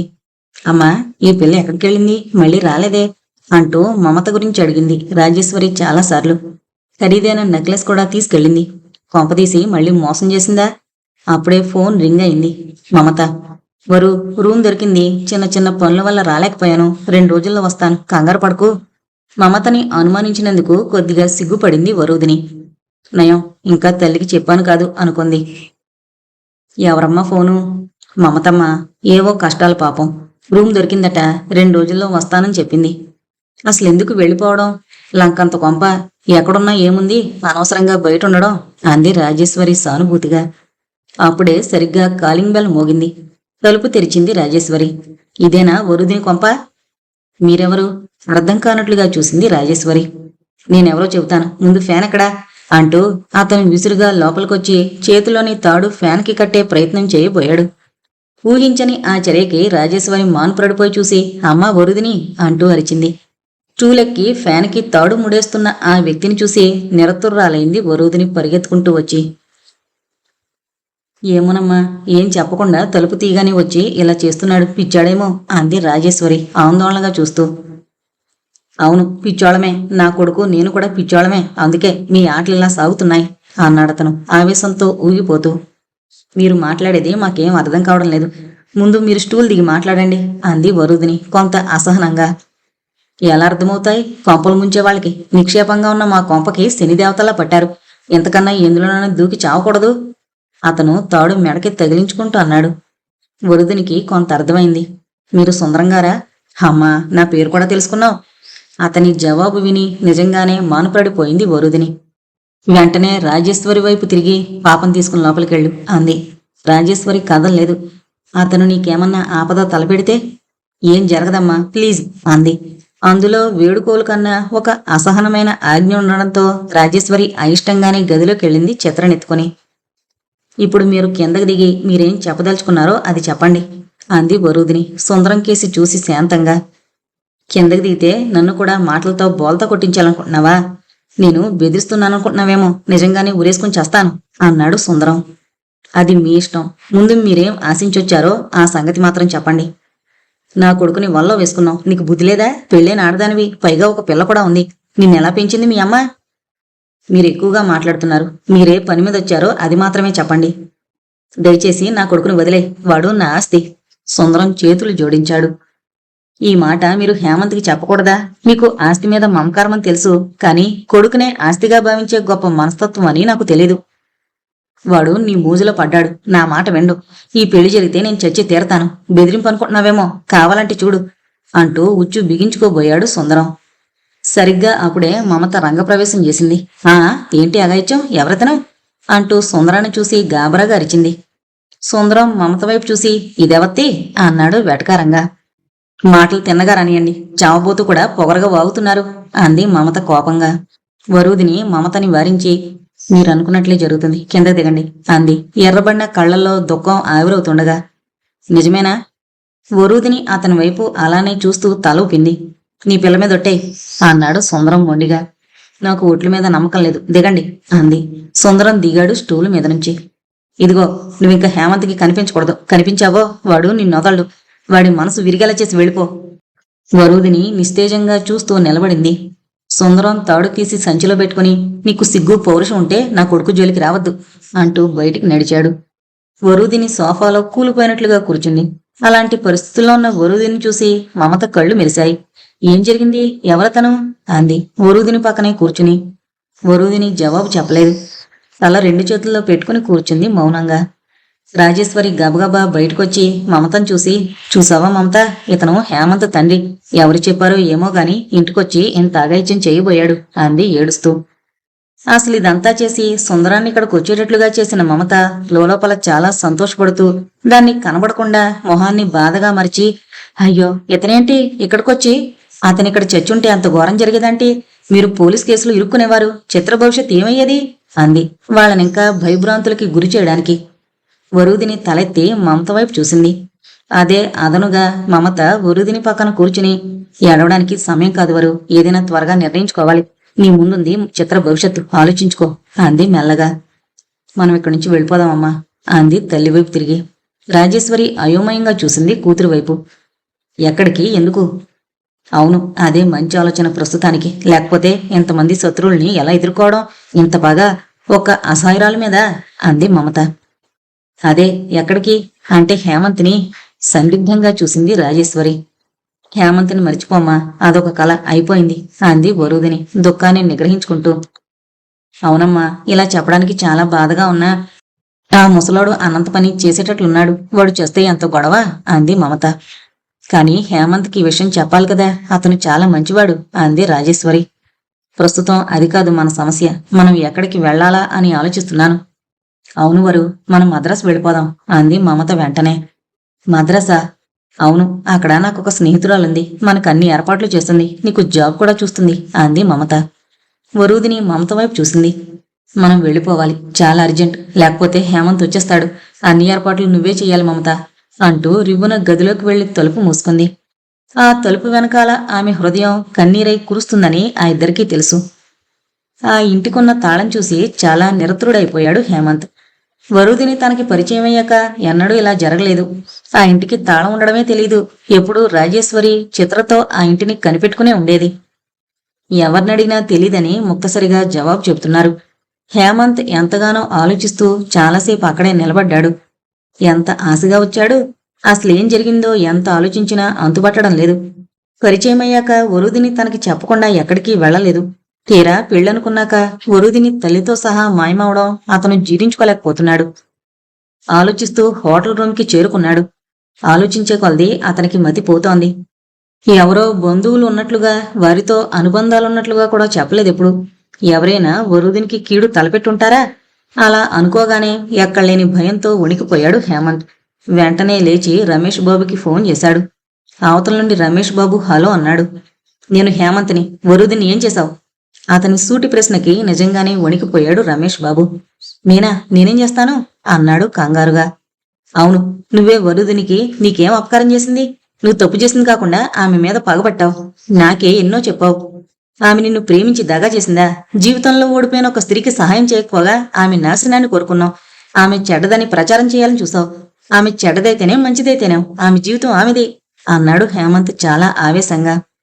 హేమంత్ ఎప్పుడైతే అంత సూటిగా కోపంగా అడుగుతున్నాడో రమేష్ బాబు కంగారు పడిపోయాడు. నేర ప్రవృత్తి గల వారికి అదే పాళ్లలో పిరికితనము ఉంటుంది. అసలే ఇప్పుడు ఉద్యోగం సరిగ్గా లేదు, ఎల్లరికపు బ్రతుకు, పైగా భార్యకి తన సంగతులన్నీ తెలిసిపోయాయి. హేమంత్ ఇప్పుడు ఉద్యోగరీత్యా మంచి స్థితిలో ఉన్నాడు. అతను తలుచుకుంటే తన బ్రతికింకా అధ్వానం అయిపోతుంది. అందుకే అతను దిగజారిపోయాడు భయంతో. లేదు హేమంత్, నేనేం చేయలేదు, నన్ను నమ్ము. నిన్ను నమ్మాలా? చక్రవర్తిని ఎగదోసి ఆమె జీవితంతో ఆటలాడుతున్నావు. చక్రవర్తి వైజాగ్ దాకా నీ ప్రమేయం లేకుండానే వచ్చాడా? నిజమే, నేను చాలా తప్పులు చేశాను, కాదన్ను. మొన్న నా భార్యకి తెలిసిపోయింది. ఆవిడ నన్ను చాలా అసహించుకుంది. ఆమె మందలించాక నా కళ్ళు తెరుచుకున్నాయి. ఇంకెప్పుడు వరుదిని జోలికి వెళ్ళని నా పిల్లల మీద ఒట్టు పెట్టుకున్నాను. మీ ఇద్దరూ పెళ్లి చేసుకుని సుఖంగా ఉండాలని ఆశిస్తున్నాను, ప్రామిస్ అన్నాడు రమేష్ దాదాపు ఏడుస్తున్నట్లుగా. నీ మాటలు నమ్మంటావా? ఇంకెలా చెప్పాలో నాకు తెలియడం లేదు హేమంత్. హేమంత్ రిసీవర్ క్రెడిల్ చేసి మంచం మీద పడుకున్నాడు ఆలోచిస్తూ. అతని దృష్టి చక్రవర్తి మీదకు మళ్ళింది. ఒకవేళ అతను ఏమైనా చేశాడా వరుదిన్ని ఎలా తెలుస్తుంది? వెంటనే మళ్ళీ రమేష్ బాబుకి ఫోన్ చేశాడు హేమంత్. రమేష్, నిన్ను నమ్మి ఒక బాధ్యత నీకు అప్పచెప్తున్నాను. వరుదిని గురించి నాకు చాలా టెన్షన్గా ఉంది. ఆ చక్రవర్తిని కాంటాక్ట్ చేసి నాకేమన్నా ఇన్ఫర్మేషన్ ఇవ్వగలవా? షూర్ హేమంత్, అది నా బాధ్యత. నువ్వెక్కడున్నావో చెప్పు, వివరాలు తెలుసుకుని వస్తాను అన్నాడు రమేష్. హేమంత్ తను బస చేసిన హోటల్ పేరు చెప్పాడు. రమేష్ బాబు పిలవగానే చక్రవర్తి వెంటనే వచ్చాడు. కారణం అతని చేతిలో చిల్లిగవ్వ లేకపోవడమే. వరుదిని ఏం చేశావు? రమేష్ బాబు ప్రశ్నకి తెల్లబోయినట్లుగా చూశాడు చక్రవర్తి. వాట్? నేను చేయడమేంటి? ఆ ఉత్తరం నీకిచ్చేశానుగా. అవును, అది కాదు సమస్య. వరుదిని కనిపించడం లేదు. అందరూ నిన్నే అనుమానిస్తున్నారు అన్నాడు రమేష్ బాబు. చక్రవర్తికి కోపం ముంచుకొచ్చింది ఆ మాట విని. నాకసలే తిక్కతిక్కగా ఉంది. 3 రోజులైంది మందు తాగి, చేతిలో పైసా లేదు. పొద్దున్నే పిలిచి పిచ్చివాగుడు వాగితే తల బద్దలు పడతాను. అసలెంతకీ అది నిజంగానే కనిపించడం లేదా? నీకెలా తెలుసు అన్నాడు అసహనంగా. ఇక దాచి లాభం లేదని గ్రహించాడు రమేష్. హేమంత్ ఫోన్ చేశాడు. అతను నిన్ను నన్ను అనుమానిస్తున్నాడు. అసలు ఇప్పుడు పొజిషన్లో ఉన్నాడు. ఆమెకేదైనా జరిగితే మనం ఇరుక్కుంటాం. నా సంగతి సరే, తరచూ ఇంటికెళ్ళి గొడవ చేస్తుంటావని చుట్టుపక్కల నీ గురించి తెలుసు. అందుకే నీకు చెబుతున్నా, తెలిస్తే చెప్పు అన్నాడు కొంచెం అనునయంగా, విషయం రాబట్టాలని. చక్రవర్తి నొసలు చిట్లించాడు. నిజంగానే కనిపించడం లేదా? ఇప్పుడు అసలు డబ్బు కోసం దాని దగ్గరికే వెళదామనుకున్నానే, ఏమై ఉంటుంది? హేమంత్కే తెలియకుండా అదెక్కడికి వెళుతుంది అన్నాడు తనలో తాను మాట్లాడుకుంటున్నట్లుగా. రమేష్ బాబుకి చక్రవర్తికి నిజంగానే తెలియదని అర్థమైపోయింది. చక్రవర్తి చేసిన తప్పుడు పనిని దర్జాగా చెప్పుకునే తరహా రౌడీ ఇలా ఆలోచిస్తున్నాడంటే వరుదిని విషయం అతనికి కూడా తెలియదని గ్రహించాడు రమేష్ బాబు. సరే, నీ జాగ్రత్త కోసం పిలిచాను అంతే అని పైకి లేచాడు. వెళ్ళిపోతున్న రమేష్ బాబు వంక నిర్ఘాంతపోతున్నట్లు చూసి, బాబాబు ఓ 500 కొట్టు, నాలుక పిడచగట్టుకుపోతుంది అన్నాడు చక్రవర్తి మొదటిసారిగా వేడుకుంటూ. రమేష్ బాబు ఒక 100 రూపాయలు అతని మీదకి విసిరి వెళ్ళిపోయాడు. ఇప్పుడు అతనికి తనతో అవసరం లేదని గ్రహించిన చక్రవర్తి ఆ 100 తీసుకుని కళ్ళు కాంపౌండ్ వైపు నడిచాడు. తమ జీవితాలకి అసలేం జరుగుతుందో తెలియని స్థితిలో బిక్కుబిక్కుమంటూ కూర్చున్నారు వరుదిని, రాజేశ్వరి ఆ ఇంట్లో. మమతే అన్నీ చూసుకుంటోంది. ఆ మర్నాడు వాళ్ళు బుక్ చేసిన సామాను కొంత ట్రాన్స్పోర్ట్లో వచ్చింది. మమత స్నేహితురాలు సుశీల కూడా వాళ్ళని పలకరించి కావలసిన ఏర్పాట్లు చేస్తోంది. ఆ మధ్యాహ్నం రాజేశ్వరి కూతుర్ని నెమ్మదిగా అడిగింది. వరు, ఇప్పుడు ఇక్కడ ఏం చేయాలనొచ్చావు? హేమంత్కి కనబడకుండా ఎందుకిలా దాక్కోవాలని నిర్ణయించుకున్నావు? నాకేమీ అర్థం కావడం లేదు అంది బాధగా. నాకు సరిగ్గా ఏం చేయాలో తెలీదమ్మా. అందరి నుండి తప్పించుకోవాలని మాత్రమే ఇక్కడికి వచ్చేశాను. కొన్నాళ్ళు నాకు మనశ్శాంతి కావాలి, అలసిపోయినమ్మా అంది వరుదిని. కనీసం హేమంత్ కన్నా చెప్పకూడదా? కూడదు, ఆ రిలేషన్ అయిపోయింది. రాజేశ్వరి కూతురి జవాబుకి అయోమయంగా చూసింది. మన వలన ఆ తండ్రి కొడుకులకి సమస్యలు సృష్టించడం నాకు ఇష్టం లేదు. హేమంత్కి నేనెక్కడుంది తెలిస్తే ఖచ్చితంగా ఇంకో పెళ్లి చేసుకోడు. ఆ తండ్రి నన్ను చేసుకుంటే ఊరుకోడు. దీనికి పరిష్కారం నేను కొన్నాళ్లు అజ్ఞాతంలో ఉండడమే. ఎన్నో రోజుల నుండి ఆలోచిస్తున్నాను చక్రవర్తి బెడద ఎలా వదిలించుకోవాలా అని. మరీక హేమంత్ని పెళ్లి చేసుకోవా? అది జరగదు. నాకిప్పుడు కావాల్సింది కాస్త మనశ్శాంతి.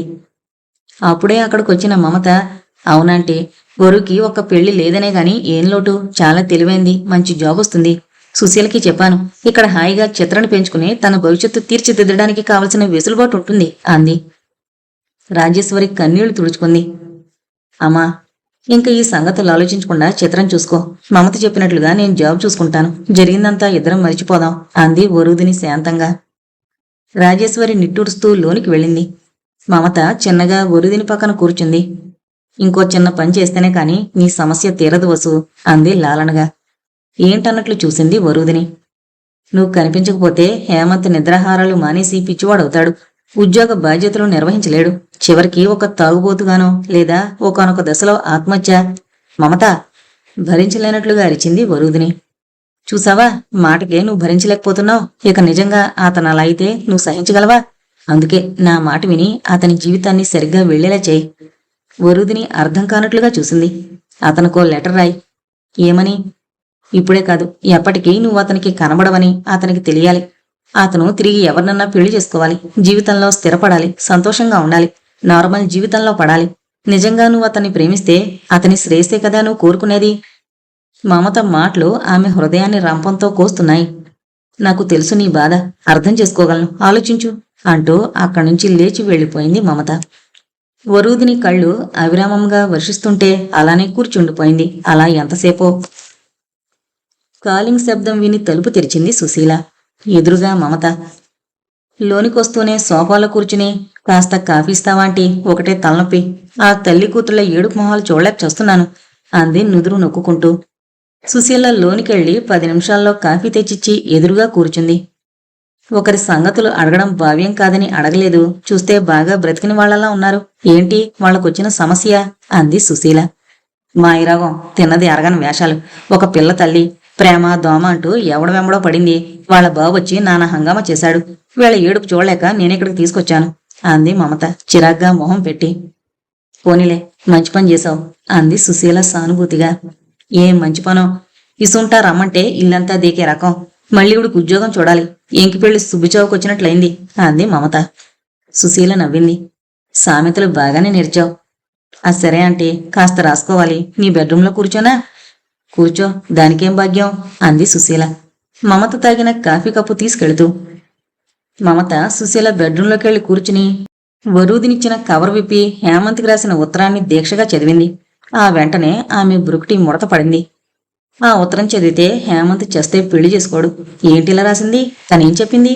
అతనికి తన మీద అసహ్యం కలిగేలా రాయమంటే వెంటనే ఆ ఉత్తరం పక్కన పెట్టి తను మరో ఉత్తరం రాయడం మొదలుపెట్టింది. హేమంత్కి, నా కూతురి జోలికి రాకు. అయిందేదో అయింది. నీ తండ్రి చేసిన నిర్వాకానికి మా బతుకులు నెట్టేట మునిగాయి. ఉన్న పొరువు కాస్త పోయింది. ఇంత దిక్కుమాల కుటుంబం మీది. అలాంటి తండ్రికి పుట్టిన నువ్వెలాంటి వాడివి? చక్రవర్తి తిరిగొచ్చాడు. నా కూతురు అతనితోనే కోపరం చేస్తుంది. తిరిగి మమ్మల్ని కలవాలని ప్రయత్నిస్తే నేను చచ్చినంత ఒట్టు. ఇట్లు రాజేశ్వరి. 2 ఉత్తరాలు టేబుల్ మీద పెట్టి, ఆంటీ కవర్లేమైనా ఉన్నాయా అని అడిగింది సుశీలని పిలుస్తూ. లేవు అంది సుశీల. సరే, ఇప్పుడే వస్తాను అంటూ వెళ్ళింది మమత. సుశీల తలుపు బోల్ట్ వేసి తిన్నగా తన బెడ్రూంలోకి వెళ్లి ఆ ఉత్తరాల్ని చూసింది. మొదట మమత రాజేశ్వరి పేరుతో హేమంత్కి రాసిన లెటర్ చదివింది.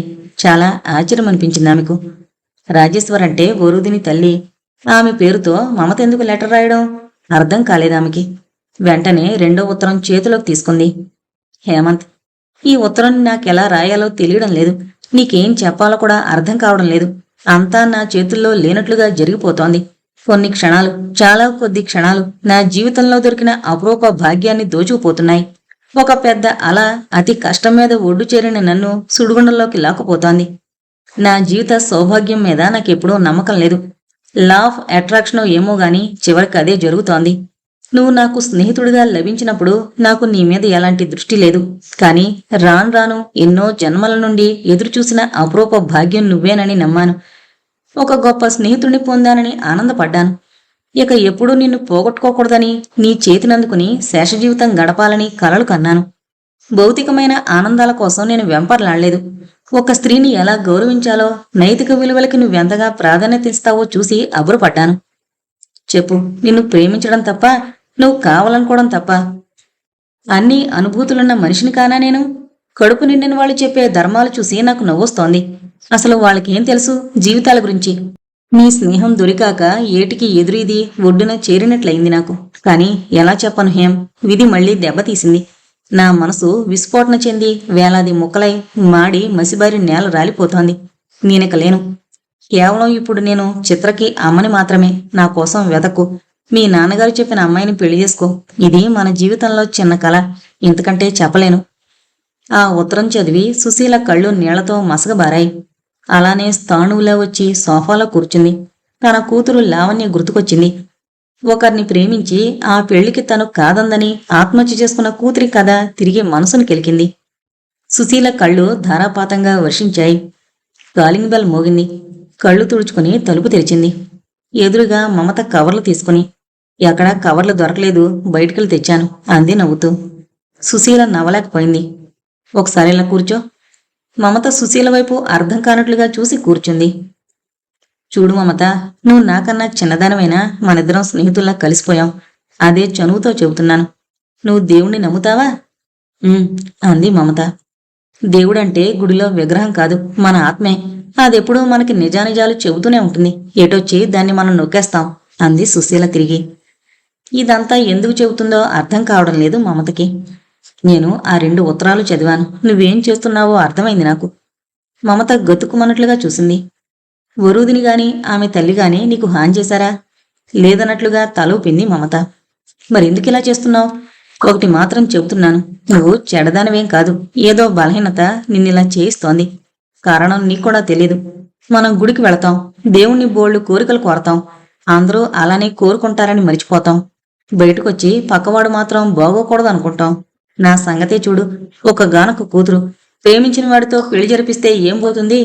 ఒడ్డొచ్చింది కాదన్నాను. నా కూతుర్ని పోగొట్టుకున్నాను. ఇప్పుడు ఎంత ఏడిస్తే ఉపయోగం ఏంటి? వాళ్ళు కాస్తో కూస్తో నీకు సహాయమే చేశారు. అటువంటి వాళ్ళకి తిరిగి సహాయం చేస్తే ఎంత బాగుంటుంది ఆలోచించు. మమత తలదించుకుంది. ఆమె కళ్ళలో నీళ్లు నిండాయి. నాకు తెలుసు నువ్వు ఆలోచిస్తున్నావని. వద్దు మమ్ము. ఆ అమ్మాయి రాసిన ఉత్తరాన్ని యథాతథంగా అతనికి అందజేయి. వీలైతే వెళ్ళి అతన్ని కలువు. దగ్గరుండి తీసుకురా. ఆ పెళ్లి మన చేతుల మీదుగా చేద్దాం. ఒక మంచి పని చేస్తే ఎంత సంతోషం కలుగుతుందో స్వయంగా అనుభవించి చూడు. మమత మాట్లాడలేదు. ఇవ్వడంలో ఉన్న ఆనందం గురించి నీకు తెలీదు. తెలిసాక నువ్వు నీ జీవితంలో ఎన్నడూ పొందని ఆనందం పొందుతావు. ఉంది అని ఎవరు ఇవ్వరు. ఇచ్చే గుణం ఉంటేనే ఇస్తారు. ఇలా నీ కృతజ్ఞతని చాటుకో. మనిషి జన్మ ఎంతో అపరూపం అంటారు. దాన్ని అనుభవించు. మమతొచ్చి ఒక్కసారిగా సుశీలని కౌగిలించుకుంది. భుజం మీద తల అంచింది. సుశీల భుజం మీద ఆమె కన్నీళ్ల తెడంటింది. సుశీల మాట్లాడలేదు. 5 నిమిషాల తర్వాత మమత తలెత్తి కళ్ళు తుడుచుకుంది. అవునాంటీ, వరుదిని నాకు చాలా సహాయపడింది. నన్ను ఎన్నో విధాల ఆదుకుంది. నాకే దెయ్యం పట్టిందో తెలీదు. నువ్వు నా కళ్ళు తెరిపించావు. నేనిప్పుడే బయలుదేరి ఆ ఉత్తరం చూపించి హేమంత్ని తీసుకొస్తాను. వాళ్ళ పెళ్లి మన చేతుల మీద జరిపిద్దాం. అబ్బా, ఇలా అనుకోగానే నాకెంత హాయిగా ఉందో. ద్వేషం, అసూయ మనసుని ఎంత దహించి వేస్తాయో. నా మనసు ఇప్పుడెంత తేలికపడిందో తెలుసా? అప్పుడే వరుదినికి చెప్పను. హేమంత్ని తీసుకొచ్చి ఎదుట నిలబెట్టినప్పుడు ఆమె పొందే ఆనందాన్ని స్వయంగా చూడాలి అంది మమత ఆనందంగా. సుశీల మమత వైపు ప్రేమగా చూసింది. మన మనసులెప్పుడూ మందిరాలే. అందులో దేవుణ్ణి ప్రతిష్ఠించాలో దెయ్యాన్ని ప్రతిష్ఠించాలో మన చేతుల్లోనే ఉంది. ఆ పంచే, వాళ్ళ సంరక్షణ నేను చూసుకుంటాను అంది. ఈరోజే టికెట్ దొరికితే బయలుదేరతాను అంది మమత ఒక రకమైన ఉద్వేగానికి లోనవుతూ. సరోజిని గుమ్మంలో కూర్చుంది. సుందరం ఇంటి దగ్గర ఏదో హడావిడిగా ఉంది. వెళ్ళి ఏంటో కనుక్కోవాలనుకుంది. కాని ఆ ముసలి సచినోడు నోటికేం వస్తే అది వాగుతాడు. మంచి మర్యాద లేదు. హేమంత్ నుండి ఏ కబురు లేదు. చాలా దిగులుగా ఉంది సరోజినికి. అప్పుడే రామలక్ష్మి వచ్చింది గ్లాస్ పట్టుకుని సిగ్గుగా నవ్వుతూ. నీ సిగ్గు చివినట్లే ఉంది గాని ఏంటే ఆ బొక్కడింటి ముందు హడావిడి అని అడిగింది సరోజిని. అవునక్క, హేమంత్ పెళ్ళంట. పెళ్ళో నిశ్చితార్థమో అడుగుదామంటే ఆ రాజీ కూడా కనపడ్డం లేదు. సరోజిని గుండెల్లో బాంబు పడినట్లుగా ఉలికి పడింది. ఒక్కసారి రామలక్ష్మిని పట్టుకుని గట్టిగా కుదిపి, నువ్వు నిజమే చెబుతున్నావా తెంగరదానా అంది ఆవేశంగా. ఏమోనక్క, ఎవరో అంటే విని చెబుతున్నా అంది భయంగా. ఏమోనక్క, ఎవరో అంటే విని చెబుతున్నా అంది భయంగా. ఆ యావంతగాడొచ్చాడా? చూడలేదక్క, వచ్చినట్లుగా లేడు అంది నసుగుతూ. సరోజిని నీరసం ఆవహించింది. రామలక్ష్మికి కావలసిన పంచదారిచ్చి అటు ఇటు కాలు వెళ్లిన పిల్లిలా కాసేపు తిరిగింది. ఇక లాభం లేదు. ఆ ముసలోడితో ఎన్నోసార్లు తిట్లు తింది. అతని మాటలు తనకేం కొత్తవి కావు. ఇప్పుడు పౌరుషపడి ఇంట్లో కూర్చుంటే వాడి బతుకు బుగ్గవుతుంది. వెళ్ళి అసలేం జరిగిందో కనుక్కోవాలి అనుకుని చీర చెరుగులు సరిచేసుకుని సుందరం ఇంటికి బయలుదేరింది సరోజిని. గుమ్మంలో సరోజిని చూడగానే వంకరగా పెట్టాడు సుందరం మొహాన్ని. సుందరం అప్పటికే వంటవాళ్లతో మాట్లాడుతున్నాడు. వచ్చావా? ఇంకా రాలేదేంట అని చూస్తున్నా అన్నాడు వెటకారంగా. ఇప్పుడేం కర్మ, 30 ఏళ్ల నుండి నీ కొంప చుట్టూ తిరుగుతూనే ఉన్నా. నువ్వు పిల్లనంత మాత్రాన ఆగిపోయే రకాన్ని కాదు నేను. ఇంతకీ ఏంటి హడావిడి బావా? షష్టి పూర్తిగాని చేసుకుంటున్నావా అని అడిగింది సరోజిని అమాయకంగా మొహం పెట్టి. అదొకటే తక్కువ, హేమంత్ పెళ్ళి అన్నాడు గర్వంగా. సరోజిని గుండె గతుకుమంది. ఎక్కడలేని శక్తి తెచ్చుకుని వాడొచ్చాడా అంది నీరసంగా. వస్తాడు, అప్పుడేందుకు, టైంకి తగలడతాళ్లే అన్నాడు సుందరం నిర్లక్ష్యంగా. పెళ్లి కూతురెవరు? ఆశ చావ కడిగింది సరోజిని. రాజీ కాఫీ గ్లాస్ తెచ్చి ఒకటి తండ్రికిచ్చి ఇంకోటి సరోజిని చేతిలో పెడుతూ, ఇంకెవరు, నాగినియే అంది చిన్నగా సరోజినితో. సరోజిని అనుకుందే, కాని నిజంగా అది నిజమని వినగానే గుండె గుబేలు మంది. ఇక ఊరుకుంటే లాభం లేదనిపించింది మనసుకి. ఎన్నోసార్లు వాళ్ళింటి విషయాల్లో తమ జోక్యం చేసుకుని తిట్లు తింది. వాళ్ళు తనవాళ్లే అనుకుంది. తన శక్తికి మించి సహాయపడింది. ఇప్పుడు హేమంత్ పెళ్లి విషయంలో నాకెందుకులే అని ఉదాసీనత వహిస్తే వాడి జీవితమే బుగ్గిపాలవుతుంది. తనని తిట్టినా సరే, మెడపట్టుకుని గెంటినా సరే. బావా, ఏంటి సంగతి? ఈ పెళ్లికి హేమంత్గాడు ఒప్పుకున్నాడా? సుందరం సరోజిని వైపు సీరియస్గా చూశాడు. ఏంటి వాడుపుకునేది? ఇక్కడ వాడి బాబు నేనింకా బతికే ఉన్నాను అన్నాడు సుందరం ఉయ్యాలలుగుతూ. అవును, ఆ సంగతి నిజమే. కాని కాపురం చేయాల్సిన వాడు ఒక మాట వాడిని అడిగితే బాగుంటుందని. నీ బోడి సలహా మాకు అక్కర్లేదు. వాడు నా మాట జవదాటడు. అయినా మా నాగినికేం తక్కువని? నువ్వు అడిగావనే నేను ఈ 30 ఏళ్ల నుండి మీ ఇంటి చుట్టూ తిరిగి సలహాలు ఇవ్వడం లేదు.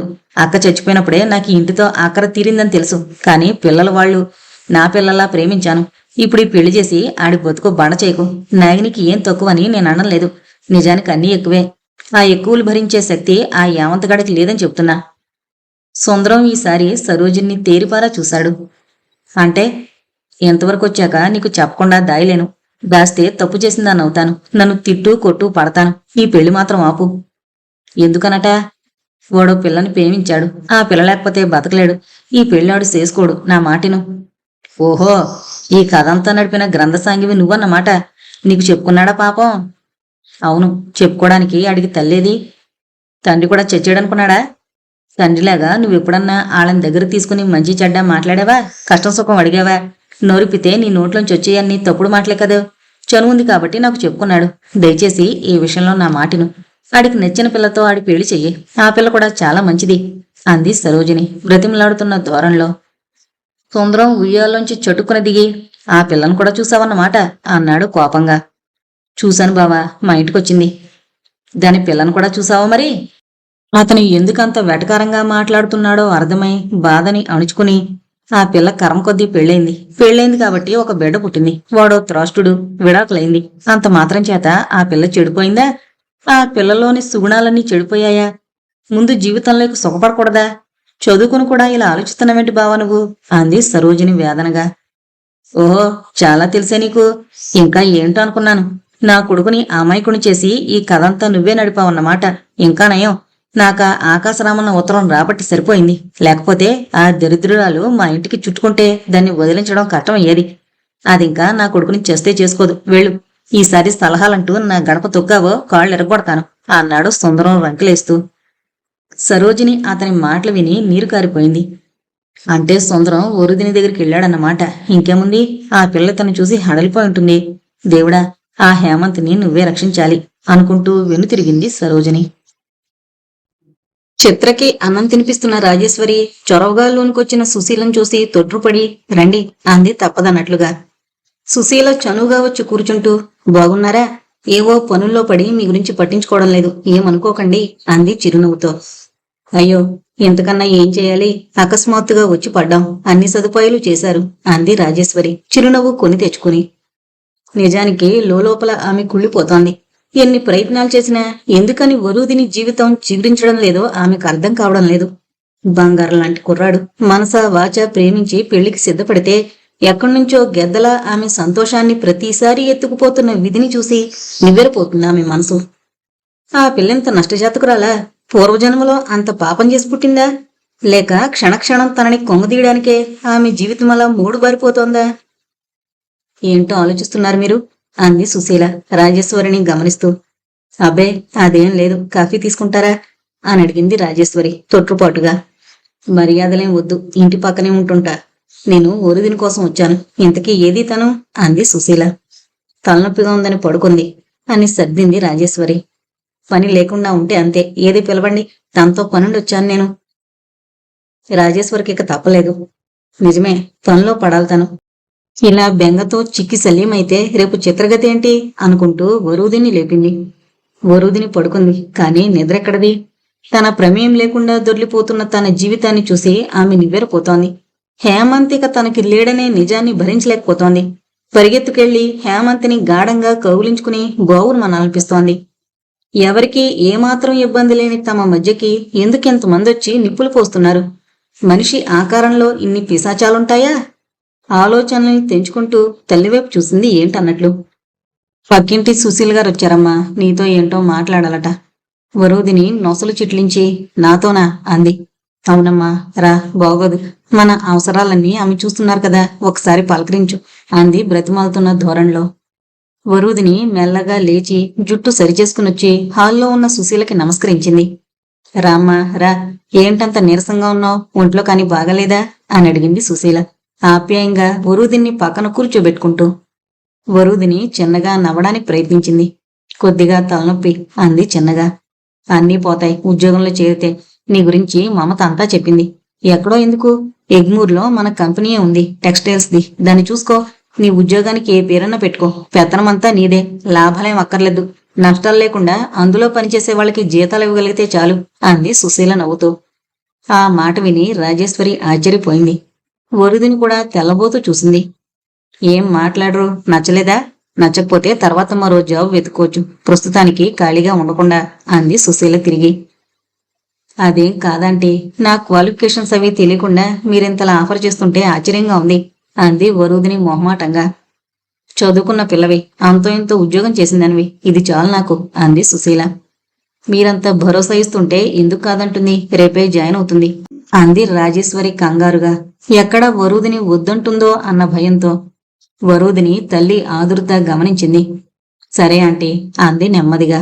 నా తల్లి, ఇప్పుడు నువ్వు నాకు నచ్చావు, చూసే దిక్కులేక మూసేయాలనుకుంటున్నాను. ఇప్పుడే నీకు ఆర్డర్ చేతిలో పెడతాను. ఈ రోజు మంచి రోజు, ఒకసారి మా ఇంటికి రా అంది లేచి నిలబడి. ఇప్పుడా అంది ఆశ్చర్యంగా వరుదిని. ఇప్పుడే, పక్క పోర్షన్లోకి రావడానికి ఏమన్నా ముహూర్తం కావాలా అంది సుశీల నవ్వుతూ. వెళ్ళమ్మా, ఆంటీ దైవంలా మనకి సహాయపడుతున్నారు, ఇదంతా మమత చలవా అంది రాజేశ్వరి సంతోషంగా. సుశీల ఆమె వైపు జాలిగా చూసింది. సుశీల వరుదిని చేయి పట్టుకుని చొరవగా తన పోర్షన్లోకి తీసుకెళ్ళింది. వరుదిని సోఫాలో కూర్చుని ఇల్లంతా కలి చూసింది. ఎటు చూసినా ఖరీదైన సామానుంది. కర్టెన్లు, ఫర్నిచరు, వాజులు అన్నీ నోట్ల కట్టల్ని కక్కుతున్నట్లుగా. కాని ఏంటో లోపం. వరుదినికి ఆ ఇంటి డెకరేషన్ ఉక్కిరిబిక్కిరిగా అనిపించింది. సహజ సిద్ధమైన వెలుగులో ఒక పచ్చని మొక్క తలుపుతుంటే దానికన్నా సౌందర్యముంటుందా అనుకుంది అంత బాధలోనూ. సుశీల లోపలికి వెళ్లి జ్యూస్ తీసుకొచ్చిచ్చి, నీతో మాట్లాడాలనే ఇలా తీసుకొచ్చాను అంది పక్కన కూర్చుంటూ. వరుదిని అర్థం కానట్లు చూసింది. సుశీల వరుదిని చేతి మీద చేయి వేసింది ఆప్యాయంగా. ఇంతకీ హేమంతతో పెళ్ళెందుకొద్దన్నావు? ఆమె సూటి ప్రశ్నకి తెల్లబోయింది వరుదిని. నాకు తెలిసిందని కంగారు పడకు. నేను నీ రహస్యం తెలిసిందని నిన్ను అవమానించాలని అడగడం లేదు, వీలైతే నీ జీవితాన్ని చక్కబరచాలని అడుగుతున్నాను. వరుదిని తలదించుకుంది. దించుకున్న ఆ కళ్ళ నుండి 2 కన్నీటి చుక్కలు జారి సుశీల చేతి మీద పడ్డాయి. చ, ఏడుస్తున్నావా? నీలాంటి పిల్ల ధైర్యంగా పోరాడి కావలసింది సాధించుకోవాలి గాని చేతకందాన్లా ఇలా ఏడవకూడదు. ఒకసారి ఫోటో కేసు చూడు అంది. వరుదిని ఎదురుగా నిలువెత్తులో ఉండి దూకుతున్న జలపాతంలా హుషారుగా నవ్వులు చిందిస్తోన్న ఒక 25 ఏళ్ల యువతి ఫోటో వైపు చూసింది. అది నా కూతురు, పేరు కావేరి. అది ఇంట్లో ఉన్న వీధిలో ఉన్న ఒక జలపాతమే, ఉధృతంగా ఉరుకుతూ ప్రవహించే నదే. తండ్రి లేకపోయినా దాన్ని 7 మల్లెపూలు ఎత్తుగా పెంచాను. పోస్ట్ గ్రాడ్యుయేషన్ చేస్తుండగా అది ప్రేమలో పడింది. నేను పెద్ద సంబంధం చూసినప్పుడు అది బయట పెట్టింది. ఆ అబ్బాయిని చూశాను, నాకు నచ్చలేదు. అసలు కారణం అతనికి డబ్బు లేకపోవడం. నచ్చలేదని చెప్పాను. నీకు నచ్చడమేంటి, నేను కదా చేసుకునేది అని ఎదురు తిరిగింది. మరోసారి నా అహం దెబ్బతింది. చస్తే ఈ పెళ్లి జరగనివనని గదిలో బంధించాను. అతన్ని రౌడీల చేత బెదిరించి ఊరు నుండి పంపించేశాను. పెళ్లి ఏర్పాట్లు చేస్తున్నాను. ఆ రోజు ఆఖరిసారిగా నా కాళ్ల మీద పడి ఏడ్చింది. అమ్మా, అతను లేకపోతే బతకలేను అంది. నాకు తలకెక్కలేదు. పెళ్ళైతే అదే సర్దుకుంటుందిలే అనుకున్నాను. అంతే. ఆ రాత్రి ఇలా చివరికి ఫోటోలో మిగిలింది. ఆఖరి మాట అంటున్నప్పుడు సుశీల కంఠం వణికింది. కన్నీళ్లు జలజల రాలాయి. ఆంటీ, వరూదిని ఆమె చేతిని గట్టిగా పట్టుకుంది. ఆ కథ ఆమెని విచలితురాలను చేసింది. సుశీల కళ్ళు తుడుచుకుని, నేను చేసిన తప్పుకి అది జీవితకాలపు శిక్ష వేసి వెళ్ళిపోయింది. ప్రతి క్షణం ఏడుస్తూనే ఉంటుంది నా మనసు. అందుకే నీ కథ అలా ముగియకూడదనే నీతో చను లేకపోయినా నువ్వు ఏమనుకుంటావో అన్న సందేహమున్నా జోక్యం చేసుకున్నాను. వరూదిని తలదించుకుంది. అంతా అయిపోయిందంటే అంటూ. ఇంకా ఏమీ అయిపోలేదు. నా ప్రయత్నం నేను చేస్తున్నాను. అంతా మంచే జరుగుతుందని నా నమ్మకం. ఎలా ఎలా మీకేం తెలుసు? ఆశ్చర్యంగా అడిగింది వరూదిని. తెలుసుకున్నాను. ఇద్దరి మనుషుల్ని విడదీసినా పాపం లేదేమో కాని రెండు కలిసిన మనసులకి ద్రోహం తలపెట్టకూడదు. దానంత పాపం మరొకటి లేదు. అందులోనూ సహాయపడుతున్నట్లుగా నటిస్తూ. సుశీల మాటలు వరూదినికి ఏమాత్రం అర్థం కాలేదు. వద్దంటే వదిలేయండి అంది నిదానంగా. సుశీల వరుదిని వైపు నిస్తంగా చూసింది. సరే, జరిగేదేంటో చూద్దాం. నువ్వు ముందైతే ఉద్యోగంలో చేరు. ప్రతి క్షణాన్ని పూర్తిగా బిజీగా గడుపు. కాలం ఎలాంటి నిర్ణయం తీసుకుంటుందో చూద్దాం అంది. వరుదిని తలూపింది సరే అన్నట్లుగా. సుశీల లోపలికెళ్లి ఒక ట్రేలో కొత్త చీర, రవికల గుడ్డ పెట్టి దానిమీద అపాయింట్మెంట్ ఆర్డర్ పెట్టి తీసుకొచ్చి వరుదినికి బొట్టు పెట్టించింది. ఇప్పుడు అవన్నీ ఎందుకంటూనే పెద్దావిడ మాటని గౌరవిస్తూ అందుకుంది వరుదిని. సుశీల వరూదిని భుజం తట్టి, నీకంతా మంచి జరుగుతుంది. ఇప్పుడన్నా నా కూతురు నన్ను క్షమిస్తుందేమో అంటూ ఆమె తలనిమిరి నుదుటి మీద ముద్దు పెట్టుకుంది. సరోజిని ఇంట్లో కాలుగాలిన పిల్లిలా అటు ఇటు తిరుగుతోంది. గుండెల్లో దుఃఖం లొంగచుట్టుకుపోతుంది. ఏంటిదంతా ఇలా జరిగిపోతుందేంటి? ఆడేడి ఎటుపోయాడు? ఇంత ముదనష్టం నా నెత్తికి చుట్టి. అసలు వీళ్ళెవరో నేనెవరు? నాకేటింత బాధ అనుకుంటుంటే పిచ్చెక్కిపోతుంది. కర్ణాకర్ణిగా వినిపిస్తున్న మేళాలు చావు బాజాల్లా వినిపిస్తున్నాయి. అప్పుడే లోపలికొచ్చింది రామలక్ష్మి గ్లాసు లేకుండా. ఏమే, అప్పుడే డబ్బులు వాయిస్తున్నారెందుకే? ఆడుగానొచ్చేసాడా? పెళ్ళికొడుకుని చేస్తున్నారా అంది గాబరాగా సరోజిని. లేదక్క, ఆడు కోర్టులో గెలిచాడంట, మేడలకు వచ్చేసిందంట, అది సంబడం అంది రామలక్ష్మి. అయినా సరోజిని తేరుకోలేదు. చటుకున్న కళ్ళు తిరిగినట్లయి నేల మీద కూలబడి గోడకి జారబడింది. అక్క అంటూ చేయి పట్టుకుంది రామలక్ష్మి ఆదురుదాగా. సరోజిని ఒళ్ళు చల్లబడుతోంది. ఏంటక్క, పద డాక్టర్ దగ్గరికి వెళ్దాం అంది గాబరాగా. నేనంత తొందరగా సావను గాని వెళ్ళి ఇంత పంచదార ఉప్పు కలిపి నీళ్ళెట్టుకురా, కాస్త బీపీ తగ్గేడిచినట్లుంది అంది సరోజిని. రామలక్ష్మి గబగబా వంటింట్లోకెళ్లి చారెడు పంచదార, చిటికెడు ఉప్పు కలిపిన నీళ్లు తెచ్చి సరోజిని చేత తాగించింది. 10 నిమిషాల్లో కాస్త తేరుకుని సర్దుకుని కూర్చుంది సరోజిని. ఏమే, నువ్వు గ్లాసు లేకుండా వచ్చి నా కొంప కోల్చకే. చూడు, మొదటిసారి నువ్వు అప్పుకు రాకుండా వచ్చి నా పేణానికి ముప్పు తెచ్చావు. నువ్వెప్పుడు ఇలా రాబాకే అంది సరోజిని చిన్నగా నవ్వడానికి ప్రయత్నిస్తూ. రామలక్ష్మి నవ్వలేదు. చాలే సంబడం, ముందు పద డాక్టర్ దగ్గరికి అంది చేయి పట్టి గుంజుతూ. సరోజిని చేయి విదిలించుకుంది. డాక్టరు ఏటరో కదే, ముందాడు రావాలి. అసలు ఇదంతా ఏటో తేలాలి. అంతవరకు ఎవడూ నాకేం చేయలేడు. నువ్వు వాళ్ళ కొంపకిల్లొచ్చావుగా, ఏం తెలియలేదా? ఏంటో ఆ ముసలాడు సచ్చిన కుక్కలా నీలుకుపోయాడు. గర్వంతో ఉయ్యాలుగుతుంటే సీకట్టి దేవరాయిల్లా ఉన్నాననుకుంటాడు. యాదవ రెక్కల మీద సొక్కా ఎప్పుడు నిలబడలేదు. ఉయ్యాల్లో కూర్చోబెట్టి ఊరేగిస్తున్న శవంలా ఉన్నాడు.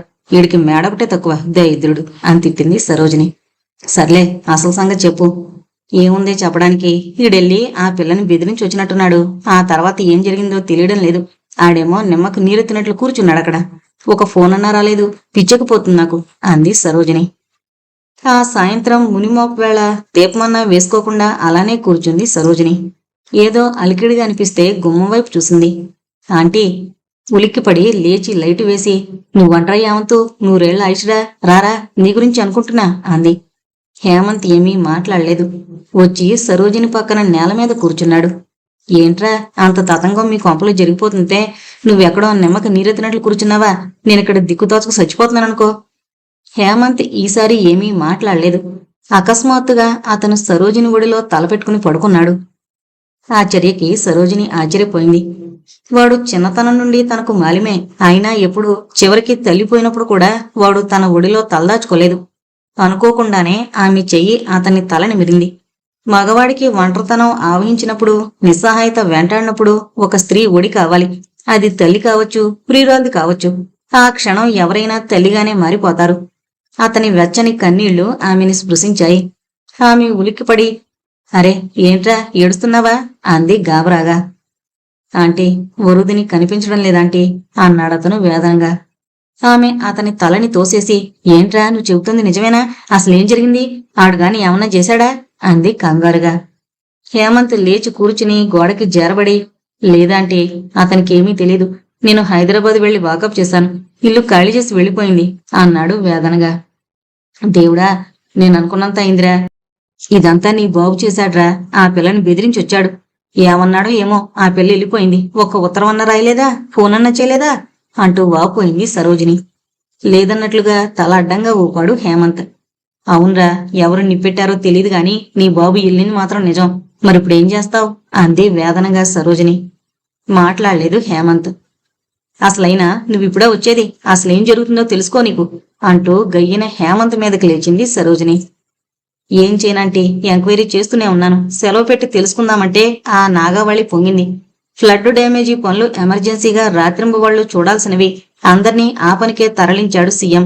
మా నాన్న వెళ్ళాడనుకో, నాకు చెప్పొచ్చుగా. నా మీద నమ్మకం లేదా? అలా ఎందుకు అడ్రస్ లేకుండా చేయడం నాకెంత పిచ్చెక్కిపోతుందో తెలుసా? ఆ నాగావళి ఇప్పుడు నీళ్లు లేకుండా బేట్లేసే ఉంటుంది కదా, అది కూడా ఇప్పుడే పొంగలా? మధ్యలో ఆ పిల్లని ఎందుకంటున్నావు? ఆడదాని లోకువా? అసలే ఉద్దేశం లేని పిల్లని ముగ్గులోకి దించింది నువ్వు. నీ బాబేం కూసాడో ఏం వాగాడో, లేకపోతే ఉన్నపాటును వెళ్ళిపోయే రకమా? ఇంకెందుకు మరి టింగురంగా అంటూ ఆ మిలికల పామును కట్టుకుని నాట్యమాడు అంది సరోజిని కోపంగా. హేమంత్ సరోజిని వైపు కోపంగా చూశాడు. అసలే పెద్దవైన అతని కళ్ళు జేగురు రంగు తిరిగి ఆమెని శపించే కోడెత్రాచు కళ్ళల్లా మారాయి. అది కాదురా, నాకు నిజంగా చెప్పలేనంత బాధగా ఉంది. ఎదవది ఎందుకు పెంచుకున్నానో మమకారం. నీ బతుకు బాగుండాలని ఆడిని ఎప్పుడూ వదిలేయకమ్మా, ఆడు పిచ్చోడైపోతాడని ఆ పిల్లకి నువ్వు చూడకుండా చెప్పాను కూడా. అయినా ఇంత పని చేసిపోయింది. దానికెంత కనికరం లేకుండా పోయిందే అని ఏడ్చింది సరోజిని. హేమంత్ లేచి నిలబడి చివరకన్నాడు, పోనీ అంటే బ్లేడీ లైఫ్ అంటూ జేబులోంచి సిగరెట్టు పెట్టి తీసి సిగరెట్ వెలిగించాడు. సరోజిని తెల్లబోయి చూసింది అతని వైపు. హేమంత్ సరోజిని ఫీలింగ్స్ గమనించే స్థితిలో లేడు. అతను ఒక దమ్ము పీల్చి లేచి నిలబడ్డాడు. ఏట్రా, మందు కూడా తాగుతున్నావా? ఇక్కడికి తేలేదు. అతని జవాబు విని ఇంకా ఆశ్చర్యపోయింది సరోజిని. అవునరా, మీ మగాళ్ళకి కష్టాలు రాగానే మందు సిగరెట్లు ముండలు చాలా మంది కనబడతారా. అవతల పిల్ల కూడా నీలాగే తాగుతుందేమో ఈ అదవకాన. నా ఎదుటే సిగరెట్ కాలుస్తావా అంటూ కోపంతో అతని నోట్లో సిగరెట్ లాగే పోయింది. హేమంత్ విసురుగా ఆమె చేతిని విసిరేసినట్లు తోసి ముందుకి నడవబోయాడు. సరోజిని ఉద్రేకంగా లాగి అతని చెంప మీద కొట్టింది. ఆ చర్యకి దిగ్భ్రమ చెందిన హేమంత్ ఆమె వైపు చూసి వెంటనే చూపు దించుకుని బయటికి నడిచాడు. వాడు వెళ్ళిపోతున్నాడు, మళ్ళీ వస్తాడా? పుట్టెడు దుఃఖంతో వాడొస్తే ఆదరించాల్సింది పోయి ఎన్నడూ లేనిది కొట్టింది. ఒక సిగరెట్ కాలిస్తే కొంపంటుకుంటుందా అంటూ నేల మీద కూలబడి ఏడ్చింది సరోజిని. ఆ రోజు ఆఫీస్ కారులో సుశీలతో పాటు ఆఫీసుకి బయలుదేరింది వరుదిని. వరుదినికి లోపల ఆందోళనగా ఉంది. అసలేం జరుగుతుందో అర్థం కాని పరిస్థితి. ఎవరో తన ప్రమేయం లేకుండా ముందుకి తోసినట్లు వెళ్లిపోతోంది జీవితం. కావలసినవి జారిపోయాయి, అనుకోనివే వస్తున్నాయి. దేవుడు తన పేక నొక్కి పూర్తిగా చావకుండా మళ్లీ మళ్లీ వదిలేసి వినోదిస్తున్నట్లుగా ఉంది. కారు ఎగ్మూర్లోని సుశీల కావేరి టెక్స్టైల్స్ కి చేరుకుంది. చాలా విశాలమైన ఆవరణలో ఉందా ఫ్యాక్టరీ. ఆవరణంతా పెద్ద పెద్ద చెట్లతో నీడలు పరుచుకుని చల్లగా ఉంది. చెట్లకి వదల్లేని ప్రియురాళ్లల్లా రకరకాల రంగులతో విరబూసిన బోగన్ విల్లాలు చెట్టుమాల్లో కలిసిపోయి అల్లుకుపోయాయి. నమ్మిన ఆడదానికి ఎప్పటికీ భరోసాగా ఉంటానని మాటిచ్చిన ప్రియుళ్ళలా చెట్లు నిటారుగా నిలబడి కొమ్మ కొమ్మన పూల రెమ్మల్ని మోస్తున్నాయి. సుశీల కారు దిగింది. వరుదిని అనుసరించింది కొంచెం బిరుకుగా.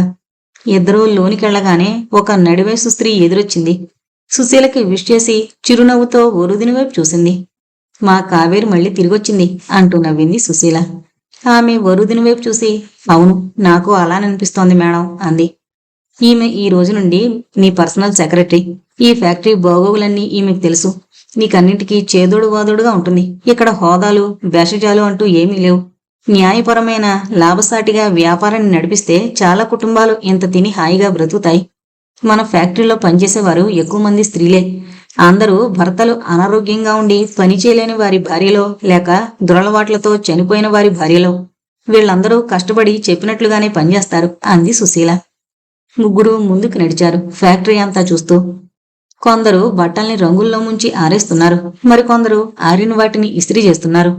ఇంకొందరు పొడవాటి బల్లల మీద రకరకాల డిజైన్లు ముద్రిస్తున్నారు. ఇవన్నీ నేత వస్త్రాలే వరుదిని. కోర రంగు నేతగుడ్డని కొని మనం వాటిని రకరకాల రూపాల్ని కల్పిస్తాం.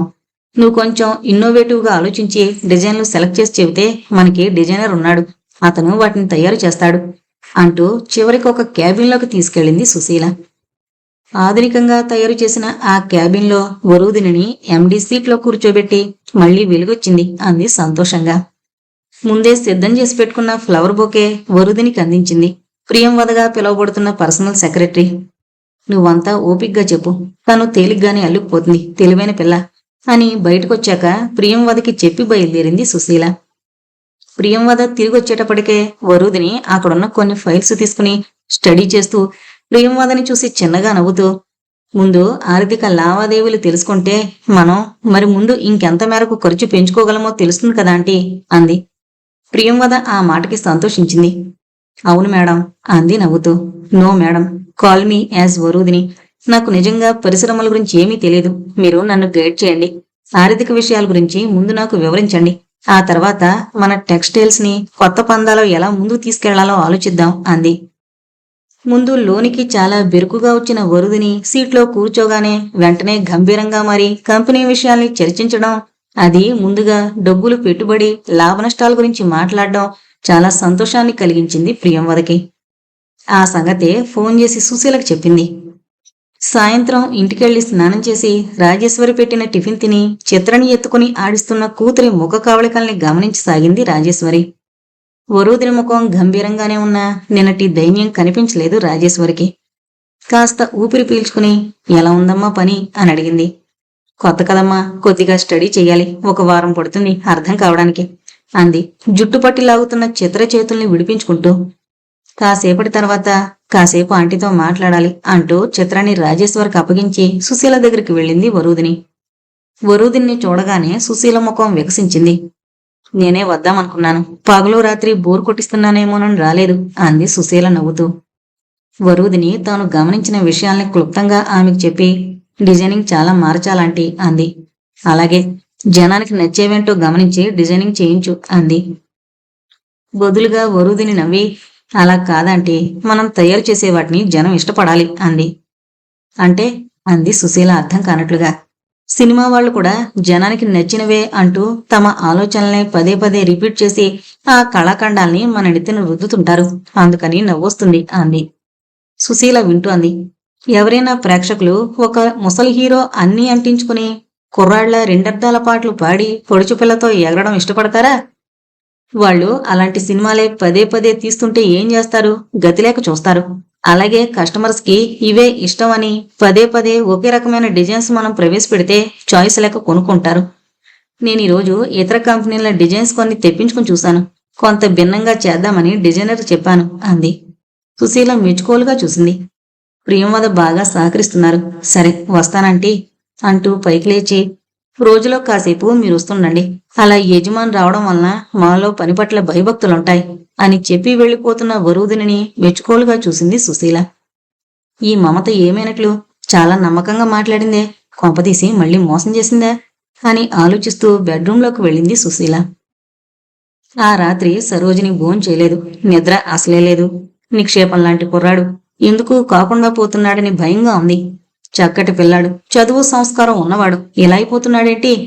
ఈ నిర్భాగ్యపు ప్రేమని విషమం తెలియక అమృతమని తాగి జీవితాల్ని నాశనం చేసుకుంటున్నారే, ఇప్పుడెంత పనైంది? ఏ కట్లపామునో తాచుపామునో తాళి కట్టి 2 పిల్లల్ని కని బతికిడ్చేదానికి ఈ ప్రేమలు సింగినాదాలు ఎందుకు? రేపు దేవుడి దయవల్ల వాడొస్తే వాణ్ణి వాస్తవ జీవితానికి తీసుకురావాలి. అసలు వాడొస్తాడా? ఎన్నడూ లేంది కొట్టింది అనుకుంటూ ఆలోచనలతో సతమతమవుతూ ఏ తెల్లవారుజాముకో పడుకుంది సరోజిని. మెలకు వచ్చేసరికి ఎండ మొహాన పడి చుర్రుమనిపిస్తోంది. అయ్యో నా సిగ్గు చెమడా, ఈ వేళపడిదాకా పడుకున్నానేంటి అనుకుంటూ ఆదరాబాదరాగా లేచి మొహం కడుకుని కాఫీ గ్లాస్ తెచ్చుకుని వీధిలో రాటకి చేరబడింది సరోజిని. అప్పుడే నాగిని వాళ్ళమ్మ కలిసి ఇంటి ముందు నుండి వెళుతూ కనిపించారు. సరోజిని మరొకసారైతే ఏదో ఒకటని పలకరించేదే, ఇప్పుడసలు మనసు రాలేదు.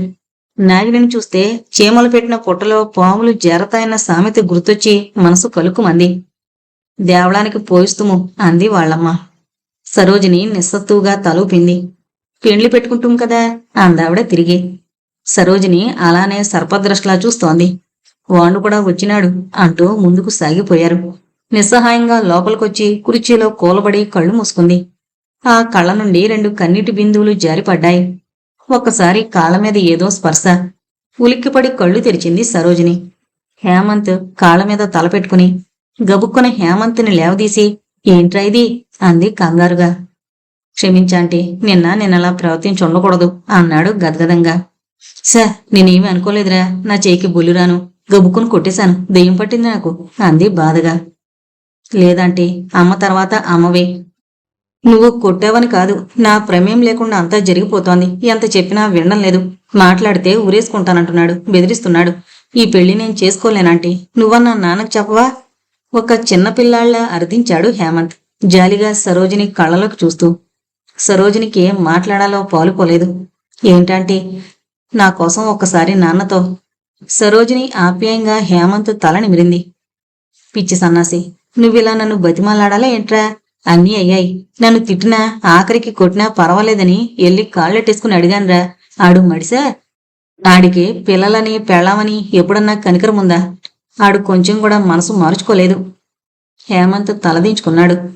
సరే ఆంటీ, ఏం జరిగితే అది జరుగుతుంది. నేను ఈ పెళ్లి మాత్రం చేసుకోను, చస్తే చావని అంటూ పైకి లేచాడు. సరోజిని చటుక్కున హేమంత్ చేయి పట్టుకుంది. ఒరే, ఒక మాట అడుగుతాను, జవాబు చెప్తావా? ఏంటన్నట్లుగా చూశాడు హేమంత్. నీకు నీకు వరుదిని కనిపిస్తుందని నమ్మకముందా? ఆ ప్రశ్నకి అయోమయంగా చూశాడు. పిచ్చి సన్నాసి, ఆ పిల్లని నీ బాబు బహుశా ఇలాగే సత్తానని బెదిరించుంటాడు. అందుకే ఉన్నపాటుగా చేస్తున్న ఉద్యోగాన్ని, సొంత కొంపని వదిలేసి వెళ్ళిపోయింది. బెదిరిపోయి కాదురా, ఇసిగిపోయి. అంటే చాలా గట్టిగా నిర్ణయం చేసుకుందన్నమాట. ఇక వరుదిని నీకు తారసపడదు. ఒకవేళ కనబడ్డా నిన్నిక చేసుకోదు అంది సరోజిని. ఆంటీ, అవునరా, ఇది 100కి 100 పాళ్ళు నిజం. హేమంత్ ఆమె కాళ్ల మీద తలపెట్టి పడుకున్నాడు. ఆమె చీర కుచ్చిళ్ల తడి ఆమెకు తెలుస్తోంది. నా మాటిని నాగిరిని పెళ్లి చేసుకో. ఉలిక్కిపడి చూశాడు హేమంత్. అవునరా, నేనే ఈ మాట చెబుతున్నాను. సృహలో ఉండే మాట్లాడుతున్నా. ఇది జీవితం, సినిమా కాదు. బతుకు బుగ్గి చేసుకోవడానికి. మిగతా బతుకు ఎట్ట ఉన్నా లేకపోయినా లాగాలి. మీ మాంసత్తే నేను బతకడం లేదా? మీ ఇద్దరికీ రాసి లేదు. నువ్వు నిదానంగా ఉద్యోగం చెయ్యాలి. నలుగురిలో మడిసిలా బతకాలి. తప్పదు. ఈ నాగిని కాకపోతే ఇంకో భోగిని. ఆడది లేకుండా బతుకు నడవదు. కాగడానో కిరసనాయల దీపమో కొంపలో పెట్టే దిక్కొకటి ఉండాలి. 2 నలుసులు పుడితే నీ బాధ్యతలు మారిపోతాయి. వచ్చిందొక కల అనుకో. ఖాళీగున్నప్పుడు తెలుసుకో, అంతే అంది సరోజిని మనసు దిటవు చేసుకుని. నెవ్వర్ ఆంటీ అన్నాడు హేమంత్ ఉద్రేకంగా. ఆ పిచ్చివాగుడే వద్దు. నేను నికార్సైన నిజాలు వడగట్టి చెప్తున్నా. అనుకున్నది జరగలేదని ఎత్తిపడేయడానికి ఇది కుండ కాదు, జీవితం. చేయాల్సిన పనులు చాలా ఉంటాయి. దేవుడు నీకేదో పెద్ద బాధ్యతే ఒప్పజెప్పుంటాడు. కాదనడానికి నువ్వెవరివి? కాని ఇదెలా సాధ్యమంటే నేను వరుణ్ణి మరిచిపోలేను అన్నాడు హేమంత్ ఉద్వేగంగా. పిచ్చి సన్నాసి, ఎవరు మరిచిపోమన్నారు? మీ అమ్మ వెళ్ళిపోయింది, మరిచిపోయావా? ఇదే అంతే. హేమంత్ మాట్లాడలేదు. సరోజిని హేమంత్ గడ్డం పట్టుకుని, నా మాటిను, కాలికి దెబ్బ తగిలిందని నడవడం మానలేం. జీవితము అంతేరా. కదిలిస్తే అందరి బతుకుల్లో ఎన్ని కలతలుంటాయో. లే, నడక సాగించు. మరి నాగినికి ఇదంతా చెప్పనా? హేమంత్ కొంత దారికొస్తున్నందుకు సరోజిని సంతోషించింది. పిచ్చి ఎదవా, ఇలాంటివి చెప్పుకుంటారా? ఇక సీమ కుట్టినా నిన్ను అనుమానంగానే సోతది. ఆడబుద్ధి నీకు తెలవదురా ఎదవా. ముందు బాగానే అంటారు అరికథల, ఆనాక నీ బతుకుంటాది. వద్దు, ఇది నీ మనసులోనే సమాధి చేయి. హేమంత్ లేచి నిలబడ్డాడు నిస్సత్తువుగా. వస్తా ఆంటీ అన్నాడు. అతను వెళుతుంటే గుండె పిండేసినట్లు చూసింది సరోజిని. తనేంటి ఇలా చెప్పేయగలిగింది? ఇంత కఠినత్వం ఎక్కడ్నుంచొచ్చింది తనకి? సరోజిని కళ్ళు అవిరామంగా వర్షించసాగాయి. అలానే కూలబడిపోయింది నిర్జీవంగా. సన్నాయి మేళం వినిపిస్తోంది సన్నగా. రామలక్ష్మి పరిగెత్తుకొచ్చింది గాబరాగా. అక్క, యావంతిని పెళ్లికొడుకుని చేస్తున్నారంట. సరోజిని పేలవంగా చూసింది రామలక్ష్మి వైపు. అక్క, మాట్లాడవేంటి? యావంతి పెళ్లి కొప్పేసుకున్నాడా? దానికి జవాబు చెప్పలేదు సరోజిని. ఒక్కసారి వెళ్ళి చూసిరా అక్క. వద్దే, నేనెళ్తే బోగోదు అంది నిస్సత్తువుగా. రామలక్ష్మి అర్థం కానట్లుగా చూసింది. ఆ కథ ముగిసిపోయిందే, మర్చిపో చివరగా అన్నది. రామలక్ష్మి విభ్రాంతురాలైపోయింది. సరోజిని వైపు నిర్ఘాంతపోయి చూస్తోంది. సరోజిని ఏదో చెప్పబోతుండగా దూరంగా వస్తున్న రాజీని గమనించింది రామలక్ష్మి. రాజీ వస్తోందక్క అంది గుసగుసగా. అత్త అంది వస్తూనే రాజీ సరోజిని వైపు చూసి. నువ్వా రాజీ రా అంది సరోజిని చిన్నగా నవ్వడానికి ప్రయత్నిస్తూ. తమ్ముణ్ణి పెళ్లికొడుకుని చేస్తున్నారత్తా అంది రాజీ మెల్లగా. సరోజిని మాట్లాడలేదు. నిన్ను పిలవలేదని ఏమీ అనుకోకు, నాన్న చాలా గట్టిగా చెప్పాడు నిన్ను పిలవడానికి వీల్లేదని అంది రాజీ హీన స్వరాన. సరోజిని నవ్వింది. పర్లేదు, ఇంకా నన్ను పిలవమన్నాడంటే ఆశ్చర్యపోవాలి, అయినా నేను రానే అంది. తమ్ముడదోలా ఉన్నాడు, ఎవరితో మాట్లాడడం లేదు అంది దిగులుగా. సరోజిని అలాగే చూస్తూ కూర్చుంది. అత్త "ఉమ్." ఆ అమ్మాయి ఆ అమ్మాయి ఏమైంది? తమ్ముడి పెళ్లికి ఎందుకు ఒప్పుకున్నాడు? నాకు చాలా దిగులుగా ఉంది అంది రాజీ బాధగా. ఈ బాబుని అడగలేకపోయావా? సరోజిని మాటకి తెల్లబోయినట్లుగా చూసింది రాజీ. అవునే, జవాబు చెప్పాల్సింది నీ బాబే, నేను కాదు. ఏమడుగుతామత్తా? మాట్లాడితే తాడొకటి తీసుకుని ఉరేసుకుంటానని బెదిరిస్తున్నాడు. అదే పని ఆ పిల్ల ఇంటికెళ్ళి చేసొచ్చాడు. ఆ పిల్ల అడ్రస్ లేకుండా సొంత కొంపదులు వెళ్ళిపోయింది. చేసుకొని ఎవరితో ఒకరితో ఉండాలిగా జీవితం ఎల్లబోసుకోవడానికి అంది సరోజిని నిర్లిప్తంగా. అత్త నువ్వే ఇలా ఇంకెలా మాట్లాడినే? చీ అన్నా చా అన్నా మీ కొమ్మ పట్టుకుని ఏలాడాను. ఆడికి మంచి జరగాలని ఎంతో తాపత్రయపడ్డాను. కన్నతండ్రి కాటికి కట్టెలు పేరుస్తుంటే కాదనేవాడెవడే? ఈ పోడులోకంలో ఇలాంటోళ్ళు కూడా ఉంటారు అంది సరోజిని ఉక్రోషంగా. రాజీ మాట్లాడలేకపోయింది. మరి తమ్ముడు? సర్దుకుంటాళ్లే, అమ్మపోతే ఏమయ్యాడు? అంత ఉప్పునొచ్చి ఊళ్ళూళ్ళు పోతే తిరిగి బతికినోళ్ళు బట్టకట్లే. అంతే, ఎంతసేపు మీ తమ్ముడే అంటున్నావు. అవతల పిల్లమైందో మీరు ఆలోచిస్తున్నారా? సరోజిని మాటలకి తలదించుకుంది రాజీ. సరే, పెళ్లి జామని ఆ బంగ్లాలో చేస్తానన్నాడుగా, అక్కడేనా అంది సరోజిని.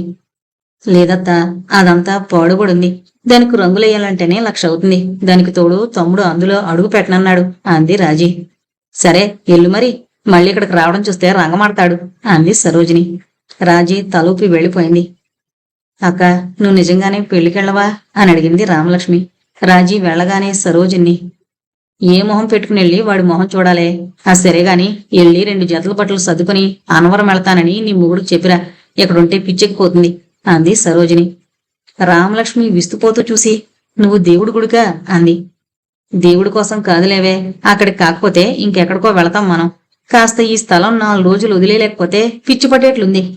ఎల్లి నీ మొగుడి పర్మిషన్ తీసుకో అంది సరోజిని.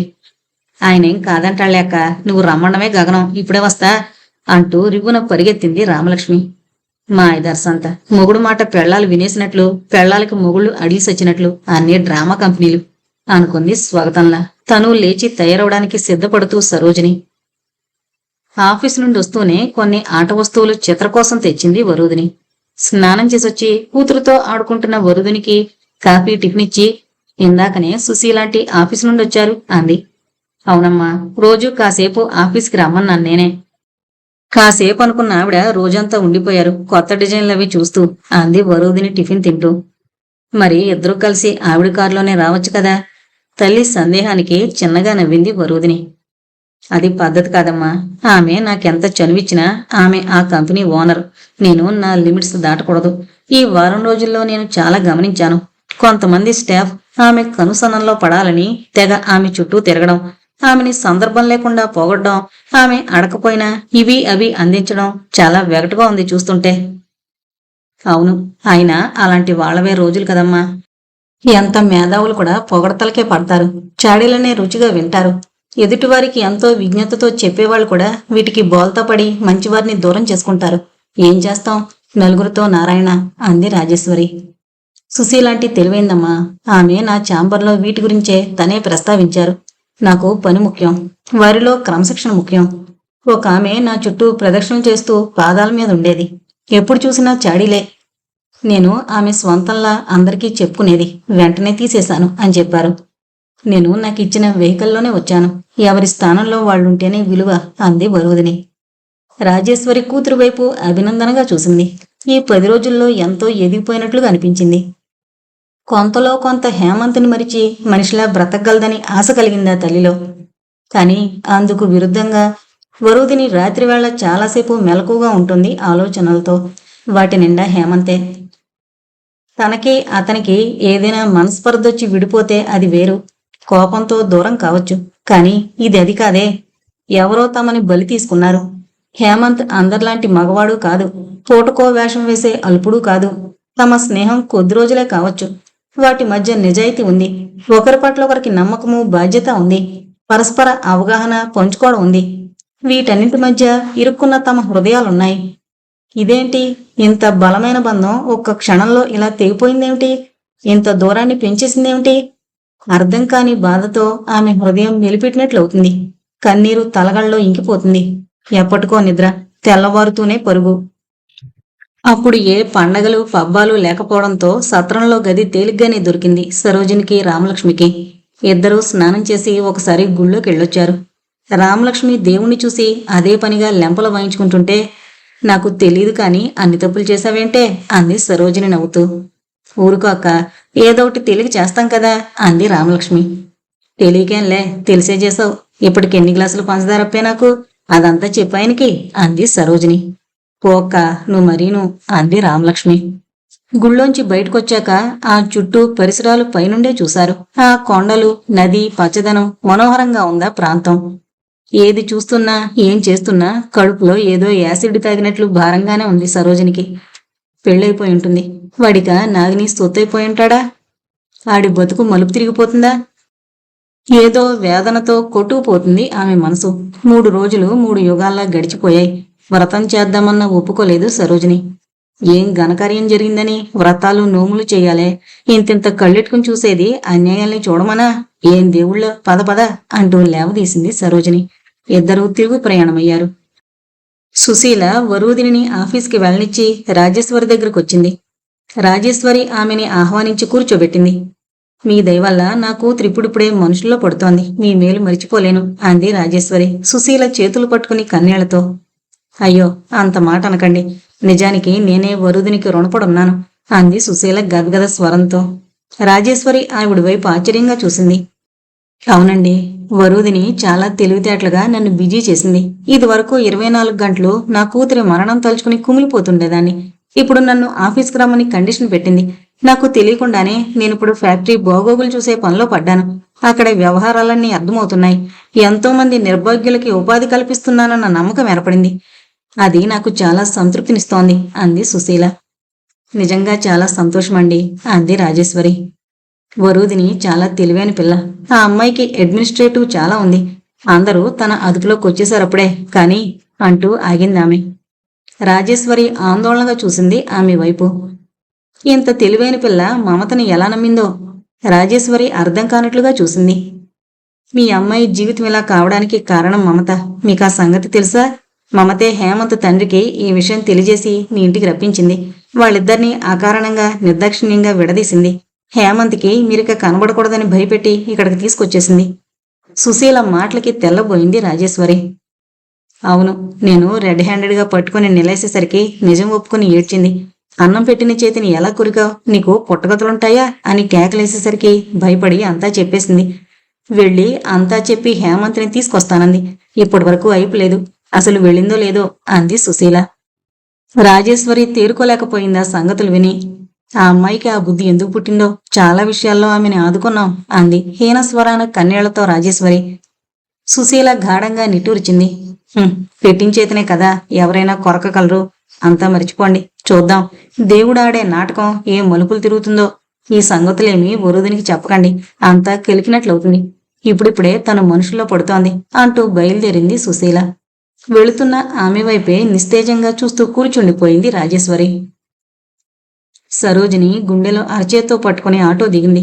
దిగుతూనే, వసే రామలక్ష్మి, ఇప్పుడే దిగ్గానే ఏం గోల అనుకోకపోతే కొంచెం ఆ సుందరం పీనుగు చూడకుండా రాజీని పిలుస్తావా అంది. అయ్యో, అదేం భాగ్యమక్క, నాకు కూడా హేమంత్ మీదే ఉంది మనసు. ఇంటికెళ్ళి ఈ బ్యాగ్ పడేసి వెళతా అంటూ వెళ్ళిపోయింది రామలక్ష్మి. సరోజిని గబగబా స్నానం చేసి ఇంత కాఫీ కలుపుకుని రాజీ కోసం ఎదురు చూస్తూ కూర్చుంది. మరో అరగంటలో రాజీ, రామలక్ష్మి కలిసొచ్చారు. పెళ్ళయిపోయిందా అని అడగలేక గుండె పట్టేస్తోంది సరోజినికి. దావే కూర్చో అంది సరోజిని హీన స్వరాన. రామలక్ష్మి, నేనొస్తానక్క, ఇంట్లో ఎక్కడవక్కడే పడున్నాయి అంటూ వెళ్ళిపోయింది. సరోజిని చిన్నగా రాజీ వైపు చూసింది. రాజీ గోడకి చేరబడి చేతిలో గీతలు గీసుకుంటూ మౌనంగా కూర్చుంది. ఏమే, నీ బాబులేడా అని అడిగింది. ఇంకా ఆ బిల్డింగ్కి తగలెట్టింది కట్టుకోవాలిగా లాయర్లకి. వసుంధత్తతో కేరళ వెళ్ళాడు రాత్రే అంది రాజేశ్వరి. మరి నాగిని?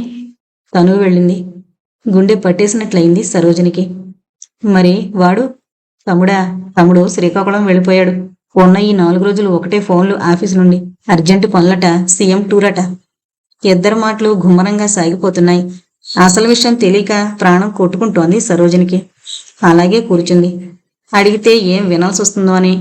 ఉండత్తా, నీకు కనీసం పెళ్లి స్వీట్స్ అన్నా పెడతాను. పెళ్లి భోజనం ఎలాగో తినలేదు నువ్వు. అంతే. తెలిసిన విషయమన్నా తలలో 1000 విస్ఫోటనాలు జరిగినట్లయింది సరోజినికి. అలాగే నిస్సత్తువుగా కుర్చీలో జారబడిపోయింది కన్నీళ్లతో. కాలం యాంత్రికంగా ముందుకి సాగిపోతోంది. కనకారావు చనిపోయినప్పుడు కూడా ఇంత స్తబ్దత అనుభవించెరుగదు తను. హేమంత్ జీవితం ఇంత విషాదం కావడం భరించలేకపోతోంది సరోజిని. ఒంటరితనం ఇప్పుడు బాగా తినేస్తోంది. అప్పుడే ఒక ఆటో గుమ్మం దగ్గర ఆగింది. ఆటోకేసి చూసింది సరోజిని నిర్లిప్తంగా.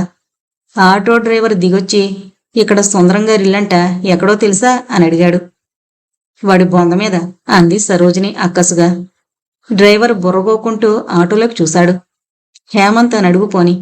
ఆడగొంతు విని ఆసక్తిగా చూసింది సరోజిని.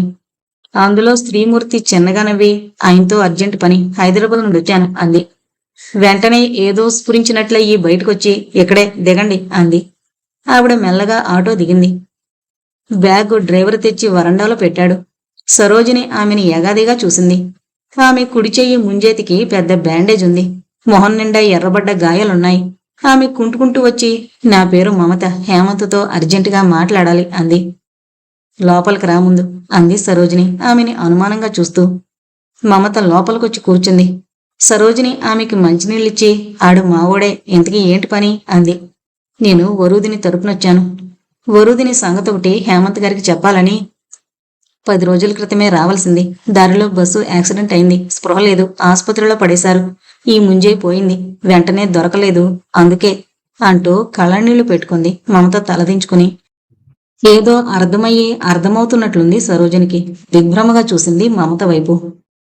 సరోజిని మౌనంగా లేచి మంచినీళ్లు, కాఫీ రెండూ తెచ్చి ముందు పెట్టింది. తాగు, దూరం నుండి వచ్చినట్లున్నావు అంది మెల్లగా. మమత ఎడం చేత్తో, వణుకుతున్న చేత్తో కప్పు అందుకుని కాఫీ తాగింది. కప్పు కింద పెడుతూ, హేమంత్ గారు లేరా అంది మెల్లగా. లేడుగాని సంగతేంటో చెప్పు. ఆడికి చెప్పినా నాకు చెప్పినా ఒకటే అంది సరోజిని మమతని అనుమానంగా చూస్తూ. అంటే అది, ఇదిగో అమ్మాయి, నువ్వట్టే సణకు. ఆడికి చెప్పినా ఆడు తిరిగి నాకే చెబుతాడు అంది సరోజిని హెచ్చరిస్తున్నట్లుగా. మమత మౌనంగా కూర్చుంది. సరోజిని ఆమెని అసహనంగానూ అనుమానంగానూ చూసింది. నువ్వు వరూదిని దగ్గర నుండి వచ్చావా? ఆ మాటకి సర్రున తలెత్తి చూసింది మమత. మీకు వరూదిని తెలుసా? తెలుసు.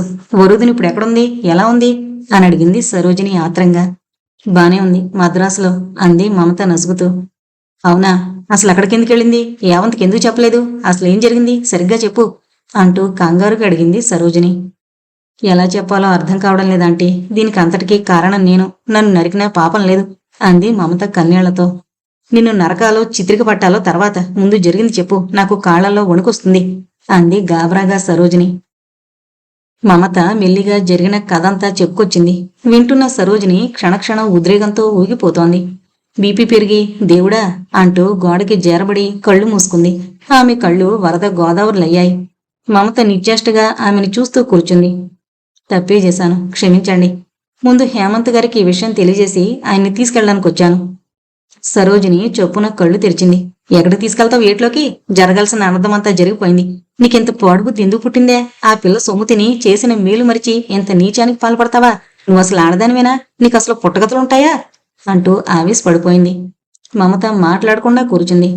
ఆడవాళ్లు సాధు స్వభావాలు అంటారు, సింగినాథం అంటారు. నాలుకతో చేతులతో ఆడాళ్లు నిప్పెట్టినట్లు మగాళ్ళు కూడా పెట్టరే. నువ్వు చేసిన పాపం ఏ గంగలో కడిగినా పోదు. నువ్వు ఆడుకుంది వాళ్ళ జీవితాలతోనే కాదు, వాళ్ళ మనసులతో. వాళ్ళ శాపం నిన్నొదలదు. ఈ రోజు ఎల్లమారిందనుకోకు, ఒక రోజు వస్తుంది 10 రెట్లు ఏడుస్తో. 1000 సేవలు తిన్న రాబందు కూడా ఒక గాలివానకు చస్తది, గుర్తించుకో. ఒక రోజు ఎప్పుడో కాదంటే ఇప్పుడు రాని వచ్చింది అంది తన కుడి చేతిని చూసుకుంటూ. సరోజిని కళ్ళు తుడుచుకుంది. జుట్టు సరిచేసుకుని, సరే, అసలు వాళ్ళ జాతకాలే బాగోలేదు. నువ్వు కాకపోతే ఇంకో శనిగాడు దాపురించేవాడు. ఇక ఈ సంగతి ఇంతటితో మర్చిపో. తిన్నగా ఇంటికి వెళ్ళిపో. నువ్విక వరుదిని ముఖం కూడా చూడొద్దు అంది. అంటే ఆశ్చర్యంగా చూసింది మమత. ఆడి పెళ్ళైపోయింది. ఈ సంగతి తెలిస్తే ఆడు కాపురం చేయడు. అన్నం పున్నం తెలియని ఇంకో పిల్ల బతుకు నాశనం అవుతుంది అంది సరోజిని వేదనగా. మమత తెల్లబోయి చూసింది. యావంతికి వరుదిని ఎక్కడుందో తెలియకూడదు. అలాగే వరుదిని కూడా ఆడి పెళ్లి సంగతి చెప్పొద్దు. ఇప్పుడు ఆళ్ల దారులు ఇడిపోయాయి. మనసుల్లో ఏమున్నా బతికి తీరాలి. ఇప్పుడన్నా ఈ మంచి పని చేసి పుణ్యం కట్టుకో అంది సరోజిని చేతులు జోడించి. మమత తల్లాడించి వెళ్ళడానికి లేచింది. ఉండు, దూరం నుండొచ్చావు, అన్నం తినెళ్ళు అంది సరోజిని. వద్దంటీ అంది మమత హీన స్వరంతో. నువ్వు వద్దన్నా నేను అన్నం పెట్టకుండా పంపను అంటూ లేచి సరోజిని వంటింట్లోకి వెళ్ళింది. అంతసేపు మమత మౌనంగా కూర్చుంది. మరో గంటలో సరోజిని భోజనం సిద్ధం చేసింది. కంచంలో అన్నం పెట్టి చేతికి స్పూన్ అందించింది. మమత ఎడంచేత్తో స్పూన్ తీసుకుని తింటుంటే చూస్తూ కూర్చుంది సరోజిని. భోజనం కాగానే బయట నిలబడి ఖాళీగా వెళుతున్న ఆటోను పిలిచింది సరోజిని. మమత బయలుదేరుతుంటే ఆమె బ్యాగు ఆటోలో పెట్టి, చూడు, నీ పేరేంటో గాని మనిషికి ఒక కష్టం వస్తే అయ్యో పాపం అనేటట్లుండాలి గాని బాగా అయ్యింది అనుకునేటట్లు ఉండకూడదు. కష్టాలు అందరికీ వస్తాయి. నువ్వు చేసిన పాపం నీ చెయ్యి ప్రతి క్షణం గుర్తు చేస్తూనే ఉంటుంది. మనిషికి ఒంటి రంగు కాదు ముఖ్యం, బుద్ధి. అదిచ్చే అందం ముందు వెర్రివేషాలు నిలబడవు. ఇక ముందు జాగ్రత్తగా బతుకు అంటూ సరుణ లోపలికొచ్చి తలుపేసుకుంది చేత్కారంగా. సుశీల టీవీ చూస్తుండగా ఫోన్ రింగ్ అయింది. సుశీల రిసీవర్ తీసుకుని హలో అంది. నేనంటీ, మమతని. ఏమైంది? హేమంత్ని కలిసావా? లేదంటే దారిలో నాకు యాక్సిడెంట్ అయింది. వారం రోజుల పైనే హాస్పిటల్లో ఉన్నాను. కాస్త కోలుకుని వెళ్లేసరికి అతని పెళ్ళైపోయింది. ఆ మాట విని సుశీల హతాసురాలైపోయింది. అయ్యో, నిజమా? వరుదిని అంత దురదృష్టవంతురాలు అంది సుశీల బాధగా. ఈ పాపమంతా నాదే ఆంటీ. దేవుడు నాకు తగిన బుద్ధి చెప్పాడు. నేనిక అక్కడికి రాను. దయచేసి వరుదినికి హేమంత్ పెళ్లి గురించి తెలియజేయకండి, బాధపడుతుంది. సరోజిని అని ఒక ఆవిడున్నారు. ఆవిడ గట్టిగా ఈ మాట చెప్పారు అంది మమత. అలాగా, నువ్వు కూడా ఇక మీదట వరుదిని కలవకూడదు అంది సుశీల రిసీవర్ క్రెడిల్ చేస్తూ. ఎవరి గురించి మేడం? హేమంత్ పెళ్ళైపోయిందా? హేమంత్ బాగున్నాడా? ఆ ప్రశ్నకి ఉలిక్కిపడి చూసింది సుశీల. ఎదురుగా ఏదో ఫైల్ తీసుకుని చిరునవ్వుతో నిలబడింది వరుదిని. మీరు డోరు గడవేయలేదు, కరెంట్ లేదా? కాలింగ్ బెల్ కొట్టాను, వినిపించలేదా? చాలా కూలుగా ఉంది వరుదినొచ్చి పక్కన కూర్చుంటూ. సుశీల దెయ్యం పట్టినట్లుగా చూసింది వరుదిని వైపు. ఎవరు ఫోను? మమత చేసిందా అని అడిగింది తిరిగి వరుదినే. ఈసారి మెల్లగా నోరు విప్పింది సుశీల. నీకు బాధగా లేదా వరుదిని హేమంత్ పెళ్ళైపోయిందంటే అని అడిగింది హీనస్వరాన సుశీల. వరుదిని చిరునవ్వు నవ్వింది. లేదు, మా పెళ్లి జరగకూడదనేగా నేనింత దూరం వచ్చేసింది. మొదటి నుండి నేను ఈ విషయంలో అనుమానిస్తూనే ఉన్నాను. అదే జరిగింది అంది వరుదిని నెమ్మదిగా. కాని ఇదంతా మమత చేసిందని నీకు తెలీదు. మమత తెన్నింటి వాసాలు లెక్కబెట్టింది. మనసు విప్పి చెప్పినందుకు నీ జీవితాన్ని ఛిద్రం చేసింది పాపాత్మురాలు అంది సుశీల అక్కసుగా. పోనీలేండి మేడం, జరిగిపోయిందిగా. తేలుని జేబులో వేసుకున్నాక అది కొట్టక మానదుగా. ఇప్పుడు అనుకుంటే ఏం లాభం? కాని ఇక్కడ నీకు జరిగిన నష్టం ఏమీ లేదు. భౌతికంగా మేమిద్దరం పెళ్లి పేరుతో ముడిపడలేదు, అంతే. మొదటి నుండి నేను నష్టజాతకురాలనే. జీవితం సాఫీగా జరగలేదు. నా మంచితనం నన్ను కాపాడలేదు. లోకం ఎన్నో మాటలంది, సహించాను. రకరకాల నిందలు వేసింది, విని భరించాను. హేమంత్ని నిజానికి నేను ప్రేమించలేదు, పెళ్లి చేసుకోవాలని అనుకోలేదు. అతనే చొరవ చేశాడు, ముందుకొచ్చాడు. జీవితానికి ఒక తోడు ఏర్పరచాలని అమ్మ ఆశించింది.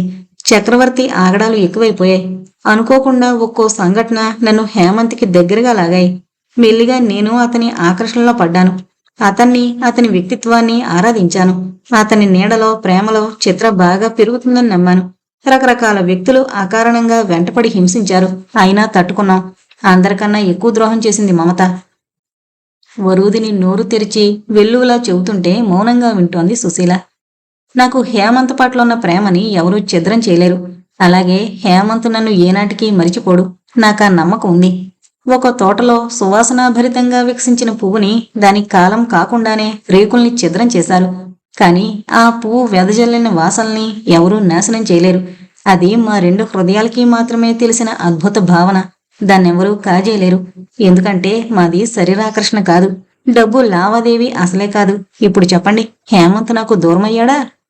వరుదిని ప్రశ్నకి జవాబు చెప్పలేకపోయింది సుశీల. నాకు ఇప్పుడొక బాధ్యత ఉంది. అది చిత్రని సక్రమంగా పెంచి సమాజంలో ఒక పరిపూర్ణ వ్యక్తిగా నిలబెట్టడం. ఇప్పుడు నా దృష్టి దానిమీదనే. హేమంత్ ఎక్కడికి పోతాడు? అతని స్థానం నా హృదయంలో పదిలంగానే ఉంటుంది. అతని జ్ఞాపకాలు నా మనసులో పదిలంగానే ఉంటాయి అంది వరుదిని ఒక రకమైన ఉద్వేగానికి లోనవుతూ. సుశీల మానుప్రడి చూస్తూనే ఉంది. దేవుడు మంచివాడే అంటే నా సొమ్ము తిన్నవాళ్లు, నా ఉపకారం పొందినవాళ్లు నాకు ద్రోహం చేసినా నేను ఏమీ చేయని మీరు నాకు అండగా నిలబడ్డారు. మిమ్మల్ని ఇచ్చాడుగా నాకు అంది వరుదిని వణుకుతున్న గొంతుతో.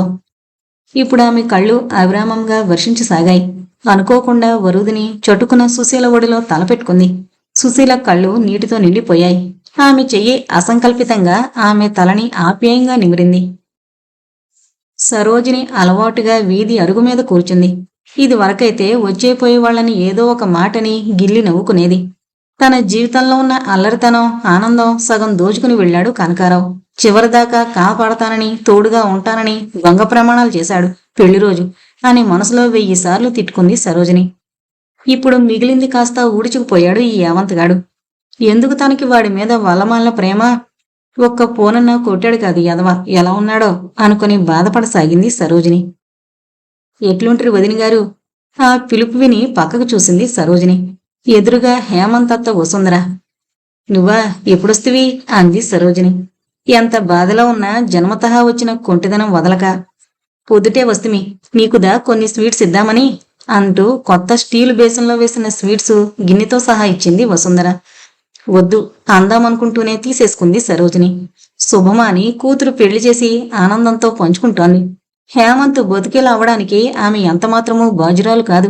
తను తినకపోతే రామలక్ష్మికి ఇవ్వచ్చులే అనుకుంటూ నాగినొచ్చిందా అని అడిగింది. తెస్తిమి, ఎక్కడదా పూడ్చిపోదాం అంది వసుంధర తను అరిగెక్కి కూర్చుంటూ. నీ బొంద, నిక్షేపంగా పెళ్లి చేసి పూడుస్తానంటేవేమే పిచ్చిమొక్కమా, ఎక్కడెందుకు ఆ పీనుగు దగ్గర తీసుకెళ్లి యావంతగడి దగ్గర వదిలిరా అంది సరోజిని. అప్పుడే వద్దంటాడు అల్లుడు, పని జాస్తి ఉన్నదంట. అది ఎప్పుడూ ఉంటానే ఉంటది, వాడు అట్లానే అంటాడు, తీసుకెళ్లి వదిలిరా. ఎవరి దారిన వాళ్ళు ఉండేటప్పుడు పెళ్లి దేనికి? వాడికెంత టైం కన్నీ చూడాలిగా. మీరు చెప్పిందిదా కరెక్టు, తీసుకెళ్తా. నీకో మాట చెబుతా, వింటావా? చెప్పండి. వెళ్ళి నీ కూతుర్ని వదిలేసి 4 రోజులుండి మంచి చెడ్డ చూసిరా, అక్కడ పోతుకు పోకు అంది సరోజిని. అర్థం కానట్లుగా చూసింది వసుంధర. కొత్త జంట కులాసాగా ఉంటారు, ఎవరూ అడ్డం లేకపోతే మంచి చెడ్డ మాట్లాడుకుంటారు, తొందరగా కలిసిపోతారు. నువ్వుంటే నీకు అల్లుడి చేసేవన్నీ తప్పులుగా కనిపిస్తాయి, కూతురికి ఏదో ఒకటి ఎక్కిస్తావు, అందుకే అల్లుడింట్లో అతని మకాం వేయొద్దంటారు, అర్థమైందా అంది. వసుంధర మౌనంగా సరోజిని మాటలు వింది. అవును వదినగారు, నేనుదా ఒక మాట అడుగుదునా అంది మెల్లగా. అడుగు. అల్లుడికి ఈ పెళ్లిష్టం కాదా? ఈ ప్రశ్న నువ్వు పెళ్లికి ముందు వచ్చి అడగాల్సింది, ఇప్పుడు కాదు. అంటే? అంటే ఏం లేదు, ఇప్పుడు ఇలాంటి అనుమానం ఎందుకొచ్చింది నీకు? పెండ్లిలో అల్లుడు మొగంలో కళదా లేదు, సీరియస్దా ఉంటే ఆ శుభకార్యం కూడా ఇప్పుడుదా వద్దని పోయిండు. సరోజినికి అంతా అర్థమైంది. వాడి మొహమే అంతా, అందులో చేస్తున్న ఉద్యోగం కూడా అలాంటిదే. ఇక ఈ రోజుల్లో పిల్లలకి తతంగాలు ఇష్టం ఉండడం లేదు. ఊరికే ఆలోచించి మాకు. అయినా నువ్వు నీ అన్న కలిసి చేసిన పెళ్లికి ఇన్ని ప్రశ్నలు ఎందుకిప్పుడు అంది సరోజిని తుంచేసినట్టుగా. వసుంధర వెళ్ళిపోయింది తలూపి బుద్ధిగా. ఏంటక్క వసుంధరొచ్చి వెళుతోంది అంటూ వచ్చింది రామలక్ష్మి. నీకోసమేనే ఈ స్వీట్స్ నీకివ్వమని ఇచ్చి వెళ్ళింది అంది గిన్నె రామలక్ష్మికి అందిస్తూ. ఊరుకో అక్క, నీకు మరీ పరాస్కాలు అంది రామలక్ష్మి గిన్నెలోకి తొంగి చూస్తూ. ఎందుక తొంగి తొంగి నెంగి చూపులు, తీసుకెళ్ళు, నేను తిన్నాను తెలుసుగా. మరి గిన్నె మా ఇదరసంత, అది కూడా నీకేనే, నేనేం చేసుకుంటానో నీ స్టీలు బొచ్చులు అంది సరోజిని. రామలక్ష్మి పరమానందంగా గిన్నె తీసుకెళ్తుంటే నిర్లిప్తంగా చూసింది సరోజిని. రైలు దిగిన అత్తగారిని భార్యని రిసీవ్ చేసుకోవడానికి స్టేషన్కి వచ్చాడు హేమంత్. వాళ్ళని చూడగానే గుండె పట్టేసినట్లయింది అతనికి. అసలు జీవిత రంగంలో మొదటి అంకం ప్రారంభం అవబోతోంది. ఎలా ఇదంతా ఎదుర్కోవాలో తెలియడం లేదు అతనికి. యాంత్రికంగా ఒక చిరునవ్వు నవ్వి వాళ్ళని ఇంటికి తీసుకువెళ్లాడు. వసుంధర అతన్నే గమనిస్తోంది. కొత్తగా పెళ్లైన వ్యక్తిలో ఉండాల్సిన లక్షణాలేవి అతనిలో కనపడ్డం లేదు. క్రీగంట చూపులు గాని చిరునవ్వులు గాని అతనిలో లేవు. నాగిని మాత్రం హేమంతం చూసి పొంగిపోతోంది. బావా బావా అంటూ అది ఇది చెబుతూనే ఉంది. అతను అంటున్నాడే గాని ఏమీ మాట్లాడటం లేదు. ఇంటికెళ్ళాక ఒక పనికుర్రాడు ఎదురొచ్చి సామాన్ అందుకున్నాడు. వీడి పేరు సింహాద్రి, ఏది కావాలన్నా అడగండి. ఈవిడ సత్యవతి, మీకన్నింటికీ సహాయకారిగా ఉంటుంది. నాకు అర్జెంటు మీటింగ్ ఉంది, నేను వెళ్ళాలి అంటూ గబగబా స్నానం ముగించి ఆదరాబాదరాగా వెళ్ళిపోయాడు హేమంత్. అదేం గమనించే స్థితిలో లేదు నాగిని. పెద్ద గవర్నమెంట్ క్వార్టర్స్, ఇంటి చుట్టూ తోట, అందులో పనిచేస్తున్న మాలి. ఇప్పుడు తను ఆఫీసర్ గారి భార్య. చాలా అబ్బురంగానూ ఆనందంగానూ ఉంది నాగినికి. వసుంధర మాత్రం నీరసపడిపోయింది. సింహాద్రి ఏం చెప్పినా చేస్తున్నాడు. సత్యవతి కాఫీ టిఫిన్లు ఇచ్చింది. కాని అల్లుడు ప్రవర్తన తను ఆశించినట్లుగా లేదు. ఏదో తేడాగా ఉంది. మొదటిసారి ఆమెలో బాధ ఉత్పన్నమైంది. ఆ రాత్రి తన ప్రయత్నంగా వరుదిని సత్యవతి చేత పూలు తెప్పించి నాగిని తయారు చేసింది. అంతకుముందే హేమంత్ అభిష్టం తెలిసిన మనిషి కావడంతో ఏవీ ఆర్భాటం లేకుండానే ఆ గదిని కూడా తయారు చేసింది. రాత్రి 9 తర్వాత హేమంత్ హడావిడిగా వచ్చాడు. ఎక్కువ మాటలు లేకుండా ఉండడానికి అతను శతవిధాలా ప్రయత్నం చేస్తున్నాడు. వస్తూ తనతో తెచ్చిన ఫైల్స్ కూడా బెడ్రూంలో పెట్టుకున్నాడు. అతన్ని క్రీగంట గమనిస్తూనే ఉంది వసుంధర. హేమంత్ వస్తూనే బెడ్రూంలోకి వెళ్లి తలుపేసుకున్నాడు. నాగిని టీవీ చూస్తూ కూర్చుంది. వసుంధర కూతురికేసి కోపంగా చూసింది. ఒళ్ళు తెలుస్తుందనికో అంటూ అసహనంగా అరిచింది. నాగిని ఉలిక్కిపడి తల్లికేసి చూసింది. అలా అరిచినందుకు వసుంధరకే సిగ్గేసింది. తండ్రి లేని పిల్లని తల్లి తండ్రి తానే అయి పెంచి పెద్ద చేసింది. అది చాలా గారంగా. భర్త పోయినా అతను స్వయంగా సంపాదించిన ఆస్తి చాలానే ఉంది. ఎన్నున్నా తనది ప్రేమ పెళ్లి, మగదక్షత లేదు. అతను పోగానే ఆస్తి కోసం అత్తింటి వారు చుట్టుముట్టారు. అప్పుడే అన్నగారి సహాయం కోరడానికి పుట్టింటికొచ్చింది ఒకసారి. ఆ రోజు తనకింకా గుర్తుంది. అన్నగారు ఈడ్చికొట్టినంత పనిచేశాడు. ఒక విధంగా వదినగారే ఉత్తమరాలు. అతనికి అడ్డుపడి ఆ తన్నులు తిట్లు తనే పడింది. పిల్లలు చిన్నవాళ్లు, వాళ్ళకసలు గుర్తుందో లేదో. ఆ రాత్రి వంటగదిలో అన్నం పెట్టి, చూడు వసుంధర, మీ అన్నని మనిషి అనుకుని వచ్చినందుకు విచారిస్తున్నాను. అతనికి హృదయం లేదు, స్త్రీలంటే చులకన. ప్రేమించి ఎదిరించి పెళ్లి చేసుకుని మన భాష ప్రాంతం కాని మనిషితో ఒంటరిగా వెళ్ళావు. ఆ ధైర్యంతోనే పోరాడు. ఎప్పుడూ ఈ గడప తొక్కకు. ఏముందనొస్తావమ్మా ఇక్కడికి? ఏమీ సహాయం చేయలేని నిస్సహాయిరాలు మీ వదిన అంది కన్నీళ్లతో. వసుంధర అర్థం చేసుకుని వదినగారి కాళ్ళకి నమస్కరించి బయటపడింది. ఆ తర్వాత సంగమే ఆమెకు బ్రతకడం, పోరాడడం నేర్పింది. కొద్ది రోజుల్లోనే హోటల్ని చేతిలోకి తీసుకుని విజయం సాధించింది. తర్వాత ఈ నేళ్లకి అన్నగారే తనిల్లు వెతుక్కుంటూ తన గడప తొక్కాడు, కోర్టు ఖర్చుల కోసం. మాటల్లో హేమంత్ గురించి చెప్పాడు. అన్నగారు ఒకనాడు కర్కశంగా ప్రవర్తించాడని తను బదులు తీర్చుకోలేకపోయింది. దానికి కారణం తను ఆడపిల్ల. ఆడపిల్లకి మనసుంటుంది. దాని నిండా ప్రేమ, జాలి ఉంటాయి. దాన్ని ఆసరా చేసుకునే ఈ పురుష ప్రపంచం ఆడుకుంటుంది, ఆడిస్తుంది, నిందలు వేస్తుంది. అయినా స్త్రీ ఆ లాలిత్యాన్ని కోల్పోలేదు. ఎన్ని దెబ్బలు తగిలినా అదే ఆమె ఔన్నత్యం. ఆ రాత్రి వసుంధర హేమంత్ గురించి ఆలోచించింది. అన్నగారు అడిగిన డబ్బిస్తూ, మా నాగిని కోళ్లగా చేసుకోవచ్చు కదా అని. సుందరం ఎగిరి గంతే లేదు. కాని మౌనంగా కళ్ళు మూసుకుని ఆలోచనలో పడ్డాడు. మా బిడ్డకుదా పూడ్చినంత ఆస్తిదా ఉండింది. అప్పుడుదా నేను ఆ పెండ్లు చేసుకుని మీకు కష్టం కలిగిస్తుని. నా పెనిమిటి నన్ను బాగానే చూసుకున్నాడు. కాని మా అత్తింటి వారికి మాత్రం నేనే అంగీకారం కాలేదు. ఇప్పుడు ఈ డబ్బు చూసి మళ్ళీ మాట కలుపుతున్నారు అంది అన్నగారి వైపు క్రీగంట చూస్తూ. వెంటనే కళ్ళు తెరిచాడు సుందరం. ఎందుకు, నేను లేనా? దాన్ని హేమంత్కి చేసుకుంటా అన్నాడు. వసుంధర మొహం పుచ్చపువ్వులా వికసించింది. తను పోయినా పిల్లకి బంధువర్గం బలం ఉంటుంది, ఒంటరిదైపోదు అని సంతోషపడి అన్నగారు అడిగిన డబ్బిచ్చింది. ఇలా తన కూతురు కోసం తనుదా ఆశపడ్డం ఏం తప్పు? వసుంధర ఆలోచిస్తూ కూతురి పక్కన కూర్చుని, నీకు పిచ్చి సానా ఉండిందే. పెండ్లైన దానివి, మొగుడిస్తే వెంబడబడి ఏం కావాలో చూసుకోవద్దా? పోయి చూడు అంది. నువ్వలా చెబుతావు గాని బావ ఏమొద్దు పో అంటాడు అని గునిసింది నాగిని చిన్నపిల్లలా. వాడికిదా సిగ్గు జాస్తి, అట్లానే అంటాడు. పోయి చూడు అంది కూతుర్ని కుదిపి లేవదీస్తూ. నాగిని వెళ్లబోతుంటే హేమంత్ బయటకొచ్చి డైనింగ్ టేబుల్ మీద భోజనం వడ్డించుకోబోయాడు. వసుంధర నాగిని గిల్లి సైగ చేసింది. నాగిని పరిగెత్తి హేమంత్ చేతిలో గరిటె లాక్కుని తను వడ్డించుకుంది. హేమంత్ మౌనంగా భోంచేస్తున్నాడే కాని వాళ్ళిద్దరూ తిన్నారో లేదో అని కూడా అడగలేదు. నాగినికి కొంచెం కోపం వచ్చింది. మేం తినలేదు అంది బొంగుమూత పెట్టి. హేమంత్ తలెత్తి చూసి సారీ అన్నాడు. అదేం మాటనే నాగిని, ముందు అల్లుణ్ణి తిన్నవ్వు అంది నొచ్చుకున్నట్లుగా. హేమంత్ మరింకేమీ మాట్లాడకుండా వాష్ బేసిన్లో చేయి కడుక్కుని గదిలోకి వెళ్ళిపోయాడు. వసుంధర నిట్టూర్చి రా భోంచేద్దాం అంది కూతురుతో. భోజనాలయ్యాక తనతో పాటు బెడ్రూంలోకి వస్తున్న కూతురిని చూసి ఇక్కడ కాదు, ఆ గదిలోకెళ్ళు అంది. బావ పని చేసుకుంటున్నాడు అంది నాగిని. అతను చేసుకుంటే చేసుకోనివ్వు, నువ్వు వెళ్ళి పడుకో అంది వసుంధర కోపంగా. నాగిని చిరాగ్గా మొహం పెట్టి వెళ్ళింది. మరో 5 నిమిషాల్లో రయ్యను బయటకొచ్చి బావకి చాలా పనుందట వెళ్ళమన్నాడు అంది తల్లి పక్కన పడుకుంటూ. వసుంధరకి ఈసారి బాగా కోపం వచ్చింది. వెంటనే వెళ్లి హేమంత్ని 4 కడిగి పారేద్దామనుకుంది. కాని సరోజిని చెప్పిన మాటలు గుర్తొచ్చి కోపాన్ని అణుచుకుంది.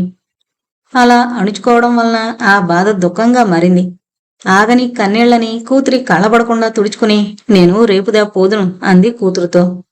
అదేంటమ్మా నువ్వు వెళ్ళిపోతే ఎలా? బావ క్యాంపులు పోతాడు, నేనొక్కరితోనే ఉండలేను అంది నాగిని ఏడుపు గొంతుతో. ఆ మాటకి వసుంధర మనసు చివుక్కుమంది.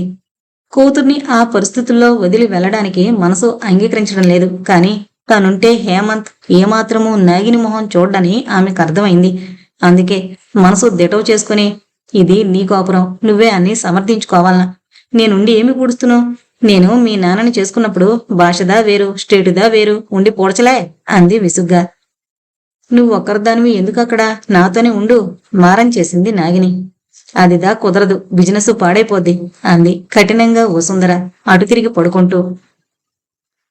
ఆ మర్నాడు వసుంధర వెళుతుంటే వారించాలని ప్రయత్నించాడు హేమంత్.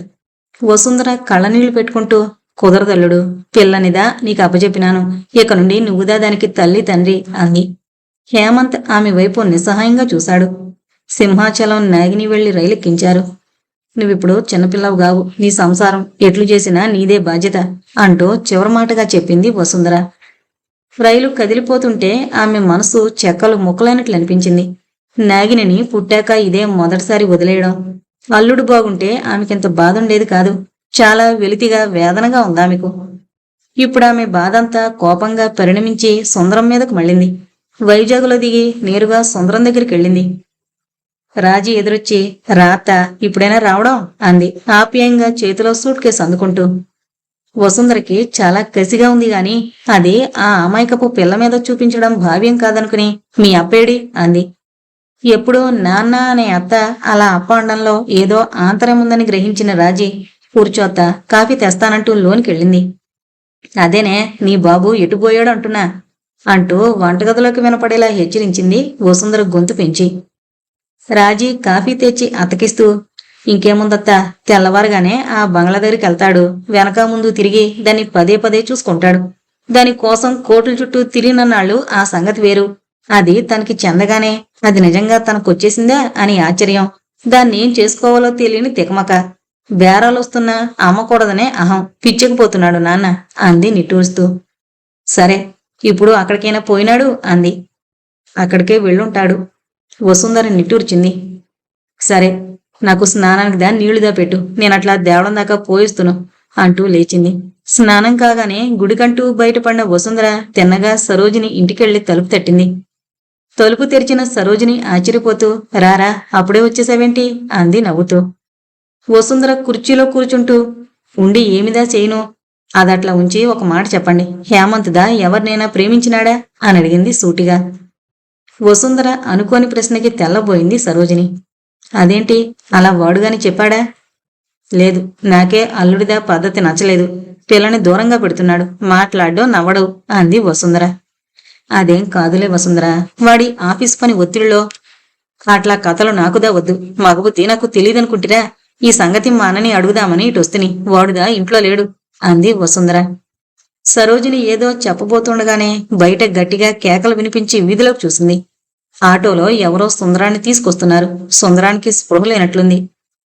సరోజిని గబుక్కున లేచి వీధిలోకి పరిగెత్తింది. వెనకాల వసుంధర కూడా వెంబడించింది కంగారుగా. అయ్యో అయ్యో బావకేమైంది అంటూ ఆటో వెంబడి అరుచుకుంటూ వెళ్ళింది సరోజిని. ఆ గొడవకి రాజీ ఆమె భర్త బయటకొచ్చారు. ఆటో అతను మరొకతను కలిసి స్పృహలేని సుందరాన్ని లోనికి తీసుకెళ్లి ఉయ్యాల బల మీద పడుకోబెట్టారు. రాజీ భర్త దగ్గరున్న డాక్టర్ని తీసుకొచ్చాడు. డాక్టరు నాడి చూసి పెదవి విరిచాడు. రాజీ గొల్లుమంటూ సుందరం మీద పడి ఏడ్చింది. క్షణాల్లో వాతావరణమంతా మారిపోయింది. వసుంధర నిశ్చేష్టగా నిలబడిపోయింది. తాను ఎన్నో అడగాలనుకుని ఎంతో ఆవేశంగా వచ్చింది. ఒక్క ప్రశ్న కూడా అడగకుండానే అతను దిగాంతాలకి సాగిపోయాడు. సరోజిని ఓపిక తెచ్చుకుని రాజీని పక్కకి లాగి, ఏడో జరగాల్సింది చూడు, ముందే యామంతగడికి ఫోన్ చేయి అంది. రాజీ కళ్ళు తుడుచుకుని లోనికెళ్ళింది. సరోజిని దూరంగా కూర్చుని అతని వంకే చూస్తోంది. బ్రతికినన్నాళ్లు పెళ్లం బిడ్డల్ని కాల్చు తిన్నాడు. ఆస్తి ఆస్తి అంటూ ఉన్నదంతా కోట్లకే తగలేశాడు. పిల్లల మీద పెత్తనమే కాని ప్రేమని అందించలేకపోయాడు. ఒంటి మీద చొక్కా సరే సరి, పెదవుల మీద చిరునవ్వు కూడా లేకుండా చూపంతా ఆ మేడ మీదే పెట్టుకుని బ్రతికాడు. చివరికి మేడొచ్చింది. ఏం మిగిలింది? దానిలో అడుగు పెట్టకుండానే ఈ లోకం దాటేశాడు. ఇంత మాత్రం దానికి ఒక్క పూట కూడా ఎవరిని సుఖపడనివ్వలేదు, తను సుఖపడలేదు. చివరికి కొడుకుని ప్రేమించిన పిల్లతో పెళ్లి కాకుండా అడ్డంపడి ఇద్దరి గొంతులు కోశాడు. ఆమె మనసు పరిపరి విధాల పోతోంది. సాయంత్రానికల్లా హేమంత్ మరో ఇద్దరక్కలు వాళ్ళ కుటుంబాలు వచ్చేశారు. చీకటి పడుతుండగా హేమంత్ నాగినీలు కూడా దిగారు. వస్తూనే హేమంత్ సరోజిని దగ్గరికెళ్లి చెతికిలబడి ఆమె వంక చూశాడు. సరోజిని అతని చేతిని పట్టుకుంది ఊరడిస్తున్నట్లుగా. అక్కడ తతంగమంతా అల్లుళ్ళు చూసుకుంటున్నారు. వసుంధర హేమంత్ని చూసి గట్టిగా ఏడ్చింది. చూసినావు అల్లుండు ఎట్లా చేసిపోయినాడో మా అన్న అంటూ. చాలే ఊరుకో అని కసిరింది సరోజిని. నువ్వు రాగాలు తీయడం కాదు, వెళ్ళి రేపు పొద్దుటే జరగాల్సిన తతంగం చూడు. ఇక్కడ పెద్ద దిక్కు, పైగా వియ్యపురాలు నువ్వే అంది. వసుంధర లోపలికెళ్ళింది డ్రామా ఆపి. వెళ్ళరా, నువ్వు కూడా కాస్త మొహమన్న కడుక్కో అంది సరోజిని హేమంత్తో. హేమంత్ లోనికెళ్లగానే గదిలో కూర్చుని కుమిలి ఏడుస్తున్న అక్కగార్లు కనిపించారు. అతన్ని చూడగానే తమ్ముడు అని బావురుమన్నారు. హేమంత్ మౌనంగా టాయిలెట్లోకి వెళ్లి మొహం కడుక్కునొస్తుండగా అందరికీ టీలు అందజేస్తున్న నాగిని కనిపించింది. నాగిని అతని దగ్గరగా వచ్చి టీ తాగు బావా అంది. వద్దు అందామనుకున్నాడు గాని ఎదురుగా కూర్చున్న సరోజిని ఆంటీ తననే గమనించడం చూసి టీ గ్లాస్ అందుకున్నాడు. మరో గ్లాసు తీసుకుని సరోజినికిచ్చి పక్కనే కూర్చున్నాడు. ఊరికే దిగులు పడకరా, ఈ రోజైనా రేపైనా ఇది జరిగేదంతే. కాకపోతే ముత్యాల్లాంటి పిల్లల్ని, మాణిక్యంలాంటి పెళ్ళాన్ని ఒక్కరోజు కూడా సుఖపెట్టకుండా తరలిపోయాడు అంతే అంది సరోజిని. హేమంత్ కూడా మౌనంగా తండ్రి పార్థివ శరీరం వైపు చూస్తూ కూర్చున్నాడు. అతనికన్నీ గుర్తొస్తున్నాయి. తల్లి పడిన వేదన, ఒంటరితనం, ఆర్థిక పరిస్థితుల్ని ఒక్క చేత్తో చక్కబెట్టుకోవడం, అన్ని బాధల్ని తనే దిగమింగుకోవడం, 2 చిరిగిన చీరల్ని కుట్టి కట్టుకోవడం. అతని కళ్ళ నుండి ధారాపాతంగా కన్నీళ్లు జారిపోతున్నాయి. పెళ్ళంటే స్త్రీకి దుఃఖము, అవమానమేనా? భర్తగా ఆదుకుంటానని తాళికట్టి ఆమెని నిత్యం మాటలతో చేతలతో హింసిస్తూ పెత్తనం చేయడమేనా మగవాడి హక్కు? చివరికి తల్లి శవం దగ్గర కూడా రాజకీయం చేసిన తండ్రిని చూస్తుంటే అతనికి చెప్పలేని కోపంగా ఉంది. తన సంపాదన చూడకుండానే, దాంతో ఒక చీర కూడా కొనివ్వకుండానే ఆమె వెళ్లిపోయింది. తెల్లవార్లు అతను తండ్రి శవం దగ్గర కూర్చుని తల్లిని తలచుకుని ఏడుస్తూనే ఉన్నాడు. తెల్లవారి జరగవలసిన తతంగమంతా యాంత్రికంగా సాగిపోయింది. ఆ 15 రోజులు అన్నీ సక్రమంగా నిర్వర్తించింది నాగిని తల్లి సలహా మేరకు. ఏడుస్తున్న ఆడపడుచుల్ని ఊరడించి అన్నం పెట్టింది. బ్రాహ్మలతో మాట్లాడింది. వచ్చేపోయేవారికి మర్యాదలు చేస్తూ ఆ ఇంటి కోడలను అనిపించుకుంది. సరోజిని కూడా నాగిని చూసి ఆశ్చర్యపోయింది. అవురా, ఆడపిల్లలు ఎంతలో పెద్దవాళ్ళైపోతారో కదూ అనుకుంది విస్మయంగా. దినమైన మర్నాడే హేమంత్ తిరిగి వెళ్ళిపోతూ సరోజినికి చెప్పడానికి వచ్చినప్పుడు మాత్రం, నాగిని మంచి పిల్ల, మనసు నొప్పించుకో, ఇంతకంటే ఏం చెప్పలేనురా యావంతు అంది కన్యాళ్లతో. కొన్ని రోజులు అక్కలకి తోడుండమని నాగిని అక్కడే వదిలేసి బయలుదేరాడు హేమంత్ శ్రీకాకుళానికి. దినవారాలు గడిచి 15 రోజులు దాటింది. రోజు ఏదో ఒక టైంలో సరోజిని సుందరం ఇంటికెళ్లి కాసేపు కూర్చుని మంచి చెడ్డ మాట్లాడొస్తోంది. రాజేశ్వరి తప్ప అందరూ అప్పుడే వెళ్లిపోయారు. ఎవరి సంసారాలు వాళ్లవి. అందులోనూ అతను తమని కన్న తండ్రే అనే ఇంగితంతో పిల్లలు అన్ని బాధ్యతలు నిర్వర్తించారే తప్ప అతను వారికి చేసిన నిర్వాకం ఏమీ లేదు. అతన్ని గుర్తు చేసుకుంటే ఎప్పుడూ చిరాకు చిటపట్లాడుతూ అందర్నీ ఆడిపోసుకునే మొహమే గుర్తుకొస్తోంది కాని తమని దగ్గరకు తీసుకుని వాత్సల్యం చూపించిన సందర్భాలు గుర్తుకు రావు. నాగిని అక్కడే ఉంది. నువ్వెందుకిక్కడ, అన్నీ సర్దుబాటయ్యాయి కదూ అంది సరోజిని. నాగిని రాజేశ్వరి మొహంలోకి చూసింది సందిగ్ధంగా. అవునత్త, మేము అదే అంటున్నాం అంది రాజేశ్వరి. మరేంటింకా బయలుదేరు అంది సరోజిని. బావొచ్చి తీసుకెళ్తాడేమోనని అంది నాగిని నెసిగినట్లుగా. సరోజినికి అర్థమైంది. అటు నుండి హేమంత్ రమ్మని పిలవలేదని నాగిని బాధపడుతోందని. ఎంత తాళి కట్టించుకునే అధికారం సంపాదించినా ఆత్మాభిమానం ఉన్న ఆడపిల్ల పిలవంది వెళ్లలేదు కదా. అందులో కొత్త కాపురంలో ఉండే తీయదనమే తెలియని పిల్ల అని బాధపడింది సరోజిని ఏం తెలియనట్లుగా. నాగిని బదులు చెప్పలేదు. పోనీ నువ్వు తీసుకెళ్లరాదే రాజీ అంది సరోజిని రాజేశ్వరి వైపు తిరిగి. ఇక్కడ నేను లేకపోతే జరగదత్తా, హేమంత్కి ఫోన్ చేస్తాను, వస్తాడేమో అంది రాజేశ్వరి. సరే అని తల పంకించి ఇంటికొచ్చేసింది సరోజిని. సరోజిని వచ్చేసరికి గ్లాస్ పట్టుకుని బయట అరుగు మీద సరోజిని కోసం ఎదురు చూస్తూ కూర్చుంది రామలక్ష్మి. నీ గ్లాసు నువ్వు చల్లకుండా ప్రపంచమంతా కూలిపోయినా నువ్వు మాత్రం నీ గ్లాసుతో రెడీ అంటూ తాళం తీసింది సరోజిని. రామలక్ష్మి ఏమాత్రం సిగ్గుపడకుండా సరోజినితో లోపలికెళ్ళింది. సరేనే, ఆ యావంతగాడేంటే పిల్లని కోపరానికి తీసుకెళ్ళడు. పాపం ఈ పెళ్లి నేనే చేసి పాపం కట్టుకున్నానేమోనే అంది బాధగా. ఆ మాట పూర్తి కాకుండానే రాజేశ్వరి వచ్చింది అక్కడికి. ఏంటే నా వెనకాలే పరిగెత్తుకొచ్చావు, ఏంటి సంగతి అంది సరోజిని రాజేశ్వరిని పరిశీలనగా చూస్తూ. రాజేశ్వరి రామలక్ష్మి వైపు అనుమానంగా చూస్తుంది. పర్లేదు చెప్పు, మన మనిషేలే అది అంది. ఇందాకే నాగిని స్నానానికి వెళ్ళనిచ్చి హేమంత్కి ఫోన్ చేశాను. వాడికి మలేరియా అట, ఇప్పుడప్పుడే పంపొద్దని చెప్పాడు అంది చిన్నగా. మరి వాడే ఇక్కడికి రావచ్చు కదా అంది సరోజిని. సెలవే లేదంటున్నాడు. ఏడ్చినట్లుంది. రోగం వచ్చినప్పుడే కదా పెళ్లామూతల్లో పక్కన ఉండాల్సింది అంది సరోజిని. అందుకే నిన్నో మాట అడగాలని అంటూ గొణిగింది రాజేశ్వరి. ఏంటో చెప్పు. అత్త, నువ్వెన్నో సాయాలు చేసావు మాకు, ఇప్పుడు నువ్వే ఆదుకోవాలి అంది ప్రాధేయపూర్వకంగా. ఊరికే నసగబాకే, అసలు సంగతి చెప్పు. నా మాట విని నాగిని శ్రీకాకుళం తీసుకెళ్ళు ప్లీజ్ అంది రాజేశ్వరి వేడుకోలుగా. నేనా? అవును నువ్వే. నువ్వైతేనే అన్నయ్య నీ మాట వింటాడు. నువ్వే వాళ్ళ కాపురం చక్కబెట్టగలవు ప్లీజ్, నా మాట కాదనుకో అంది రాజేశ్వరి. అవునక్క, రాజేశ్వరి మాట విను అంది రామలక్ష్మి రాజేశ్వరికి వత్తాసు పలుకుతూ. నువ్వొకదానివే గ్లాసుడు పంచదారకి గోదావరి ఏదమంటావు? నేనెంతైనా పరాయిదాన్ని, ఆడు నా మాటింటే నాగిని కలిసేపోనా అంది చిరాగ్గా సరోజిని. అదేం లేదత్తా, నాగిని పాపం మంచి పిల్ల. ఎలాగైనా వాళ్ళ కాపురం చక్కదిద్దగలిగిందని నువ్వే. హేమంత్కి నీ మాట మీద గురి, ఈసారికి నా మాట వినత్తా అంది రాజేశ్వరి ప్రాధేయపూర్వకంగా. సరోజినికి అవుననక తప్పలేదు. ఈ పెళ్లి తనే చేసింది, ఈ తప్పు తనే దిద్దుకోవాలని తలొప్పింది సరోజిని. నాగినితో పాటుగా వచ్చిన సరోజిని చూసి ఆశ్చర్యపోయాడు హేమంత్. జ్వరం ఉన్న మాట నిజమే, అలానే ఆఫీసు పనులు నిర్వర్తించడంలో అతను మరీ చిక్కిపోయాడు. అత్తా నువ్వా అన్నాడు ఆశ్చర్యంగా. నేనేరా, అలా కనిపించడం లేదా? ఎంత పెద్ద ఉద్యోగం వచ్చాక రాత్తా అని పిలిచావా, అందుకని నేనే వచ్చేసా అంది సరోజిని నవ్వుతూ. హేమంత్ ఏమీ జవాబు ఇవ్వలేదు. సరోజిని ఆంతర్యం అతనికి తెలుసు. మౌనంగా ఇంటికి తీసుకెళ్లాడు. సరోజిని బంగళా అంతా తిరిగి చూసి, ఇద్దరు మనుషులకి ఇంత ఇల్లెందుకురా, అసలు కొంపేలేక చెట్ల కింద ఏడుస్తున్న జనం ఎంతో మంది ఉండగా అంది ఆశ్చర్యంగా. హేమంత్ నీరసంగా నవ్వాడు.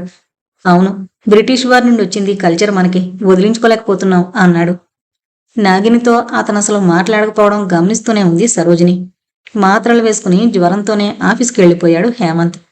నాగిని వంట మనిషి సాయంతో పని ముగించుకుని సరోజిని దగ్గరికి వచ్చి కూర్చుంది.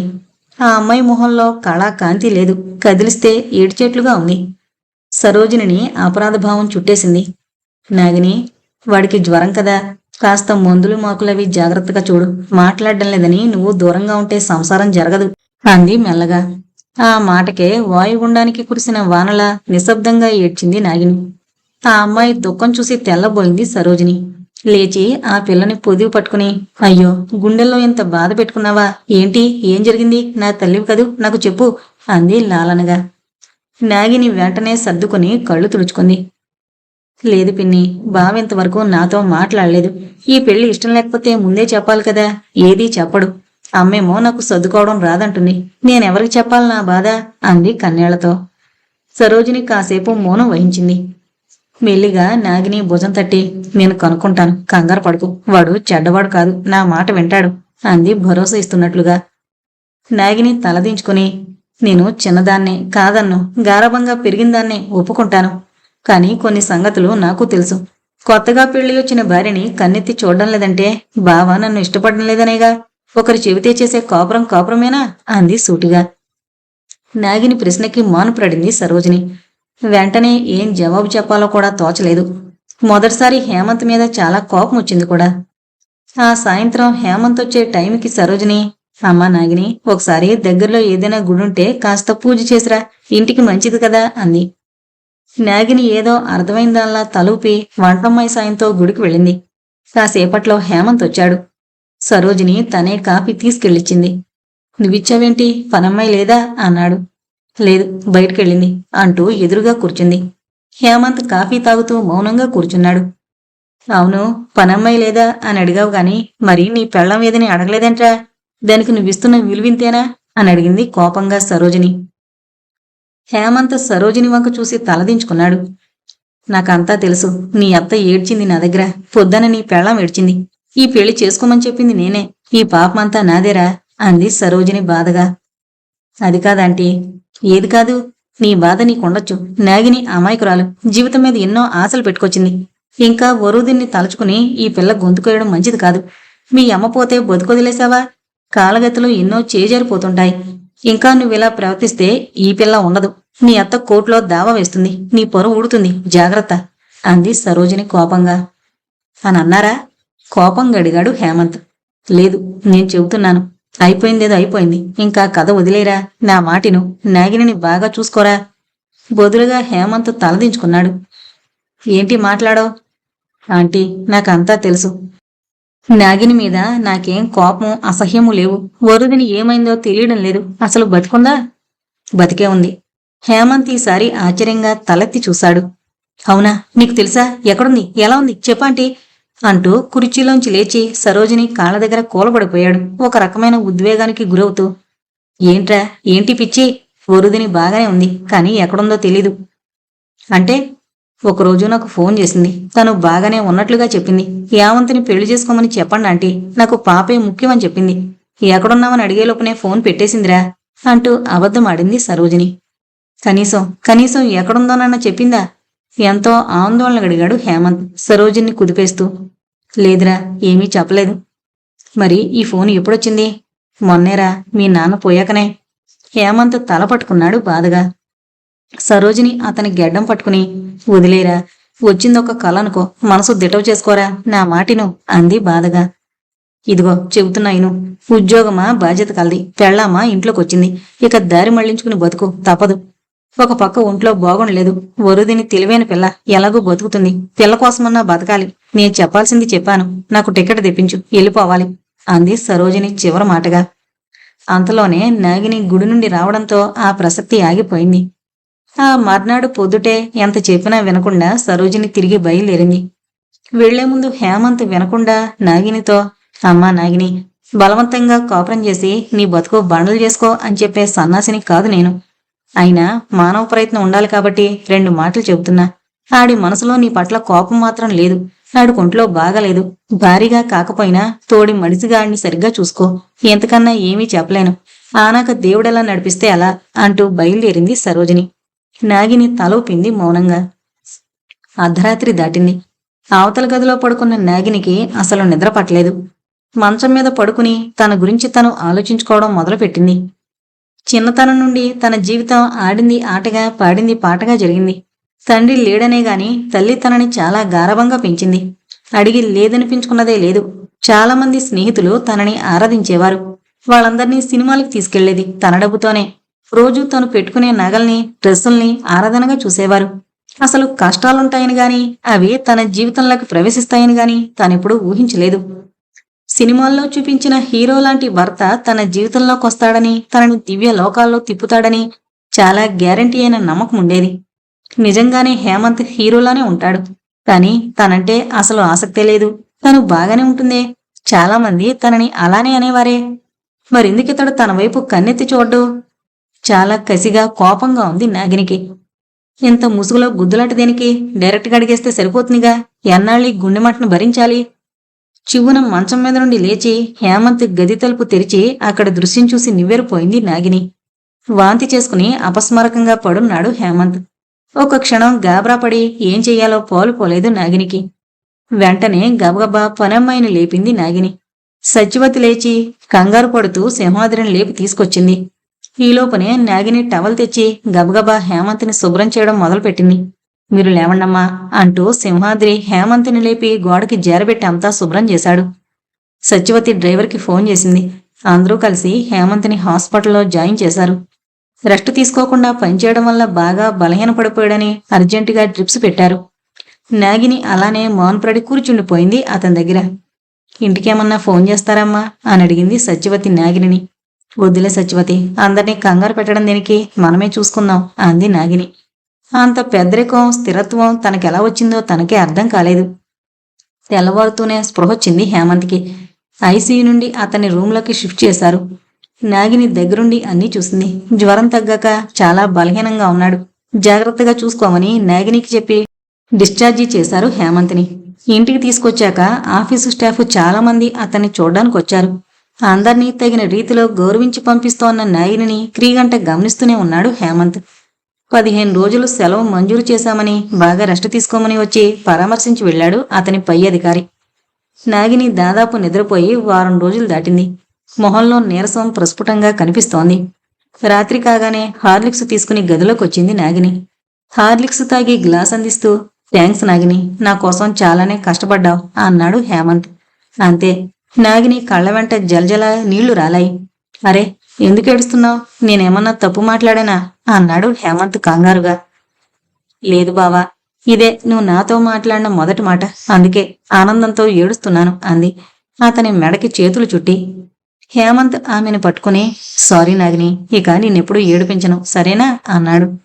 నాగిని హృదయం ఆనందంతో ఒక అలలా ఎగిసి ఆకాశాన్ని అంటుకుంది. ఆ అవకాశాన్ని జారనివ్వకుండా ఆమె అతన్ని అల్లుకుపోయింది. ఇన్నాళ్ళు నువ్వు నన్నెందుకు సరిగ్గా చూడలేదో నేనెప్పుడు అడగను. ఇక మీదట నన్ను నువ్వు వదిలేసినా నేను ఒప్పుకోను. నా పేరు నాగిని బావా, నేనిలా నిన్ను చుట్టుకునే ఉంటాను అంటూ అతని కౌగిలిలో ఇమిడిపోయింది నాగిని. 6 నెలల కాలం చాలా నిర్లిప్తంగా, ఎటువంటి అలలు అలజడులు లేకుండా సాగిపోయింది. ఎవరి మనసుల్లో ఏమున్నా పైకి ఎలాంటి ఒడిదుడుకులు కనబడకుండా కాలం సాగిపోయింది. సరోజినికి మాత్రం చాలా దుర్భరంగా కాలం గడుస్తుందనే చెప్పొచ్చు. అరుగు మీద యథావిధిగానే కూర్చుంటుంది సరోజిని. ఒకనాటి సరదాలు అల్లర్లు సుదూరంగా జరిగిపోయి మనకేసి మాయమైన దృశ్యాల్లా దర్శనమిస్తున్నాయి. కనకారావుతో కోపురం, రోడ్డుకి అడ్డం కాసి అయిన వాళ్ళని కాని వాళ్ళని కాళ్ళకు అడ్డం పడి ఏడిపించడాలు మాటికి మాట. అసలు ఆ రోడ్డు మీద నడవాలంటే ఎంతటి మగాడికైనా హడల్. సుందరానికి మాత్రమే కాస్త మర్యాద ఇచ్చేది, అది అతని చూసి కాదు. హేమంత్ తల్లంటే ఎనలేని ప్రేమ గౌరవం ఉండేవి తనకి. ఇద్దరూ కష్టంలో కష్టం, సుఖంలో సుఖం కలబోస్తుని కాలం గడిపారు. ఇప్పుడేముంది, ఒక భవనం శిథిలమై నేలమట్టమైనట్లు అంతా చదునుగా, అలల్లేని సముద్రంలా, మబ్బుల్లేని ఆకాశంలా సరోజిని గాఢంగా నిట్టూర్చింది. నిజం చెప్పాలంటే మనిషికెప్పుడు ఒక బాధ్యతో సమస్య ఉండాలి. అప్పుడే మనిషి చైతన్యంగా ఉంటాడేమో. తనకే పిల్లలుంటే వాడు రెక్కలొచ్చి అన్యాయం చేసిపోయాడని గుమ్మెత్తిపోసి 4 కొంపలకు పోయి చెప్పన్నా వచ్చేది. ఒక కోళ్లుంటే బతకనివ్వడం లేదని వీధిలో కూర్చుని రాగాలన్నా తీసేది. ఈ మెలికలు లేని బాట మీద బతుకు ఎన్నాళ్లు సాగదీయాలో. అప్పుడే రామలక్ష్మి గ్లాస్ తీసుకుని కలసంతో వచ్చిన లక్ష్మీదేవిలా ప్రత్యక్షమైంది. అది వరకైతే ఏమన్నా వెటకారాలు చేసి ఏడిపించేది, కాని ఇప్పుడు తనకన్ని విధాలా రామలక్ష్మి దిక్కైంది. అక్క, ఈ సంగతి తెలుసా? ఏ సంగతే? అదే వసుంధరొచ్చింది. ఎవరే? చిరాగ్గా అడిగింది సరోజిని. ఇంకెవరు, హేమంత్ అత్తగారు. నిన్నంతా ఒకటే షాపింగ్లు, బజార్కెళ్ళి ఏంటేంటో తెస్తానే ఉంది. అవునా? తెలీదే. ఏంటో హడావిడి. తెలీదు, నాతో మాట్లాడదు కదా, నువ్వు చూడలేదా? లేదే, నిన్న హేమంత్ నీ ఎదుటేగా మాట్లాడాడు, నీ ఆరోగ్యం గురించి అడిగాడు అంది సరోజిని ఆలోచిస్తూ. సరిగ్గా అప్పుడే వసుంధర హడావిడిగా వచ్చింది. సరోజిని గారు బాగుండ్రా అంటూ. ఆ, బాగానే ఉన్నాను. అటకపడేసిన గుండిగిలా నువ్వేంటి చాలా సందడిగా సరదాగా ఉన్నావు, ఏంటి సంగతి అంది సరోజిని ఆరాగా వసుంధర వైపు చూస్తూ. వసుంధర బళ్ళున నవ్వి, మీరుదా సందడంతే, తెలీదా మీకు అంది. తెలిస్తే ఎందుకు అడుగుతాను అంటే, హేమంత్దా చెప్పి పూడ్చాడేమోనని. వాడు ఒక్కసారే నేను పోయినప్పుడు పూడుస్తాడు గాని నువ్వు సంగతేంటో చెప్పి పూడ్చు. ఇంకేముంది, నేనుదా అమ్మమ్మని కాబోతున్నా, అదిదా విశేషం అంది వసుంధర ఆనందంగా. సరోజిని మనసు ఒక్కసారి నొక్కినట్లయింది. వెంటనే నవ్వలేకపోయింది. కళ్ళల్లో వరుదిని మెదిలింది. ఇదంతా తనే పూసుకుంచేసి ఎందుకో మనసారా హర్షించలేకపోయింది సరోజిని. హేమంత్ పూర్తిగా పరాయివాడైపోయాడా అనే మనసు మూలిగింది. వెంటనే వసుంధర తననే గమనిస్తోందన్న స్పృహొచ్చి, అవునా, చాలా సంతోషం వసుంధర. వాడు ఫోన్ చేశాడు, కానీ నాకు చెప్పడానికి సిగ్గుపడ్డట్లున్నాడు. ఎన్నో నెల అని అడిగింది సరోజిని నవ్వుతూ. 5, అందుకే వచ్చా. నాగినికి సీమంతం చేసి పూడిద్దామని. మరి వాళ్ళు వస్తున్నారా? ఇప్పుడుదా దిగుదురు. మీకు ఈ సంగతి చెప్పి పూడచాలనొచ్చా. మీరుదా తప్పక రావాలి, మీరు కూడా అంటూ రామలక్ష్మి కూడా చెప్పి పరిగెత్తినట్లుగా వెళ్ళింది వసుంధర. వసుంధర వెళుతుంటే అలాగే నిస్తేజంగా చూసింది సరోజిని. పెళ్లి కాలేదు కాలేదు, చేసుకున్నంతసేపు పట్టలేదు, అన్నీ జరిగిపోతున్నాయి అంది రామలక్ష్మి బాధగా. ఆ మాటతో తేరుకుంది సరోజిని. సంతోషమే కదే, ఎక్కడ ఆడి బతుకు మూడైపోతుందేమోనని పోరింది నేనే కదా. ఆ పిల్ల ఎలానో వీణ్ణి చేసుకోదు. మగాడు తోడు లేనిది బతకలేడే. ఒక్కోసారి ఇంత దుర్మార్గంగా మాట్లాడానని అనుకోకపోతే మా ఆయన నా ముందే పోవడం మంచిదే అయిందనుకుంటాను. అదే నేనైతే అతనికింత ఉడకేసి పెట్టేదెవరు, పలకరించేదెవరు చెప్పు అంది సరోజిని బాధగా. అదే నిజమే అక్క. అది నిజమే కాదు, అదే నిజం. మగాడువన్నీ ఢాంబికాలే. ఆడతోడు లేకపోతే అంతే సంగతులు. సరే, ఆ గ్లాసేంటే? కాఫీ కూడా పంచదార అంది సరోజిని. పంచదారే. ఈరోజు శుక్రవారం కదా, ఇంత పరమాన్నం చేసి అమ్మవారికి పెడదామని అని సిగ్గుసిగ్గుగా నవ్వింది రామలక్ష్మి. అబ్బా, ఏం భక్తే, పాలెవరినడిగావు అంది సరోజిని వేళకోళంగా. ఊరుకో అక్క, నువ్వు కాకపోతే ఇంకెవరంట నాకిచ్చేది, పాలున్నాయిలే అంది రామలక్ష్మి నవ్వుతూ. సరే, పోయి ఆ డబ్బాలోది పోసుకో అంది సరోజిని నవ్వుతూ. రామలక్ష్మి పంచదార తీసుకుని వెళుతుంటే గాఢంగా నిట్టూర్చింది సరోజిని. నిజానికి తమకంత పంచదార అవసరమే లేదు. కనకారం 4 కేజీలు తెచ్చిపోస్తుంటే ఎందుకంత తెస్తావు, నేనేమన్నా తీ పంటలు చేస్తున్నానా అని తను కసురుకునేది. కనకారం నవ్వుతూ, పాపం రాములొస్తుంది కదే అందుకే అని నవ్వేవాడు. ఆ రోజుల్లో ఎంత లేకపోయినా పక్కవాడికి ఇంత పెట్టాలంటే ఇంత సరదా. ఇప్పుడు ఎంతున్నా లేదనే ఏడుపు. సరోజిని ఆలోచిస్తుండగానే గుమ్మ ముందు ఆటో ఆగింది. హేమంత్ ఆటో దిగి, నువ్వింటికెళ్ళు, నేను ఆంటీతో మాట్లాడొస్తా అని చెప్పి నాగిని సాగనంపాడు. రారా, ఇప్పుడే మీ అత్తొచ్చి సంగతులు చెప్పెళ్ళింది అంటూ నవ్వింది సరోజిని. హేమంత్ ఇబ్బందిగా మొహం పెట్టి, ఆంటీ ఎలా ఉన్నావు, చాలా చిక్కిపోయావు తెలుసా అన్నాడు సరోజిని చూస్తూ. ఆ మాటకి సరోజిని కళ్ళు చెమర్చాయి. వయసొచ్చి మీద పడుతుంటే ఒంట్లో కండ కరిగిపోదేంట్రా, ఎంతకీ నువ్వెలా ఉన్నావు, నాగిని నీతో బాగుంటుందా అని అడిగింది సరోజిని. కూర్చోరా, ఇంత కాఫీ తెస్తాను, రైలు దిగి ఇక్కడికే వచ్చావు అంటూ. హేమంత్ మాట్లాడలేదు. సరోజిని వెళ్లి కాఫీ కలుపుకొచ్చింది. హేమంత్ కాఫీ తాగుతూ, ఆంటీ అన్నాడు మెల్లగా. సరోజిని హేమంత్ కేసి దీక్షగా చూసింది. హేమంత్ కొద్దిగా లావయ్యాడు. చూడ్డానికి హుందాగా ఉన్నాడు. చేస్తున్న ఉద్యోగం, సంసారం అతనికి హుందాతనాన్ని తెచ్చిపెట్టే అనిపించింది. మీ అత్తగారు చెప్పిందిరా, చాలా సంతోషం అంది చిరునవ్వుతో. హేమంత్ మాట్లాడలేదు. ఆంటీ చెప్పరా, వరుదిని సంగతేమైనా తెలిసిందా? సరోజిని లేని కోపం తెచ్చుకుంటూ, ఇప్పుడెందుకు వరుదిని సంగతులు అంది. అది కాదంటీ, ఆ ఇల్లు నా కోసం తనఖా పెట్టింది, విడిపించాలి కదా. నేను లోన్ పెట్టాను, డాక్యుమెంట్స్ తన దగ్గరే ఉన్నాయి, ఎలా విడిపించాలి? సరోజిని ఆ మాటలు విని గతుక్కుమంది. నిజానికి ఆ రోజు ఆ పిల్ల డబ్బు కట్టి తన మానప్రాణాలు రక్షించింది, లేకపోతే ఆనాడే తాను అంతమైపోయేది. అవునరా, ఆ సంగతే మరిచిపోయాను అంది బాధగా సరోజిని. వాళ్లకున్న ఆస్తి అదొకటే. ఆ దుర్మార్గుడి వలన మెళ్ళలో ఉన్న ఒక చైన్ కూడా పోగొట్టుకుంది వరుదిని. ఒక ఆఫీసర్ కూతురిగా బాగా పెరిగింది. అభ్యుదయ భావాలు ముక్కుసూటిగా బ్రతికిన అమ్మాయి పెళ్లి పేరుతో ఒక దరిద్రుడి వలన సర్వనాశనం అయిపోయింది. అందుకు నేను కూడా కారణమయ్యాను. నా తండ్రి వలన ఇల్లు వదిలి వెళ్లిపోయింది, ఎక్కడుందో తెలీదు. ఈ ఇల్లు తిరిగి ఆమెకెలా అప్పజెప్పాలో తెలీదు. నేను యాంత్రిక జీవితం సాగిస్తున్నాను. నా తప్పు మరో ఆడదాని జీవితాన్ని నాశనం చేయకూడదని నాగిని పట్ల నా ధర్మాన్ని నిర్వర్తిస్తున్నాను. ప్రతి క్షణం నా మనసు వరుదిన్నే స్మరిస్తోంది. కనీసం వరుదిని బిడ్డకి ఈ ఇల్లు నిలబెట్టాలి. అప్పుడైనా నా తండ్రికి నిష్కృతి లభిస్తుంది. ఎలా నేను వరుదిని గురించి తెలుసుకోగలను అన్నాడు హేమంత్ వేదనగా. సరోజిని హేమంత్ని ఆశ్చర్యంగానూ కొంత బాధగానూ చూసింది. ఒక సామాన్య మగాడిలా హేమంత్ జీవితంలో సర్దుకుపోలేదని ఆమెకు అర్థమైపోయింది. ఇక తనకు తెలిసిన సంగతులు దాయడం అన్యాయం అనుకుంది సరోజిని. ఆ పిల్ల ఇప్పుడు మద్రాసులో ఉందట్రా అంది మెల్లగా. ఆ మాట వినగానే హేమంత్ కళ్ళు పెద్దవయ్యాయి. ఏమంటున్నావంటీ? అవునరా, నీకీ సంగతులు చెప్పకుండా దాచాను, నన్ను క్షమించు. అంతకుముందే నీ పెళ్లి జరిగిపోయింది అంటూ మమతొచ్చి వెళ్లిన సంగతులన్నీ ఏకరో పెట్టింది సరోజిని. హేమంత్ కొన్ని క్షణాలు మాటలు రానట్లు చేష్టలుడికి చూశాడు సరోజిని వైపు. ఎంత పనిచేశావంటీ, కనీసం ఎక్కడుందోనన్నా తెలుసుకోలేదా అన్నాడు బాధగా. లేదురా, వివరాలు తెలిస్తే నువ్వు ఈ కాపురం చేయవని ఆ పిల్లని పంపించేశానే గాని ఎంత దూరం ఆలోచించలేదురా సరోజిని బాధగా అంది. మద్రాసులో ఎక్కడని వెతకగలను, చిన్నపాటి ఆధారమన్నా లేకుండా అని గుణుక్కున్నాడు తనలో తానే గోడకి చేరబడి నిస్సత్తువుగా. సరే, ఇంటికెళ్ళొస్తాను అని లేచాడు దిగులుగా. సరోజిని హేమంత్ వెళుతుంటే అపరాధిలా చూసింది. వసుంధర రంగరంగ వైభవంగా మరో పెళ్లిలా హడావిడి చేస్తోంది. తెలిసిన వాళ్ళని తెలియని వాళ్ళని కూడా పిలిపించేసింది.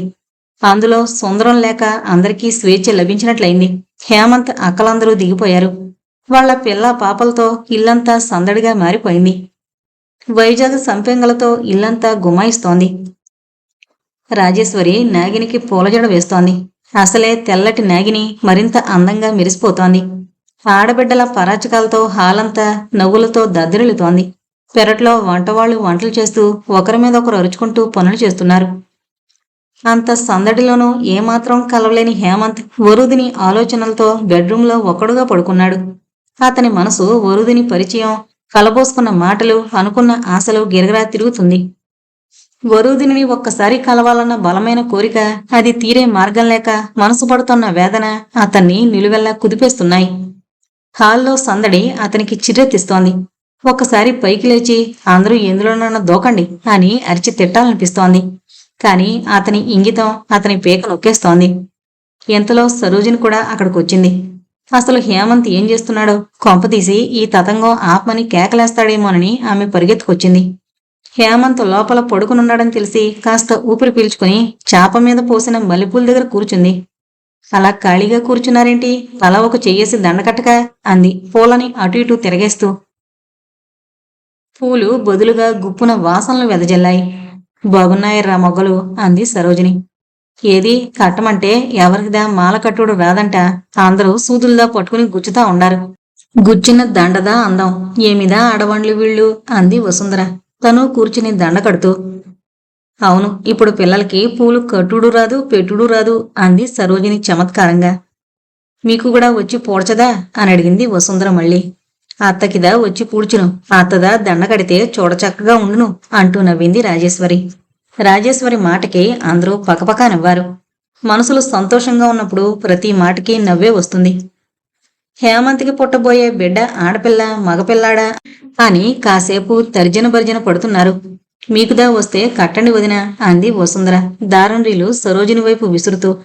సరోజిని చకచక దండ కట్టడం మొదలుపెట్టింది. మీరుదా సానా బాగా కడుతుండ్రు అంది మెచ్చుకోలుగా. చూస్తుండగా సరోజిని అందరికన్నా పెద్ద దండ అందంగా కట్టేసింది. దండ చక్రం మాదిరుంది. రాజేశ్వరి ఈసారి వసుంధర వైపు చూసి, అత్త నువ్వు మాట్లాడే భాష తెలుగా తమిళమా మలయాళమా అంది నవ్వుతూ. ఆ మాటకి నాగిని పూలజాడిని సర్దుకుంటూ, మా అమ్మది బడాయి, కావాలని యాసగా మాట్లాడుతుంది. నేను హాయిగా తెలుగు మాట్లాడుతుంటే ఇక్కడ పుట్టిన ఈవిడ పెద్ద తెలుగు రానట్టు యాక్ట్ చేస్తోంది అంది వెక్కిరిస్తూ. వసుంధర కోపం నటిస్తూ, ఇప్పుడుదా కడుపుతో ఉంటివని ఊరుకుని, లేదంటే నీకు వీపుదా మోగేది అంది. అందరూ భళ్ళున నవ్వారు. వంటవాడకుడు టీలు టిఫిన్లు అందిస్తుంటే మీ ఆయనకిచ్చిరా అంది వసుంధర. వదిలే, దానిప్పుడు హైరాణ పెట్టడం దేనికి, నేనిస్తా ఇటుతే అని టీ గ్లాసు టిఫిన్ ప్లేటు తీసుకుని హేమంత్ గదిలోకి వెళ్ళింది సరోజిని. హేమంత్ గోడవైపు తిరిగి పడుకున్నాడు. నిద్రపోతున్నాడో లేదో తెలియడం లేదు. హేమంత్ అంటూ చిన్నగా పిలిచింది. హేమంత్ ఇటు తిరిగి నువ్వా అత్తా అని లేచి కూర్చున్నాడు. ఇందా టీ తాగు అంటూ గ్లాస్ అందించింది.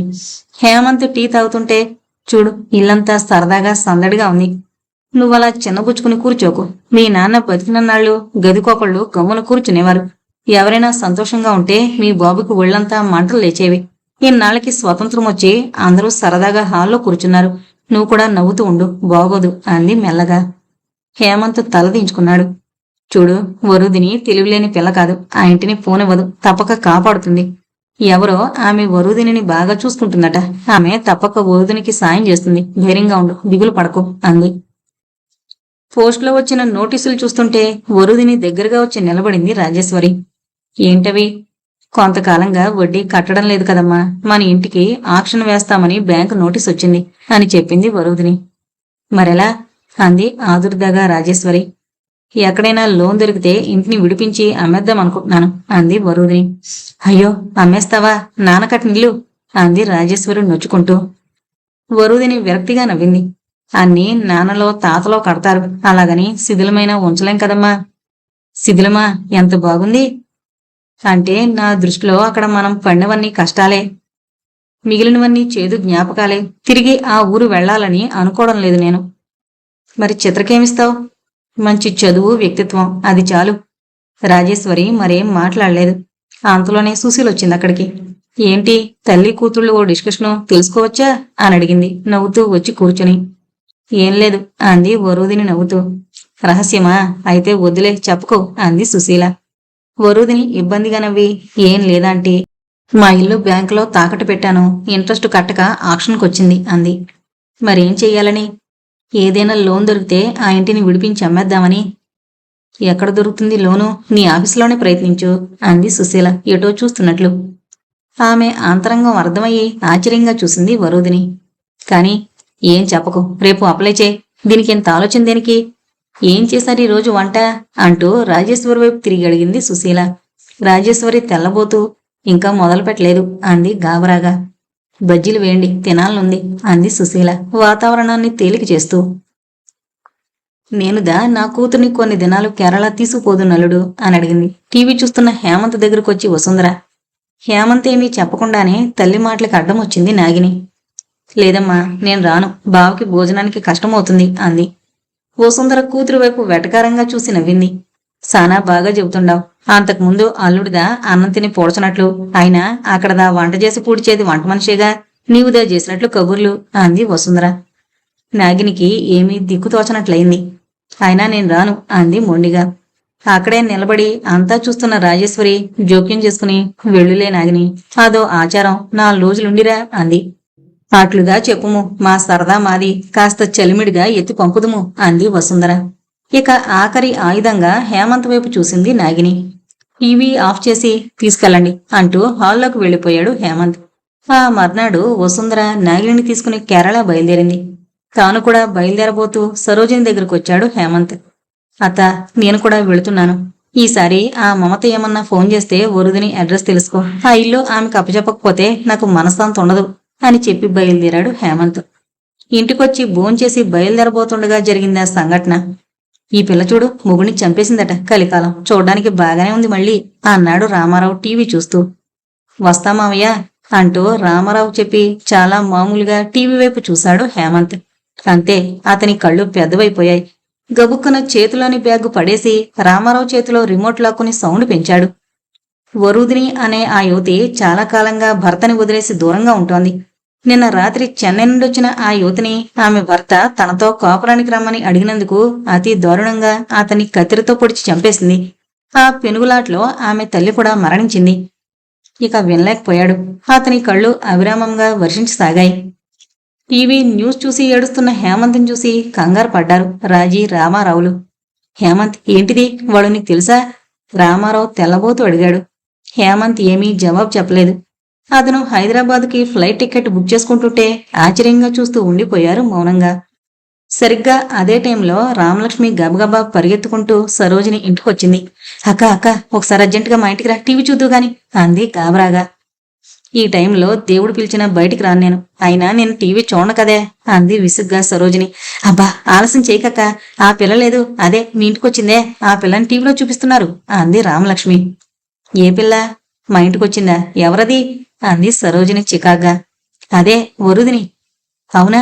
పద పద, ఏం చేసింది? తెలివైన పిల్ల, ఏమన్నా భూవంతి గెలుచుకుందా? ఇప్పుడన్నా ఆ యావంత్ గాడికి వివరాలు చెప్పొచ్చు అంటూ చీర సరిచేసుకుంటూ రామలక్ష్మితో పరిగెట్టినట్లొచ్చింది. సరోజిని చూసి రిమోట్ పెళ్లానికిచ్చి లోపలికి వెళ్ళిపోయాడు రామలక్ష్మి భర్త. అక్కడ చూపిస్తున్న దృశ్యాలు చూసి ఒక పక్కన అంతుపట్టలేదు సరోజినికి. ఏంటది? ఎవరది? ఆ పిల్ల వరుదినియా అంది తెల్లబోతూ. అవునక్క, ఇందాకటి నుంచి అదే పనిగా అన్ని ఛానళ్లలో చూపిస్తున్నారు, పేరు కూడా వరుదినిగా అంది రామలక్ష్మి. సరోజిని ఆ దృశ్యాలు చూసి తోటకూర కాడలా వేళ్లాడిపోయింది. రక్తపు మడుగులో వరుదిని మొగుడు చక్రవర్తి, తల్లి రాజేశ్వరి పడున్నారు. చిన్నపిల్లనెత్తుకునున్న వరుదిని పోలీసులు అరెస్టు చేసి వ్యానకిస్తున్నారు. అక్క అక్క అంటూ గట్టిగా కుదిపింది రామలక్ష్మి సరోజిని కంగారు పడుతూ. ఏంటే ఇది అంది సరోజిని దాదాపుగా ఏడుస్తూ. అక్క, ఈ పిల్లనే వరుదిని. అవునే, ఏంటే ఈ పిల్లేంటి అచ్చిలు చేయడమేంటే దేవుడా, నేను నమ్మలేకపోతున్నానే, ఇదంతా నిజం కాదే అంది సరోజిని. ఏమోనక్క, నిజం దేవుడెరుగు. ముందా పిల్లని పోలీసులు ఎత్తుకుపోతున్నారు, మెడ్రాస్ వెళ్ళిందని బాగానే ఉందని చెప్పావు కదా అంది రామలక్ష్మి. కాసిని మంచినీళ్లమని సైగ చేసింది సరోజిని. రామలక్ష్మి గబగబా వెళ్లి నీళ్లు తెచ్చిచ్చింది. సరోజిని గటగటా నీళ్లు తాగేసి గోడకి జారబడింది. ఛానల్ వాడు పదే పదే వరుదిని వెనక్కిచ్చడం చూపిస్తున్నాడు. సరోజిని కొంచెం నిభాయించుకుని వరుదిని పట్టి చూసింది. వరుదిని మొహంలో ఎలాంటి ఆందోళన, భయం కనిపించడం లేదు. చాలా నిర్లిప్తంగా, చైతన్యం లేని మనిషిలా జడంగా కనిపిస్తోంది. ఇక నన్నెవరేం చేసేది లేనట్లుగా, అసలు జరుగుతున్న దానికి తనకి ఏ సంబంధం లేనట్లుగా వెళుతోంది. అయ్యో పిల్ల, దేవుడు నీ మొహాన ఇంత దుఃఖం కష్టాలు రాశాడా అనుకుంది మళ్ళీ ఏడుస్తూ. అక్క, ఏమంతకు చెప్పనా, ఉన్నట్టున్నాడు కదూ అంది రామలక్ష్మి. వెంటనే గబుక్కని లేచి నిలబడింది సరోజిని. అవునే, ఇప్పుడు కూడా దాచానంటే నన్ను క్షమించడు అంటూ అలానే హేమంత్ ఇంటికి పొరుగు తీసింది. ఎటుగాని టైంలో వచ్చిన సరోజిని వైపు అదోలా చూశారు రాజీ రామారావులు. ఆడేడి అంది సరోజిని కంగారుగా. ఇప్పుడే హైదరాబాద్ వెళ్ళాడు అంది రాజీ. అవునా, ఆడు టీవీ చూశాడా? చూశాడు. ఆ అమ్మాయేనా తమ్ముడు ప్రేమించింది అని అడిగింది రాజీ. సరోజిని నేల మీద కూలబడి, చూశాడా దేవుడా, ఆడింక మనిషి అవుతాడా అంది ఏడుస్తూ. నాకేమీ అర్థం కావడం లేదు. హేమంత్ ఎవరినైనా ప్రేమించాడా? మరి ఆ అమ్మాయికి భర్త కూతురు ఉన్నారు కదా ఆశ్చర్యపోతూ అడిగాడు రామారావు. రాజీ క్లుప్తంగా జరిగిన కథంతా చెప్పేసింది రామారావుకి. రామారావు తలపట్టుకున్నాడు. ఎందుకిలా దాచారు? నాకన్నీ చెప్పి ఉండాల్సింది అన్నాడు వేదనగా. ఇదంతా నీ మావ నిర్వాకం. ఆ పిల్ల ఇంటి మీదకెళ్ళి నాన్న రచ్చ చేశాడు, చేస్తానని బెదిరించాడు. అందుకే ఆ పిల్ల ఆ ఊరు వదిలేసి వెళ్ళిపోయింది. ఆ దరిద్రుడు ఇడాకులు తీసుకుని కూడా ఆ పిల్లని ఏదించి డబ్బులు తీసుకెళ్తున్నాడు. దీపంలాంటి పిల్ల చివరికి మసిబారిపోయింది అంది సరోజిని. అసరే, ఇప్పుడు తమ్ముడు ఇలా వెళ్ళాడని తెలిస్తే నాగిని ఏమంటుందో అంది రాజీ వేదనగా. దేవుడిదే భారం అన్నట్లు చేతులు పైకెత్తేసింది సరోజిని. హేమంత్ తిన్నగా వరుదిని ఇంటికెళ్ళాడు. అక్కడ 2 పోలీసులు ఆ ఇంటికి కాపలాగా ఉన్నారు. హేమంత్ తానెవరో చెప్పుకుని ఎలా జరిగింది ఇదంతా అని అడిగాడు పోలీసుల్ని. తెలీదు సార్, ఆవిడే భర్తని చంపేశానని ఒప్పుకుంది. తల్లిని వాడు చంపాడట. బాడీలు పోస్ట్ మార్టంకి వెళ్ళాయి, వస్తేగాని తెలీదు అన్నారు వాళ్ళు. పక్కింటి ఆవిడ అక్కడ మూగిన జనంతో లెక్చరిస్తోంది. నేనెప్పుడో అనుకున్నా ఇదెంత పని చేస్తుందని. అది మొగునొదిలేసి చాలా మందిని చక్కబెట్టేది. చూసి ఎవడు భరిస్తాడు? ఆ ముసలి తల్లిముండ దీనికి వత్తాసు చివరికి చంపేసింది. హేమంత్కి వరుదిన ఒకసారి ఈవిడి గురించి చెప్పిన విషయాలు గుర్తుకొచ్చాయి. అయినా అప్పుడేమీ అనలేని సందర్భం. తలదించుకుని నడుస్తుంటే ఆవిడ హేమంత్ని చూడనే చూసింది. వాడే ఇప్పుడు దాని లేటెస్ట్ ప్రియుడు.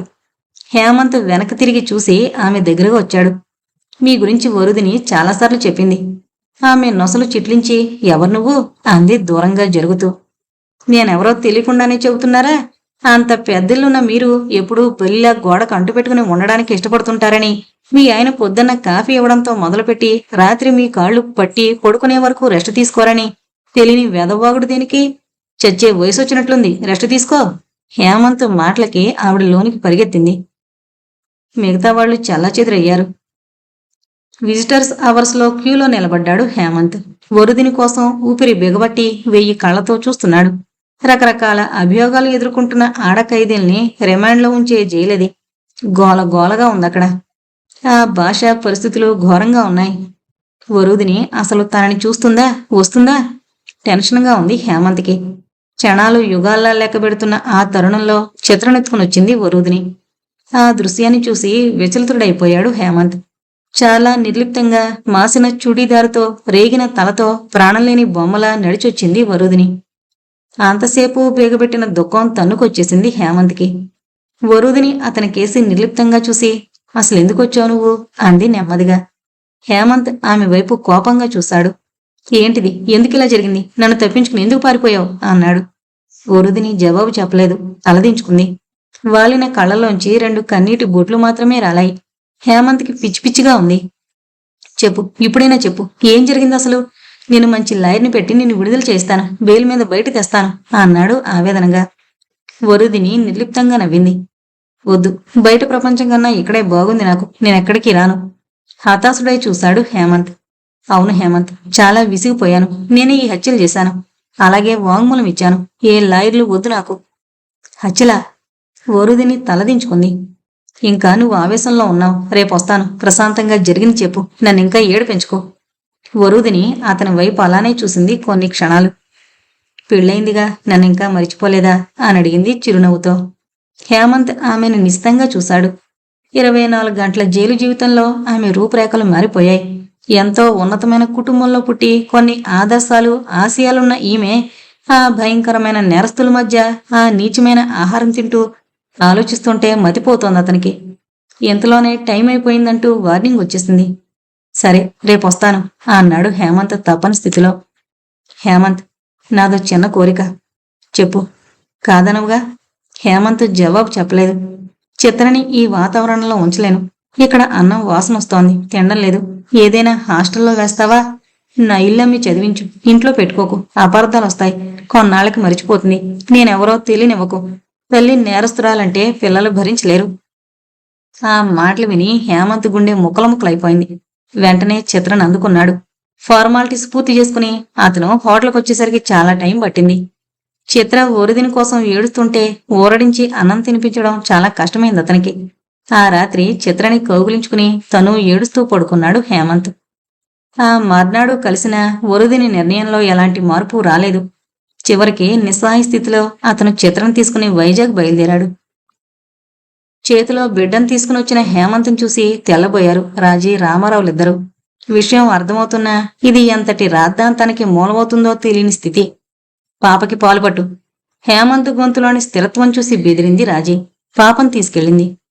నాకిదంతా తెలీదు అన్నాడు రామారావు నాందిగా. హేమంత్ జవాబు చెప్పలేదు.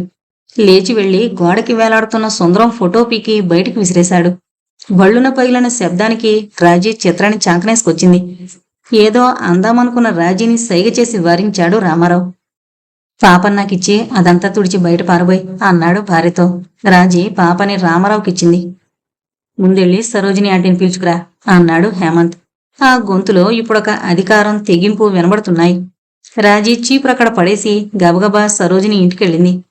ఏంటే ఆడొచ్చాడా అంది సరోజిని కంగారుగా రాజీని చూస్తూ. నిన్ను అర్జెంటుగా పిలవమన్నాడు. ఏం జరిగింది? తెలీదు. వరుదిని కూతుర్ని తీసుకునొచ్చాడు. సరోజినికి పరిస్థితి అంతా అర్థమైంది. రాజీ వెనకాలే కంగారుగా వచ్చింది. రాగానే పగిలిన సుందరం ఫోటో దర్శనమిచ్చింది. అదేంటి, బావ ఫోటో పడిపోయిందా అంది తెలియక. పడిపోవడం కాదు, నేనే పగలగొట్టాను అన్నాడు హేమంత్ సరోజిని వైపు చూస్తూ. ఆ కళ్ళేదో కఠినంగా కనిపించాయి సరోజినికి.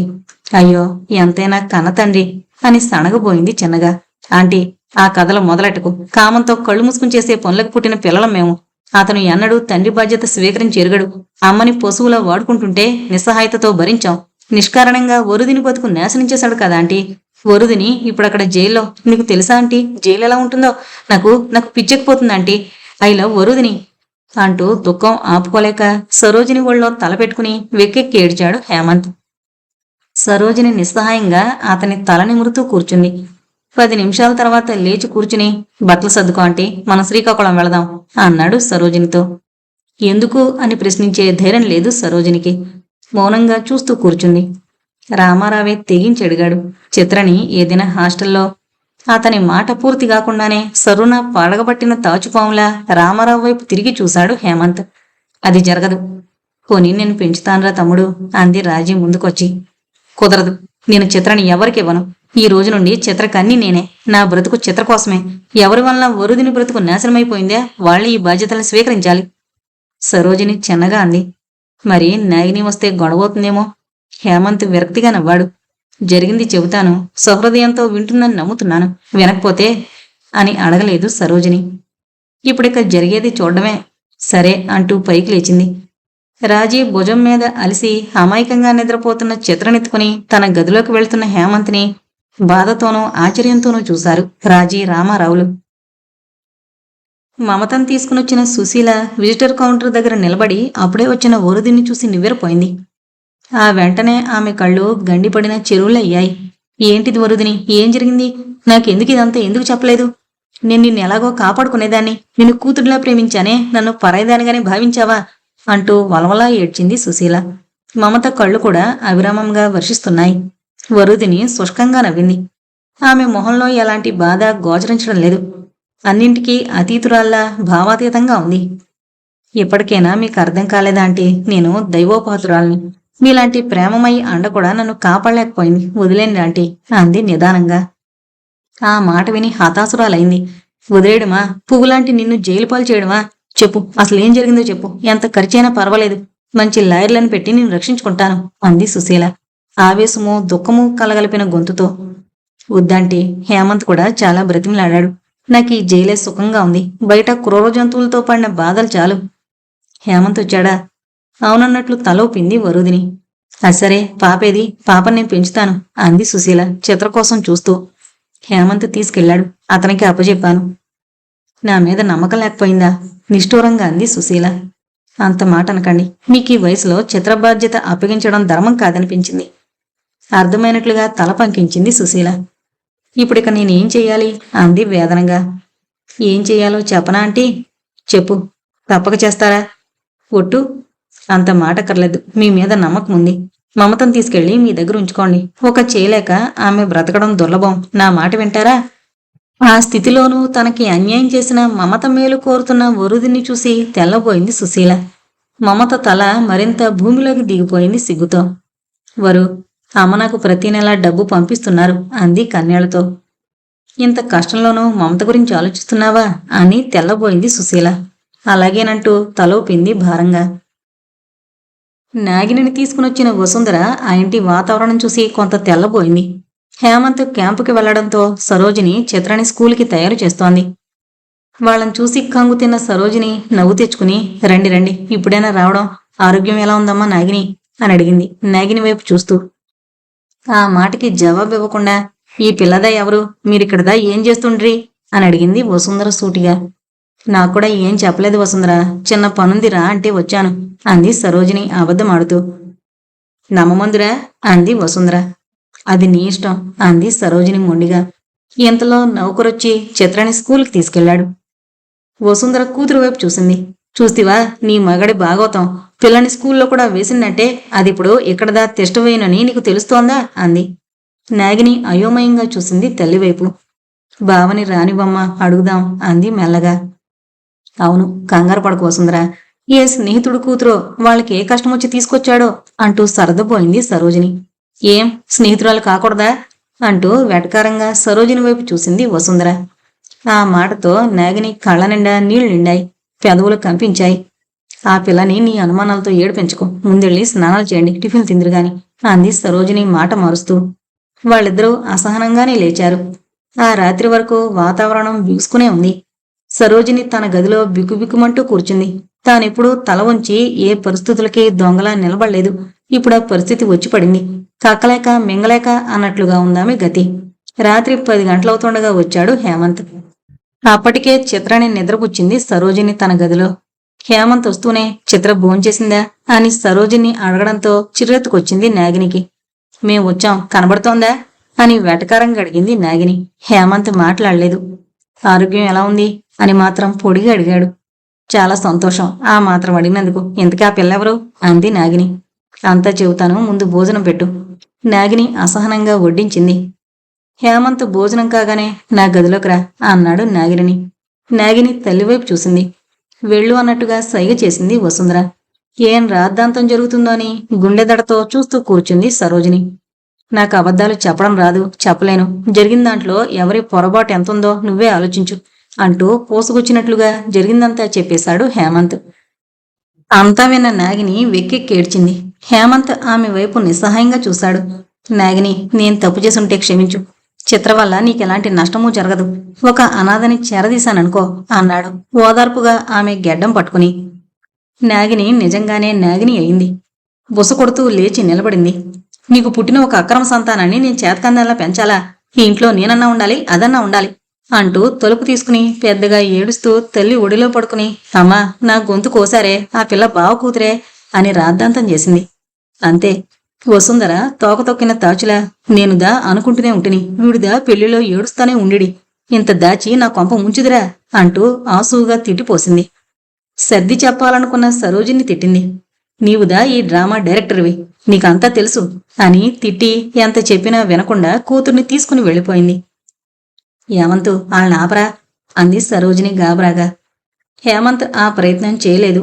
వద్దంటే ఇప్పుడేం చెప్పినా వాళ్ళు వినరు అన్నాడు. మరెలా? ఇంకా ఏమేం గొడవలవుతాయో, ఏ కేసులో వేస్తే? హేమంత్ నిర్లిప్తంగా సరోజిని వైపు చూశాడు. కానివ్వు, ఇవన్నీ ఇలానే జరుగుతాయనుకున్నామా అన్నాడు వెళ్ళి చిత్ర పక్కన పడుకుంటూ. అది కాదురా, నువ్వేమీ అనుకోకపోతే చిత్రని ఏదైనా హాస్టల్లో, అదే మంచి హాస్టల్లో వేస్తే అంది భయంగానే. కుదరదు. ఇప్పుడిక నా బ్రతుకంతా కేవలం చిత్ర కోసమే. ఈ పనన్నా చేయకపోతే నా బ్రతుకి నిష్కృతి లేదు అన్నాడు హేమంత్ స్థిరంగా. వరుదిని నేరం ఒప్పుకోవడం వలన ఎక్కువ ఆర్గ్యుమెంట్ లేకుండానే వరుదినికి యావజ్జీవిత కారాగార శిక్ష పడింది. ప్రతి హీరింగ్కి హేమంత్ సెలవు పెట్టి కోర్టుకి వెళ్ళొస్తూనే ఉన్నాడు. శిక్ష విననాడు అతను నిలువున కుంగిపోయాడు. ప్రతిసారి వెళ్లి వరుదిని కలిసి చిత్రక్షేమ సమాచారం తెలిపి కొన్ని సాహిత్య విలువలున్న పుస్తకాలు వరుదినికిచ్చి వస్తూనే ఉన్నాడు. నాగిని ఎలా ఉంది అని అడిగింది వరుదిని ఒకరోజు. బాగానే ఉంది. చిత్ర కోసం మీరేం గొడవ పడలేదు కదా? చిత్రని హాస్టల్లోనే పెట్టావు కదూ? లేదు. చిత్రని నాగిని బాగానే చూస్తోందా? నీకు పిల్లలా? ఒక ఆడపిల్ల. అవునా? జాగ్రత్తగా పెంచు హేమంత్ అంది వరుదిని. కృంగిపోతున్న ఆరోగ్యంతో వృద్ధురాల్లా తయారైన వరుదిని చూసొచ్చినప్పుడల్లా అతను 2 రోజులు భోంచేయడు. అతన్ని చూసి మరింత కుంగిపోతుంది సరోజిని. చివరికొకరోజు నేనెళ్ళిపోతాన్రా అంది కోపంగా. హేమంత్ ఆమెని గట్టిగా కౌగులించుకుని నువ్వు నన్ను వదిలేస్తావా అన్నాడు దీనంగా. మరేటి, తిండి సరిగ్గా తినవు. నువ్వలా ఉంటే పిల్ల కూడా దిగులుగా కూర్చుంటుంది అంది బాధగా. సరే, ఇక నుండి బాగానే ఉంటాను అన్నాడు హేమంత్. 15 ఏళ్లు కాలగర్భంలో కలిసిపోయాయి. ఎవరిని ఏ విధంగా నడిపించినా, దుఃఖజనులకు క్షణాలు సాగి దుర్భరంగా అనిపించినా కాలం దాని పద్ధతిలో అది నడిచి ముందుకు సాగిపోయింది. వరుదిని జైలు నుండి రిలీజ్ అయింది. ఆ రోజు హేమంత్ అన్ని ఫార్మాలిటీస్ పూర్తయ్యాక వరుదిని తీసుకుని బయలుదేరాడు. ఎక్కడికి అని అడిగింది వరుదిని. వైజాగ్. అక్కడికా? వద్దు, నేను చిత్ర కనపడను. అవసరం రాదు. మరేం మాట్లాడలేదు వరుదిని. రైలు సాగుతుంటే బెర్త్ మీద ముడుచుకుని పడుకున్న వరుదిని అలాగే చూశాడు హేమంత్. జుట్టు సగం నెరిసింది. చప్పిదవళ్లు పడిపోయాయి. విశాలమైన కళ్ళు ముడుచుకుపోయాయి. చర్మం ముడతలు పడింది. మహా ఉంటే ఇప్పుడు 40 సంవత్సరాలుంటాయి. కాని ఎంతో రుద్దురాలిగా మారిపోయింది ఆమె రూపు. కష్టాలు మనిషి రూపురేఖల్ని ఎలా దహించి వేస్తాయో చూస్తున్నాడతను. మాటిమాటికి తెరలు తెరలుగా దగ్గుతోంది. హేమంత్ ఆమె పక్కన కూర్చుని బ్లాంకెట్ కప్పి ఆమె గుండెల్ని రాస్తూ కళ్ళు మూసుకున్నాడు. మరో పసిపాప బాధ్యత అతని జమాలో చేరింది. రైలు దిగ్గానే తిన్నగా సరోజిని ఇంటికి తీసుకెళ్లాడు హేమంత్. సరోజిని బాగా వడలిపోయింది. వరుదిని ముందు గుర్తుపట్టలేకపోయింది. ఆ తర్వాత కౌగులించుకుని వెక్కెక్కేడ్చింది. తల్లే, నా తల్లే, బంగారం లాంటి పిల్లవి, ఇలా ఎనముక్కలైపోయావా అంటూ ఒళ్ళంతా నిమిరింది. సరోజిని దగ్గరుండి ఆమెకి తలస్నానం చేయించి వద్దని వారించిన దిష్టి తీసింది. వేసుకొచ్చిన బట్టలు బ్యాగులోవి తీసి బయట పారేసింది. సాంబ్రాణి పొగవేసి తల చిక్కులు తీసింది. కాఫీ టిఫిన్లిచ్చి పడుకోబెట్టింది. వరుదిని మెలకు వచ్చాక అన్నం తింటూ హేమంత్ తిన్నాడా అని అడిగింది. ఎక్కడా, అప్పుడే బయటికెళ్ళాడు అంది. మీ చేత చేయించుకుంటున్నాను, క్షమించండి అంది వరుదిని. అయ్యో తల్లి, అంత మాటనకు. ఇన్నాళ్ళు నా ప్రాణం పోలేదంటే ఏదో రుణముండే అంది సరోజిని బాధగా. హేమంత్ ప్రస్తుతం ఇక్కడ జాబ్ చేస్తున్నాడా? ఇంకెక్కడ జాబు, అప్పుడే వదిలేశాడు. ఆ మాటకి ఆశ్చర్యపోయింది వరుదిని. అవునమ్మా, వీళ్ళ చదువులు మంచి చెడ్లు కష్టమవుతాయని రాజీనామా ఇచ్చి ఇక్కడే స్థిరపడిపోయాడు. పైగా వాళ్ళిద్దరూ ఇక్కడే డాక్టర్లు చదువుతున్నారు కదా.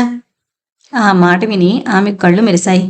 చిత్ర బాగా చదువుతుందా అంది చిత్ర గురించి తెలుసుకోవాలన్న ఆతృతతో. లేకపోతే యావంత్ ఊరుకుంటాడా? ముద్దు ముద్దే, చదువు చదివే. పిల్ల కూడా ఎంత అందంగా ఉంటుందనుకున్నావు? బంగారు బొమ్మ, అంతా నీ రూపురేఖలే. బామ్మ బామ్మ అని నన్ను వదలరు. ఇంకా బతకాలని ఏయో మందులేసి నా ప్రాణాలు తీస్తారనుకో అంది సరోజిని సంబరంగా. హేమంత్ కూతురు పేరేంటి? అదేంటో గాని నేను బుజ్జమ్మ అని పిలుస్తాను అంది సరోజిని. నాగిని బాగుందా? ఆ ప్రశ్నకి తెల్లబోయినట్లు చూసింది సరోజిని. అంటే నీకేమీ తెలదా అంది ఆశ్చర్యంగా. ఏంటన్నట్లు చూసింది వరోదిని. చిత్రమంతేగానే గొడవెట్టుకుని నాగిని వెళ్ళిపోయింది. అక్కడ ఆడపిల్లుట్టిందట. ఆ సంగతి కూడా యావంతగాడికి కొబరట్లేదు. ఎలాగో తెలిసిందంతే.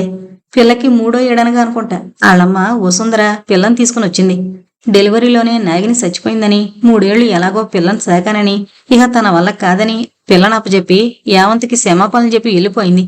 ఆ మధ్యన ఆవిడ చచ్చిపోయిందన్నారు. ఆస్తి ఏదో ఈ చిన్నపిల్లకి రాసి కాగితాలు పంపింది అంది టూకీగా సరోజిని. ఆ కథ విని తెల్లబోయింది వరుదిని. నేను వాళ్ళ జీవితాలు కూడా పాడు చేశానన్నమాట అంది బాధగా. మధ్యలో నువ్వేం చేస్తావు? విదాడిన నాటకం ఇది. అయినా ఆ పిల్ల ఏమంతగాడు ఎంత చెప్పినా వినకుండా చిత్ర ఆడికే పుట్టిందని ఆడిపోసుకుని వెళ్ళిపోయింది.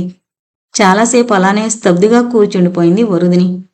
మరి హేమంత్కి ఆదాయం? ఏవో బిల్డింగు కాంట్రాక్టులు చేస్తున్నాడు. డబ్బుకేం ఇబ్బంది లేదు. ఆ మేడ అదలానే పడుంది. దాని జోలికి ఎవరు వెళ్ళరు అంది సరోజిని. ఆ రోజు తెల్లవారుతూనే నొప్పితో మెలితిరిగిపోయింది వరుదిని. బలవంతంగా హాస్పిటల్కి తీసుకెళ్లాడు హేమంత్. టెస్టులన్నీ జరిగాక క్యాన్సర్ అడ్వాన్స్డ్ స్టేజ్, కీమోథెరపీల వలన ఆమె నలిగి బాధపడమే గాని ప్రయోజనం ఉండదు.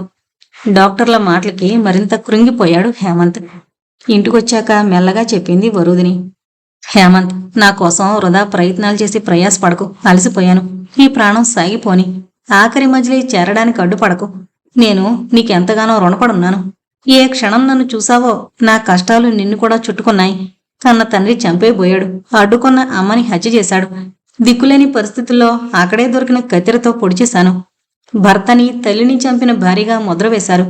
ఏమీ కాని నువ్వు నీ కుటుంబాన్ని కూడా త్యాగం చేసి నా బిడ్డకి బంగారు భవిష్యత్తునిచ్చావు. ఇది ఏ జన్మ రుణమో అంది చేతులు జోడించి. ఆమె చేతులు అతను గట్టిగా పట్టుకున్నాడు. చ ఏంటిది? అతని వెచ్చని కన్నీరు ఆమె చేతుల మీద పడింది. హేమంత్, ఒక్కసారి నాకు పిల్లల్ని చూపించు. ఏ క్షణం ఎలా ఉంటుందో. అలాగే. నేనెవరో చెప్పకు ప్లీజ్. తల్లి హంతకి జైలుకెళ్ళొచ్చిందంటే పిల్లలు జీర్ణించుకోలేరు. ఆ నిజమలా మరుగున పడుకొని. ఆ సాయంత్రం హేమంత్తో పిల్లలిద్దరూ వచ్చారు. వీళ్ళిద్దరూ నా కూతుళ్ళు. ఇది పెద్దది, పేరు చిత్ర. ఇది చిన్నది, గుజ్జి. అదేంటి, దానికి పేర్లేదా? గుజ్జి ఏంటి అంటూ మెల్లగా నవ్వుతూ అడిగింది వరుదిని. డాడీ అంతే అంటే ఎప్పుడు బుజ్జి బుజ్జి అని అంటారు. ఈ బామ్మ కూడా అంతే. నా పేరు వరుదిని అంది చిన్నపిల్ల గారంగా నవ్వుతూ. తెల్లబోయిన వరుదిని హేమంత్ వైపు, సరోజిని వైపు చూసింది. హేమంత్ తల పంకించాడు. సరోజిని అవునన్నట్లుగా నవ్వింది.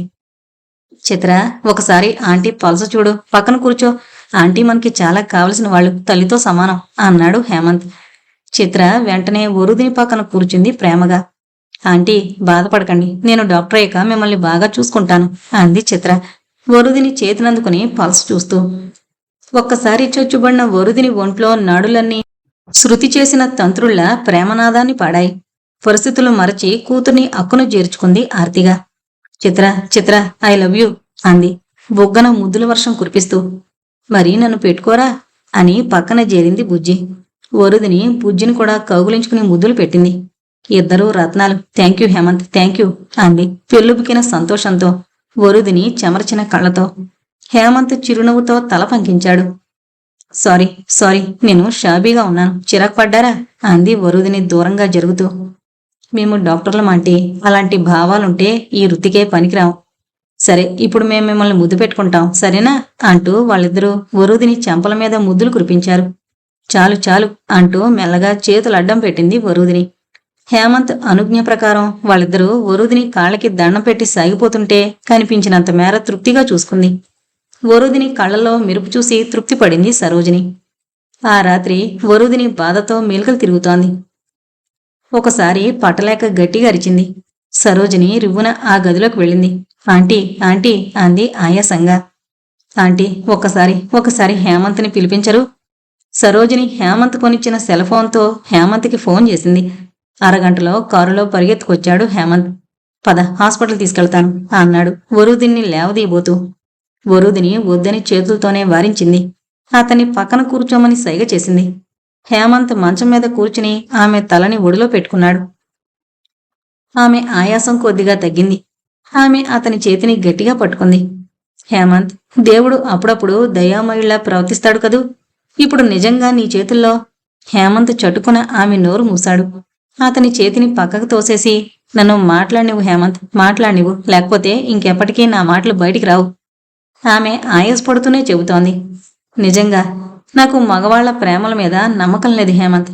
ప్రతి ఆరాధనని, ప్రేమని కామదృష్టితోనే చూస్తారు. ఆడది శారీరక కోరికల కోసం వెంపర్లాడుతోందని తామేదో ఉద్ధరించేస్తామని అనుకుంటారు. ప్రేమ ఎంత గొప్పదో చొల్లు కార్చే ఈ వెధవలకి చాలా మందికి తెలీదు. కొమ్మ నుంచి పువ్వుని తెంచకుండా దాని అందాన్ని అనుభవించడం తెలియని మూర్ఖులు. అందుకే నిన్ను ముందు నమ్మలేకపోయాను. నీలాంటి ఉత్తముడు దొరకడం నా అదృష్టమే కదూ. నేను దురదృష్టవంతురాల్ని కాదు కదూ. అవును, నేను అదృష్టవంతురాల్ని. ఆమె మాటలాగిపోయాయి. హేమంత్ ఆమె తల నిమురుతూనే ఉన్నాడు. అతని కన్నీరు స్పర్శ రాహిత్యానికి గురైన ఆమె శరీరం మీద రాలిపడుతూనే ఉంది. ఎందుకో అనుమానం వచ్చి సరోజిని లోపలికొచ్చింది. ఆంటీ, ఆంటీ, ప్రయాణం ముగిసింది అన్నాడు హేమంత్ ఏడుస్తూ. సరోజిని దేవుడా అంది కింద కూలబడుతూ. ఇప్పుడా సుందరం మేడ ఆ రోజు ఏ నోటితో అన్నాడో గాని పార్థివ శరీరానికి మందిరమైంది. అక్కడ పొన్నాగ చెట్టు కింద ఆ పూల జడి కింద ఆమె శాశ్వతంగా నిద్రపోతోంది. ఖాళీ దొరికినప్పుడల్లా హేమంత్ ఆ మేడకున్న విశాలమైన మెట్ల మీద కూర్చుని సిగరెట్ మీద సిగరెట్ కాలుస్తూ తదేకంగా ఆ సమాధిని గమనిస్తుంటాడు. ఆ వ్యధాభరిత ప్రేమ కథకి మేము సాక్షులమన్నట్టుగా చిరుపాటి సువాసనలు నింపుకున్న పూలు అరకొర గాలికి రాలుతూ వారి ప్రేమ కథని పరిసరాలంతా వ్యాపింపజేసి తమ బాధ్యత నెరవేరుస్తుంటాయి.